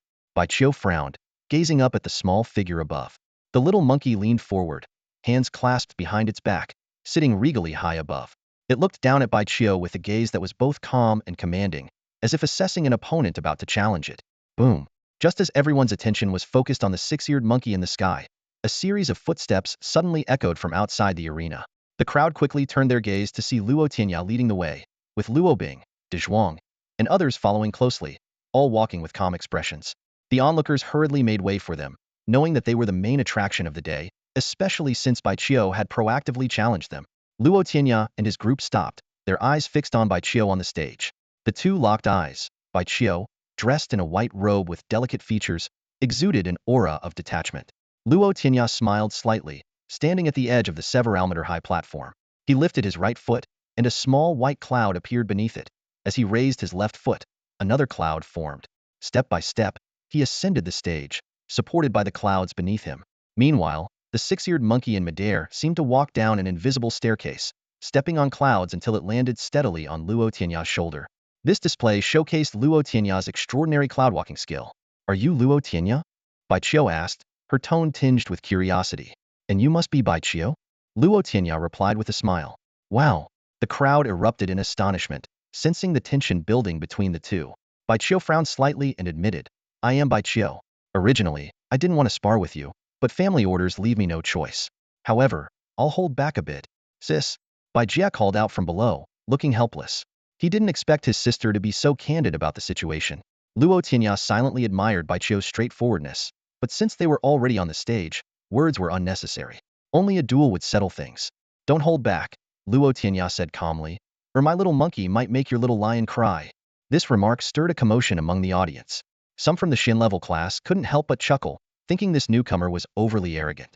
However, Xing Yuye reminded them, do you really think he's just boasting? This newcomer managed to defeat several top experts on the 9th level rankings, even when Feng Qingyue and Li Yang teamed up against him. Remember, the blade mantis and the sword-hugging hamster are among the strongest offensive species on the continent. Even when we were at the 9th level, we might not have matched Feng Qingyue's strength. Hearing this, the members of the Xin level class fell into deep thought, re-evaluating the potential highlights of this duel. At this moment, Bai Qiu's expression changed visibly upon hearing Luo Tianya's provocation. Her eyes narrowed slightly, and she smirked, shaking her head. You're too confident in your abilities. Whether I'm confident or not, we'll find out in a fight. Luo Tianya turned to the referee. May we begin? The referee signaled for Bai Qiu to summon her beast. A deafening roar followed, and a lion with flaming paws and an ice crystal body appeared on the stage. Ice Flame Wild Lion, the crowd exclaimed. Bai Qiu and her lifebound beast, the Ice Flame Wild Lion, had been in the spotlight since joining the academy. She not only lasted until the end of the annual hunting battle, but also quickly advanced to the 9th level after entering Nantian Academy, toppling Feng Qingyue, who had held the top spot on the 9th level rankings for a year. She then became the fastest in 3 years to break into the Xin level, directly challenging and defeating the 20th ranked Dongfang Wu. Bai Qiu had already become a legend among the students of Nantian Academy. Begin the battle, the referee announced. Luo Tianya and Bai Qiu quickly stepped back, leaving the stage to the Six-Eared Monkey and the Ice Flame Wild Lion. The Ice Flame Wild Lion attacked first, its front paws stomping heavily on the ground, spreading a thick layer of ice across the platform. The Six-Eared Monkey, anticipating this, leaped into the air, dodging the icy assault. However, the Ice Flame Wild Lion shook its ice crystal body, unleashing a storm of flames that engulfed half the sky. See, Lao Wu said helplessly, you thought it was a fire-type beast, but it wields ice abilities, and its ice crystal body is the vessel for its fire skills, completely opposite of what you'd expect. The flames attacked indiscriminately, with the Six-Eared Monkey in midair taking the brunt. A golden figure sliced through the air with a knife hand, and the flames seemed to part, splitting in two and scattering across the platform, sizzling as they melted the ice. The Six-Eared Monkey seized the opportunity, descending with a knife hand aimed at the Ice Flame Wild Lion. The lion stomped again, encasing its head in thick ice before charging at the monkey's hand. Boom! The impact sent shockwaves that extinguished the flames. A cracking sound followed, and the ice encasing the lion's head shattered. The lion shook off the ice, looking at the Six-Eared Monkey that had also been pushed back to the opposite side of the platform. Ice and fire in harmony, Luo Tianya remarked with a smile. Interesting. Bai Qiu's expression grew increasingly serious. As the host of the Ice Flame Lion, she knew its strength best. Having just advanced to the mystic level, the Ice Flame Lion's power and physique were vastly superior to those below it. Yet, its recent clash with the Six-Eared Macaque ended in a draw, despite its significantly larger size. Remarkable. Xing Yue's eyes gleamed with a mysterious light as he stared at the Six-Eared Macaque. I've never seen a beast below the mystic level hold its own against a mystic level beast. The surrounding students from the mystic class gasped in shock, their perceptions of the Six-Eared Macaque completely transformed. Bai Qiu silently resolved not to hold back any longer. A single mistake could lead to failure. I seal the land, Bai Qiu shouted with determination. The Ice Flame Lion roared to the sky, and a layer of ice over a meter thick spread across the entire arena. The chilling air was piercing, forcing the nearby spectators to retreat. The Six-Eared Macaque had already leapt into the sky, evading the Ice Flame Lion's attack. However, the Ice Flame Lion seemed to have predicted its move. It stomped the ground fiercely, causing several ice pillars to burst forth, aiming directly at the airborne macaque. The Six-Eared Macaque deftly dodged the ice pillars, but in the next instant, countless ice pillars shot up, blocking all its escape routes. To make matters worse, ice crystals around the Ice Flame Lion began to tremble, releasing small flames that quickly turned into large, basin-sized fireballs, sealing off the macaque's retreat completely. Everything happened swiftly. In the blink of an eye, The arena was filled with towering ice pillars and a sky ablaze with fire, threatening to reduce the six-eared macaque to ashes. It was truly a scene of ice and fire. Baiqiu glanced at Luo Tianya, noting he only frowned slightly without much expression. Even now, do you still have a trump card? She wondered silently. The six-eared macaque's body suddenly expanded, shining with golden light. It swung its fists repeatedly, shattering the ice pillars into fragments. It unleashed the intent of its invincible fist technique, enhancing its right fist to execute a powerful strike towards the fiery sky. The fiery sky, along with the clouds above, was split open, leaving a long white trail in the sky. So strong! The spectators exclaimed. The ice flame lion's indiscriminate attack should have been unavoidable, yet the small macaque easily turned the tables with its immense strength, fiercely contending with the mystic-level ice flame lion. Baiqiu ignored the reactions of the crowd, remaining fully focused on the battle, searching for an opportunity. The ice flame lion suddenly let out a long howl, opening its mouth wide like a whale. The split fire in the sky began to converge into its mouth, forming a massive fireball. The six-eared macaque stomped its feet, the air exploding beneath it, and with a downward force, its fist imprint crashed towards the ice flame lion. In response, the ice flame lion raised its mouth, unleashing a searing pillar of fire towards the six-eared macaque. In midair, the fist imprint and the fire pillar clashed, creating waves of energy. The crowd looked up to see the red fire pillar being suppressed by the golden fist imprint, gradually descending. The ice flame lion is actually at a disadvantage. That little monkey is terrifying. Seeing the unfavorable situation, the ice flame lion sank its feet into the icy ground, launching another set of sharp ice pillars towards the golden figure in the air. The six-eared macaque's eyes flashed with golden light, releasing scissor-like beams that sliced through the ice pillars with ease. Then, its eyes flashed again, sending another golden beam straight at the ice flame lion. What incredible abilities and powerful physique! Xing Yueya marveled. No wonder it can face off against two powerful 9th-level beasts and come out on top. The others nodded in agreement, wondering about the origins of this mysterious beast. Ice seal! Baiqiu shouted again. A thick layer of ice armor quickly formed over the ice flame lion, attempting to withstand the six-eared macaque's attack. The golden beams clashed with the ice armor, creating a harsh screeching sound. The ice armor melted rapidly, on the verge of being breached. But just then, the melting ice layer regenerated swiftly, repelling the golden beams.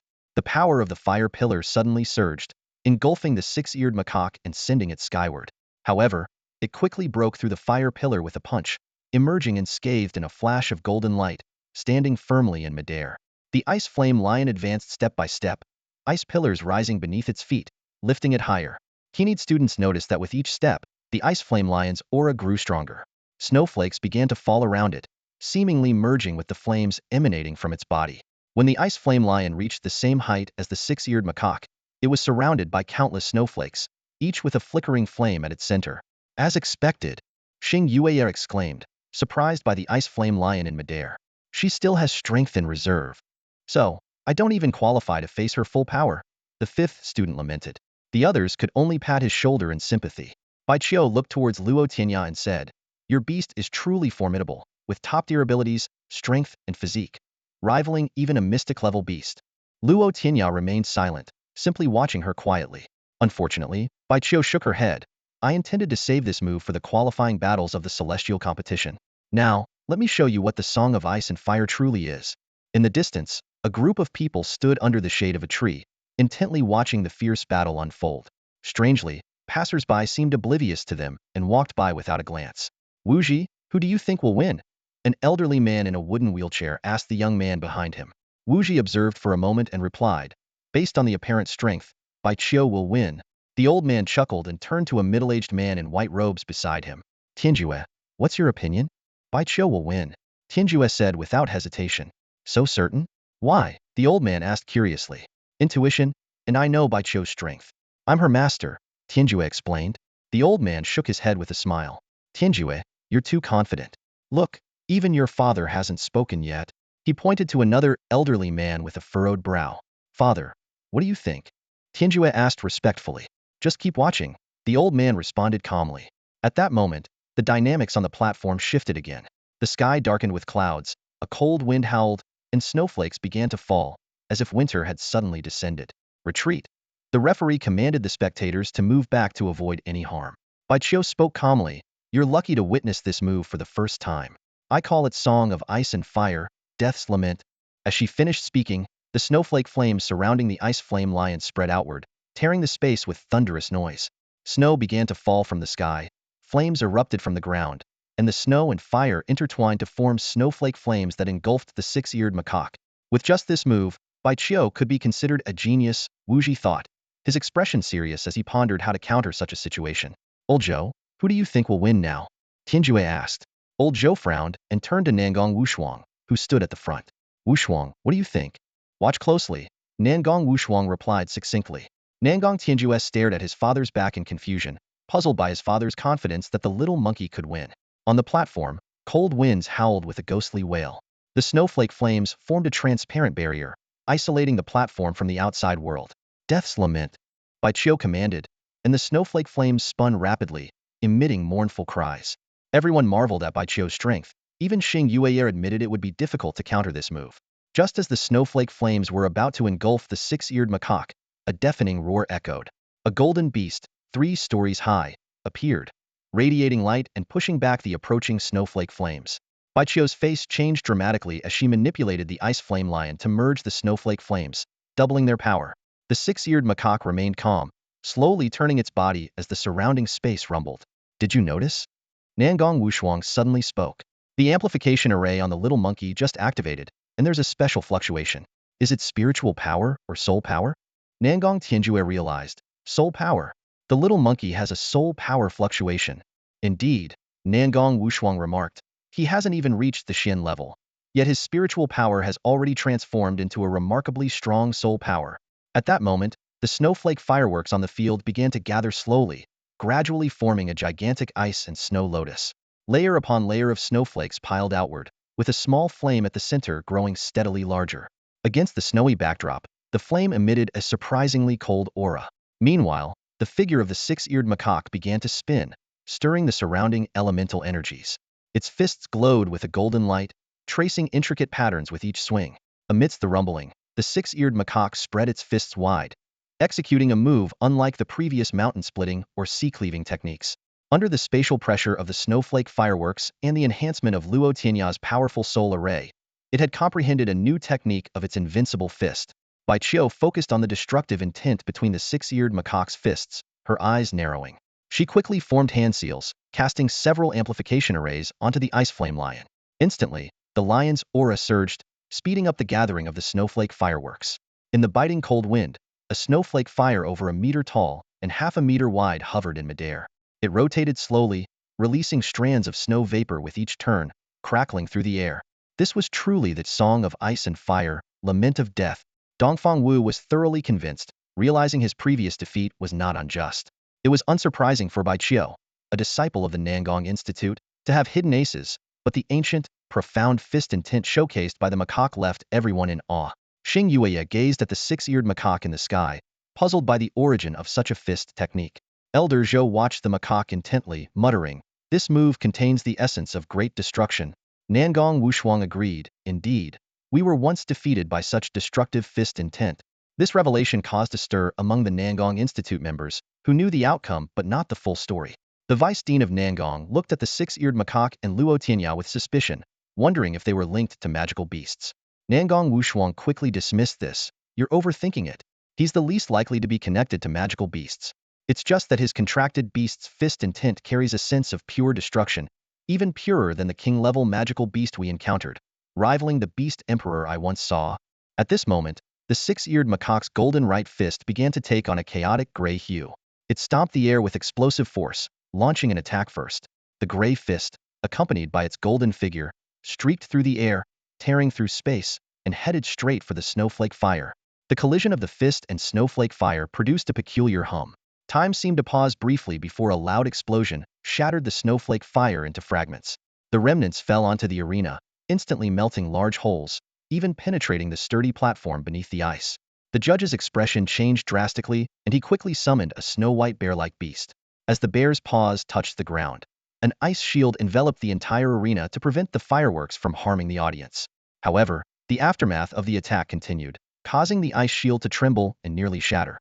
Just then, a five-colored divine light appeared, swiftly weaving through the air. The snowflake fire dissipated into nothingness, and the spatial tremors caused by the attack were smoothed out. The judge retracted his outstretched hand, and an imperceptible ripple dissipated. A middle-aged man in a white robe appeared at the center of the arenate, was the vice dean of Nangong. He looked up at the undamaged, though slightly fatigued, tall macaque, his brow furrowed in contemplation. The surrounding crowd bowed to the vice dean. Bai Qiu, with her somewhat weary eyes flame lion, approached him, apologizing, "Master, I'm sorry for embarrassing you." The vice dean did not respond, merely gazing at the six-eared macaque suspended in midair. Luo Tianya stepped forward, pointing a finger, and the six-eared macaque transformed from its towering beast form back into a small golden figure, its right fist restored. A series of cloud-like steps appeared, and the six-eared macaque descended gracefully, finally perching on Luo Tianya's shoulder. Observing the somewhat exhausted macaque, Luo Tianya gently patted its head, praising, "Well done."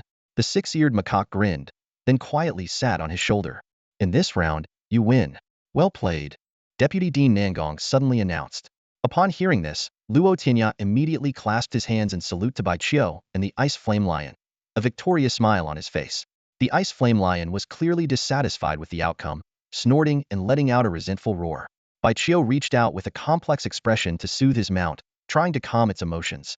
Deputy Dean Nangong continued, "With your current ability, you comfortably sit at the top of the 9th level rankings, and could even qualify for the Xin level class." At this point, the referee stepped forward and respectfully said, "Deputy Dean, he hasn't reached the Xin level yet. According to the rules, he can't enter the Xin level class, nor can he go to the frontline battlefield for training." Hearing this, Luo Tianya looked puzzled and turned to the referee, asking, "Reaching the Xin level allows entry into the Xin level class and the chance to train at the front lines?" The referee patiently explained, "Many top academies on the continent have a rule that the Xin level is the minimum requirement for the frontline battlefield. Generally, students in the Xin level class are arranged to battlefield training, where they go to the front lines to fight beasts, thus preparing them for the future." Luo Tianya's eyes lit up with excitement upon hearing this, and he exclaimed, "I can do it." He thought to himself that going to the frontline battlefield was what he had always wanted. There, evolution points would surely come in abundance, allowing Mao Mao Long and the six-eared monkey to quickly grow. Just then, an elderly man in a white robe suddenly appeared, interrupting Luo Tianya's thoughts. "No, you cannot," the old man said sternly. Seeing him, everyone present bowed and greeted.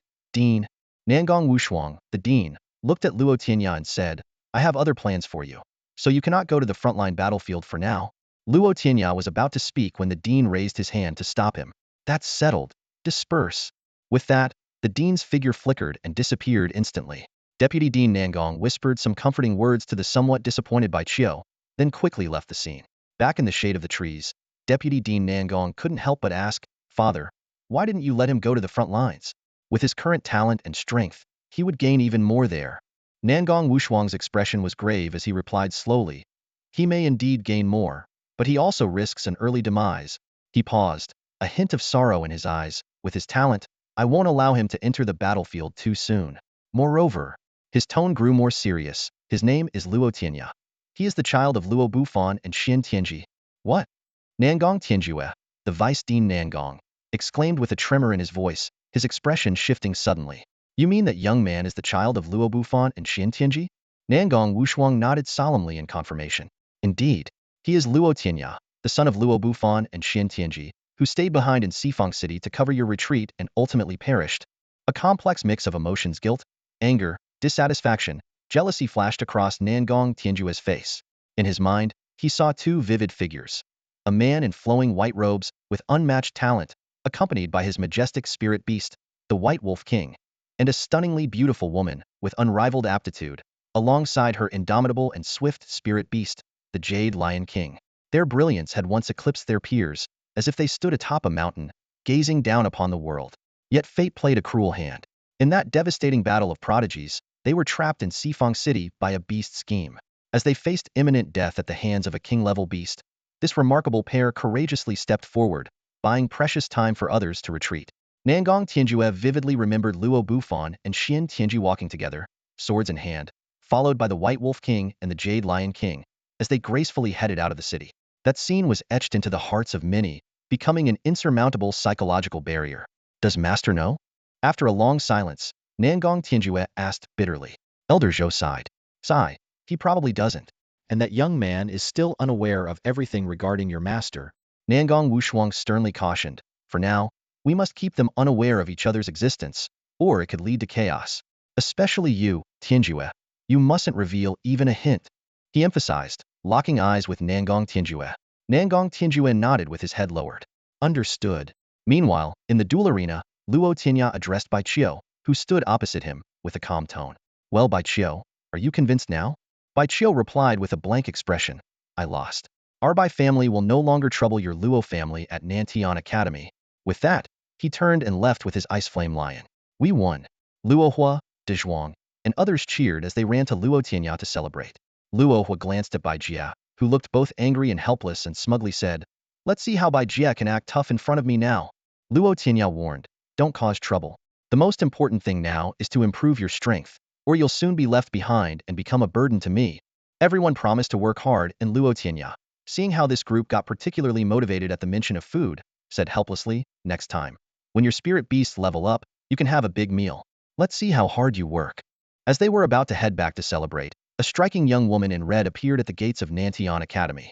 Not only was she beautiful and graceful, but what caught everyone's attention was the mystical beast beside her, borne aloft by a clear stream of creature with the upper body of a celestial beauty and an aura as cold as ice, exuding an unapproachable elegance. However, her lower body was actually a fishtail. An experienced onlooker exclaimed, This is the deep-sea siren, a unique beast from the Far East. Only those of great strength can tame it.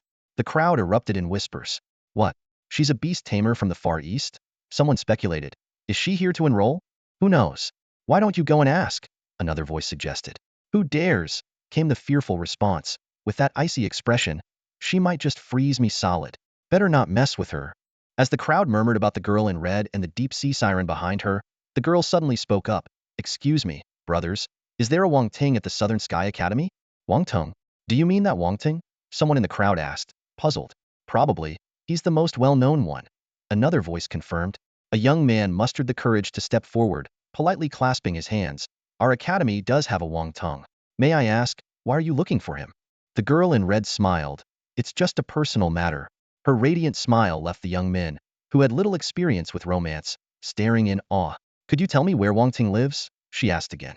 Under the influence of her charming smile, someone quickly provided Wang Tong's address. Thank you, brothers, she said, bowing slightly. Then her figure blurred as she and the deep-sea siren moved swiftly in the direction they were given. After she left, someone suddenly realized and wondered. Wait, isn't Wang Ting in seclusion to break through? Why is someone looking for him? Who knows, maybe she's an acquaintance, another replied. Wang Ting isn't much to look at, but he's got some luck with the ladies, someone said enviously. Exactly, he's not as good-looking as I am. Yet such a beautiful girl comes looking for him. It's just unfair. The boys grumbled as they dispersed. The girl in red soon arrived at a small courtyard, curiously peering inside. Remembering what had been done to her before, she gritted her teeth in anger. Dare to steal from me? You'll pay for it. Just then, two men emerged from the courtyard. One, with a green snake coiled around his neck, approached her with a sly grin. Little girl, who are you looking for? Without a word, the girl casually flicked her hand, sending him flying into a patch of plants and flowers. The other man, a shadow flickering over him, sent a black scorpion lunging forward with its pincers. Whoosh! A wave of water sent the scorpion flying towards the backyard outhouse. The last man standing trembled, stammering, What do you want? This is Wang Tung's place. He's about to break through to the Xian level. Don't cause trouble. I'm looking for Wang Tung, the girl said coldly. Where is he now? Under her intimidating presence, the man shakily replied. Wang Tung has been in seclusion for several days to break through to the Xian level. What? A big question mark seemed to hover over the girl's head, clearly not expecting this situation. The fish is about to burn. Flip it over quickly. Luo Tianya shouted from the center of the barbecue area outside the small cabin, directing the bustling crowd around him. The fish on the grill sizzled, releasing a tantalizing aroma. The shrimp need more time. Don't take them out yet. The chives are getting overcooked. Take them off now, he continued, his sharp eyes scanning each grill. At his words, everyone sprang into action, frantically turning the food, beads of sweat forming on their foreheads. Add the seasoning evenly. Make sure there's enough on the fish to get rid of the earthy taste. Luo Tianya kept instructing, ensuring each dish was prepared to perfection. Suddenly, he noticed something amiss nearby. Luo Hua, keep an eye on your dog, it just stole some food again. After a chaotic rush, the sumptuous outdoor barbecue was finally ready. Luo Tianya sat at the center of the group, watching everyone's dusty but excited faces, and chuckled to himself. Now you know how hard cooking is. Let's see who dares to freeload next time. Apart from Xiaobai and Sun Shu, most of them were cooking for the first time. Looking at the array of dishes before them, they felt a sense of accomplishment. Let's eat. With Luo Tianya's command, everyone eagerly grabbed their chopsticks and started devouring the food. The speed at which they moved their chopsticks even surpassed the intensity of their beast battles. Just then, Blue Moon Wolf suddenly lifted its head and howled at the rising full moon, drawing everyone's attention. Taking advantage of the distraction, Luo Hua swiftly grabbed 3 grilled fish, 6 grilled shrimp, and a plate of chives, licking each piece triumphantly. Ha ha ha, Luo Hua laughed smugly. You guys can fight over the rest, I've got enough. Sitting beside him, Luo Bing looked at him disdainfully and scooted away. Others shared the same look of disgust, and just as Luo Tianya was about to speak, an unexpected event occurred. After the howl, Blue Moon Wolf trotted over. While Luo Hua was still basking in his triumph, it opened its mouth wide, leaving only fish heads and a few shrimp tails. As for the chives, the wolf sniffed them and walked away in disdain. Luo Hua stood there, dumbfounded, staring at the mess. Everyone burst into laughter, remarking that he had it coming. Using his spirit beast to divert attention, only to have it eat his food. How predictable. Blue Moon Wolf, spit it out. Luo Hua finally snapped out of it, grabbing the wolf's head and shaking it vigorously, trying to retrieve the fish and shrimp.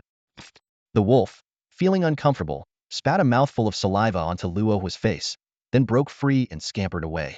You rascal! Luo Hua yelled furiously. He was already displeased with Luo Tianya calling his spirit beast a rascal, and now Blue Moon Wolf had truly angered him. Wiping his face, Luo Hua, burning with rage, chased after the wolf. Knowing it was in trouble, Blue Moon Wolf sprinted into the nearby woods.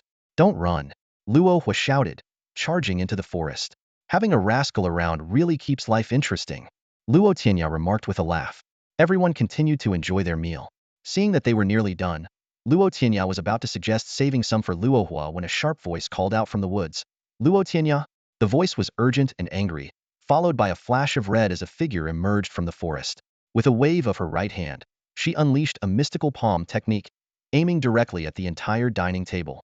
Luo Monkey was about to set down his grilled fish to intervene, but Luo Tianya moved like lightning. His fist, backed by the power of his 9th-level invincible physique, met her mystical palm with pure, overwhelming force. Boom! The red-clad girl was forced back by the tremendous power, her body flying back into the woods, followed by the sound of splashing water. Luo Tianya slowly descended from midair, his gaze calmly fixed on the forest. The others stopped eating and gathered behind him. In the forest, a gentle stream of water caught the red-clad girl, suspending her in midair. This guy is really that strong. Feng Yingying gritted her teeth, her eyes filled with unwillingness. As a prodigy from the eastern regions, barely over 16, her spirit beast was already at the peak of level 9. Rare 3-tailed white fox from birth. Even her great-grandfather, one of humanity's strongest, praised her exceptional talent. Yet, since arriving in the southern sky domain, she had suffered repeated setbacks. First, someone snatched the vermilion fruit from her through trickery. Then, when she sought revenge, she was deceived emotionally. That person used a false name, making her fall for them in vain. After much effort, she finally learned his real name was Luo Tianya from the beasts around him. Upon finding this place, Si Songstress casually taught the flippant Luo Hua a lesson, leading her to discover they were having a feast. I searched high and low for you, and here you are enjoying a feast. Feng Yingying was furious, her eyes flashing with cold anger. She suddenly leaped out from the grove, her hands moving swiftly as she launched a sealing technique toward the group. However, she underestimated her opponent's strength. With a single punch, the man sent a gust of wind her way, causing Feng Yingying to fly backward like a kite with a broken string. Luckily, the deep-sea siren intervened just in time to steady her faltering form. Feng Yingying was shocked, thinking to herself, this guy should be only 15, a freshman this year. How could he be so strong? She glanced at him unwillingly, her mind full of questions. I'm the descendant of the strongest human, with countless resources, and only reached the peak of level 9 at 16. How is he this powerful at 15? With a mix of reluctance and confusion, Feng Yingying followed the deep-sea siren out of the grove. Behind her, Luo Hua and Blue Moon Greed Wolf hung their heads, looking quite disheveled. Luo Tianya frowned slightly at the sight of the soaked Luo Hua and spoke with displeasure. If you have a problem, take it out on me, not on those around me. What kind of skill is that? Feng Yingying responded calmly. He was disrespectful to the deep-sea siren, so he needed a lesson. Luo Tianya nodded. Oh, then he deserved it. Luo Hua sneaked a glance at Feng Yingying, saw her expressionless face, and quietly slunk back to Luo Tianya's side with Era. He couldn't help but grumble, Tianya, whose side are you on? That's not right. Luo Tianya replied matter-of-factly, all right. Seeing the agreement on everyone's faces, Luo Hua had no choice but to shut up and stand aside with Era. Luo Tianya turned his gaze to Feng Yingying, a slight smile playing on his lips. So, do you still want to fight? Feng Yingying glared at him. Fight? Of course we'll fight. Anytime you're ready.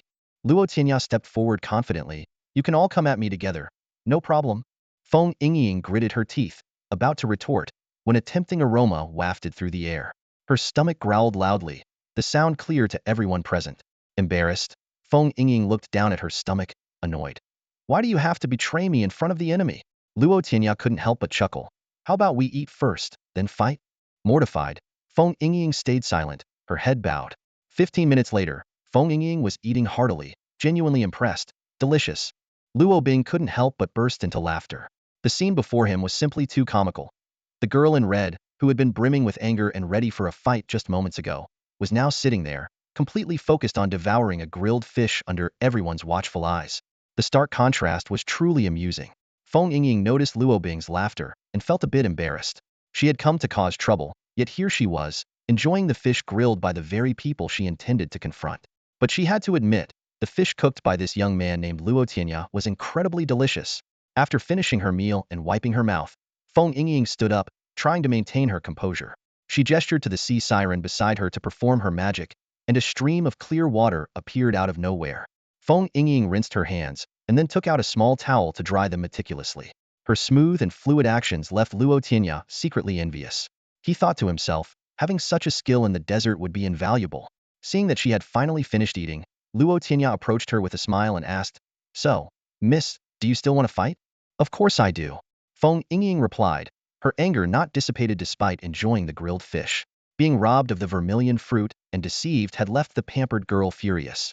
All right then, Luo Tianya said calmly, why don't you all come at me together, and you can summon your white fox too? Such arrogance. Feng Yingying scoffed, though she was secretly anxious. She had heard from others at Nanjing Academy that this young man's companion beast had defeated a formidable ice flame lion with 9th level power. Although she prided herself as a prodigy, her life beast and companion beast were known more for their powerful control abilities than offensive strength. Both her three-tailed white fox and the sea siren could dominate the battlefield if they struck first. With this in mind, Feng Yingying's eyes twinkled with a plan. We will fight, but let's change the way we do it, she suggested with a smile. Why should I listen to you? Luo Tianya asked, looking puzzled. Huh. Feng Yingying was taken aback, momentarily at a loss for words.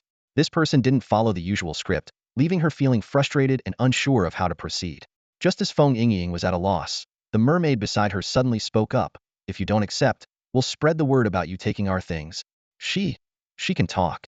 Luo Hua was so startled that he stumbled backward, tripping over a husky. He recalled his earlier rude remarks to the mermaid and was filled with dread. It was rumored that talking beasts were of extremely high rank. He clutched his blue moon wolf, feeling particularly disheartened, fearing he might be beaten up. Luo Tianya and his companions were equally surprised. They had thought the so-called sea siren was mute, only to hear her suddenly speak fluent human language. So you can talk. Dazhuang exclaimed, curiously examining the sea siren. Feng Yingying explained, the sea siren is an extremely rare beast, with a human upper body and fishtail, naturally able to speak human language. Luo Tianya squinted, looking at the sea siren and asked, did you say you would spread the news that I took your vermilion fruit? Feng Yingying didn't respond, and the sea siren said calmly, didn't you take our vermilion fruit? Who saw me take your vermilion fruit? Luo Tianya asked with a grin. Feng Yingying and the sea siren exchanged glances, speechless. Indeed, no one had actually witnessed Luo Tianya taking the vermilion fruit. The red-faced monkeys could testify, but to them, both Feng Yingying and Luo Tianya were invaders. They were just glad not to be attacked, let alone willing to testify. The sea siren fell silent, realizing she was no match for such a cunning opponent. Seeing their frustrated expressions, Luo Tianya couldn't help but chuckle. He called out to Luo Hua, who was still sitting on the ground, to fetch something from the wooden house. A moment later, Luo Hua returned, holding 4 red fruits. Vermilion fruits. Feng Yingying exclaimed in surprise. These were the last of their vermilion fruits. Apart from those needed for their mission, the rest had been eaten, leaving only these few. Luo Tianya gestured for Luo Hua to hand the fruits to Feng Yingying, saying, these are the vermilion fruits you wanted. There are 4 left, and they're all yours. If you're still not satisfied, then we'll have to fight. Feng Yingying carefully took the fruits from Luo Hua and immediately summoned her 3-tailed white fox. With 2 people and 2 beasts, They each took a fruit and ate it right in front of Luo Tianya and his group. Xiaobai, watching from the side, whispered to Luo Tianya, Master Luo, I think this girl is quite naive. She must be the daughter of a wealthy family. Luo Tianya replied, raised in comfort, she's simple-minded and hasn't encountered real villains before. Engaged in light-hearted chatter, Feng Yingying and her friends quickly devoured the food. Soon, their eyes collectively turned to Luo Tianya, gleaming with a spark of challenge. Even though you returned the 4 Zhu fruits to us, you still owe us many more. Feng Yingying declared, her voice tinged with determination. Our grievances are far from settled. Luo Tianya crossed his arms and raised an eyebrow. So, what do you propose, little ones? His companions watched Feng Yingying's group warily, as if lambs facing a pack of wolves. Feng Yingying stepped forward, a sly glint in her eyes. As we discussed before, let's have a special contest. You and my spirit beast will compete. The battleground is this small grove. My spirit beast will hide first, and then we'll see if you can find her. Hide and seek, is it? Luo Tianya chuckled, sounding unfazed. With a meaningful look, Feng Yingying said, if you catch her, our grievances will be wiped clean. And if you can't catch her? Luo Hua asked curiously, holding the blue moon greedy wolf. Feng Yingying's eyes twinkled as she quickly replied, then you'll have to grill 20 more fish like the ones we just had. This girl sure loves her food. Sun Yun laughed, holding his treasure-hunting mouse. And she can eat more than us. Luo Feng added with a teasing tone. Biting her lip, Feng Yingying glared at them, thinking to herself, if I could, I'd have beaten you all into submission long ago. She turned to Luo Tianya and taunted. So, are you up for the challenge? All right, let's make it happen. Luo Tianya agreed, stepping forward and gesturing for her to begin. The 3-tailed white fox let out a soft chirp and disappeared into the grove like a white shadow. After a moment, Feng Yingying signaled Luo Tianya to enter. Watching Luo Tianya leap into the woods, Feng Yingying's lips curled into a satisfied smile as she imagined. Should I eat all 20 grilled fish at once, or savor one each day? However, her daydream was abruptly shattered by a sudden thud from the grove, interrupting her thoughts. Moments later, a familiar figure emerged, clutching a small white fox. Feng Yingying's fantasy came to an abrupt halt as the contest ended so swiftly. A giant question mark seemed to hover over her head as she mumbled in confusion. What just happened? Feng Yingying looked at Luo Yi with disbelief and asked in astonishment. How did you find my 3-tailed fox so quickly? Luo Yi gave a mysterious smile and said, just one word, secret. Feng Yingying had thought that her life-bound beast, the 3-tailed white fox, with its illusionary powers, could deceive Luo Tianya. Little did she know, Luo Tianya had acquired the divine ability of the fiery eyes, which allowed him to see through all illusions. While the fox's powers might confuse others, they were no match for his discerning eyes. Casually, Luo Tianya tossed the 3-tailed fox back to Feng Yingying and said with a smile, so, does this mean I win the duel? Feng Yingying took her fox back, nodded grudgingly, and said, you win. Our grievances are settled. I won't bother you anymore. All right then, safe travels. Luo Tianya gestured for her to leave. Feng Yingying felt a bit speechless, thinking this man is truly cold-hearted. He couldn't even let her stay a little longer for a few more grilled fish. Hugging her fox, she left reluctantly, casting backward glances at the leftover grilled fish and fried shrimp on the table, swallowing repeatedly. The deep-sea songstress followed behind her, shaking her head and smiling, as the waves gently carried them forward. Luo Bing approached and asked, Brother Tianya, why did you send her away so quickly? You could have let her stay a bit longer. Luo Tianya shook his head and explained, someone like her, with an unclear background, it's best not to get too involved before we know more. We don't want unnecessary trouble. Anyway, our issues are resolved and hopefully, we won't cross paths again. He turned to the group and said, all right, let's finish off the leftovers. Whoever's the slowest has to wash the dishes. Luo Hua lunged forward, sitting at the table with lightning speed, stuffing the now cold grilled fish into his mouth. Luo Tianya laughed. Looks like you'll be doing the dishes. All right, guess that's my fate. Luo Hua lamented dramatically as the others burst into laughter. Late at night, as Luo Tianya was sound asleep, a loud explosion suddenly echoed from afar, shaking the wooden cabin. He instantly leaped out of bed and appeared outside, with the 6-Eared Macaque already perched on his shoulder. What's going on? An earthquake? Luo Tianya frowned, looking toward the direction of the sound, which came from the Naming forest. Xiaobai also emerged, asking, young Master Luo, what happened just now? I don't know. Luo Tianya shook his head, but the sound seemed to come from the Naming forest. As soon as he spoke, another loud explosion followed. Shortly after, a massive, multicolored pillar of fire erupted from deep within the Naming forest, shooting straight into the sky. Something major is happening. Luo Tianya and Xiaobai exchanged shocked glances. They immediately rushed to Elder Zhou's residence, only to find the cabin door wide open and the place empty.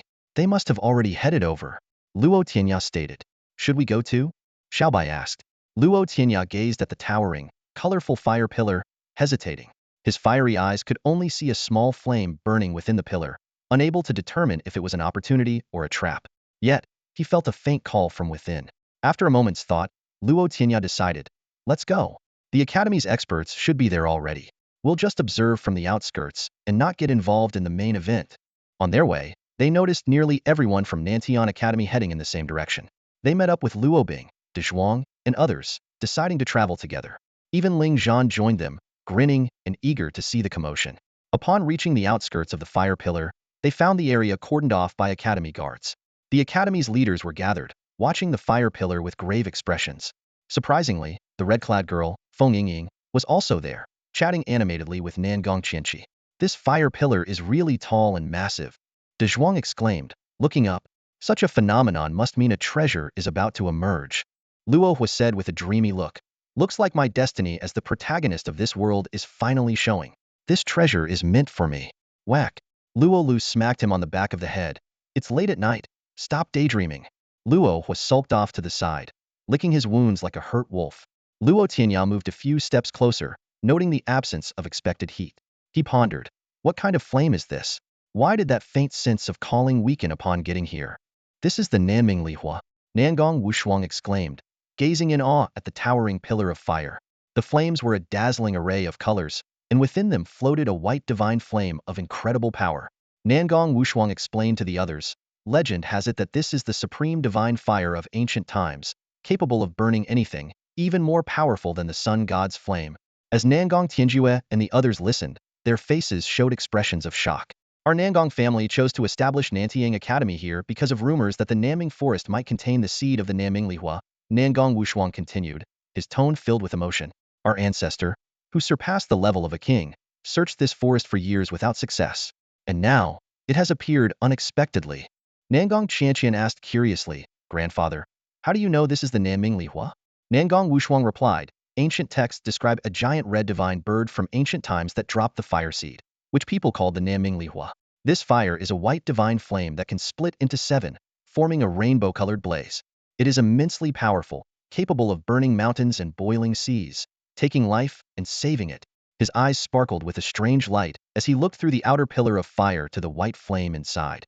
Feng Yingying asked, Grandfather Nangong, how can we extract the Nanming Lihua?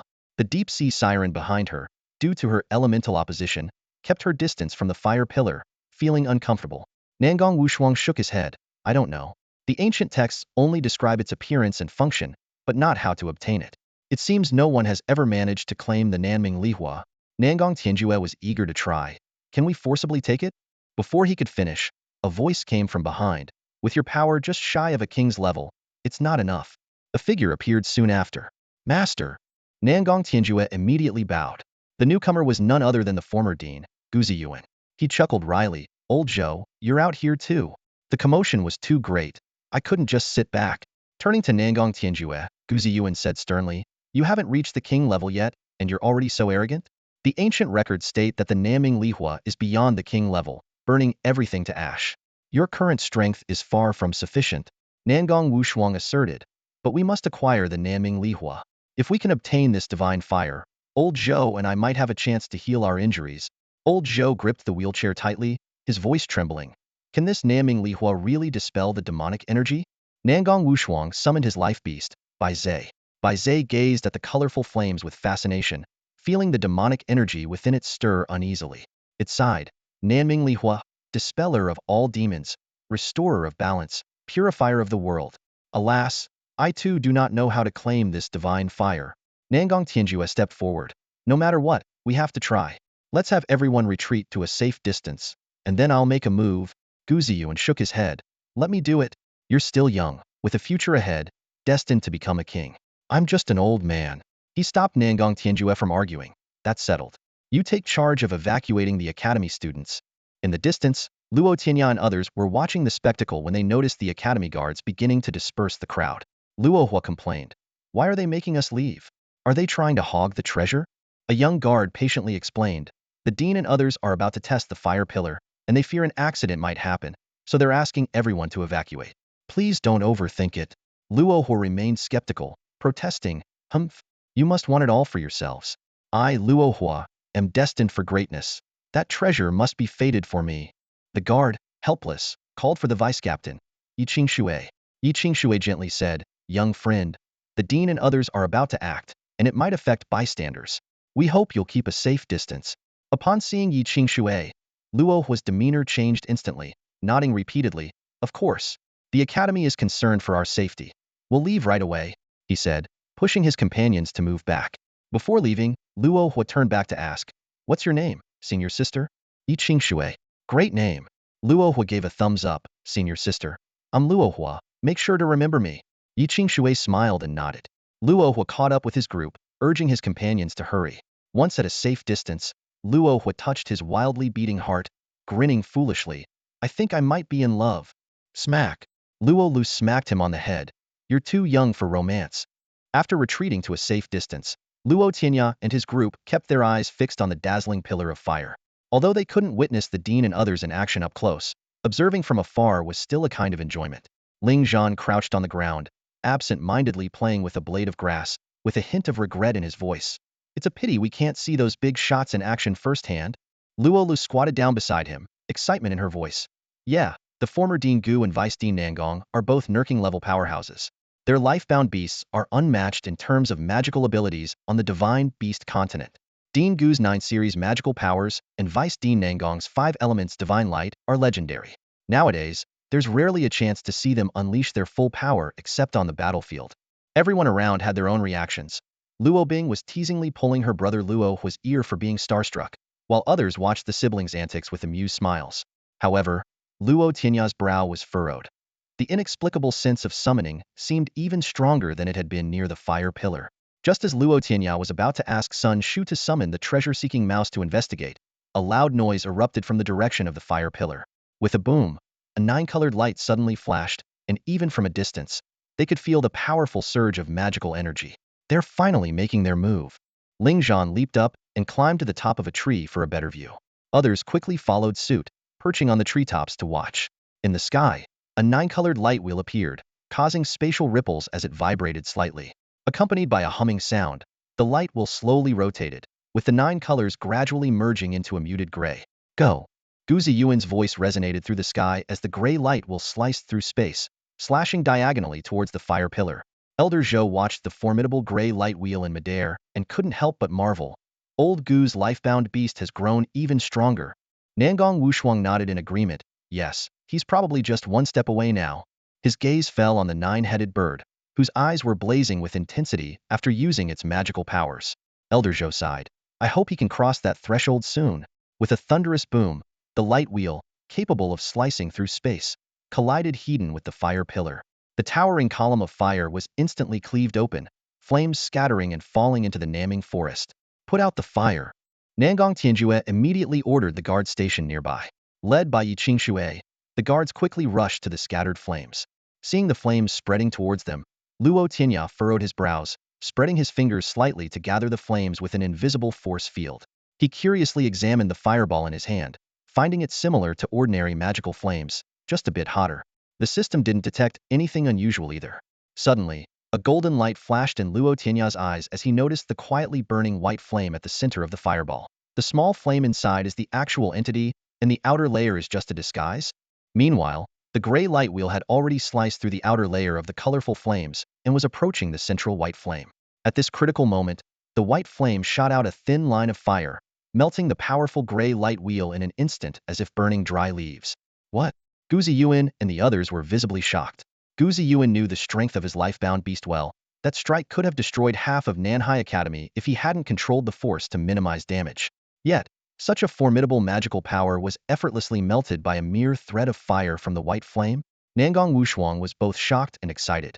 We can now be certain, this is the legendary Nanming Lihua. Elder Zhou nodded in confirmation. Indeed, this immensely powerful and unprecedented flame can only be Nanming Lihua.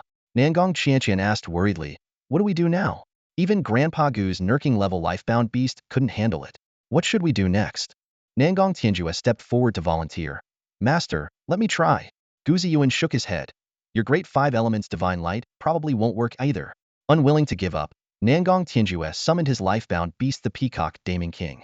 This divine beast's feathers shimmered with 5 colors, radiating a brilliant glow. Watching the slowly closing gap in the sky, Nangong suggested, "Let's attack together." I can't believe 4 magical powers can't break through its defenses and reveal the true form of this flame. Gu Ziyuan's fighting spirit was ignited. All right, today, let's test this legendary primordial first divine fire together. In an instant, the two and their beasts were high in the sky, facing each other across the fire pillar. Far away, the students of Nanhai Academy were thrilled to witness the rare spectacle of the Academy's 2 top experts joining forces. Buzz! The 2 9-colored light wheels were unleashed again, slowly merging into a gray light wheel. Gu Ziyuan and his lifebound beast, the 9-headed bird, each released a magical power. Simultaneously, Nangong Tianjue spread his fingers, and 5 differently colored beams of light flowed from his hands, gradually merging into a 5-colored light wheel. Beside him, the peacock Daming King moved its tail feathers, conjuring an even larger 5-colored light wheel. Go! The 4 earth-shattering magical powers simultaneously attacked the fire pillar, directly slicing open the outer layer to reveal the white flame within. However, before the 4 powers could even approach, the white flame seemed enraged. It suddenly erupted, with countless lines of fire wrapping around the 4 light wheels, instantly melting the magical powers. Then, shockingly, it self-detonated. Boom! A deafening explosion echoed throughout the land, and blinding white light enveloped the entire forest, making everything indistinguishable. With his clairvoyant abilities, Luo Tianya watched in shock as the white flame suddenly exploded, scattering flames, some falling where Nangong and the others stood, a small portion spreading in different directions, and the rest shooting straight toward them. Having just witnessed the power of the white flame, Luo Tianya's face changed dramatically, and he shouted, "Run!"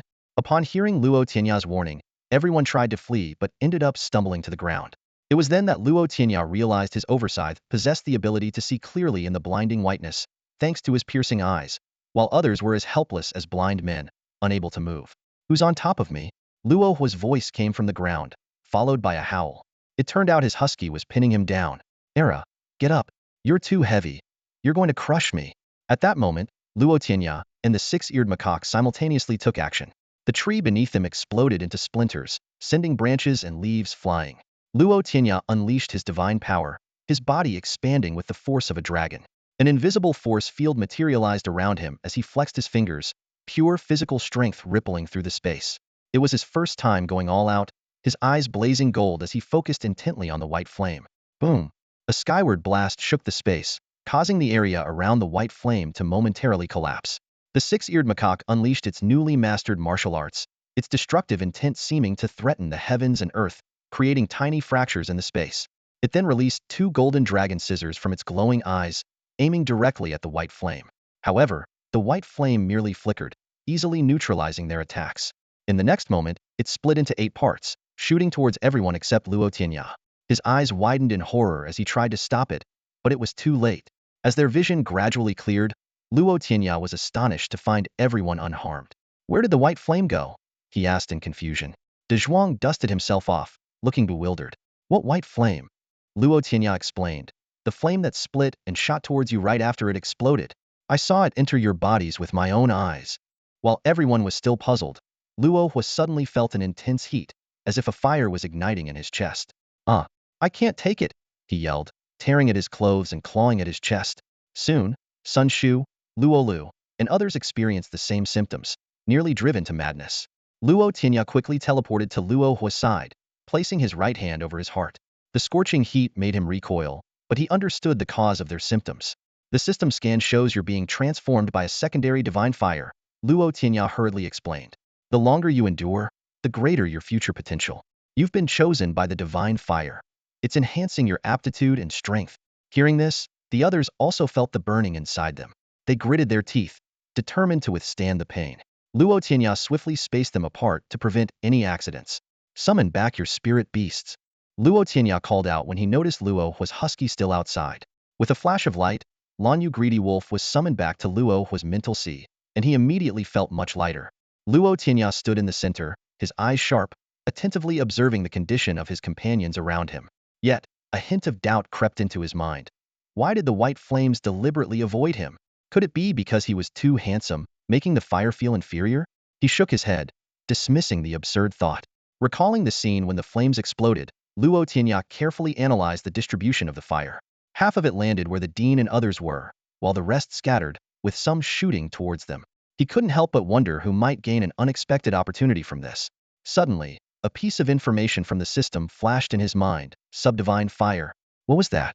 Just as Luo Tianya was frowning in thought, a piercing scream interrupted his contemplation. Looking towards the sound, he saw Luo's skin cracking all over his body, with wisps of white flames escaping from his mouth. Luo Tianya instantly moved to Luo's side, pointed with his right hand, and unleashed the divine power of sweet rain. Rings of green light enveloped Luo's head, with tiny specks of light nourishing his body. Under the influence of this magical power, Luo's cracked skin slowly healed, and the flames in his mouth gradually receded.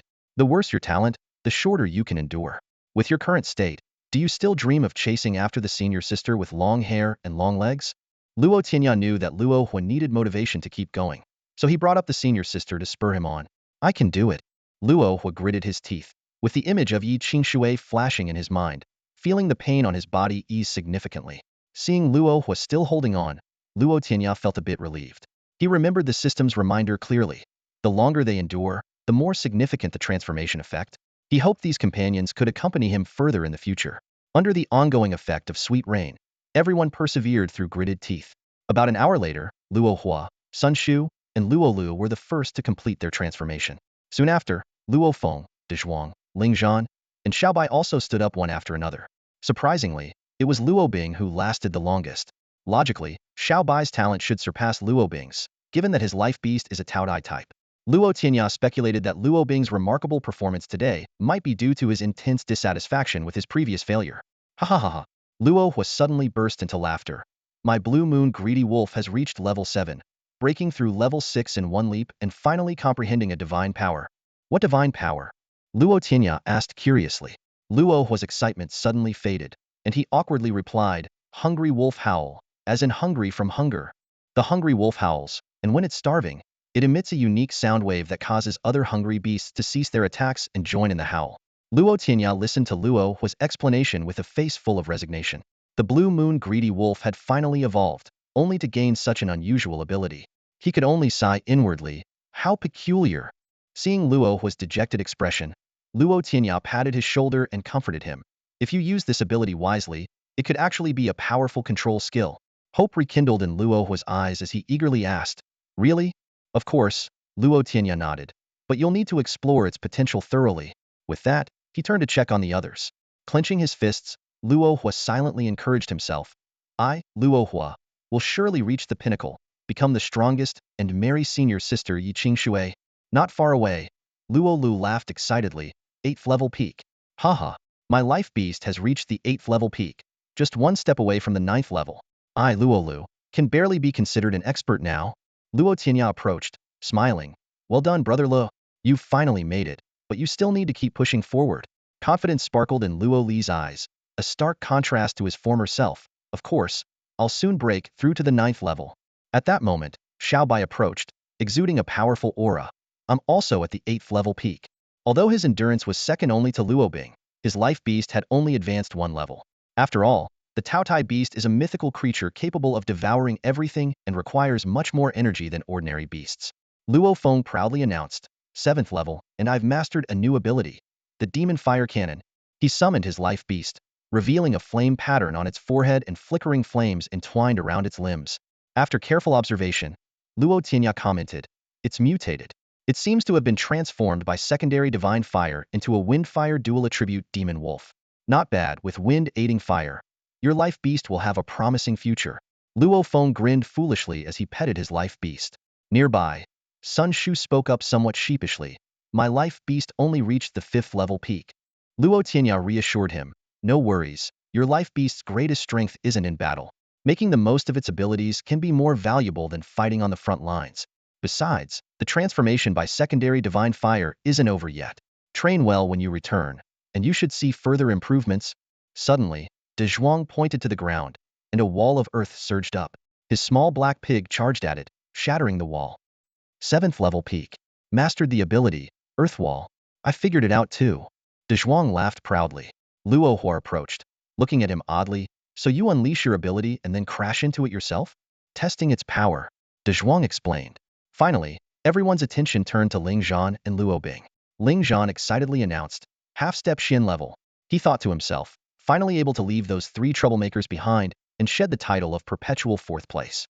Curious, Luo Tianya asked, what's your life beast? Heh, it's a secret. Ling Zhan replied with a mysterious smile. Who cares to know? Luo Bing said coolly, 7th level peak, ability, space-cutting claw. Everyone watched her with curiosity as the Blood Wolf King swung its claw, and a blade of air vanished, only to reappear in front of a distant tree, slicing it in half. Space-cutting claw, capable of traversing space? Luo Tianya observed the Blood Wolf King intently. Luo Bing nodded in confirmation. Yes, it can attack while ignoring spatial distance, but its current level isn't high enough for long-range attacks. A powerful ability. Ling Zhan marveled. Abilities involving space are always formidable. Seeing that everyone had made progress and was safe, Luo Tianya breathed a sigh of relief. Next, he decided to explore the mysterious call he felt in his heart. Sun Shu, Luo Tianya turned to him. Can I borrow your life beast? Sure, no problem. Sun Shu agreed without hesitation. As soon as the treasure-seeking mouse appeared, it quickly climbed onto Luo Tianya's shoulder. Sun Shu remarked with a hint of jealousy. It feels like the treasure-seeking mouse is actually your life beast. Luo Tianya laughed. Haha, maybe I just have a natural affinity with mythical beasts. Indeed, even a proud spirit beast like the butterfly fairy treats Luo Tianya differently from others. At this moment, Luo Tianya slightly tilts his head, quietly conversing with the treasure-seeking mouse. Those around him watch curiously, and one can't help but ask, Tianya, can you really communicate with mythical beasts? Luo Tianya lifts his head, a faint smile playing on his lips. I manage. With the ability to hear all things, communicating with these creatures isn't too difficult. He turns towards the depths of the forest, pointing in a direction and asking, this way? The treasure-seeking mouse shakes its head in a human-like manner, emitting a soft squeak. Luo Tianya closes his eyes, concentrating on the faint calling from within. After a moment, he opens his eyes and points in another direction. How about this way? The mouse tilts its head, seeming somewhat uncertain. Luo Tianya decides quickly, let's check it out. With that, he takes off running, and though the others are puzzled, they follow closely behind. Luo Tianya lands lightly on a large tree, his gaze sweeping over the crossroads ahead. After a brief pause, they choose the path on the right and continue forward. They cover a considerable distance without any clear discoveries. Luo Tianya had hoped to rely on the mouse's instincts and his own inner call to find their target, but it proves to be challenging. Stopping at another junction, the treasure-seeking mouse's nose twitches incessantly, its small, beady eyes filled with confusion. It seems to sense that the target is both near and far, making the situation increasingly mysterious. Sitting on a branch, Luo Tianya waits for the others to catch up. Being faster, he always arrives first. Suddenly, he plops down, causing the whole tree to shake violently. A small, round white object falls from a bird's nest at the top of the tree. The six-eared macaque, quick on its feet, swiftly catches the falling object. Standing firmly on a branch, Luo Tianya finally sees that it is holding a white egg. Little one, bring it over for me to see. Luo Tianya extends his hand. Just then, the treasure-seeking mouse begins to squeak urgently, and Luo Tianya's heart starts pounding, his blood surging like a roaring river. Could this be what was calling me? Luo Tianya murmurs to himself, watching as the six-eared macaque hands him the egg. As soon as his hand touches the egg, a powerful sense of summoning washes over him, and simultaneously, the system provides relevant information. Luo Tianya's eyes widen, his hands trembling uncontrollably. He whispers in disbelief, it's actually this divine beast. It's no wonder Luo Tianya was so excited and thrilled, because the egg he was holding was truly astonishing. Luo Tianya carefully cradled the egg in his hands, afraid of accidentally dropping it. The egg emitted a faint glow, with intricate patterns on its surface, as if hinting at its extraordinary nature. Species, Vermilion Bird. Level, none. Abilities, none. Status, none.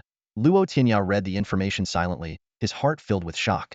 The Vermilion Bird, a mythical creature from legends, one of the 5 divine beasts alongside the Azure Dragon, ruling over the southern skies and wielding supreme control over fire. Though he held this divine beast egg, Luo Tianya had no idea how to hatch it. He wasn't exactly a mother hen with experience in incubation. Should he enshrine it and pray day and night?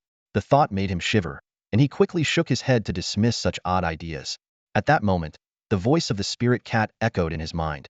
Use your soul power to guide it. Bring the Vermilion Bird species into your soul sea, and nourish it with your soul energy to hatch it. Luo Tianya was taken aback and questioned, Is it possible to bring a non-life-bound beast into the Soul Sea? The spirit cat replied nonchalantly, why don't you try and see? Although he knew the spirit cat wouldn't deceive him, Luo Tianya hesitated for a moment. Typically, non-life-bound beasts couldn't be housed in the Soul Sea. But he quickly made up his mind. No harm in trying. A surge of powerful soul energy emerged, wrapping around the egg under Luo Tianya's command. Suddenly, the egg began to tremble violently, rapidly absorbing the surrounding soul energy. Keep going. Increase the intensity, urged the spirit cat. Frowning, Luo Tianya intensified the output of his soul energy.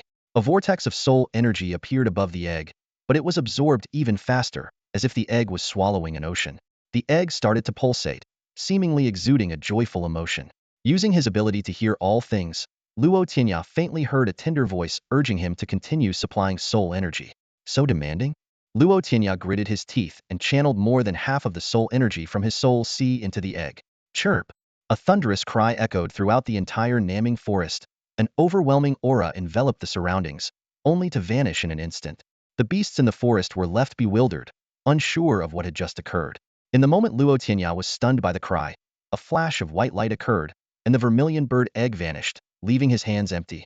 Upon closer inspection, the egg had appeared in his soul sea, leisurely floating as if enjoying the nourishment of the soul energy. The sound of breaking branches came from behind as his companions caught up. Dezhuang asked, Tianya, did you discover anything?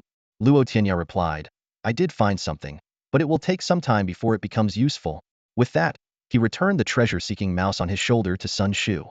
Just as the group was about to speak further, a vast aura erupted, with waves of energy causing the trees to rustle. Let's go check it out. Luo Tianya led the charge towards the source of the aura, which was the direction where the dean and others had been earlier.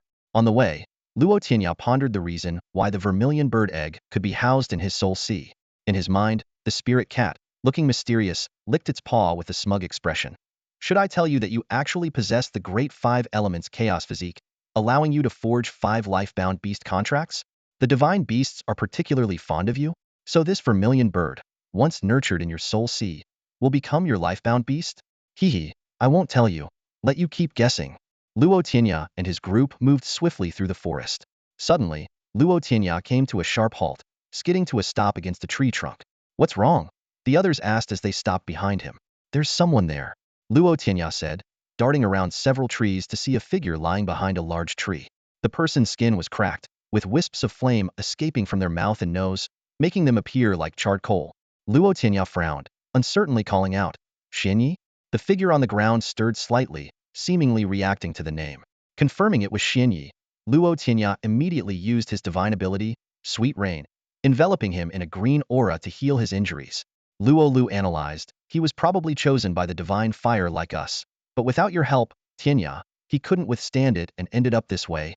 Luo Tianya communicated with the egg in his soul sea using his soul power. Does this divine fire have anything to do with you? Chirp. The egg let out a soft chirp, as if acknowledging. Why is it a secondary divine fire? Is there a true divine fire? Luo Tianya continued to inquire. Chirp chirp. The egg seemed impatient, diving deep into the soul sea, refusing to respond further. That means there is. Luo Tianya concluded. Under the influence of Sweet Rain, Xianyi soon showed signs of recovery, slowly opening his eyes. He sat up suddenly, looking around warily, and only relaxed upon seeing Luo Tianya and the others. Standing up, the charred skin fell off Xianyi, revealing smooth skin beneath. He bowed deeply to Luo Tianya. Thank you for saving me, thinking to himself. This person is truly unfathomable. No problem. Luo Tianya smiled. Let's go check out what happened earlier. With that, he lightly tapped his foot and vanished from sight. The others quickly followed, and after a moment's hesitation, Xianyi joined them. As they reached their destination, the sky was beginning to brighten. The rising sun cast a golden-red glow over a figure descending slowly from the sky, appearing as if a deity was descending to the mortal realm. Nangong Wushuang retracted his aura and lightly touched down on the ground. His son, Nangong Tianjue, hurried forward, eyes filled with anticipation. Father, have you recovered your strength? That Nanming Lihua is truly extraordinary. Nangong Wushuang sighed with emotion, gently touching his chest. Indeed, it's remarkable. Once it entered my body, it dispelled most of the demonic energy within me. However, there's still a long way to go before I'm fully restored. His gaze shifted to Zhou Lao, who was seated in a wheelchair, his eyes tightly shut and face contorted. A white flame coursed through his body, driving a mass of black energy into a corner. Suddenly, The white flame flared brightly and devoured the black energy entirely. A loud explosion echoed through the air. A small black shadow shot up from Zhou Lao's head, starkly visible against the golden sunlight. Everyone looked up to see sword energy crisscrossing the sky, slicing the clouds into fragments. The sound of swords reverberated through the heavens as countless sword energies converged into a massive celestial sword. A small figure, bearing this giant sword, charged straight into the clouds. Suddenly, a thunderclap shattered the clear sky. Lightning danced wildly like a frenzied serpent, striking toward the sword energy.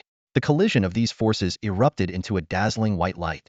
The shockwave dispersed the clouds, revealing a clear blue sky. Nangong Tianjue raised his hand, and a radiant flow of five-colored divine light swept away the remaining shockwaves. Chirp! The small black shadow's cry rang through the sky, proudly hovering in midair, its tiny eyes fixed intently on the spot where the lightning had appeared. Return! Zhou Lao called, extending his arm. The shadow flickered and landed in his palm. It was his life-bound beast, the Swordbird. At this moment, the Swordbird was full of vigor, its wings lightly stirring, releasing sword energy with a sharp edge. Zhou Lao lovingly stroked the Swordbird's little head. This little one just wanted to let off some steam after regaining a bit of its strength. Wu Ji, filled with excitement, looked at the two elders. Congratulations to the director and master on finding a way to dispel the demonic energy. Zhou Lao smiled calmly. We've only removed a portion. Full recovery is still far away. We have a long journey ahead. Nangong Wushuang shook his head with a sigh. It's a pity that the Naming Li Hua exploded, and what remained was absorbed by us. Such divine fire no longer exists in this world. Feng Yingying suddenly asked, Grandfather Nangong, why was the power of this divine fire so weak? The explosion just now didn't seem like the legendary supreme ancient fire at all. Nangong Cece echoed, yes, its power was not worthy of the title of the supreme ancient fire. Nangong Wushuang frowned, speculating. Perhaps it's because it has endured through too many ages. From the ancient times to the more recent past, countless years have passed. Many divine artifacts have been eroded by time. Just then, Yi Qingshui appeared, speaking urgently. Director, we found many students struck by the white flame, and several are barely clinging to life. Their bodies charred black. Go save them. Upon hearing this, Nangong Wushuang and the others vanished from sight. Zhou Lao remained, as Luo Tianya and others approached to pay their respects. Zhou Lao smiled. You've arrived. Are you all right? Luo Tianya bowed and replied, Thank you, Zhou Lao, for your concern. We are all safe and sound. Zhou Lao keenly noticed changes in Luo Tianya's group. Apart from Luo Tianya himself, the others seemed to have undergone a cleansing transformation. Luo Tianya candidly revealed they had been struck by the white flame, which enhanced their abilities. What a fortune! Zhou Lao exclaimed. Being chosen by the Naming Li Hua is a tremendous opportunity. Luo Tianya was surprised. Naming Li Hua? That white flame was the Naming Li Hua? Zhou Lao looked at him curiously. You know about the Naming Li Hua? Luo Tianya explained. I came across it in ancient texts, said to be an incredibly powerful flame. He thought to himself. Since the Vermilion Bird has appeared, the emergence of Naming Li Hua isn't surprising, though it must be a lesser divine fire, not the true Naming Li Hua. Zhou Lao nodded. It's possible to have read about it in ancient texts. Yes, it is the legendary supreme ancient divine fire, Naming Li Hua. You all have been transformed by the divine fire. What a great fortune. Mr. Zhou looked at the students before him with eyes filled with admiration. However, his brow suddenly furrowed, a hint of confusion in his voice. But how come you're all fine? I heard some students were burned to a crisp. Luo Tianya showed a trace of embarrassment on his face and softly explained. Well, I helped them a bit. Mr. Zhou's gaze remained fixed on him, waiting for more details.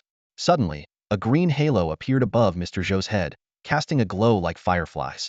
Immediately, he felt a gentle life force flow through his body, gradually dispelling his fatigue. Healing powers, Mr. Zhou exclaimed, looking at Luo Yi in shock. What kind of mythical beast is your life companion? Before Luo Tianya could reply, Luo Hua eagerly jumped in, announcing loudly, a caterpillar. Luo Tianya's face darkened instantly, retorting in annoyance. You're the caterpillar. Next time, I'll have Mao Mao Long spit all over you. Caterpillar? Butterfly fairy? Mr. Zhou muttered to himself, frowning. That can't be right. The origin of the butterfly fairy is extremely mysterious, and there's never been a butterfly fairy as a life companion. Luo Tianya cleared his throat, interrupting Mr. Zhou's thoughts, and explained. It's a special mythical beast. I'll summon it for everyone to meet when there's time. Mr. Zhou nodded and then instructed, in that case, help treat the other injured students later. Of course. Luo Tianya replied solemnly. Soon, the other injured students were gathered and brought over. Nangong Wushuang gave Luo Tianya a meaningful look after hearing Mr. Zhou's words, then let him proceed to help with the healing. Luo Tianya waved his hands, and green halos appeared above the charred students, slowly healing their bodies and minds. Feng Yingying tugged on Nangong Qianqian's sleeve, whispering, "Qianqian, that guy is strange." Nangong Qianqian teased, "Strange? Or strangely handsome? Come on." Feng Yingying lightly tapped her, explaining, "I mean his power and abilities. He can even compete with the Xin level now. Do you think he'll be in the upcoming Tianjiao battle?" Nangong Qianqian shook her head, "I don't know. It depends on what Grandpa and the others decide." Meanwhile, Nangong Wushuang looked at Mr. Zhou in shock. "Are you saying Luo Tianya should participate in this year's Tianjiao battle?" Mr. Zhou nodded seriously. "Yes, I believe his talent is on par with other young heroes on the continent, possessing healing abilities and an incredibly powerful companion beast, capable of challenging and defeating those at the Xin level by the 9th rank. Such prowess makes one a dazzling meteor on the continent of divine beasts, admired and awed by countless people." Old Zhou sat in his wheelchair, his gaze penetrating as if trying to see through Nangong Wushuang's silhouette.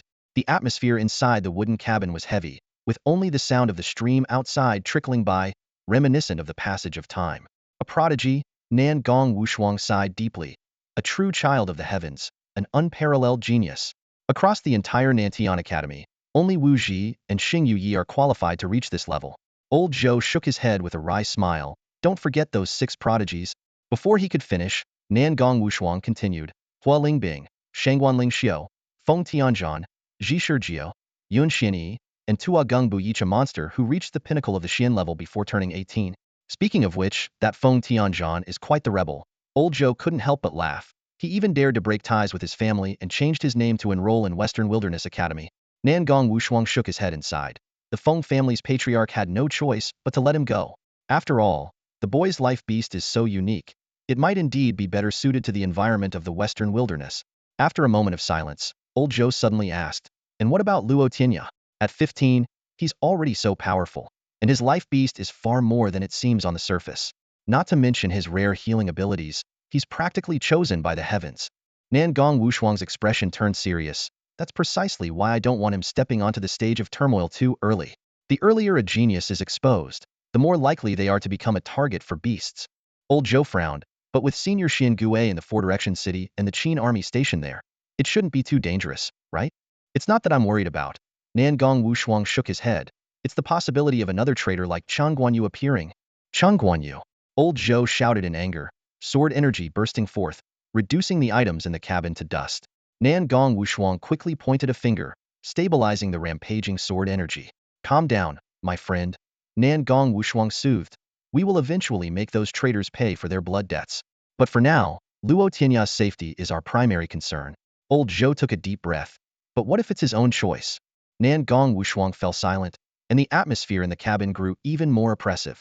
At that moment, a violent aura suddenly erupted from within the cabin, startling those barbecuing by the stream. Luo was hand-jerked, and the roasted duck fell to the ground, leaving him on the verge of tears. "Pick it up quickly," Luo Tianya shouted. "It's still edible within 3 breaths."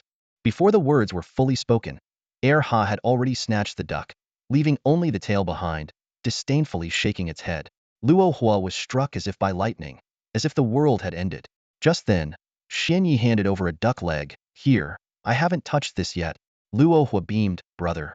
Ever since your skin turned fairer, your heart has softened too," he said, devouring it ravenously. "Indeed, someone else's duck leg tastes better." Xianyi smiled bashfully, recalling how he was pulled into this barbecue gathering after being saved by Luo Tianya, and couldn't help but feel a wave of gratitude. Luo Tianya glanced towards Old Zhou's cabin, the aura dissipating as quickly as it had appeared. He activated his ability to listen to the whispers of all things, but sensed nothing unusual, leaving him pondering what had just happened. "Master Spirit Cat, what on earth is happening?" As night fell, the flickering lights inside the wooden cabin cast shadows.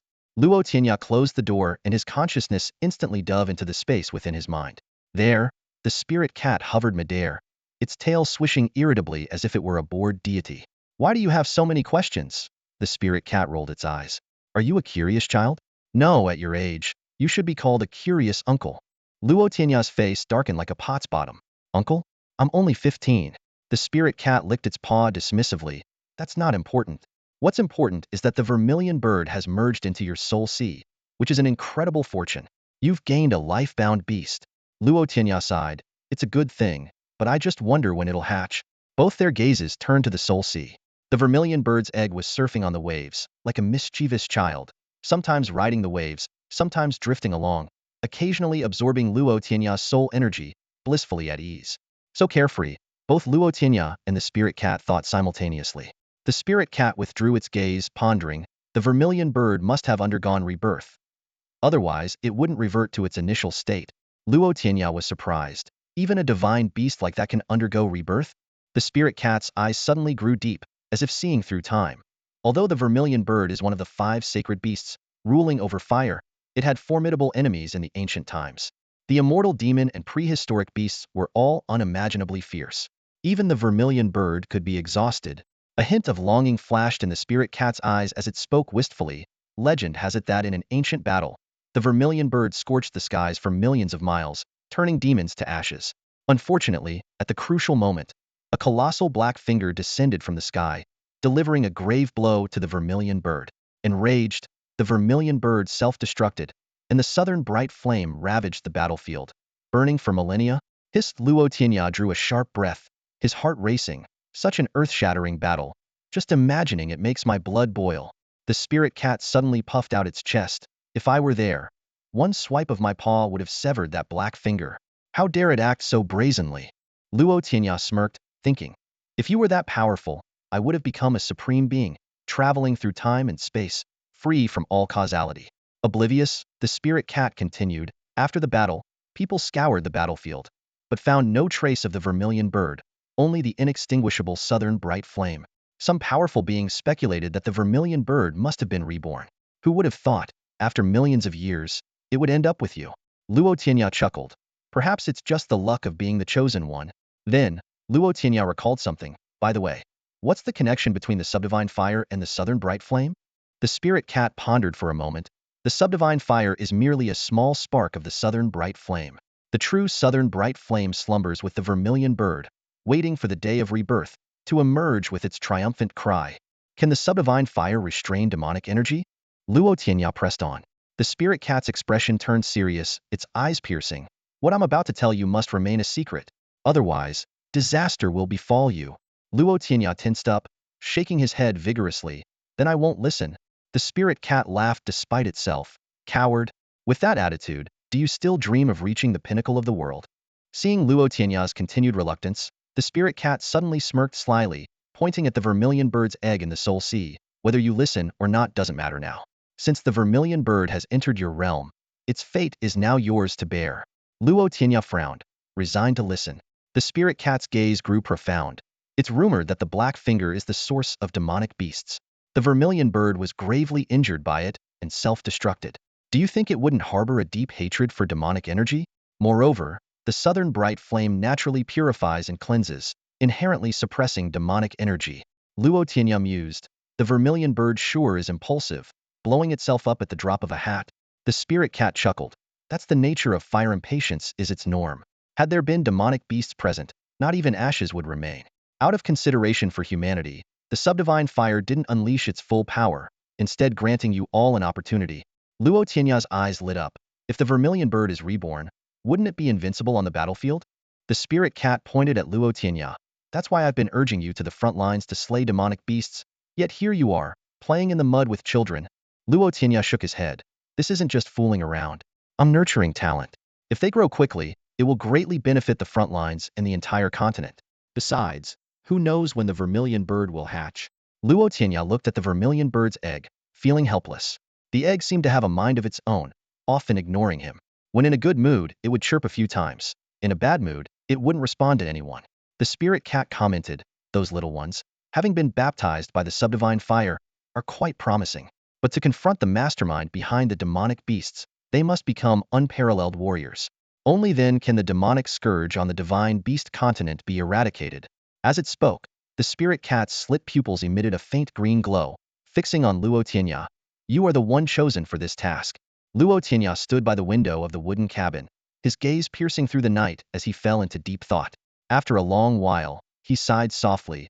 Those impenetrable mists are now so far from me. He shifted his focus to the task at hand, quickly acquiring evolution points to advance Mau Mau Long and the Six-Eared Macaque to the Shin level. The unhatched Vermilion Bird egg also required a substantial number of evolution points. Rubbing his chin, he mused, "Looks like I need to take on everyone on the 9th level ranking list." The Six-Eared Macaque was currently at level 9, and defeating an opponent of the same level only earned him 1 evolution point. To meet the requirements for advancing to the Shin level, he needed to defeat 100 level 9 beasts. Luo Tianya glanced at the sleeping Six-Eared Macaque. It appeared peaceful and serene, yet suddenly shivered in its sleep, as if sensing the challenges ahead. He chuckled softly and summoned Mao Mao Long. He did this every night to keep it company and prevent it from feeling lonely. Oddly enough, despite being in the same soul sea, Mao Mao Long and the Vermilion Bird egg seemed isolated in different spaces, unable to meet. A divine beast's exclusive domain? Or is it something else? Luo Tianya pondered endlessly, but decided to let it go. He held back Mao Mao Long, who was trying to approach the Six-Eared Macaque, and made a nest for it on the wooden bed. "Get some sleep," he murmured. The Six-Eared Macaque might be quite busy in the days to come. The macaque seemed to hear him, twitching uneasily once more. The scene shifted, and Luo Tianya stood on the arena platform. The Six-Eared Macaque had just punched its opponent, a black rhinoceros, out of the ring. The referee announced, "The match is over, Luo Tianya wins." "Thank you, thank you." Luo Tianya clasped his hands in a gesture of respect toward the dejected young man across from him. After checking that his spirit beast was unharmed, the young man asked with a bitter expression, "Your little monkey can already handle a Shin-level ice flame lion. Why bother us 9th level folks? Just trying to climb the 9th level ranking list. No choice, it's the rule." Luo Tianya replied with a smile. After the young man left, shaking his head in frustration, Luo Tianya turned to the audience with a cheerful grin. "Next." The audience, intimidated by his gaze, took a collective step back. Over the past 2 days, Luo Tianya had been challenging 9th level beasts relentlessly, aiming for the top of the 9th level ranking list. Starting from the lowest rank, he had worked his way up, causing all 9th level contenders to suffer. Just then, a voice called from behind, "Luo Tianya." He turned to see 2 young women. "Oh, it's you two?" Luo Tianya said in surprise. "What, not happy to see us?" Nangong Qianqian asked with a playful smile. "If it's a fight you're looking for, then sure, otherwise, not really," Luo Tianya replied, shaking his head. A gleam of excitement flashed in Nangong Qianqian's eyes as she looked at the girl in red beside her, Feng Yingying. "How about we team up for a match?" Feng Yingying's eyes lit up, clearly intrigued by the idea. Nangong Cici and Luo Tianya are of similar age, both being 16-year-old cultivators at the peak of the 9th level. Her lifebound beast descends from the Nangong family's Peacock King, capable of both attack and defense, and possesses the formidable 5 elements divine light. When attacking, the 5 elements divine light is unmatched. For defense, it creates an impenetrable barrier. Even more astonishing, Nangong Cici's lifebound and companion beasts are both masters of control. Together, they might even stand a chance against Luo Tianya's powerful little monkey. Just as Nangong Cici was eager to test her strength, she suddenly remembered something, and her enthusiasm waned. "Didn't your grandfather send us to stop him from fighting further?" she murmured to herself. "All right," Nangong Cici sighed. "I guess we'll have to wait for another opportunity to challenge him. Why wait for next time? Let's fight today." Before Luo Tianya finished speaking, his 6-eared monkey had already extended its palm. A chilling suction force emanated from the monkey's hand, targeting Nangong Cici and Feng Yingying. "Arrogant!" Nangong Cici shouted, feeling the powerful suction approaching. In an instant, a magnificent peacock appeared in midair. Its wings flapped vigorously, stirring up fierce winds, and numerous small tornadoes surrounded the 6-eared monkey, effectively blocking its suction power. "Stand back!" the referee shouted, signaling the crowd to retreat. A hint of helplessness flashed in his eyes, as the reckless actions of these 3 young people were truly a headache. Boom! The 6-eared monkey swung its fists, effortlessly breaking through the tornadoes. It stomped on the ground, shattering the stone slabs, and propelled itself skyward, sending a fierce punch towards the Peacock King's abdomen. Illusion! Unbeknownst to anyone, Feng Yingying had summoned her lifebound Biasta 3-tailed white fox. The fox's dark pupils glimmered with a mysterious light, and a misty white fog rose around the 6-eared monkey, severely impairing its vision. However, the 6-eared monkey's eyes shone with golden light, and its clairvoyant power instantly dispelled the illusion. But as its vision cleared, the Peacock King's figure had vanished. Looking down, the Peacock King stood firmly on the ground, and beside it, a 3-tailed white fox watched the battle alertly. "Can they switch positions?" Luo Tianya's gaze swept over the area where the Peacock King had flapped its wings, noticing a white feather gently floating down. A slight smile appeared on Luo Tianya's lips as he waved his right hand, seemingly pulling from a distance.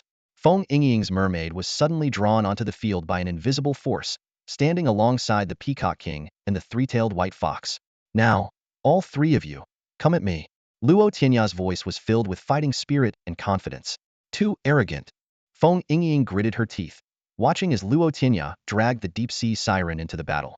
She shouted, Qianqian, attack? Make that little monkey look like a pig. The battle erupted immediately. The Peacock King was the first to strike, sending 5 radiant beams of elemental light slicing through the air, sharp as swords. The three-tailed white fox followed closely, its tails flicking to release 3 white blades of light, attacking the six-eared macaque from above, middle, and below. Meanwhile, the deep-sea siren manipulated water to transform into a conch shell, emitting a haunting sound that enveloped the macaque, causing its spirit to waver and its form to stagger. Just as the attacks were about to land, the six-eared macaque activated its copper skin iron bones technique, causing its size to swell. Its right fist chopped downward, shattering the light blades with a series of crisp, ding sounds. Its left fist then launched forward, a golden fist imprint carrying overwhelming power, colliding heat with the elemental light. With a thunderous boom, the energy wave surged, and both forces dissipated. Luo Tianya, observing from the sidelines, was secretly amazed by the peacock's extraordinary strength, which could barely hold its own against the six-eared macaque. At that moment, the deep-sea siren blew the conch again, summoning a massive wave to crash towards the macaque. Spectators quickly retreated, both shocked and fearful. An informed onlooker explained that this was the siren's wave summon technique, capable of conjuring waves to attack foes at will. The referee, seeing the situation, swiftly erected a protective shield around the edge of the platform to prevent the impact from spreading outside. The siren took the opportunity to soar into the air, controlling the water from above. With a delicate gesture, a colossal faceless water figure rose from the ground, wielding a water blade aimed at the macaque. The Peacock King spread its tail feathers, sending a blue beam skyward, merging with the wave to form a gigantic water sword that descended with a howl. Not to be outdone, the three-tailed white fox swept its tails, transforming the 3 blades into crescent moon scimitars that slashed towards the macaque. Facing the formidable trio of attacks, the six-eared macaque's body glowed with a brilliant gold light as it slowly unleashed the unrivaled fist of mountain and sea conquest. The space trembled, and the waves surged upward. As the 4 forces were about to collide, even the referee felt a chill of fear and hurriedly reinforced the shield. At the critical moment, a commanding stop descended from the sky, freezing all attacks instantly. Everyone looked up to see a mythical beast with a lion's head and imposing horns. Bai Zhe. You lot. Bai Zhe shook its head with a sigh. So reckless. With that, it opened its mouth wide, swallowing all the attacks like rivers flowing into the sea. Everyone was dumbfounded. Even the beasts were speechless with shock. Hiccup. Bai Zhe let out a satisfied burp, a bit salty. Too much seawater, maybe less next time. I prefer sweet things. Watching this scene, Luo Tianya couldn't help but think, you're not Bai Zhe, you're a glutton. Bai Zhe announced, Wushuang is looking for you all. Stop fighting and come with me. With that, a mysterious light enveloped everyone present, whisking them away in an instant, leaving behind a group of stunned Nantian Academy students. In the blink of an eye, they found themselves before Nangong Wushuang. The old headmaster glared furiously at Nangong Qianqian and Feng Yingying, who were hiding in the corner, and berated them. Nonsense. I sent you to stop the fight, and you joined in instead. Seeing this, Luo Tianya stepped forward to take responsibility. Headmaster, it wasn't their fault. I forced them to join. The 2 girls looked at Luo Tianya gratefully upon hearing this. Nangong Wushuang then turned to scold Luo Tianya. You rascal. Your companion beasts are already so powerful. Why do you still bully others? Is it fun? Luo Tianya, feeling wronged, explained, I want to get on the 9th level ranking, so I have to challenge them. What do you want to get on the 9th level ranking for? To gain combat experience and, while I'm at it, reach the top for resources. Luo Tianya replied matter-of-factly. Your little monkey is just knocking other beasts away with one punch. How are you gaining experience? After a moment of reflection, Luo Tianya earnestly replied, gaining experience in bullying the weak. That way, my little monkey can break through to the mystic level. Nangong Wushuang let out a cold laugh, a hint of disdain flashing in his eyes. Do you take me for a child? I've never heard of bullying weaker beasts as a way to break through to the Xin level. Luo Tianya retorted without hesitation. And have you ever seen a 9th level beast defeat a Xin level one? This left Nangong Wushuang momentarily speechless, a dangerous glint in his eyes. He asked coldly, are you trying to convince me? Luo Tianya felt a chill run down his spine, as if the room's temperature had suddenly dropped. He quickly waved his hands in explanation. No. I'm just trying to build an invincible heart for the little monkey, so it needs constant battle. There was some truth to his words, as the six-eared macaque was indeed forging an invincible heart, though fighting these ninth-level beasts wasn't directly aiding the process. Nangong Wushuang frowned in thought. He initially believed Luo Tianya was just fooling around with the six-eared macaque, given their significant strength gap with other ninth-level beasts. They had already challenged the top 3 on the ninth-level ranking, so what surprises could they expect from those ranked lower? To prevent Luo Tianya from continuing these seemingly pointless challenges, he had sent Nangong Qianqian and Feng Yingying to dissuade him, but unexpectedly, the 3 beasts ended up fighting, and it was only Bei's intervention that settled the dispute. But now, hearing Luo Tianya's reasoning, it didn't seem entirely baseless. The six-eared macaque was a unique beast, something even Nangong Wushuang, with his vast experience across the continent, had never encountered. Perhaps only Luo Tianya, as its host, truly understood its mystical nature. After pondering for a moment, Nangong Wushuang slowly spoke. If that's truly your purpose, then I'll allow you to continue the challenges. Sensing an opportunity, Luo Tianya immediately seized it. Thank you, Headmaster. So, can we resume the battle from earlier? He referred to the previous confrontation with Nangong Qianqian and Feng Yingying's beasts. Nangong Wushuang's gaze sharpened. Luo Tianya quickly explained. I just think that battling with top 9th level experts like them can help my little monkey grow faster and understand how to forge an invincible heart. Nangong Wushuang found this reasonable but remarked, that depends on their willingness.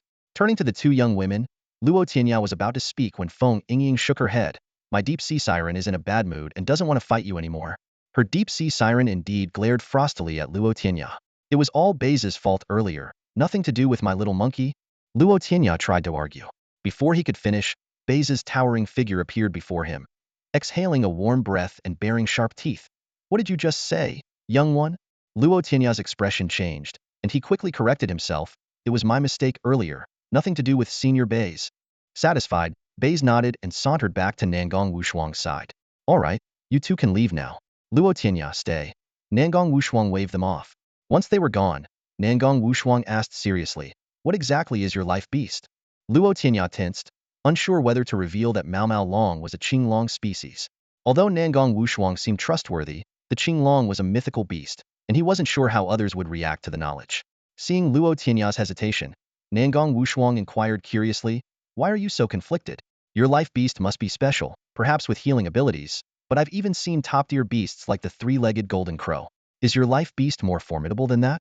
Luo Tianya thought, considering the Qinglong's status as one of the 5 divine beasts, wielding the power of the wood element, it indeed held a higher rank. However, he dared not speak of it, fearing to upset Nangong Wushuang. Seeing Luo Tianya's continued reluctance, Nangong Wushuang didn't press further. Fine. One day, your life beast will reveal itself. Focus on your studies at Nantian Academy. When you reach the Xian level, I'll arrange for you to exchange with other academies. Headmaster, Luo Tianya asked, what are some of the renowned academies on the continent now? Being in the Nantian domain, he wasn't familiar with other regions. In the land of mythical beasts, there existed 4 top academies. Nangong Wushuang gazed out the window, recounting this piece of history. Besides their own Southern Sky Academy, there were also the Eastern Pole Academy located in the Far East, the Western Wilderness Academy in the Western Wastelands, and the Northern Desert Academy in the Northern Desert. At this point, Nangong Wushuang let out a deep sigh, a trace of sorrow flickering in his eyes. He continued the tale, explaining that the Northern Desert was later subjected to a fierce attack by magical beasts. The headmaster of the Northern Desert at that time led all the students in a valiant defense, buying precious time for the masses behind them to retreat to safety. However, not a single person from the Northern Desert Academy, from the headmaster down to the newest freshman, backed down. They all fought until the very last moment. Ultimately, they all perished, leaving no remains behind. The Northern Desert was completely overrun, forcing the continent of mythical beasts to construct the 4 cities to fend off the magical beasts' invasion.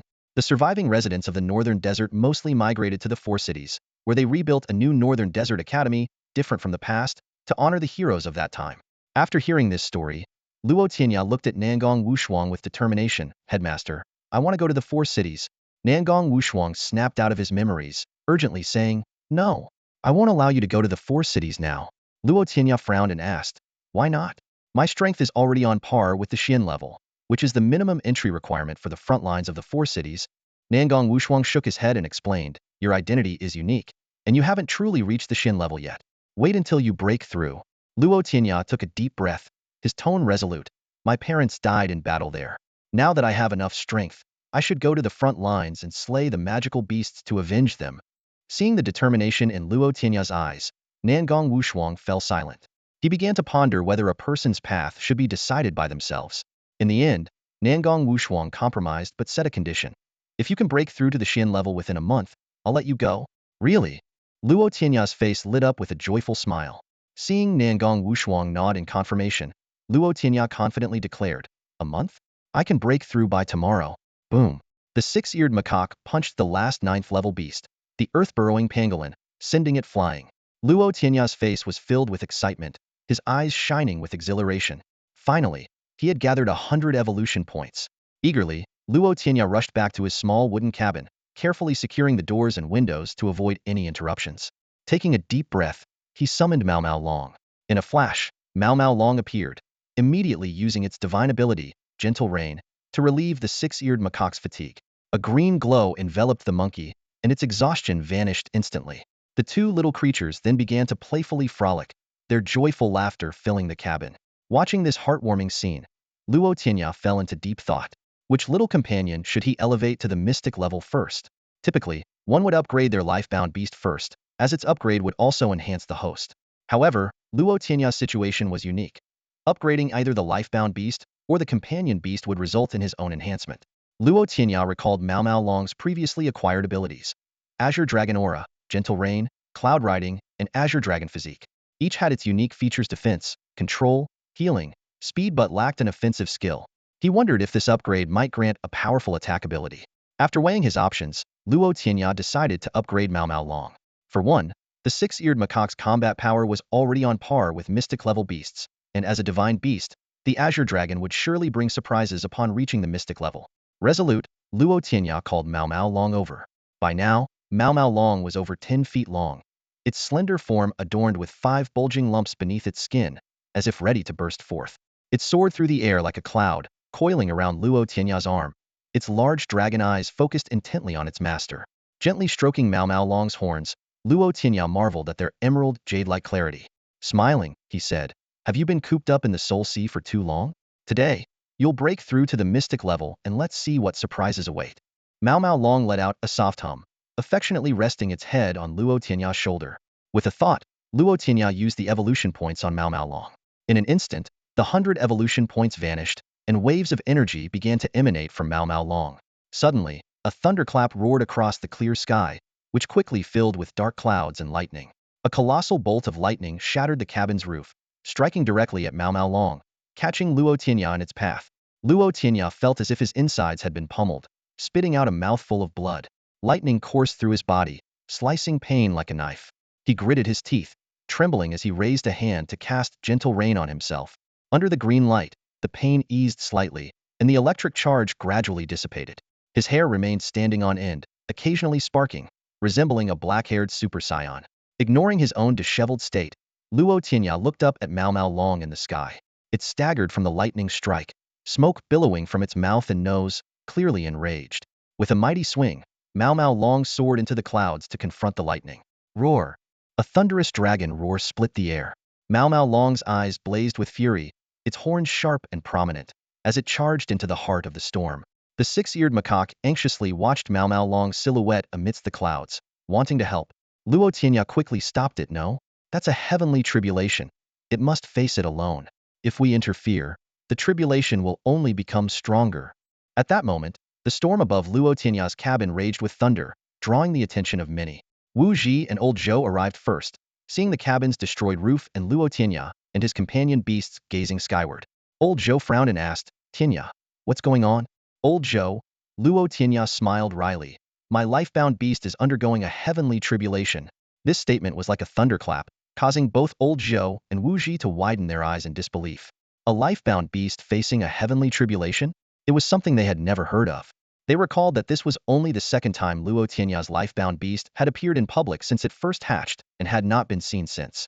The two instinctively looked up at the sky, where a serpent-like figure flickered amidst the lightning and thunder, occasionally emitting a strange roar that resonated deeply. Both Old Zhou and Wu Ji shared the same thought.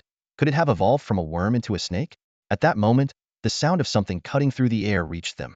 Nangong Wushuang and Nangong Tianjue arrived swiftly with 2 young women.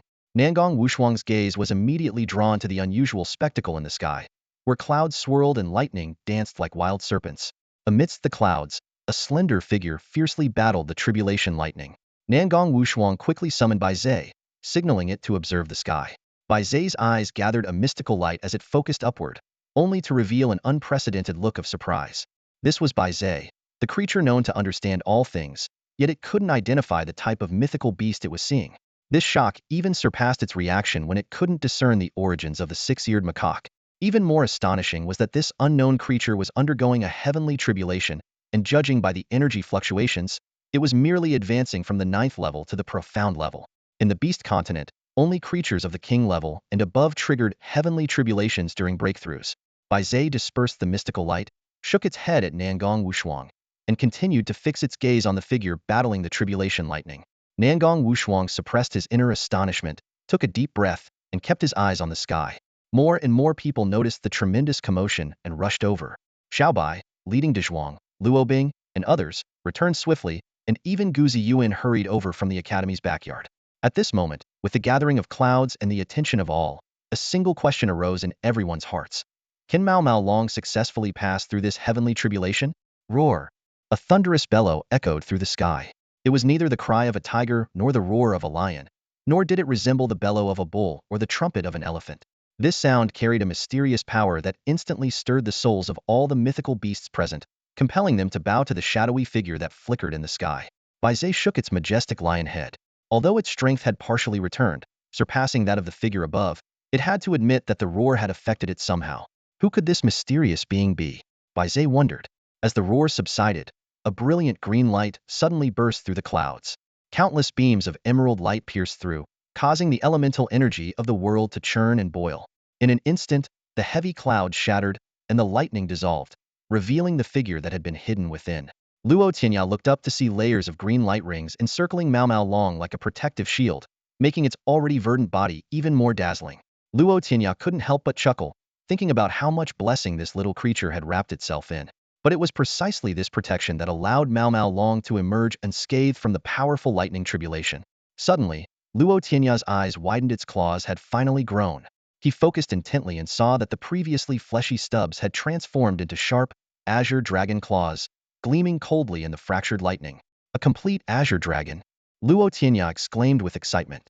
Finally, after breaking through to the Shin level, Mao Mao Long had matured into a full-fledged Azure Dragon.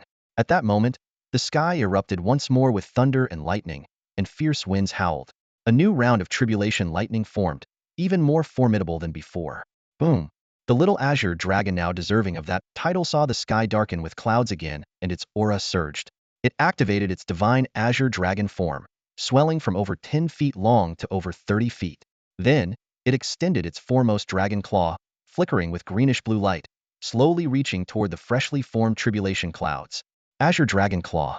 A massive Azure Dragon Claw imprint, almost covering half the cloud layer, appeared and struck the tribulation lightning under the little Azure Dragon's control. Crackle, crackle. The tribulation lightning seemed infuriated, converging into a colossal lightning blade with the might of the heavens. The electric arcs dancing on the blade were terrifying, their power on par with a full-force strike from a Shin-level master. Wu Ji watched the aerial battle intently, filled with awe. Nangong Qianqian's eyes sparkled as she asked, "Brother Wu Ji, if your swift Cloud Swallow King faced such lightning, could it break through?" Wu Ji remained silent. His life-bound beast, the swift Cloud Swallow King, excelled in speed and rapid attacks, but against such a vast, all-encompassing, and rare lightning assault, he wasn't confident it could escape unscathed. Nearby, Nangong Wushuang, Elder Zhou, and Gu Ziyuan exchanged a glance, all subtly shaking their heads. Nangong Wushuang frowned as she glanced at the tense Luo Tianya, thinking, this kid certainly has his share of secrets. Boom! The gigantic lightning blade collided with the dragon claw, sparks flying everywhere. The lightning blade's power was astonishing, with electric arcs constantly eroding the Azure Dragon claw. Howl! The little Azure Dragon roared, spewing dragon breath over its claw. Instantly, the claw's light intensified, stabilizing its precarious state. The tips of the claws glowed with a ghostly green light, transforming into several sharp energy blades that slashed fiercely at the lightning blade. Crackling! The lightning blade wobbled under the assault. The little Azure Dragon seized the moment, gripping tightly and snapping the lightning blade in two, then releasing its hold, letting the broken blade dissipate into the air. Roar! The little Azure Dragon pressed its advantage, its massive claw tearing a gaping hole in the cloud layer. With a mighty sweep of its tail, it scattered the remaining clouds, revealing a clear blue sky. Howl! The little Azure Dragon howled triumphantly, its cries echoing through the sky. Luo Tianya, using his ability to listen to all things, understood the little Azure Dragon's declaration and couldn't help but feel exasperated. The little creature was taunting the sky. Come again. I'll take you down every time. It seemed to have gotten a bit carried away. Luo Tianya shook his head with a wry smile. It seemed even the heavens were angry, as dark clouds quickly gathered in the sky and bolts of lightning formed at an astonishing speed. In an instant, 3 massive lightning blades emerged from the cloud layer, aiming straight down. Luo Tianya couldn't help but feel helpless, thinking to himself, that's what you get for being arrogant. Despite the formidable lightning blades descending upon it, the little Azure Dragon remained unfazed. It moved with agility, extending its 5 claws simultaneously. In a flash, 5 enormous Azure Dragon claw imprints appeared out of thin air, swiftly merging into a colossal dragon claw that covered the entire thundercloud. As the giant dragon claw passed through, the space shuddered. It effortlessly enveloped the 3 lightning blades, along with the thundercloud behind them. Then, the dragon claw clenched tightly, causing the thundercloud and lightning blades to shatter and vanish instantly, restoring the sky to its clear state. The little Azure Dragon, controlling the claw that nearly obscured half the sky, looked up cautiously, as if anticipating another wave of thunderbolts. After a long while, when the sky remained calm, the Azure Dragon finally withdrew its claw, letting out a few triumphant roars to declare its victory. Having vented its energy, the little Azure Dragon turned its gaze to Luo Tianya on the ground. It wore a smug grin as it swooped down with a roar. Luo Tianya was taken aback, thinking that if the now 3's Hanglong Azure Dragon collided with him, he might end up looking like a pig's head. To his surprise, however, the little Azure Dragon shrank continuously as it descended. By the time it landed in front of him, it was only 3 feet long. Luo Tianya, seeing the dragon coiled around his arm and even smaller than when it was at level 9, couldn't help but wonder, could this be some sort of size-altering ability? Just as Luo Tianya was about to check the system for more information on the Azure Dragon's changes, the onlookers approached. They curiously examined the little Azure Dragon perched on Luo Tianya's shoulder, and Nangong Wushuang was the first to ask, "What kind of beast is this?" Luo Tianya was taken aback by the question, his face showing disbelief. He was secretly astonished, thinking, do people really not recognize the Azure Dragon? Luo Tianya observed the puzzled expressions of the crowd and tentatively asked, "You don't know what kind of mythical creature this is?" Guzi Yuan stepped closer, examining the unique features of the little Azure Dragon. A camel's face, deer antlers, a snake's body, fish scales, eagle claws, he pointed out one by one. This creature combines the characteristics of several other mythical beasts. Just as Luo Tianya was about to explain, he was suddenly struck by a sense of foreboding. He looked up to see a massive black vortex forming in the sky, with thunder rumbling, far more powerful than when the little Azure Dragon had undergone its tribulation. Again? The crowd murmured in confusion, looking skyward. This creature has already ascended to the profound level. How is it that the thunder is forming again? Luo Tianya chuckled wryly and explained, "This tribulation lightning is meant for me." "What? It's targeting you?" The crowd exclaimed in shock, their expressions changing dramatically. Today, they had witnessed one extraordinary event after another. First, a mythical creature they had never seen before undergoing a tribulation, and now its master was facing a heavenly trial as well. Boom! The thunder was deafening, resonating through the clouds. A peculiar energy emanated from Luo Tianya, causing the thunderclouds to darken even further, their oppressive aura pressing down on them. "Step back, everyone." Luo Tianya quickly signaled for the crowd to retreat, fearing they might get caught up in the heavenly trial. Even the Six-Eared Macaque on his shoulder was sent away to avoid being implicated. "Is the world against me?" Luo Tianya muttered to himself, facing the massive tribulation clouds alone.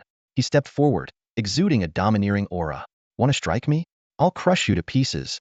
No sooner had he spoken than Luo Tianya stomped the ground, leaving a large crater as he propelled himself skyward. The abilities of the Azure Dragon form and the invincible body of bronze and iron activated simultaneously, transforming him from a graceful youth into a war god radiating golden light. With the Azure Dragon's power enhancing him, clouds formed beneath his feet, supporting his ascent. Luo Tianya slowly assumed a stance, appearing as though he was challenging the very heavens.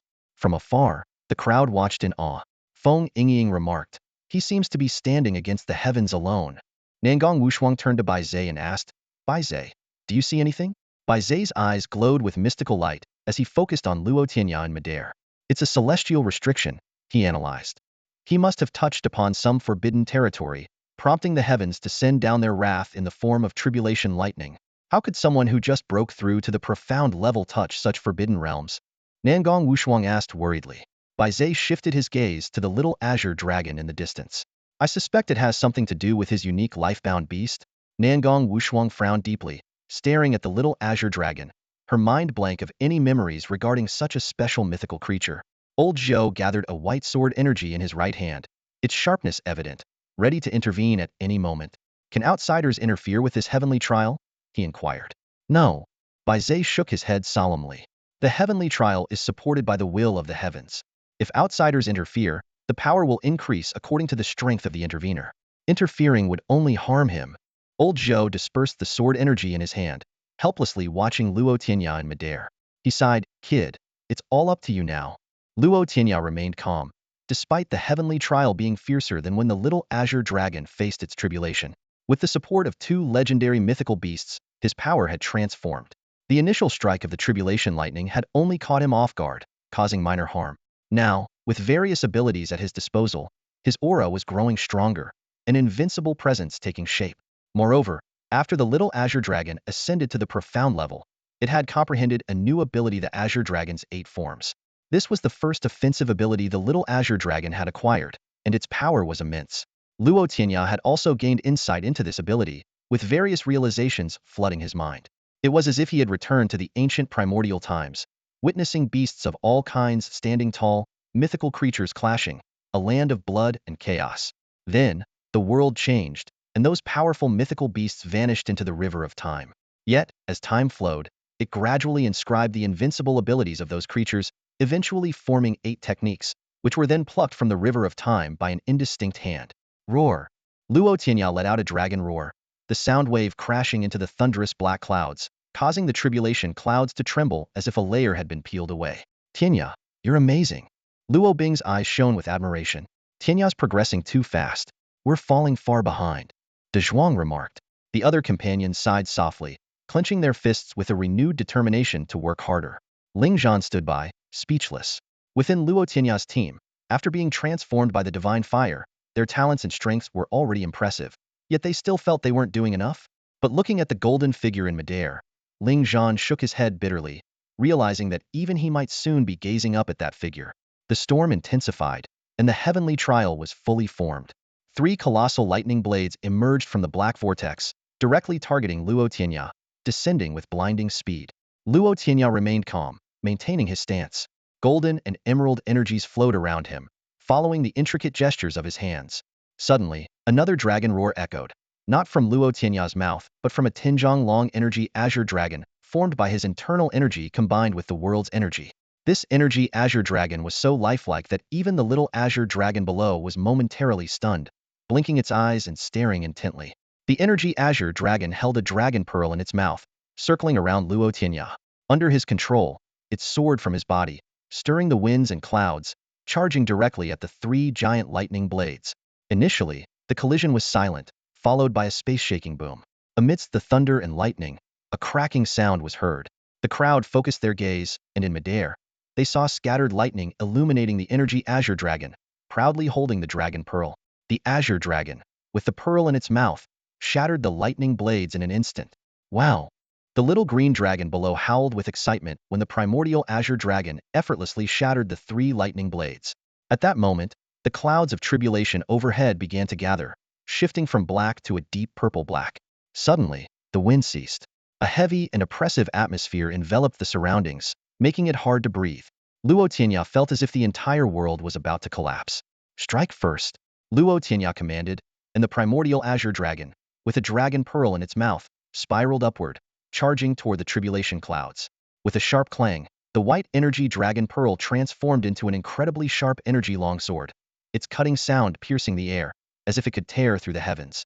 Old Zhou, the most qualified person present to judge the sword, couldn't help but marvel. He was once a half-step king, with a Swordbird as his life beast, specializing in sword intent.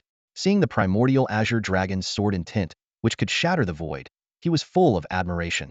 Suddenly, with a thunderous roar, a gigantic foot made of lightning emerged from the tribulation clouds. The primordial Azure Dragon, with the long sword in its mouth, collided directly with the massive lightning foot. The clashing sounds were deafening. The longsword reverted to a dragon pearl, and the primordial Azure Dragon spun back to Luo Tianya's side. Luo Tianya extended a hand to steady the dragon's form. Above, the air surged, dispersing the thin tribulation clouds and revealing a colossal figure.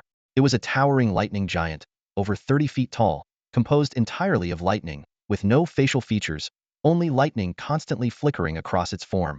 In its right hand, it held a massive lightning blade, exuding an intimidating aura.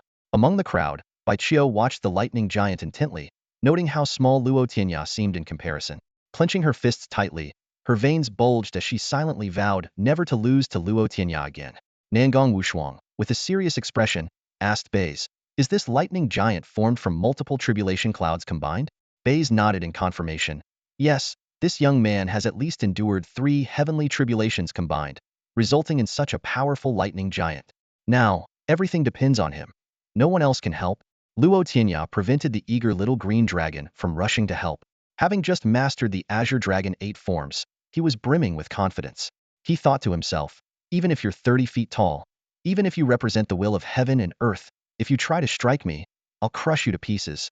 To be safe, Luo Tianya mimicked the little green dragon, enveloping himself in layers of divine rain. From afar, he appeared surrounded by golden light, with green halos above his head, both blending to emit a unique aura. "Rise!" Luo Tianya shouted fiercely, and 2 more primordial Azure Dragons, each with a dragon pearl, surged from behind him, forming a triangular stance against the lightning giant. The 3 dragon pearls transformed into a sword, a blade, and a bell. With a gesture of his right hand, Luo Tianya infused the divine power of the Azure Dragon into the 3 primordial Azure Dragons, instantly amplifying their aura, making their bodies more solid, with their eyes gleaming with vitality.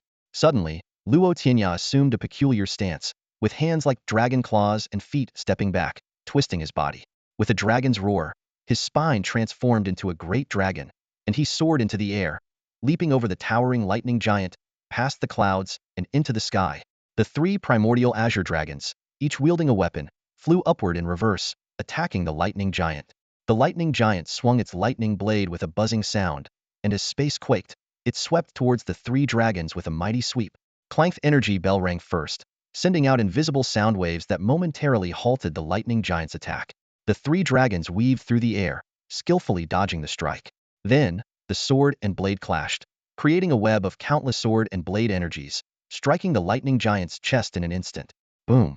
The lightning giant staggered back, its chest flickering with electric light, making thunderous sounds as it stepped in the void. At that moment, a voice from above the lightning giant, louder than its own thunderous roar, echoed across the sky.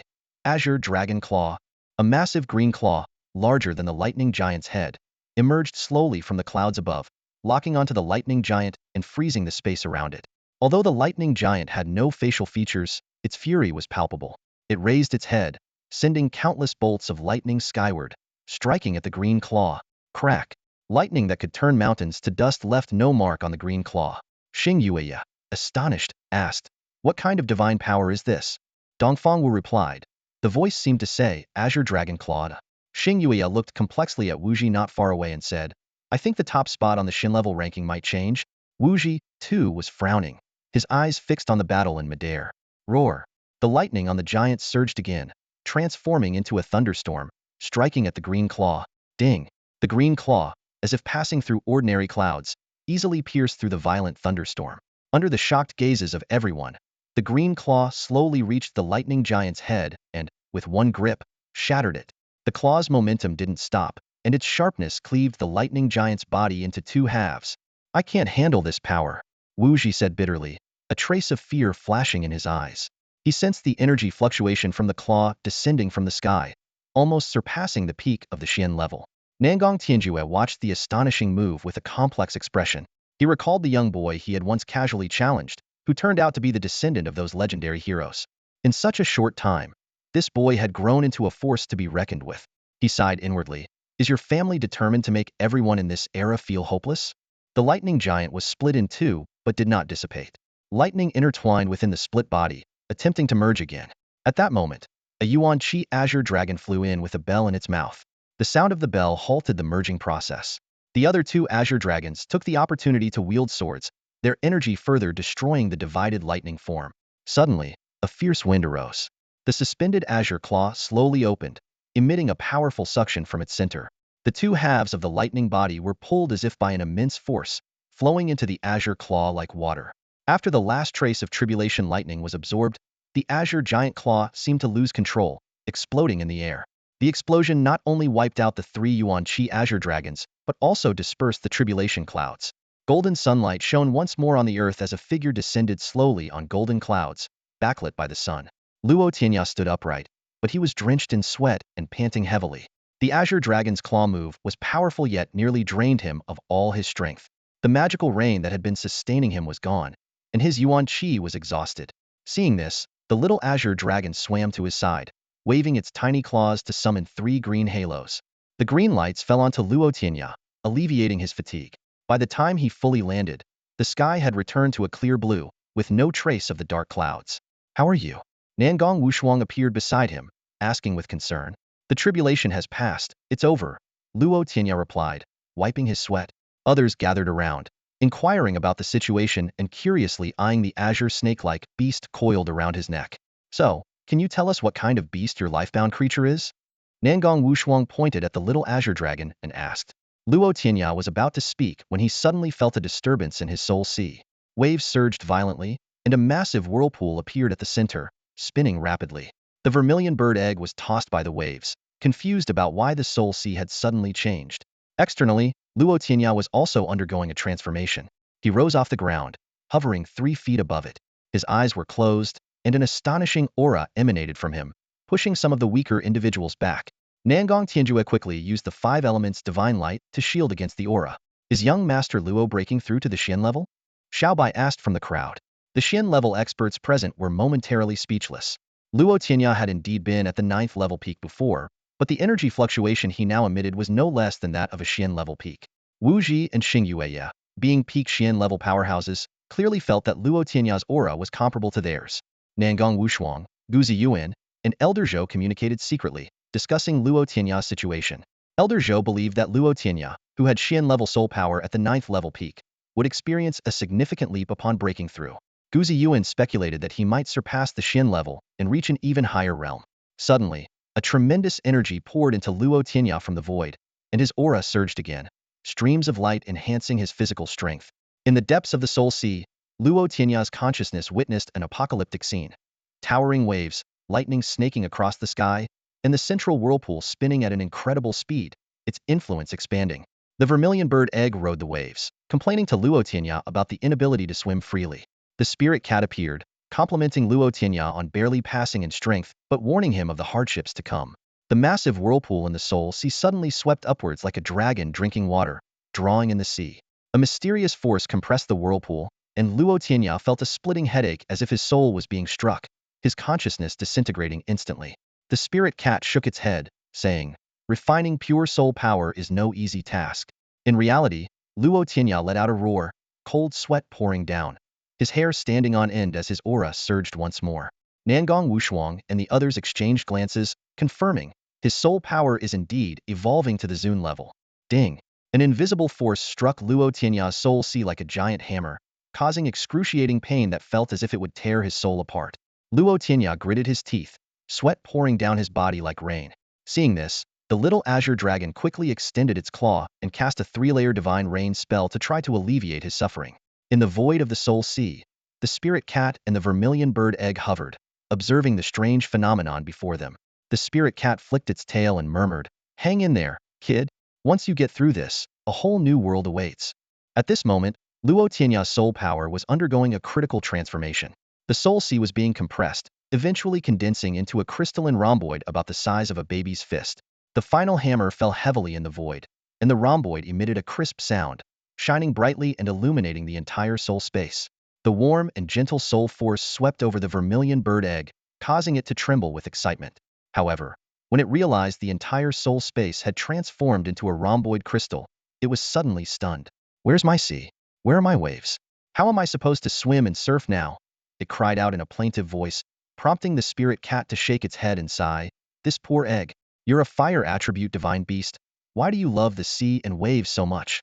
In the outer space, Luo Tianya's eyes suddenly snapped open, golden divine light piercing the void like a sharp sword. Feeling the surging power within him, he suddenly had an illusion that he could shatter the heavens and the earth. Luo Tianya stepped into the air, a white shockwave exploding beneath his foot, leaving a large crater on the ground. His figure shot into the sky, the roar echoing through the heavens. This kid's getting a bit carried away, old Joe said with a helpless smile. When your power suddenly increases, you have to let off some steam. Guzi Yuan squinted at the figure flickering in midair, secretly amazed that this kid had a bit of his flair from back in the day. Luo Tianya executed a dragon's tail sweep, clearing the clouds in the sky before the raging power around him gradually subsided. He gently landed back on the ground, looking vibrant and energetic. Feeling alright? Nangong Wushuang asked with a smile. Seeing Luo Tianya nod, he pointed to the little Azure Dragon and said, "Now, can you finally tell us what kind of mythical beast your lifebound creature is?" Next to a small wooden cabin, a group of people gathered. Xiaobai, Dizhuang, Luobing, and Luohua were busy catching fish and shrimp, preparing to grill and fry them for everyone. Nangong Wushuang led the others to sit by the streamside table, waiting for food while listening to Luo Tianya's explanation. When Luo Tianya mentioned that his lifebound beast was an Azure Dragon, Bai Zhe shook his large head, indicating it was the first time he'd heard of such a mythic beast. I, Bai Zhe, know all creatures. Could it be that your Azure Dragon exists outside the 3 realms, beyond the 5 elements? Luo Tianya also felt puzzled, thinking that the Azure Dragon was a top-tier divine beast. Why didn't they know about it? Could it be that the Dragon clan never appeared on the divine beast continent? He recalled that ancient texts indeed lacked any mention of the Dragon clan. But how could that be? Other mythical beasts had appeared, even Bai Zhe, a legendary creature from the classic of mountains and seas, existed. How could there be no dragons? Old Joe asked, "What divine abilities does this Azure Dragon of yours have?" Luo Tianya stroked the little Azure Dragon coiled around his neck and explained, "It has healing abilities, can control clouds, and the attack abilities you saw earlier." He only mentioned 3 abilities, not revealing everything. After all, even a king-level beast with heavenly grade potential only had 3 abilities after breaking through to the profound level. If they knew the Azure Dragon had 5 abilities including the Azure Dragon 8 techniques, they would be astonished. Nangong Wushuang finally voiced a question that had been on his mind for days. "Back in my city, I sensed those 2 auras. Were they from your mythical beast?" "On that day in my city, one appeared before the other. One was overwhelmingly powerful, and the other was unmatched in majesty." A flurry of speculations raced through Nangong Wushuang's mind. He was almost certain that the 2 distinctly different auras he sensed earlier, one domineering, the other regal, originated from Luo Tianya's lifebound beast. He pondered whether these 2 auras could come from the same mythical creature, or if one belonged to Luo Tianya's companion beast. Unaware of Nangong Wushuang's internal musings, Luo Tianya simply nodded after a brief moment of reflection upon hearing the question. "Azure Dragon?" Guzi Yuan, sitting beside Nangong Wushuang, scrutinized the small Azure Dragon with interest. He mused, "This creature seems to incorporate features from several mythical beasts. Could it be a new breed spawned by the sacred beast pool?" Old Joe nodded in agreement and explained, "The origin of the sacred beast pool is shrouded in mystery. It can only be communicated with through a special ritual at a certain age. It's quite possible this is a new creation of the pool." Luo Tianya silently thought to himself, "I've known about the Azure Dragon for thousands of years. How could it be newly created?" But he chose to remain silent, thinking it might be better for the Azure Dragon to develop in peace. Guzi Yuan suddenly exclaimed, "It's remarkable that this Azure Dragon possesses healing abilities. We should ask the Butterfly Fairy's acquaintance about this dragon next time we meet." Old Joe shook his head. "That person is in Butterfly Valley. Not just anyone can meet them." Luo Tianya was baffled, having no idea who that person they were referring to was. At that moment, Luo Hua entered carrying a dish of fish and shrimp, beaming with excitement. "Come on, everyone, try the fish and shrimp I cooked myself." Feng Yingying's eyes sparkled, and her chopsticks itched to move. Nangong Wushuang took the lead in picking up his chopsticks, and the others quickly followed suit, each grabbing their preferred piece. Luo Tianya refrained from joining in, as he usually ate plenty and didn't want to compete with the others. Luo Hua watched eagerly as everyone tasted the food and asked, "How is it?" Suddenly, Nangong Sisi couldn't hold back and turned her head to spit it out, triggering a chain reaction as others followed suit, vomiting. Luo Tianya was shocked, thinking, did Luo Hua poison the fish and shrimp? Why such a strong reaction? Feng Yingying, looking pale, asked Luo Hua, "Did you put salt or sugar on the fried fish and grilled shrimp?" Luo Hua appeared puzzled, recalling his steps, and then realized his mistake. Embarrassed, he scratched the back of his head and sheepishly admitted, "Sorry, I mistook sugar for salt." After a chaotic scene where Feng Yingying chased Luo Hua and gave him 2 black eyes, Luo Tianya finally stepped in. He focused intensely, using all his skills to expertly prepare delicious grilled fish, fried shrimp, and eel skewers. The aromatic food not only calmed Feng Yingying's anger but also delighted everyone present, earning their praises. Nangong Tianjue nodded approvingly and said, "Not bad, not bad.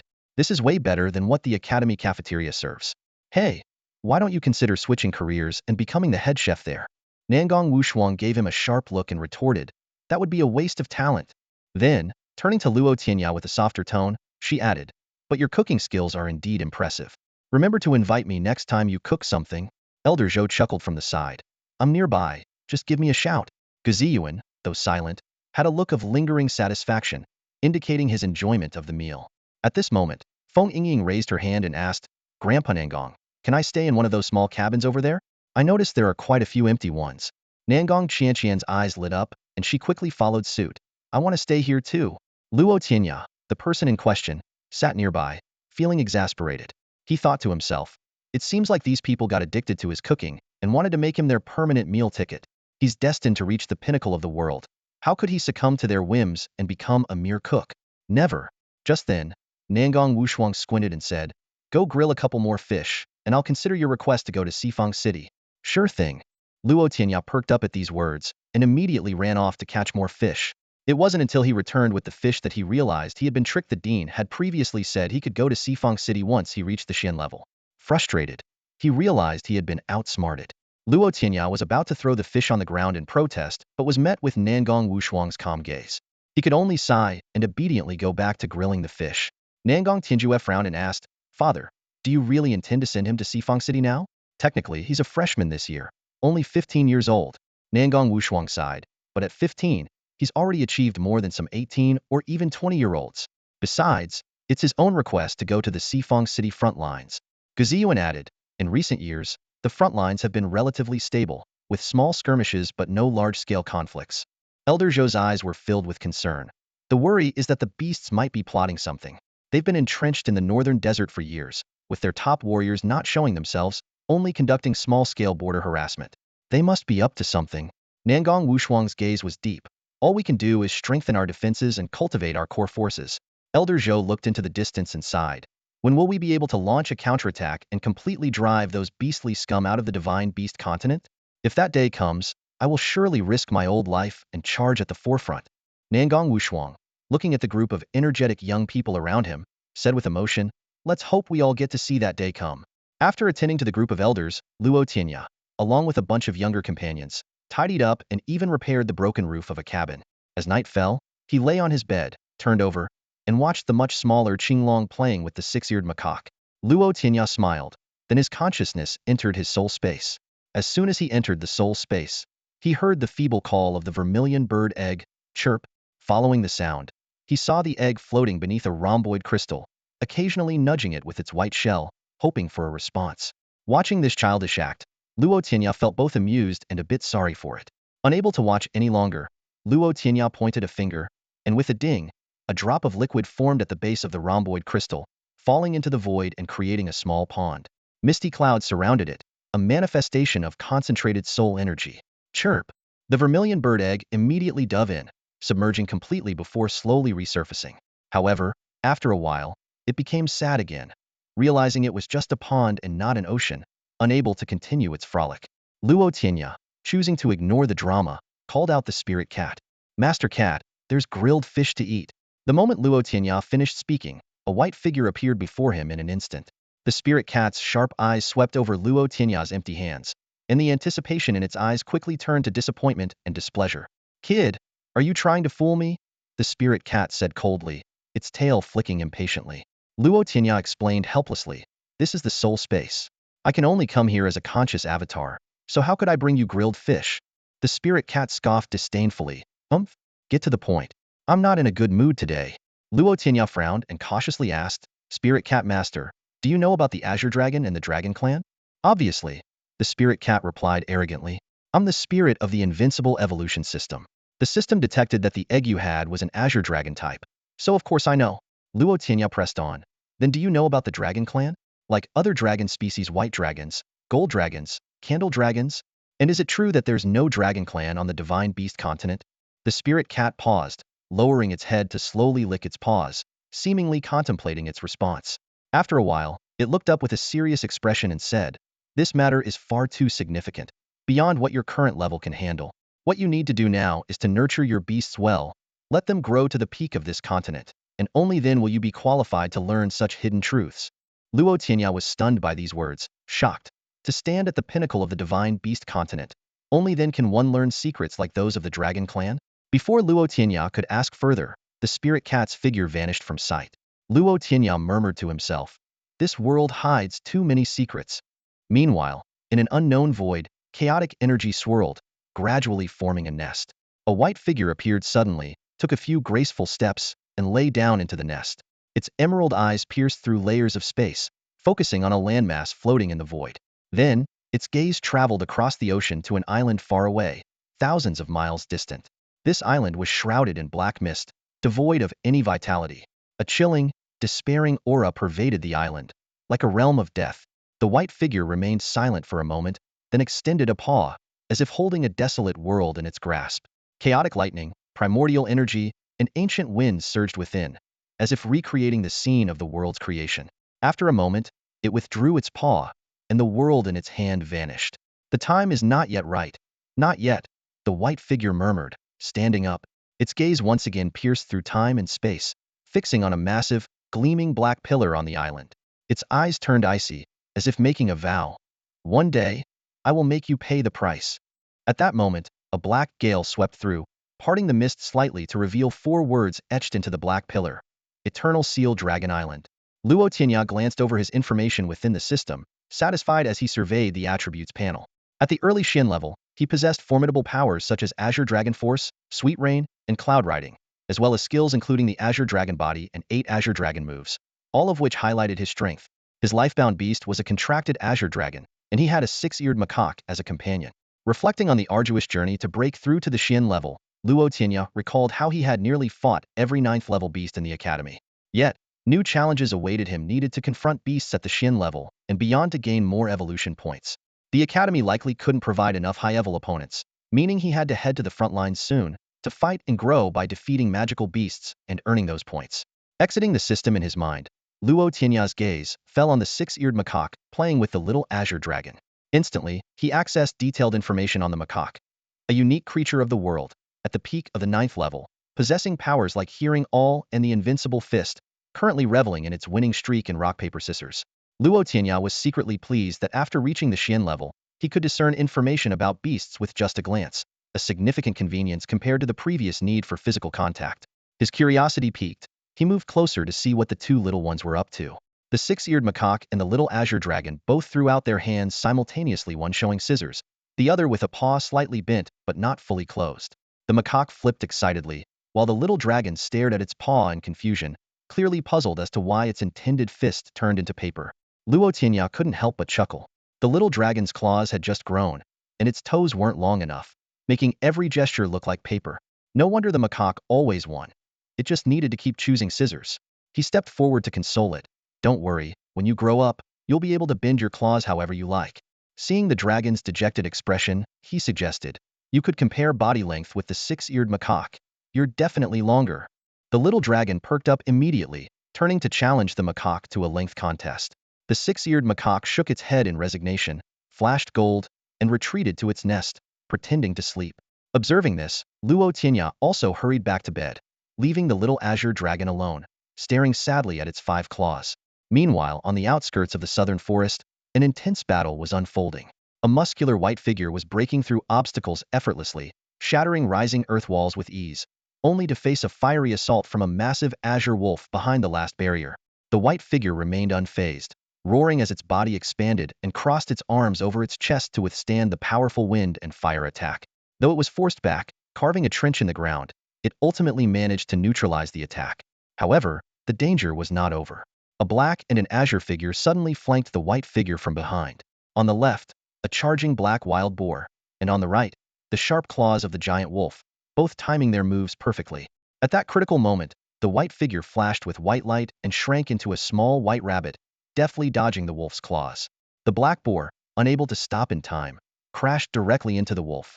The collision sent both large creatures flying, snapping several trees before they finally came to a halt. Whoosh!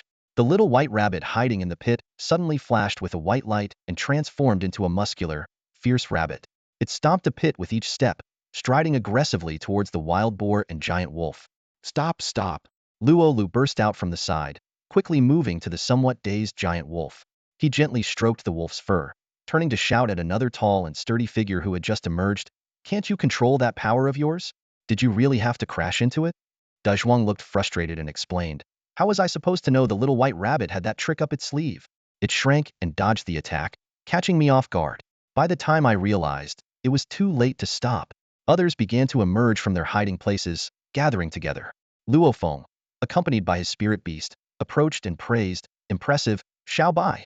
Even with so many of us against you, we still couldn't beat you. Xiao Bai smiled shyly and humbly replied. Not at all, it was just a bit of trickery. Luo Bing walked over with Luo Hua and Sun Shu in tow.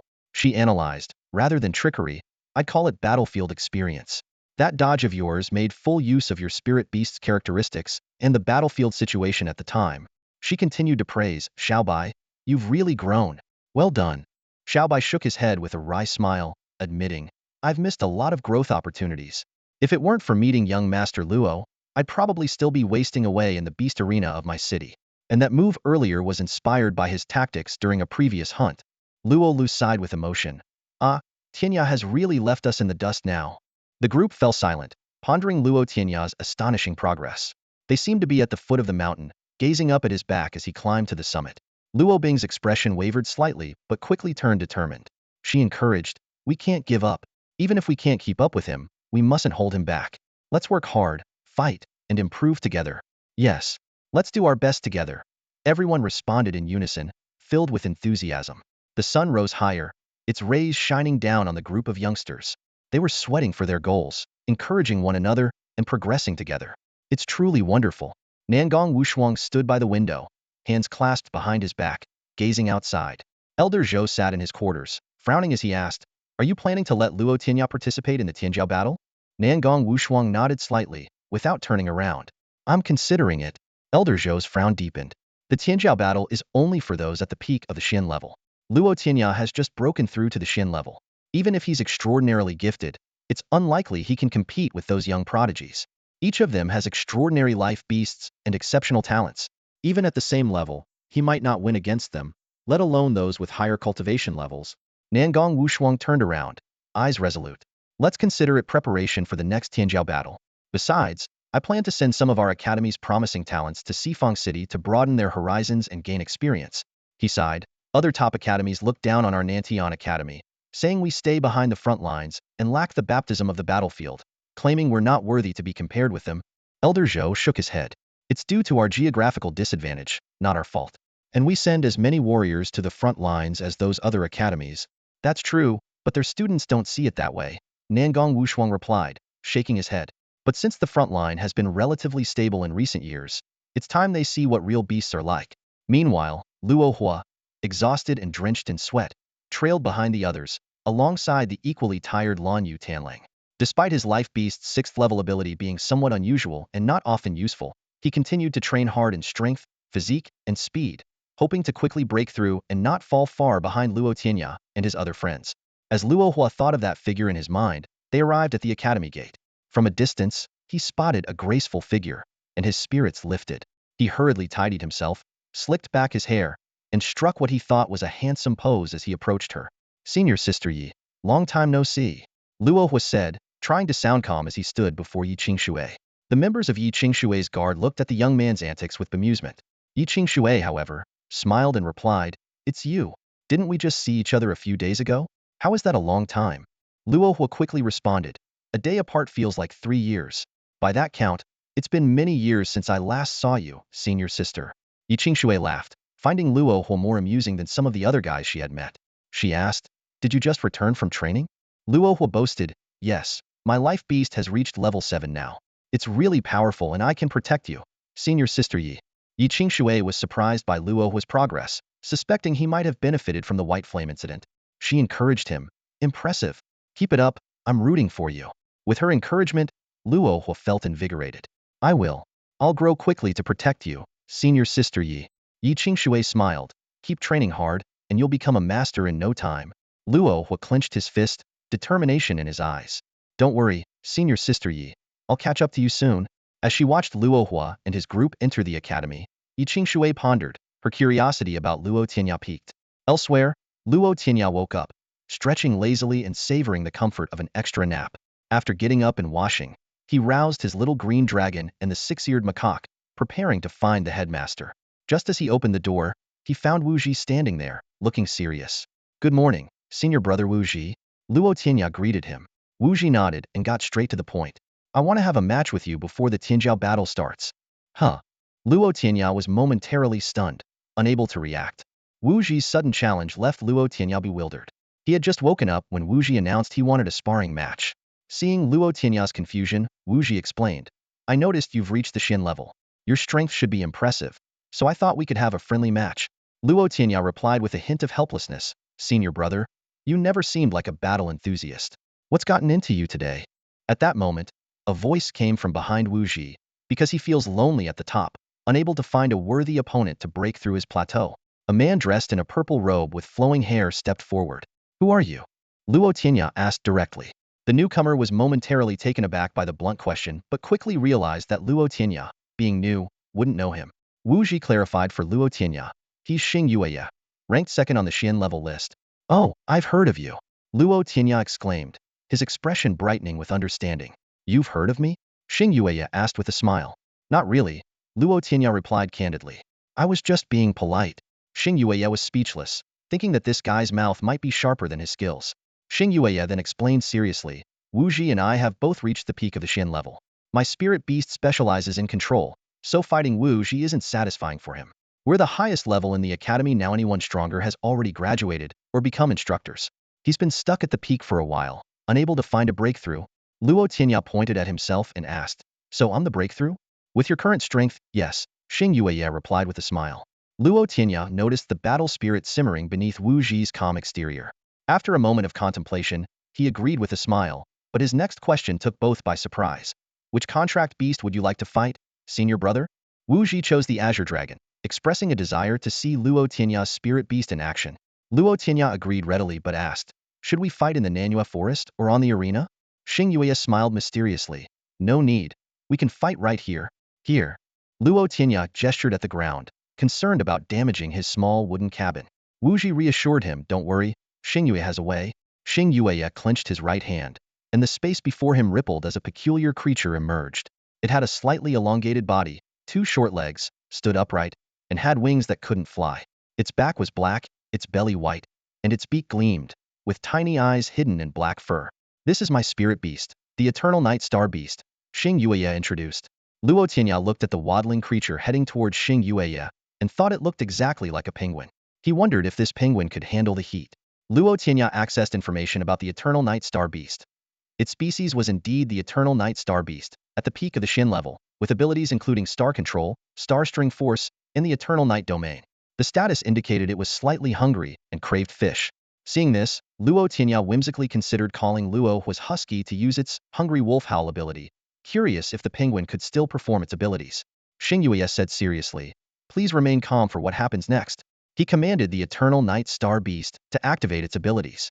Dots of starlight began to shine from the beast, quickly enveloping the area. The starlight connected, forming a dome of light that blocked the sun, casting a vast shadow on the ground. With a whoosh, the starlit dome covered them, engulfing them and their beasts. A flash of light, and they vanished. Luo Tianya found himself standing in a void, surrounded by shimmering stars and distant flowing star rivers. He looked around in awe, wondering if he had entered a cosmic sea of stars. Xing Yueya spread his arms wide, declaring, welcome to my space, the eternal night domain. Luo Tianya curiously examined this unique domain, encountering for the first time a power that could draw opponents into its own field. He speculated that Xing Yueya's strength might be significantly enhanced within this domain. Xing Yueya explained, in my domain, you can fight freely. As long as your strength doesn't exceed the domain's limit, this space won't collapse. Luo Tianya asked, what's the limit?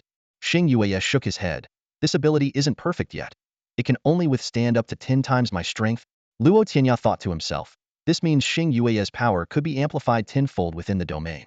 He remained cautious, knowing this seemingly easygoing guy was anything but simple. However, He also realized that the ability's grand display meant opponents wouldn't just stand by and let him cast it. You may begin, Xing Yueya said with a smile. Wu Ji immediately summoned the light cloud Swallow King. The little Azure Dragon stood tall, eyes fixed on its opponent. In the next moment, the two beasts clashed fiercely, stirring up immense waves beneath the starlit sky. Boom! The wings of Qingyun Yanwang sliced through the sky like sharp swords, clashing fiercely with the azure claws of the little Qinglong. The air surged with energy, and the onlookers from afar could only see a black and green light battling intensely high above, evenly matched in strength. Pure physical power? And they're equally matched? Xing Yueya squinted in surprise. Luo Tianya chuckled softly, thinking to himself. In reality, the little Qinglong should have the upper hand. Qingyun Yanwang isn't known for physical strength and can't compare to the little Qinglong's larger form. Besides, the little Qinglong hasn't even fully unleashed its Qinglong form. If it did, this strike might have easily repelled Qingyun Yanwang's probing attack. As the testing attack concluded, the two beasts retreated, staring at each other from a distance.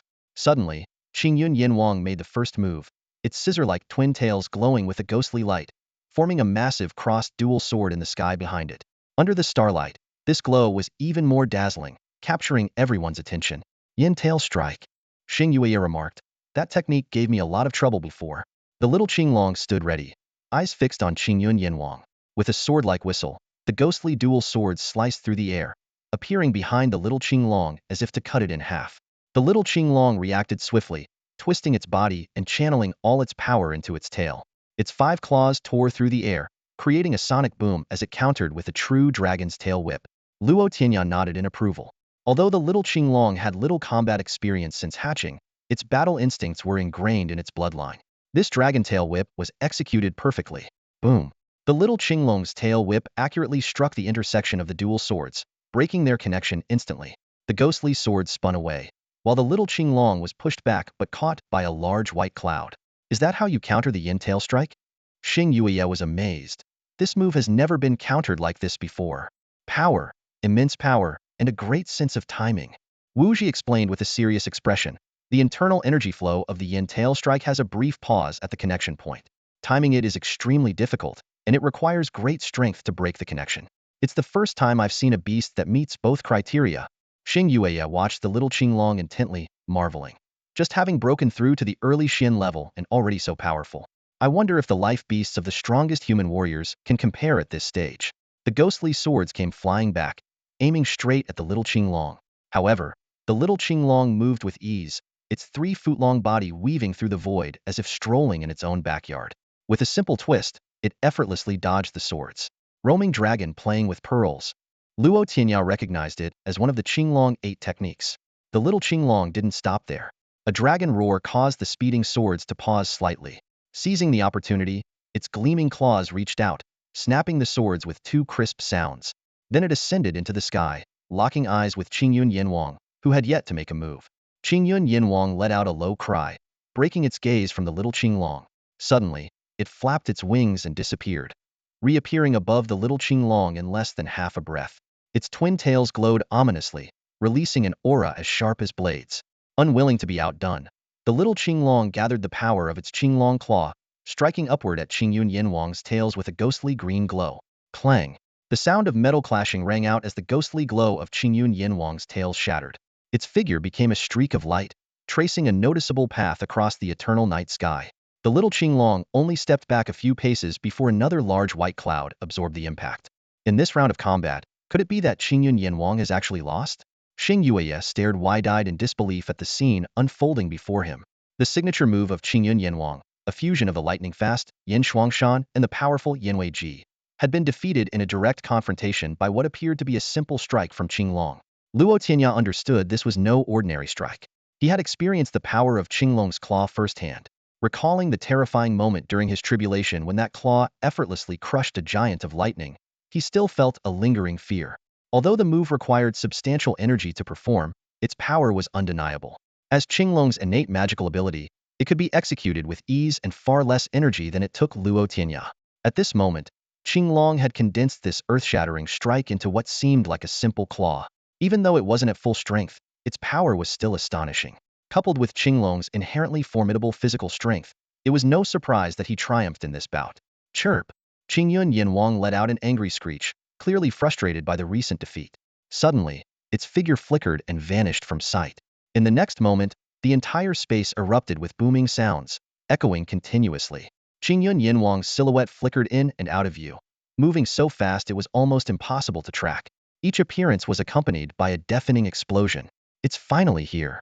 Xing Yueya focused intently on the flashing figure of Qingyun Yinwang, his expression serious. Luo Tianya also sensed the threat, as he clearly noticed that with each flicker, Qingyun Yinwang's aura grew stronger. What kind of move is this? He asked in a low voice.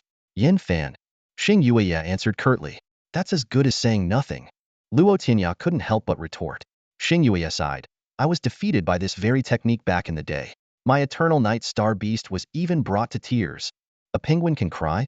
Luo Tianya found it hard to imagine such a scene. Xing Yueya continued to explain. Have you ever seen a move that seems like a single attack, but ultimately unleashes countless strikes? Yin Fan is that kind of technique? In the realm of eternal night, a sudden wind arose. As one of its masters, Xing Yueya keenly sensed something amiss. How could there be wind in the void of this realm, under the starlit sky? He cautiously scanned his surroundings, and his gaze finally landed on Qinglong. The small Azure Dragon was slowly twisting its elongated body, each movement causing tremors in the surrounding void. Whispers of spatial winds formed around Qinglong, capable of slicing through metal and stone with ease enough to challenge any beast that honed its physical strength. Yet, surprisingly, these spatial winds brushed against Qinglong as if they were mere breezes rippling across a lake, their impact barely noticeable. Witnessing this, Wu Ji and Xing Yueya realized the terrifying physical power of the Azure Dragon before them. Qinglong continued its rotation, its aura rising, with azure light flickering brilliantly under the starry night. Meanwhile, the lighter cloud Swallow King hovered in the void, quietly gathering strength for its ultimate attack. As time passed, the sound of the wind gradually faded.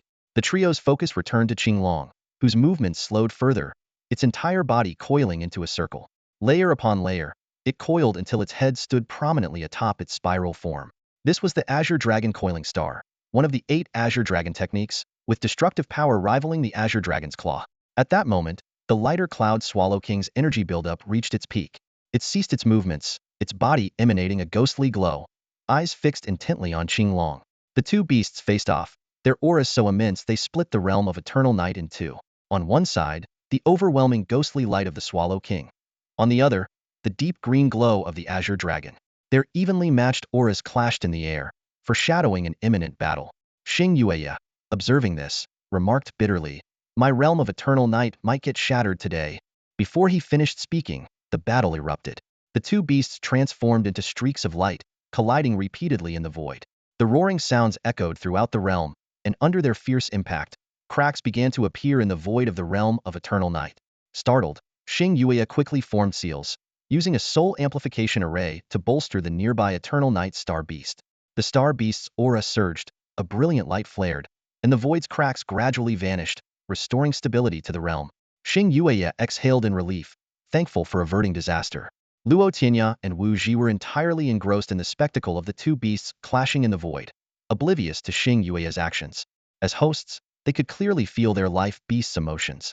Wu Ji, in particular, was thrilled, fists clenched, eyes following the rhythm of the battle. He sensed the Swallow King's long-lost desire for combat, the exhilaration following each collision, and its rare determination to win. It craved victory, to defeat Qinglong, to surpass itself, and ascend to greater heights. Another fierce collision ensued, and the two beasts separated, standing still in the void, staring at each other from afar. Their auras continued to climb, surpassing even the power of their initial strikes. Xing Yueya realized this would be the final blow, and to be safe, he once again invoked his powers, merging half of his strength into the realm of eternal night to support the star beast's domain.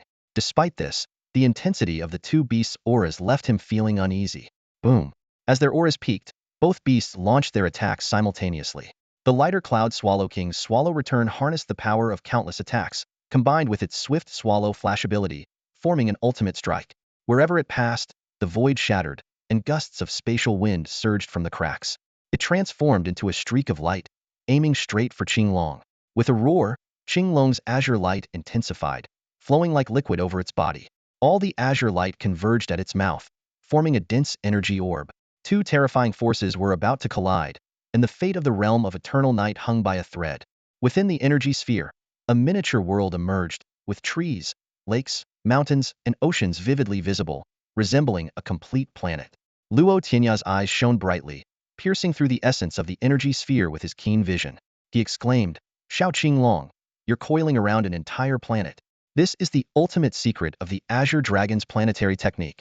Although Xiao Qinglong's abilities were still developing and it could only control a virtual planet formed from energy, Luo Tianya already saw its future potential. He thought to himself, if Xiao Qinglong continues to grow, it will eventually be able to wield a real planet in battle. Who could withstand such a terrifying strike? Xiao Qinglong spiraled upward, charging directly at the incoming streak of light. In an instant, the final clash of the two beasts erupted. The explosion's shockwave resembled a cosmic Big Bang, with unending waves of energy spreading outward from the epicenter. Wherever it passed, the void shattered, and chaotic spatial currents howled, producing eerie wails. The Eternal Night domain collapsed under this earth-shattering blow. The Eternal Night star beast immediately spat blood, its expression despondent. This was its life domain, and its destruction inflicted severe backlash damage on it. Luo Tianya swiftly moved, pointing his right hand to cast 3 divine abilities of Sweet Rain. 3 green halos hovered above the Eternal Night star beast, sprinkling specks of light to heal its wounds. Seeing this, Xing Yueya felt slightly relieved, but with the domain still rapidly disintegrating, he gritted his teeth and mustered all his starlight to desperately mend the fractured space. Observing the Eternal Night star beast's recovery, Luo Tianya quickly turned to employ the Azure Dragon Body and Copper Skin Iron Bones techniques.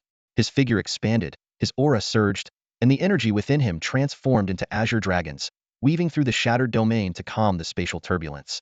The 3 of them worked in unison and managed to barely stabilize the crumbling domain. They sighed in relief, then looked up to the sky, eager to know the outcome of the final strike. Xiao Qinglong and the Light Cloud Swallow King remained locked in a stalemate, neither gaining an advantage. Suddenly, Xiao Qinglong staggered, spewing green blood, and fell from the void. Did the Light Cloud Swallow King win? Xing Yueya asked, trembling. Wu Ji shook his head, his eyes full of regret. At that moment, the figure of the Light Cloud Swallow King suddenly disintegrated, transforming into a stream of light that returned to Wu Ji's soul sea. Xing Yueya was astonished, saying in disbelief, that last move by the Azure Dragon actually shattered the Light Cloud Swallow King. Luo Tianya swiftly caught the falling Xiao Qinglong midair. After a careful inspection, he found that the little dragon had only sustained some internal injuries and was slightly exhausted, but otherwise was fine. He immediately cast a healing spell, and 2 green halos appeared above Xiao Qinglong's head, gradually mending its wounds. With the battle over, Xing Yueya looked at the devastated Evernight domain in front of them and sighed softly before dispelling the spell. In a flash, the 3 of them were back beside the small wooden cabin. Luo Tianya walked over to Wu Ji with a hint of apology in his voice. "Senior brother Wu Ji, I'm sorry. Xiao Qinglong got a bit carried away with that last move." Wu Ji, though regretful about the defeat of Qingyun Yanwang, didn't take it to heart. He replied, "It's all right, there's no need to worry." In truth, this fierce battle had stirred Qingyun Yanwang's spirits. That final strike had surpassed its previous limits, showing it had taken a small step forward under immense pressure. Even so, Xiao Qinglong's power was greater. In the end, Qingyun Yanwang could only inflict minor injuries on Xiao Qinglong, while Xiao Qinglong's Qinglong Ponching move overwhelmed it, forcing it to retreat to the Soul Sea to recuperate. The outcome was clear.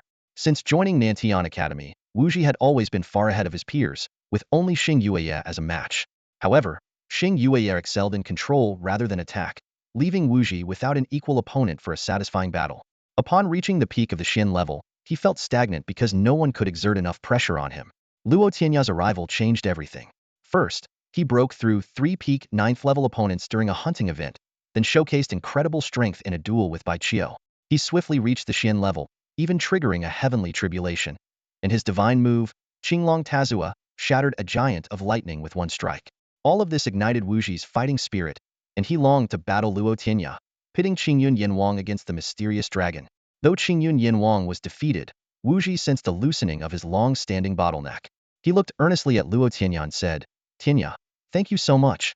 Luo Tianya was puzzled, unsure why Wu Ji was thanking him when his Xiao Qinglong had made such a mess of Qingyun Yanwang. Xing Yueya patted Luo Tianya on the shoulder and explained, "You might have helped him break through a barrier." Understanding dawned on Luo Tianya, and he smiled, saying, "Then I wish senior brother Wu Ji to break through soon and reach even greater heights." Seeing the faint smile on Wu Ji's face, Xing Yueya sighed dramatically, "Looks like I'll soon be left behind. This is really pushing me to work harder." Wu Ji and Luo Tianya exchanged amused glances, entertained by Xing Yueya's exaggerated expression. At this moment, old Zhou, sitting by the window, asked, "Did you lose?" Wuji nodded. "Yes, I lost." Noticing that Wuji showed no signs of resentment, old Zhou inquired further, "You don't seem to have any hard feelings about it?" Wuji replied candidly, "I accept it wholeheartedly. Is that beast truly so powerful?" The essence of that move felt as if it could destroy the heavens and the earth. Wuji recalled the battle scene, still somewhat shaken. "Did you gain anything from it?" A glimmer appeared in Wuji's eyes. "I've seen the path forward once again." Old Zhou nodded with satisfaction. "Good. Then this battle was not in vain." Wuji looked at Old Zhou and voiced his curiosity. "Master, Luo Tianya is only 15 and already possesses such strength. Have you ever heard of anyone like him in the history of the Divine Beast continent?" Old Zhou pondered for a long time before slowly shaking his head. Even the current supreme being, whose life beast is a three-legged golden crow, was thought to be an ordinary little crow at first. It only revealed its divine nature after evolving over time, but that was after 18 years of age. There's no record in my memory of anyone reaching this level so soon after hatching. Wuji frowned and asked, "So, are there truly legendary divine beasts on the Divine Beast continent? Does Luo Tianya's Qinglong fit the characteristics of a divine beast?" The mythical beasts. Old Zhou gazed out the window, his eyes distant. His thoughts wandered to the now non-existent land of mythical creatures, and he couldn't help but sigh. If only those mythical beasts that reached their full potential still existed, our circumstances wouldn't be so difficult. Drawing his gaze back, old Zhou turned to Wuji with a serious expression and said, "Wuji, there are always people in this world who surpass the imagination of ordinary folks. Like that supreme being who, after a series of fortuitous encounters at 18, became the youngest supreme.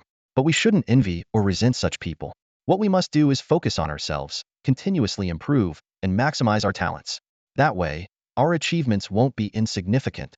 Old Zhou offered this advice mainly because he was worried that Wuji might harbor negative emotions or act irrationally after losing to Luo Tianya. However, Wuji shook his head with a smile and said, "Master, I'm grateful to Tianya for showing me the path to breakthrough." "That's good to hear," Old Zhou replied with a relieved smile. "I estimate that when the Qingyun Swallow King emerges again, it will at least be a half-step to the revered level of a mythical beast." Wuji thought to himself, "I wonder if the revered Qingyun Swallow King can defeat the current Azure Dragon?" Meanwhile, Luo Tianya was tending to the wounds of a small Azure Dragon. His companions returned, looking exhausted. Luo Lu explained wearily, "To be precise, we've been training from late last night until this morning." De Zhuang, rubbing his growling stomach, exclaimed, "I'm starving." "Tianya, do you have anything to eat?" Luo Tianya replied, "It's early morning, so you'll have to grab some fruit from the forest." As he spoke, a flash of gold appeared on his shoulder, and a six-eared monkey darted into the woods. Luo Tianya teased, "With such hard work, are you aiming for the top spot on the leaderboard?" Luo Bing answered seriously, "Yes, we want to reach level 9 soon and knock those few people off the level 9 leaderboard." This was the short-term goal for this group of friends. Noticing that Luo Hua was grinning foolishly, Luo Tianya asked, "Luo Hua, what's got you so happy?" Luo Lu replied irritably, "He saw his goddess." "Yi Qingshui, huh?" Luo Tianya realized, "But she's a Shin-level expert, probably sees you as just a kid." Luo Hua stepped forward and earnestly asked Luo Tianya, "Tianya, is there any way to quickly reach your current level of strength?" "There is." Luo Tianya nodded. Luo Hua's face lit up with joy, and his friends looked on with curiosity. Luo Tianya calmly replied, "Dream about it tonight." As Luo Tianya dashed the illusions of Luo Hua, three figures emerged from the secluded training area at the back of the academy. They stepped into the morning sun, brimming with confidence, as if the world was theirs with swords in hand. "My blade cleaves the sky," declared the figure on the left, stepping forward with a deep, powerful voice. "My sword, where shall it lead?" The figure in the center questioned the heavens, receiving no reply. "Do you want to experience the sting of lightning?" asked the figure on the right, surrounded by crackling electricity, exuding an impressive aura. The unmatched trio returns, having broken through to the 9th level. "We ask the world, who dares to be a hero?" they shouted in unison. Suddenly, a thunderous crash echoed from their training grounds. A massive boulder shattered, sending countless fragments hurtling towards them. The electrified figure on the right turned swiftly, clenched his right hand, and conjured an electric net that intercepted the debris, reducing it to dust that gently drifted down.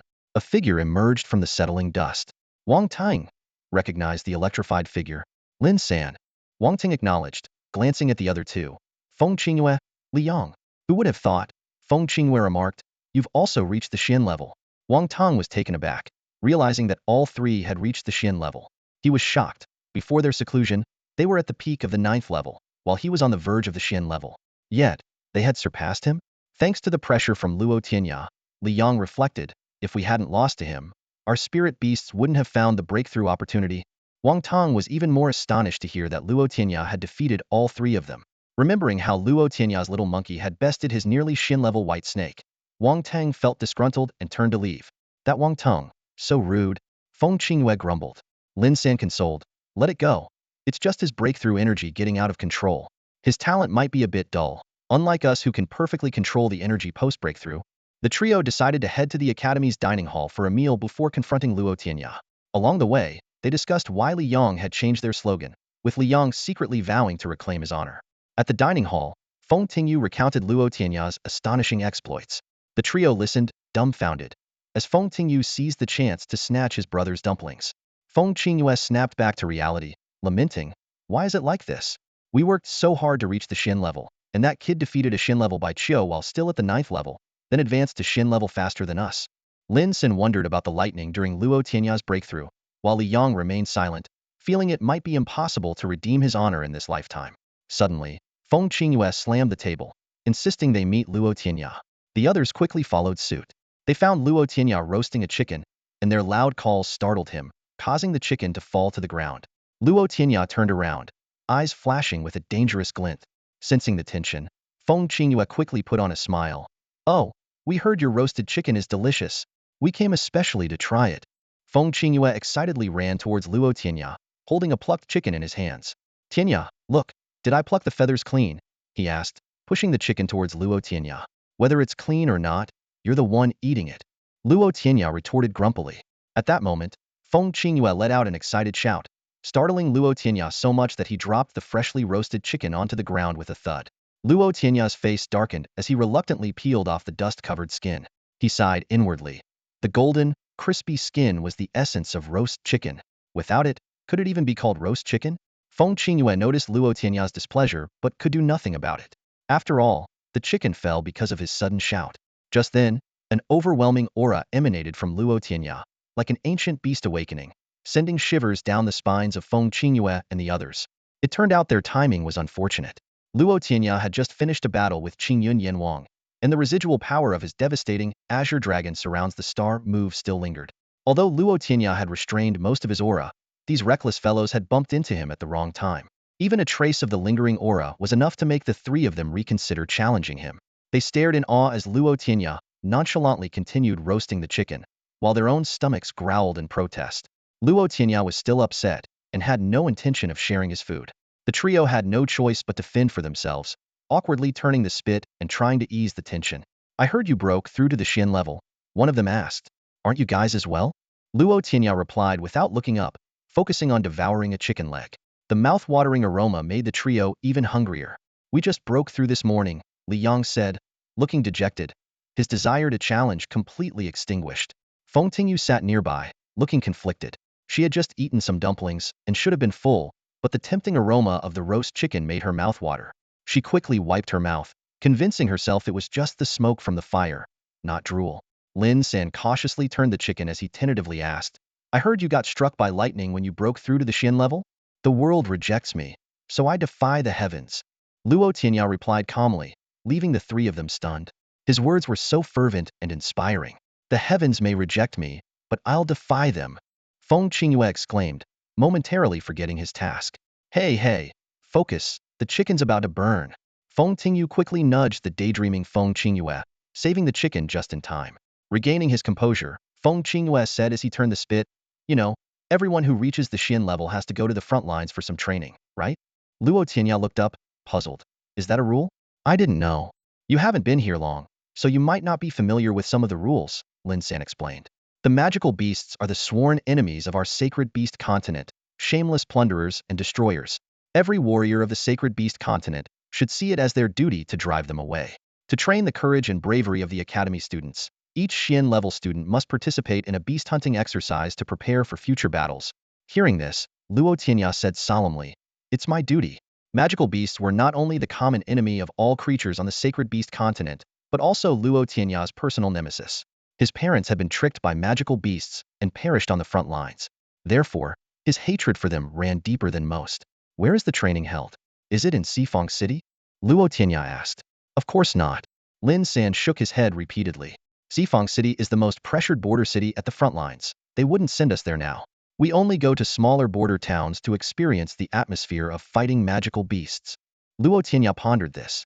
Since it wasn't Xifang City, there was no need for him to go. Dean Nangong had already granted him permission to go to Xifang City. Only in such a war-torn place could his system maximize its advantages, gain more evolution points, and truly achieve growth through battle. This year's training is approaching, Li Yang reminded them. Looks like we need to start preparing. Feng Qingyue suddenly sighed. No wonder some of the other top academies look down on us at Nantian Academy. They're on the borders, not the main battlefield, but they see magical beasts more often than we do. We have to wait until the Xin level to see them. They've been fighting magical beasts since they were young, so their combat skills and ferocity are way ahead of us. Then when you get to the front lines, kill more than them, be fiercer than them, and show them what you're made of, Luo Tianya said indifferently. The trio was taken aback for a moment, then burst into laughter. Right, among our peers, who's afraid of whom? Who knows who'll kill more? Just because we haven't seen magical beasts doesn't mean we can't fight them. Nantian Academy doesn't lack brave warriors either. Kill. Luo Tianya watched the spirited youths before him and glanced around at his companions. Everyone was striving to become stronger, working towards their goals. He believed that one day, they would drive the magical beasts from the sacred beast continent and restore peace to the land. While the three boys were passionately declaring their intent to slay magical beasts, two girls quietly huddled together. Hey, Feng Tingyu whispered to Luo Bing, can you share some of your roast chicken with me? Here. Luo Bing replied without hesitation, tearing off the chicken's tailpiece and handing it over. I don't like chicken tails, Feng Tingyu murmured, blushing. Oh. Luo Bing then offered a chicken foot. I don't like chicken feet either, Feng Tingyu said, her voice even softer, her face even redder. How about I give you 2 big drumsticks? Luo Bing suggested, squinting at Feng Tingyu. Sure. I love drumsticks. Feng Tingyu exclaimed with excitement, but seeing Luo Bing's amused expression, she quickly changed her tune. No, you should have the drumsticks. Luo Bing, amused by this foodie, decided not to dwell on their previous disagreement and handed over a drumstick. Here. Thank you, Feng Tingyu said, taking the drumstick and nibbling on it. After eating my drumstick, you'll have to spar with me later, Luo Bing suddenly declared. Can't we just skip the fight? Then give me back the drumstick. Here you go. Feng Tingyu obediently extended her hand, offering back the half-eaten drumstick. Luo Bing looked at the half-eaten drumstick, speechless. Luo Bing glanced disdainfully at the half-eaten chicken leg in her hand and casually handed it to Feng Tingyu. Here, you finish it. Thanks. Feng Tingyu quickly recoiled, continuing to nibble at the chicken leg, the oil glistening at the corners of her lips. Chewing, Luo Bing asked nonchalantly, has your spirit beast advanced to level 6 yet? With her mouth full, Feng Tingyu mumbled, back in the Naming Forest. It seemed to have absorbed a trace of that white flame's aura and has reached the peak of level 6. Luo Bing nodded slightly, a faint glimmer flashing in her eyes. She casually remarked, oh that? My spirit beast too.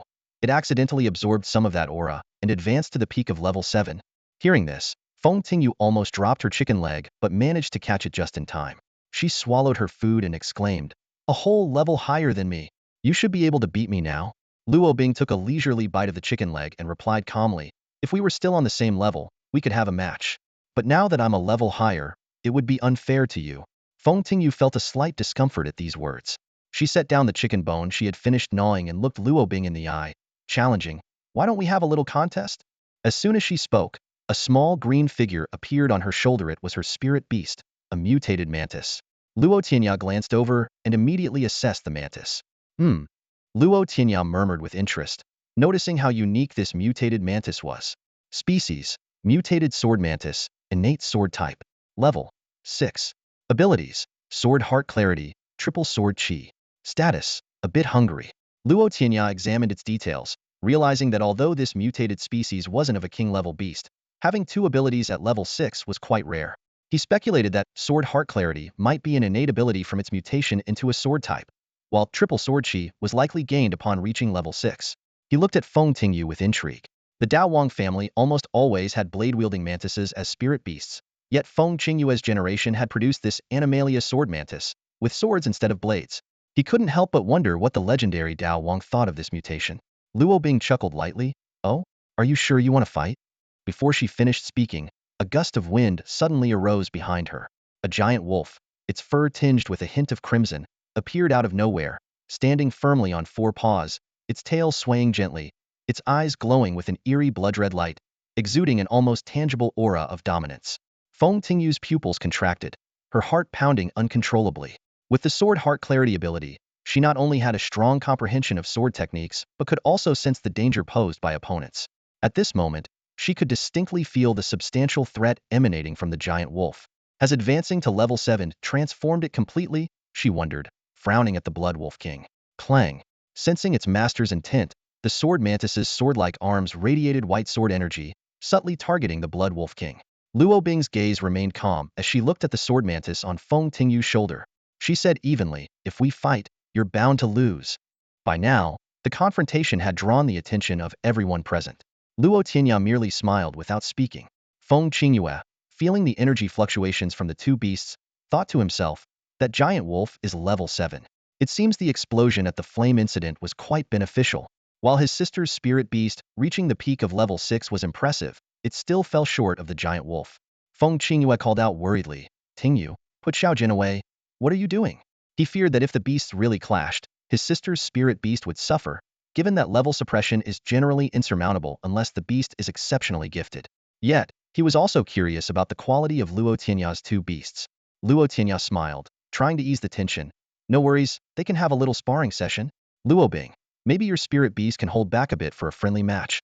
Luo Bing shook her head, a hint of pride in her voice. "Honestly, I don't really want to fight her beast. Being a level higher already gives me an edge. My sights should be set on reaching level 8, or even higher." Feng Tingyu listened, feeling a bit indignant, thinking, just one level higher, and she talks like she doesn't even see me as competition anymore. It's not really Luo Bing's fault.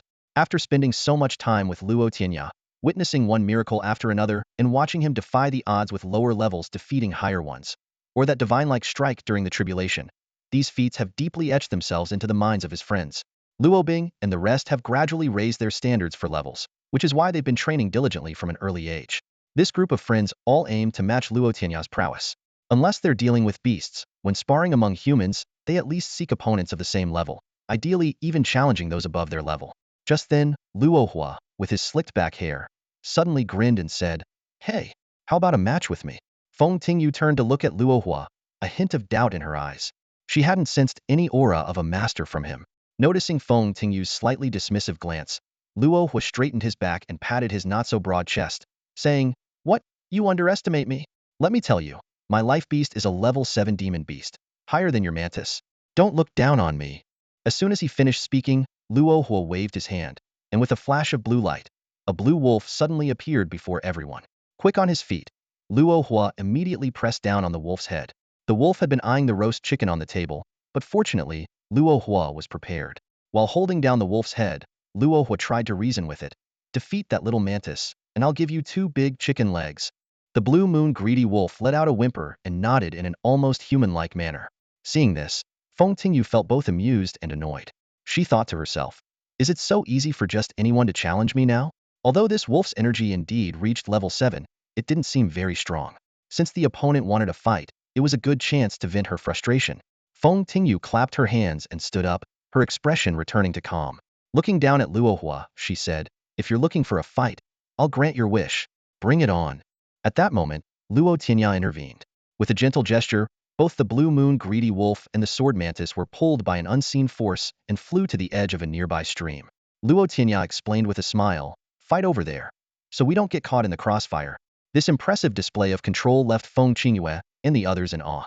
Luo Tianya's force not only moved two beasts of different weights simultaneously, but also managed their landing, a level of control they couldn't yet achieve.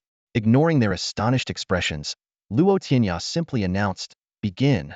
Feng Tingyu clenched her fists and called out to her life beast, "Xiaojian, teach that foolish wolf a lesson." The sword mantis's arms lit up with 6 white sword energies, 3 on each side, aiming at the blue moon greedy wolf. Meanwhile, the wolf merely raised its head, seemingly preparing to howl at the sky. Just as the sword mantis was about to unleash its sword energy, the blue moon greedy wolf let out a deafening howl. The howl echoed through the small forest, leaving everyone stunned.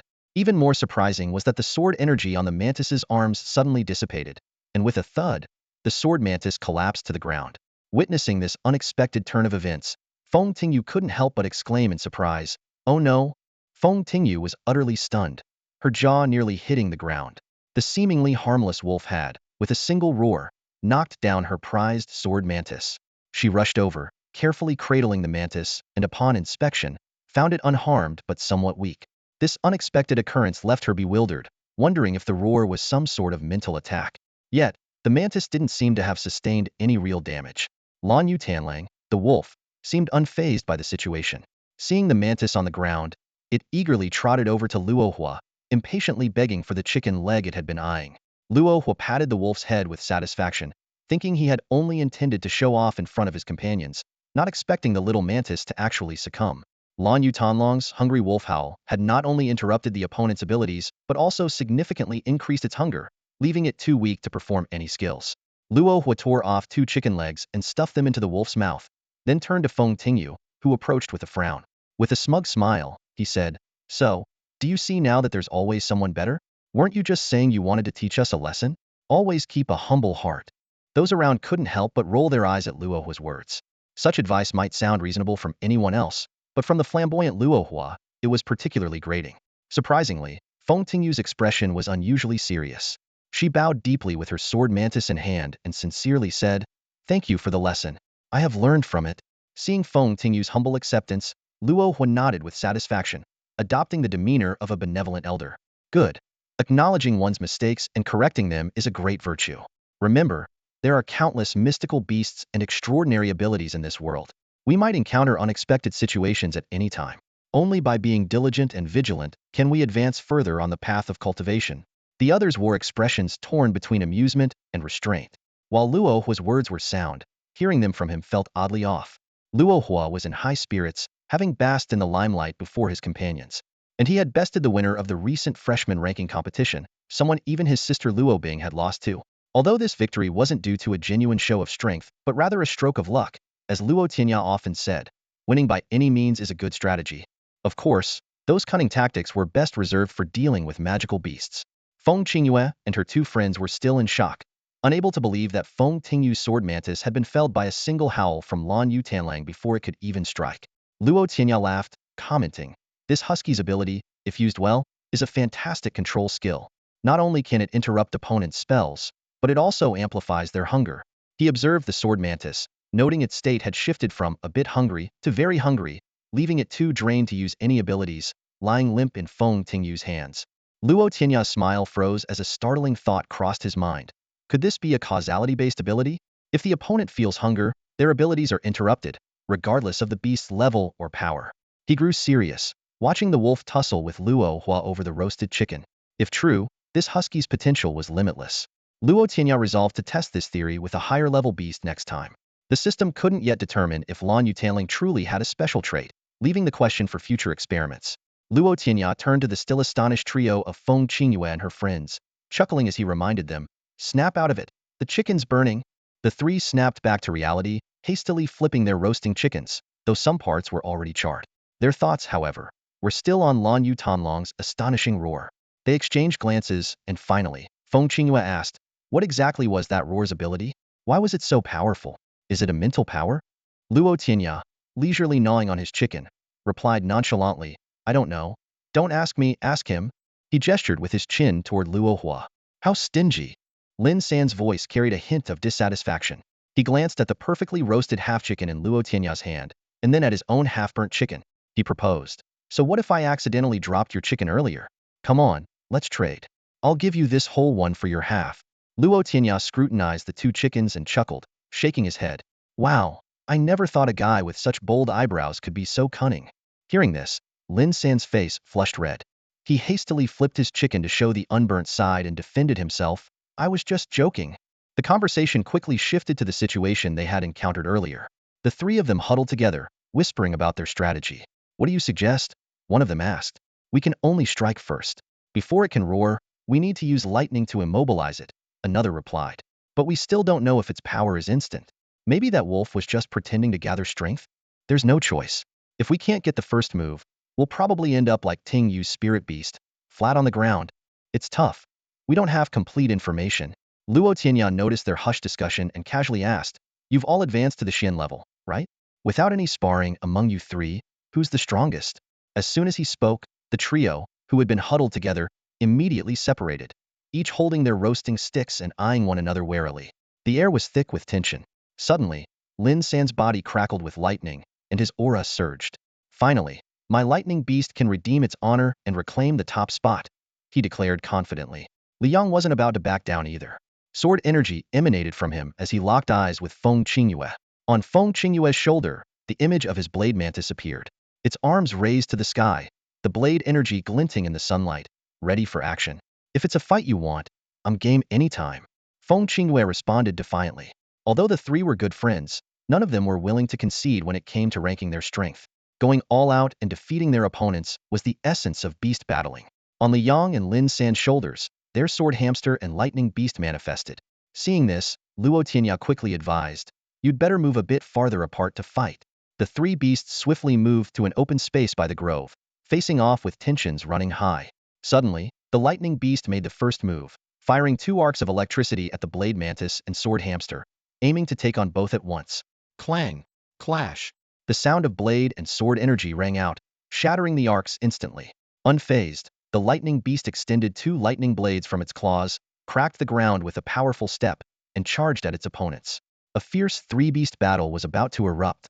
As Feng Qingyue and their three companion spirit beasts prepared for another showdown, the senior members of Nantian Academy were deep in discussion about a significant event that would impact many students. Elder Zhou furrowed his brow and asked, "Are we planning to hold this year's Shin level training near Sifang City again?" Nangong Tianjue explained, "The timing of the Tianjiao battle coincides with the Shin level training. It might be beneficial for the Shin class students to train around Sifang City and take the opportunity to watch the Tianjiao battle." Nangong Wushuang shook his head, expressing concern. The magical beasts around Sifang City are a level stronger than those in other border towns. It's quite risky. Nangong Tianjue respectfully responded to his father. "We'll only be in the surrounding areas, not venturing into the central region. With Senior Shuanggui's abilities to suppress, the beast's strength will be significantly reduced, offering an excellent training opportunity for the Shin level students." Nangong Wushuang remained worried. Border towns have guardians to handle venerable level beasts, but the situation around Sifang City is complicated, with beasts of various levels potentially appearing. If something unexpected happens, who can ensure the student's safety? At that moment, Gu Ziyuan, standing in the corner, stepped forward with a smile. "I'll take care of it. Let this retired old man be of some use." Seeing this, Elder Zhou breathed a sigh of relief. With old Gu around, there shouldn't be any problems. Yet, Nangong Wushuang's brow remained furrowed, silent in contemplation. He was thinking deeper. Ever since Luo Bufan and Xian Tianji sacrificed themselves to save Sifang City, Gu Ziyuan hadn't returned there. As their master and the leader at the time, Gu Ziyuan had been carrying this burden, unable to move past it for years. Noticing Nangong Wushuang's concern, Gu Ziyuan reassured him, "Don't worry, I just want to get out and clear my mind. Besides," he sighed, "it's time I returned to Sifang City." Nangong Tianjue hesitated. "Master, do you intend to?" Gu Ziyuan waved him off, cutting him short. "I'm fine, truly. Besides wanting to contribute more, I also wish to visit them, even though so much has changed." After a long silence, Nangong Wushuang finally spoke. "Since you've made your decision, let's proceed with the plan. With you overseeing, training around Sifang City should be manageable." Meanwhile, outside the cabin, near the small forest, a battle among the three spirit beasts was underway.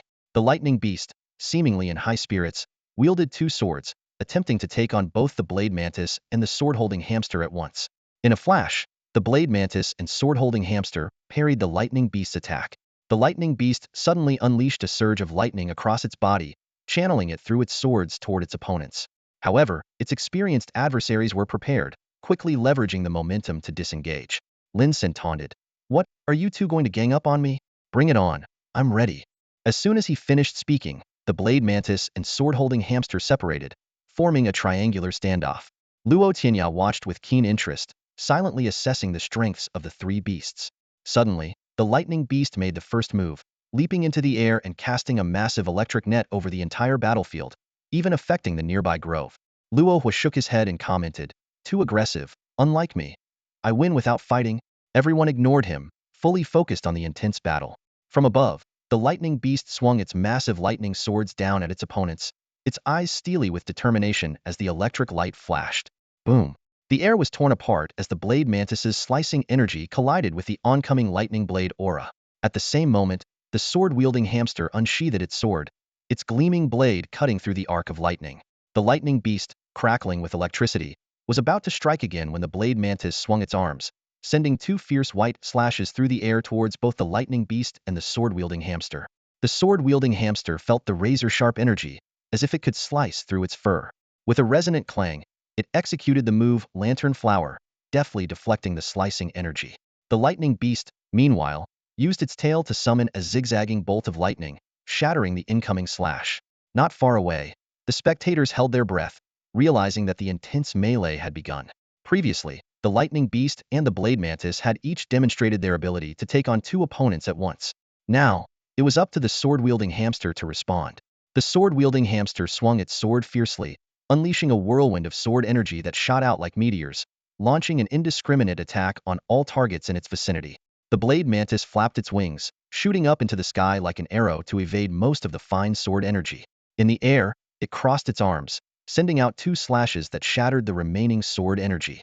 The lightning beast, more straightforward in its approach, summoned a shield of thunder, instantly dissipating all incoming attacks. Luo Tianya, observing the scene, advised his companions, watch closely and learn. Observe how they handle different attacks and adapt on the fly. He elaborated that understanding how to attack and probe, whether against familiar opponents or unknown enemies, is crucial. The true essence of countering moves goes beyond its literal meaning and requires countless battles to master calmly. The battle among the three mystical beasts intensified, with thunder roaring, slashes flying, and sword lights flashing, creating a spectacular scene. The onlookers were mesmerized until an unexpected event occurred. The lightning beast, at the center of an electric grid, suddenly saw the blade mantis and the sword-wielding hamster collapse. Its eyes widened in confusion, clearly not expecting its opponents to fall before it had fully unleashed its power. The cause was a sudden howl from the Blue Moon Wolf. Feng Qingyue and Li Yang were frustrated as they watched the Blue Moon Wolf burst onto the scene. Feng Qingyue turned to Luo Tianya, displeased. How can you use underhanded tactics? Luo Tianya explained. At the current level of attack, who knows how long it would take to determine a winner? I just gave you a hand to end the battle early. If you want to fight, save it for the mystic ranking competition. Luo Tianya had been observing the stalemate for a while and discreetly instructed Era to intervene. The Blue Moon Wolf's howl caused the blade mantis and the sword-wielding hamster to lose balance momentarily and fall from the sky. Fortunately, the interruption came during a lull in the attacks, averting disaster. Luo Tianya intended to test Hungry Wolf Howl on high-level beasts and was surprised that the 7th level Era could affect mystical beasts, even if just for a moment. Feng Qingyue and Li Yang reluctantly recalled their spirit beasts, voicing their displeasure with Luo Tianya and the Blue Moon Wolf. Luo Tianya reassured them with a smile. With no clear winner, consider it a friendly sparring session. Unlike the slightly disheartened blade mantis and sword-wielding hamster, the lightning beast was elated. It returned with a spring in its step, electricity crackling around it, leaving a trail of scorched plants in its wake. Not bad, not bad. Lin San's lightning beast leaped back onto his shoulder, cheering gleefully with a triumphant chirp, standing in stark contrast to the other two mythical creatures. Next time, let's have a real showdown and see who's truly number one. Lin San challenged. Bring it on, who's afraid? The others responded defiantly. Suddenly, the aroma of roasted chicken wafted through the air. Wow, this roasted chicken smells amazing, someone exclaimed. Lin San, why are you eating my roast chicken? A voice protested. Lin San replied smugly, to the victor go the spoils. Get lost. Give me back my chicken. No way. I'll take it back. Over the following days, Luo Tianya enjoyed a rare period of calm. Besides attending their regular classes, his friends spent most of their time in the Nanning Forest for extra training. They understood well that talent sets the ceiling, but effort determines the floor, and sometimes, it can be more crucial than innate ability. Although some of their life beasts weren't of the highest caliber, with these days of intensive training, along with the resources from 3 low-grade spirit marrows and the residual effects of the previous divine fire transformation, they all made significant progress. During a post-training review, Luo Tianya commented to Luo Feng, your shot earlier could have been more precise. Just a slight adjustment, and Brother Li's wolf might have struggled to counter it. Luo Lu immediately retorted, any more precise, and it would have hit my life beast's rear. What are you suggesting? Everyone burst into laughter. Luo Tianya clarified, that's why I said precise. If it doesn't hit a tricky spot, how can it be considered precise? Pervert. Luo Lu glared at him, turned around to drink some water, and ignored him further. As Luo Tianya was about to respond, he suddenly felt a disturbance in his soul space.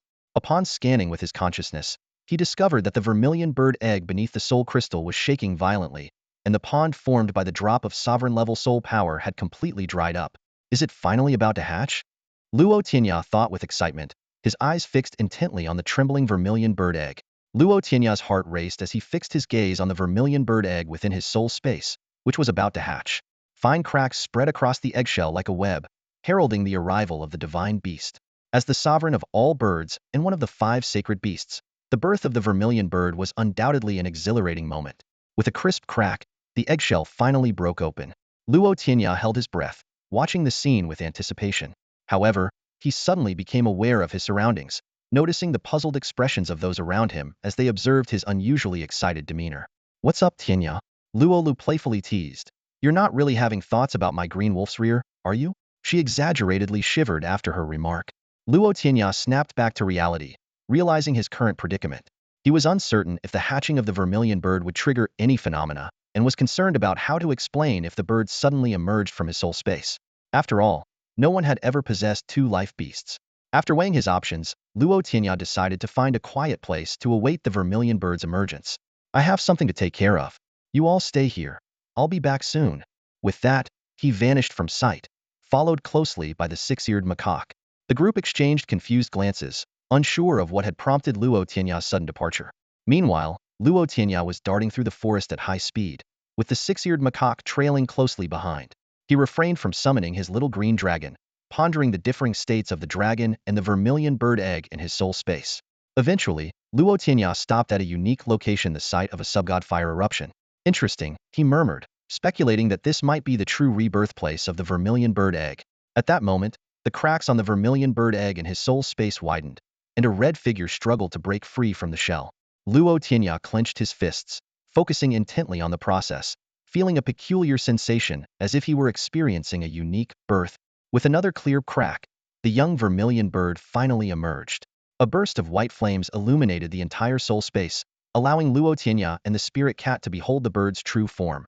Completely fiery red, with a crest atop its head, a sharp beak, long tail feathers trailing behind, slender and powerful claws, all enveloped in an eternal white flame.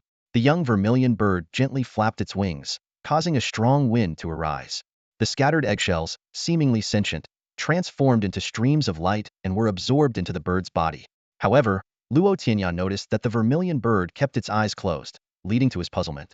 Suddenly, the vermilion bird vanished from the soul space. Just as Luo Tianya began to panic, the spirit cat alerted him to the outside. He immediately shifted his focus to the real world, where a small red figure hovered in midair. "Chirp!" the Six-Eared Macaque exclaimed, pointing at the newly appeared young vermilion bird. In the next moment, the young vermilion bird abruptly opened its eyes, and the white flames on its body surged. It let out a resounding cry, and a powerful aura, characteristic of a divine beast, radiated from it, sweeping across the entire southern bright forest.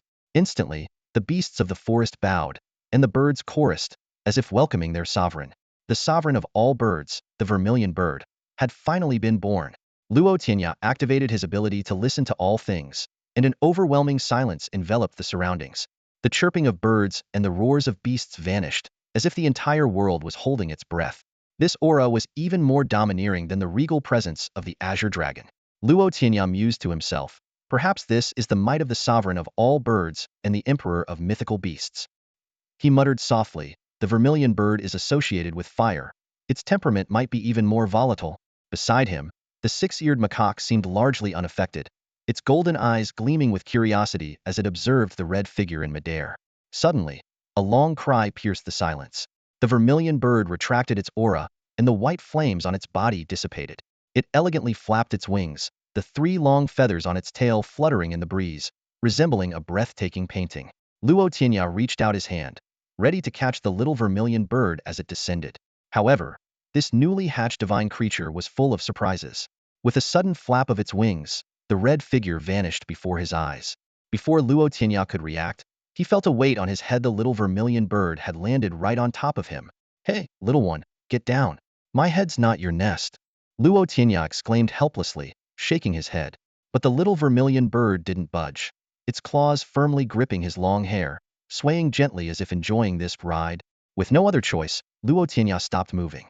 He was concerned that if he used too much force, this little creature might get angry and singe his lovely hair.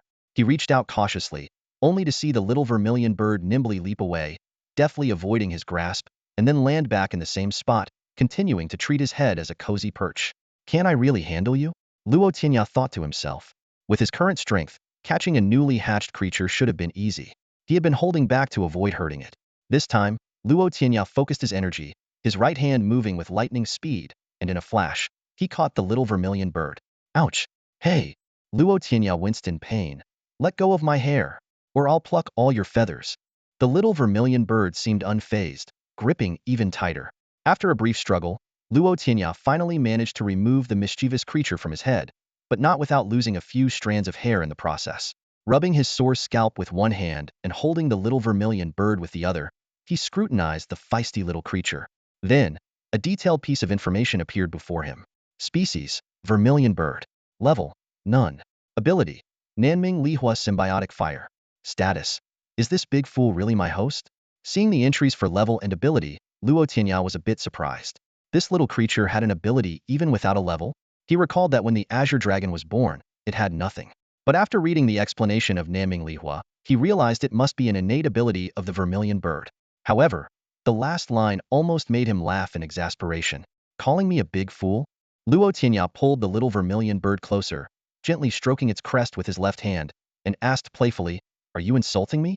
The little vermilion bird shook its head quickly, looking innocent and pure, as if to say it was just born and couldn't possibly insult anyone. Huh. Luo Tianya chuckled coldly, seeing through the innocent act. This little one might not admit it, but the system clearly stated. I just hatched, and now I have to take care of this big fool of a host? How exhausting. Luo Tianya now understood the personality of this little vermilion bird completely different from the playful Azure Dragon and the relatively calm Six-Eared Macaque. This one was cheeky and a bit of a rascal. Since it wouldn't admit the truth, he decided to use his trump card. Luo Tianya threatened, if that's the case, I'll just keep you locked in the soul space, with a small pond, and you won't need to come out anymore. The little vermilion bird panicked, chirping repeatedly in submission. It admitted its mistake, promising to treat him better in the future. Luo Tianya checked the status panel again, satisfied to find no more mention of big fool. Although he knew the little creature might have temporarily submitted to his authority, he had ways to train it over time. This little one sure has character. Luo Tianya shook his head, looking at the vermilion bird in his hand. He gently released it into his palm, raising it to eye level and asked, "Can you show me your Nanming Lihua?"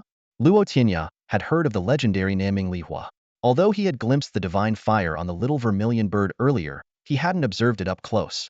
He wasn't worried about being harmed, as a host cannot be hurt by their life beast's ability, a rule of the divine beast continent's natural order. Chirp! The little vermilion bird chirped cheerfully, nodding in agreement.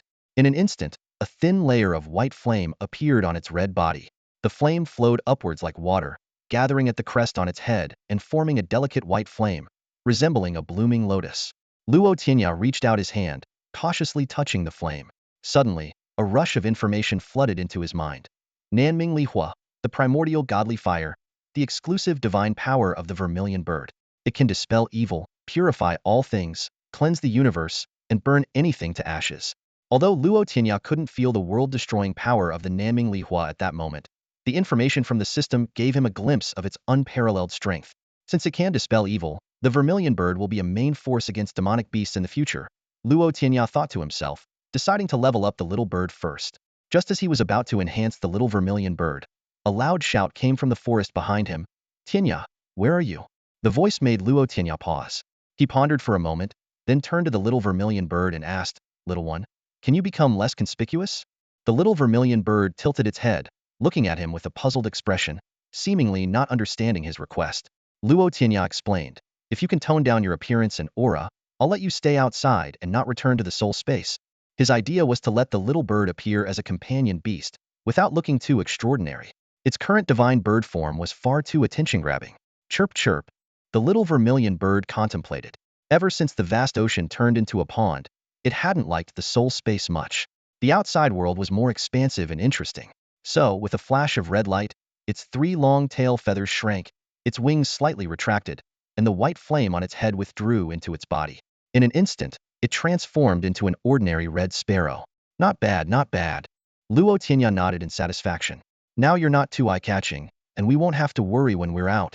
He placed the little vermilion bird on his shoulder and headed towards the approaching group. Hey, Tianya, why do you have a sparrow on your shoulder? Luo Hua was the first to approach, his gaze landing on the striking red figure perched on Luo Tianya's shoulder. The overwhelming aura they had just experienced left them shaken, with Blue Moon Wolf almost losing control. Concerned, they rushed over. only to find a small red bird on Luo Tianya's shoulder. Chirp. The little vermilion bird was not pleased to be called a sparrow. It shot a sideways glance at Luo Hua, spread its wings, and landed on his head.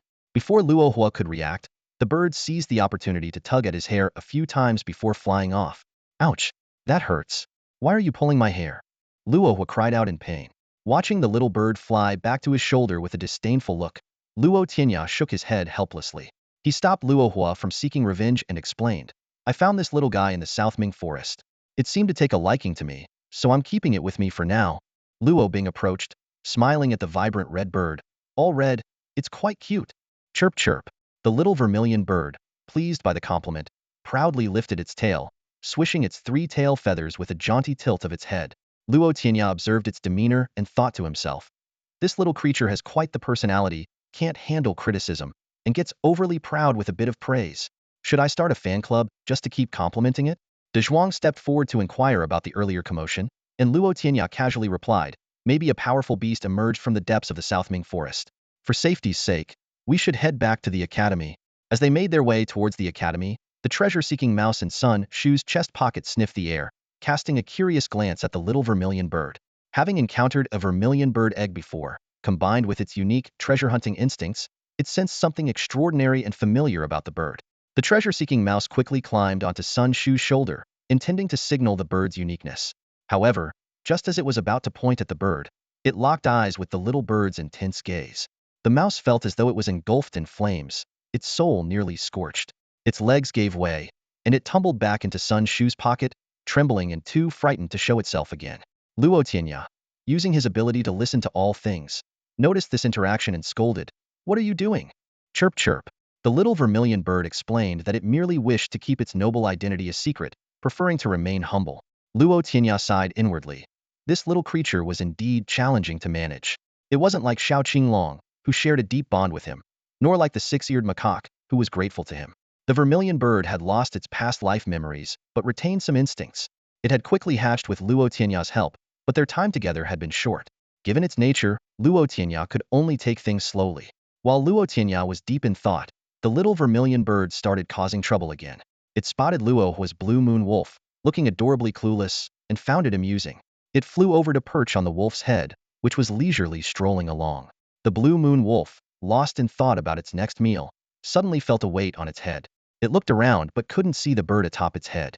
Glancing up, it saw only the thick canopy of trees, and looking down revealed its own cute front paws. The husky looked utterly bewildered, glancing around and scanning up and down, yet unable to find any trace of the little vermilion bird. Just as it was lost in confusion, a gentle tap landed on its head. It suddenly dawned on the husky that the little vermilion bird had been perched right on top of its head all along. The husky was about to shake its head to dislodge the bird, when it felt an overwhelming presence engulf it. This pressure, capable of incinerating everything and annihilating the world, made the husky instantly behave, not daring to move a muscle. It realized that this little creature before it was the same formidable figure that had exuded such a powerful aura earlier. What followed was quite comical. A light tap on the left wing, and the husky obediently turned left. A tap on the right wing, and it dutifully veered right. This silly husky had become the exclusive mount of the divine little vermilion bird. Watching this scene, Luo Tianya couldn't help but think, if the little vermilion bird were to wear sunglasses and a big gold chain, it would absolutely exude the vibe of a true boss. As night fell, moonlight streamed through the wooden house's window lattice. Luo Tianya sat at the table, his gaze fixed on the little vermilion bird in the center. His heart was filled with anticipation. What kind of powers would the upcoming upgrade bestow upon the little vermilion bird? Without further hesitation, Luo Tianya made up his mind and applied the evolution points to the little vermilion bird. In an instant, a flash of fire enveloped the bird, followed by a fleeting yet powerful aura. The little vermilion bird looked down at its claws, seemingly sensing they had grown sharper.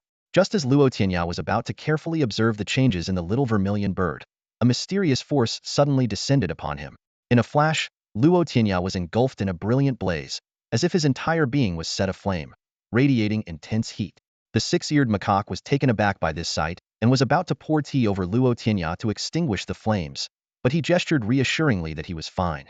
The little vermilion bird stood on the table, its small eyes fixed on Luo Tianya, filled with astonishment. The flames grew more intense, shifting colors from red to a spectrum of vibrant hues, as if all the world's fire was burning within Luo Tianya. Finally, he emerged from the fire, radiant and unscathed. With a casual wave of his arm, the flames obeyed his command, parting the void and disappearing. This was the Vermilion Bird's divine power, the mastery over fire. The phrase commanding fire, capable of controlling all flames and resisting fire-based spells, seemed simple, yet it made Luo Tianya deeply aware of the power of this ability. The flames that had just burned on him encompassed almost all the fire types known on the divine beast continent. Not only did these flames burn him, but they also granted him exceptionally strong abilities. Any flame that had ever appeared could no longer harm him, and he could even exert a certain level of control and counteraction over them. Luo Tianya realized that as his strength increased, the power of this ability would only continue to grow. His gaze fell on the tiny Zhuke on the table, and he sighed inwardly. As expected of a divine beast wielding the authority of fire elements, it awakened such a powerful ability at just the first level. Filled with newfound confidence, Luo Tianya fixed his eyes on the Nanming Lihua surrounding the little Zhuke. A bold idea crossed his mind. Why not try to command this primordial first fire? He activated his divine fire control ability, his body stirring as if moved by an invisible wind, and he extended his index and middle fingers together like a sword. Eyes locked on the Nanming Lihua around the little Zhuke. Rise! Luo Tianya commanded in a deep voice, flicking his two fingers upward sharply. The little Zhuke tilted its head, looking at him quizzically. Chirp! Seeing no reaction from the Nanming Lihua, Luo Tianya took a deep breath, focusing even more intently. Rise again. His fingers moved with greater force, as if trying to slice through the air. Just then, a gentle breeze blew in through the window, brushing over the little Zhuchua's feathers, but the Nanming Lihua remained utterly unmoved. Chirp chirp. The little Zhuke shook its head, thinking, this host is being foolish again. Disappointed, Luo Tianya lowered his arm with a sigh. Clearly, the Nanming Lihua was not among the all flames that his divine fire control could command. He just wanted to try, hoping for even the slightest movement, which would signify potential. Unfortunately, the Nanming Lihua didn't respond to his attempts at all. Despite this, Luo Tianya felt satisfied. He could now resist and control most of the world's flames, like maxing out fire resistance in a game. Against fire-based spells, he could counter and manipulate, catching opponents off guard. Not bad. I'm satisfied. Time for sleep. Luo Tianya muttered to himself. He made a little nest for the Zhuke, placing it next to the Six-Eared Macaque's nest, and then fell into a deep sleep under the moonlight. The next day, Luo Tianya was surprised to hear Xing Yuya across from him say, this time Xin level training is also arranged at Sifang City? Xing Yuya shook his head and explained, not in Sifang City, but in the surrounding area, not yet reaching the main battlefield at the center. Luo Tianya frowned. Even so, it's still close to Sifang City, so the danger must be much greater, right? Xing Yuya smiled and replied, the academy considered this issue. That's why the old dean will accompany us to ensure our safety. Plus, with the approaching Tianjiao battle, we'll head to Sifang City together. We'll participate while others watch. Hearing there would be protection from a half-step king, Luo Tianya felt somewhat reassured and then asked, so it's just you and senior brother Wuji participating in the Tianjiao battle? Xing Yuya explained, each academy has 5 spots. Besides me and Wuji, Bai Qiu and Yi Qingshui also made it in. What about the last spot? Luo Tianya pressed. Xing Yuya just smiled at him without answering. Luo Tianya quickly realized that the last spot was actually for him. He asked in confusion, even though I'm strong, isn't there an age restriction? Xing Yuya rolled his eyes. The Tianjiao battle only has an upper age limit of under 22, but no lower limit. However, he said, scratching his chin, I don't think there's been a precedent for a 15-year-old freshman representing the academy in the Tianjiao battle. Luo Tianya grinned proudly. So I'm setting a new precedent for the Tianjiao battle? Then he asked curiously, how come you know all this while I didn't? Xing Yuya took a bite of a tea egg larger than his hand and said leisurely, I just happened to pass by the dean's office this morning and overheard it by accident. Luo Tianya thought to himself, this guy, eavesdropping again. Seeing Luo Tianya's expression, Xing Yuya quickly explained, I said it was accidental, just passing by, purely accidental. Oh, Luo Tianya responded blandly. Xing Yuya saw that Luo Tianya still looked unconvinced, sighed and sat down. I really didn't mean to eavesdrop. Their door wasn't fully closed, and the sound just came out. How's that my fault? Yes, not on purpose, I get it. Luo Tianya's expression remained unchanged. Forget it. Never mind. Xing Yuya waved his hand dismissively, turning his attention to the little Vermilion Bird enjoying the Qilin fruit on the table. He curiously asked, by the way, where did you get this red bird from? What do you mean by this red bird?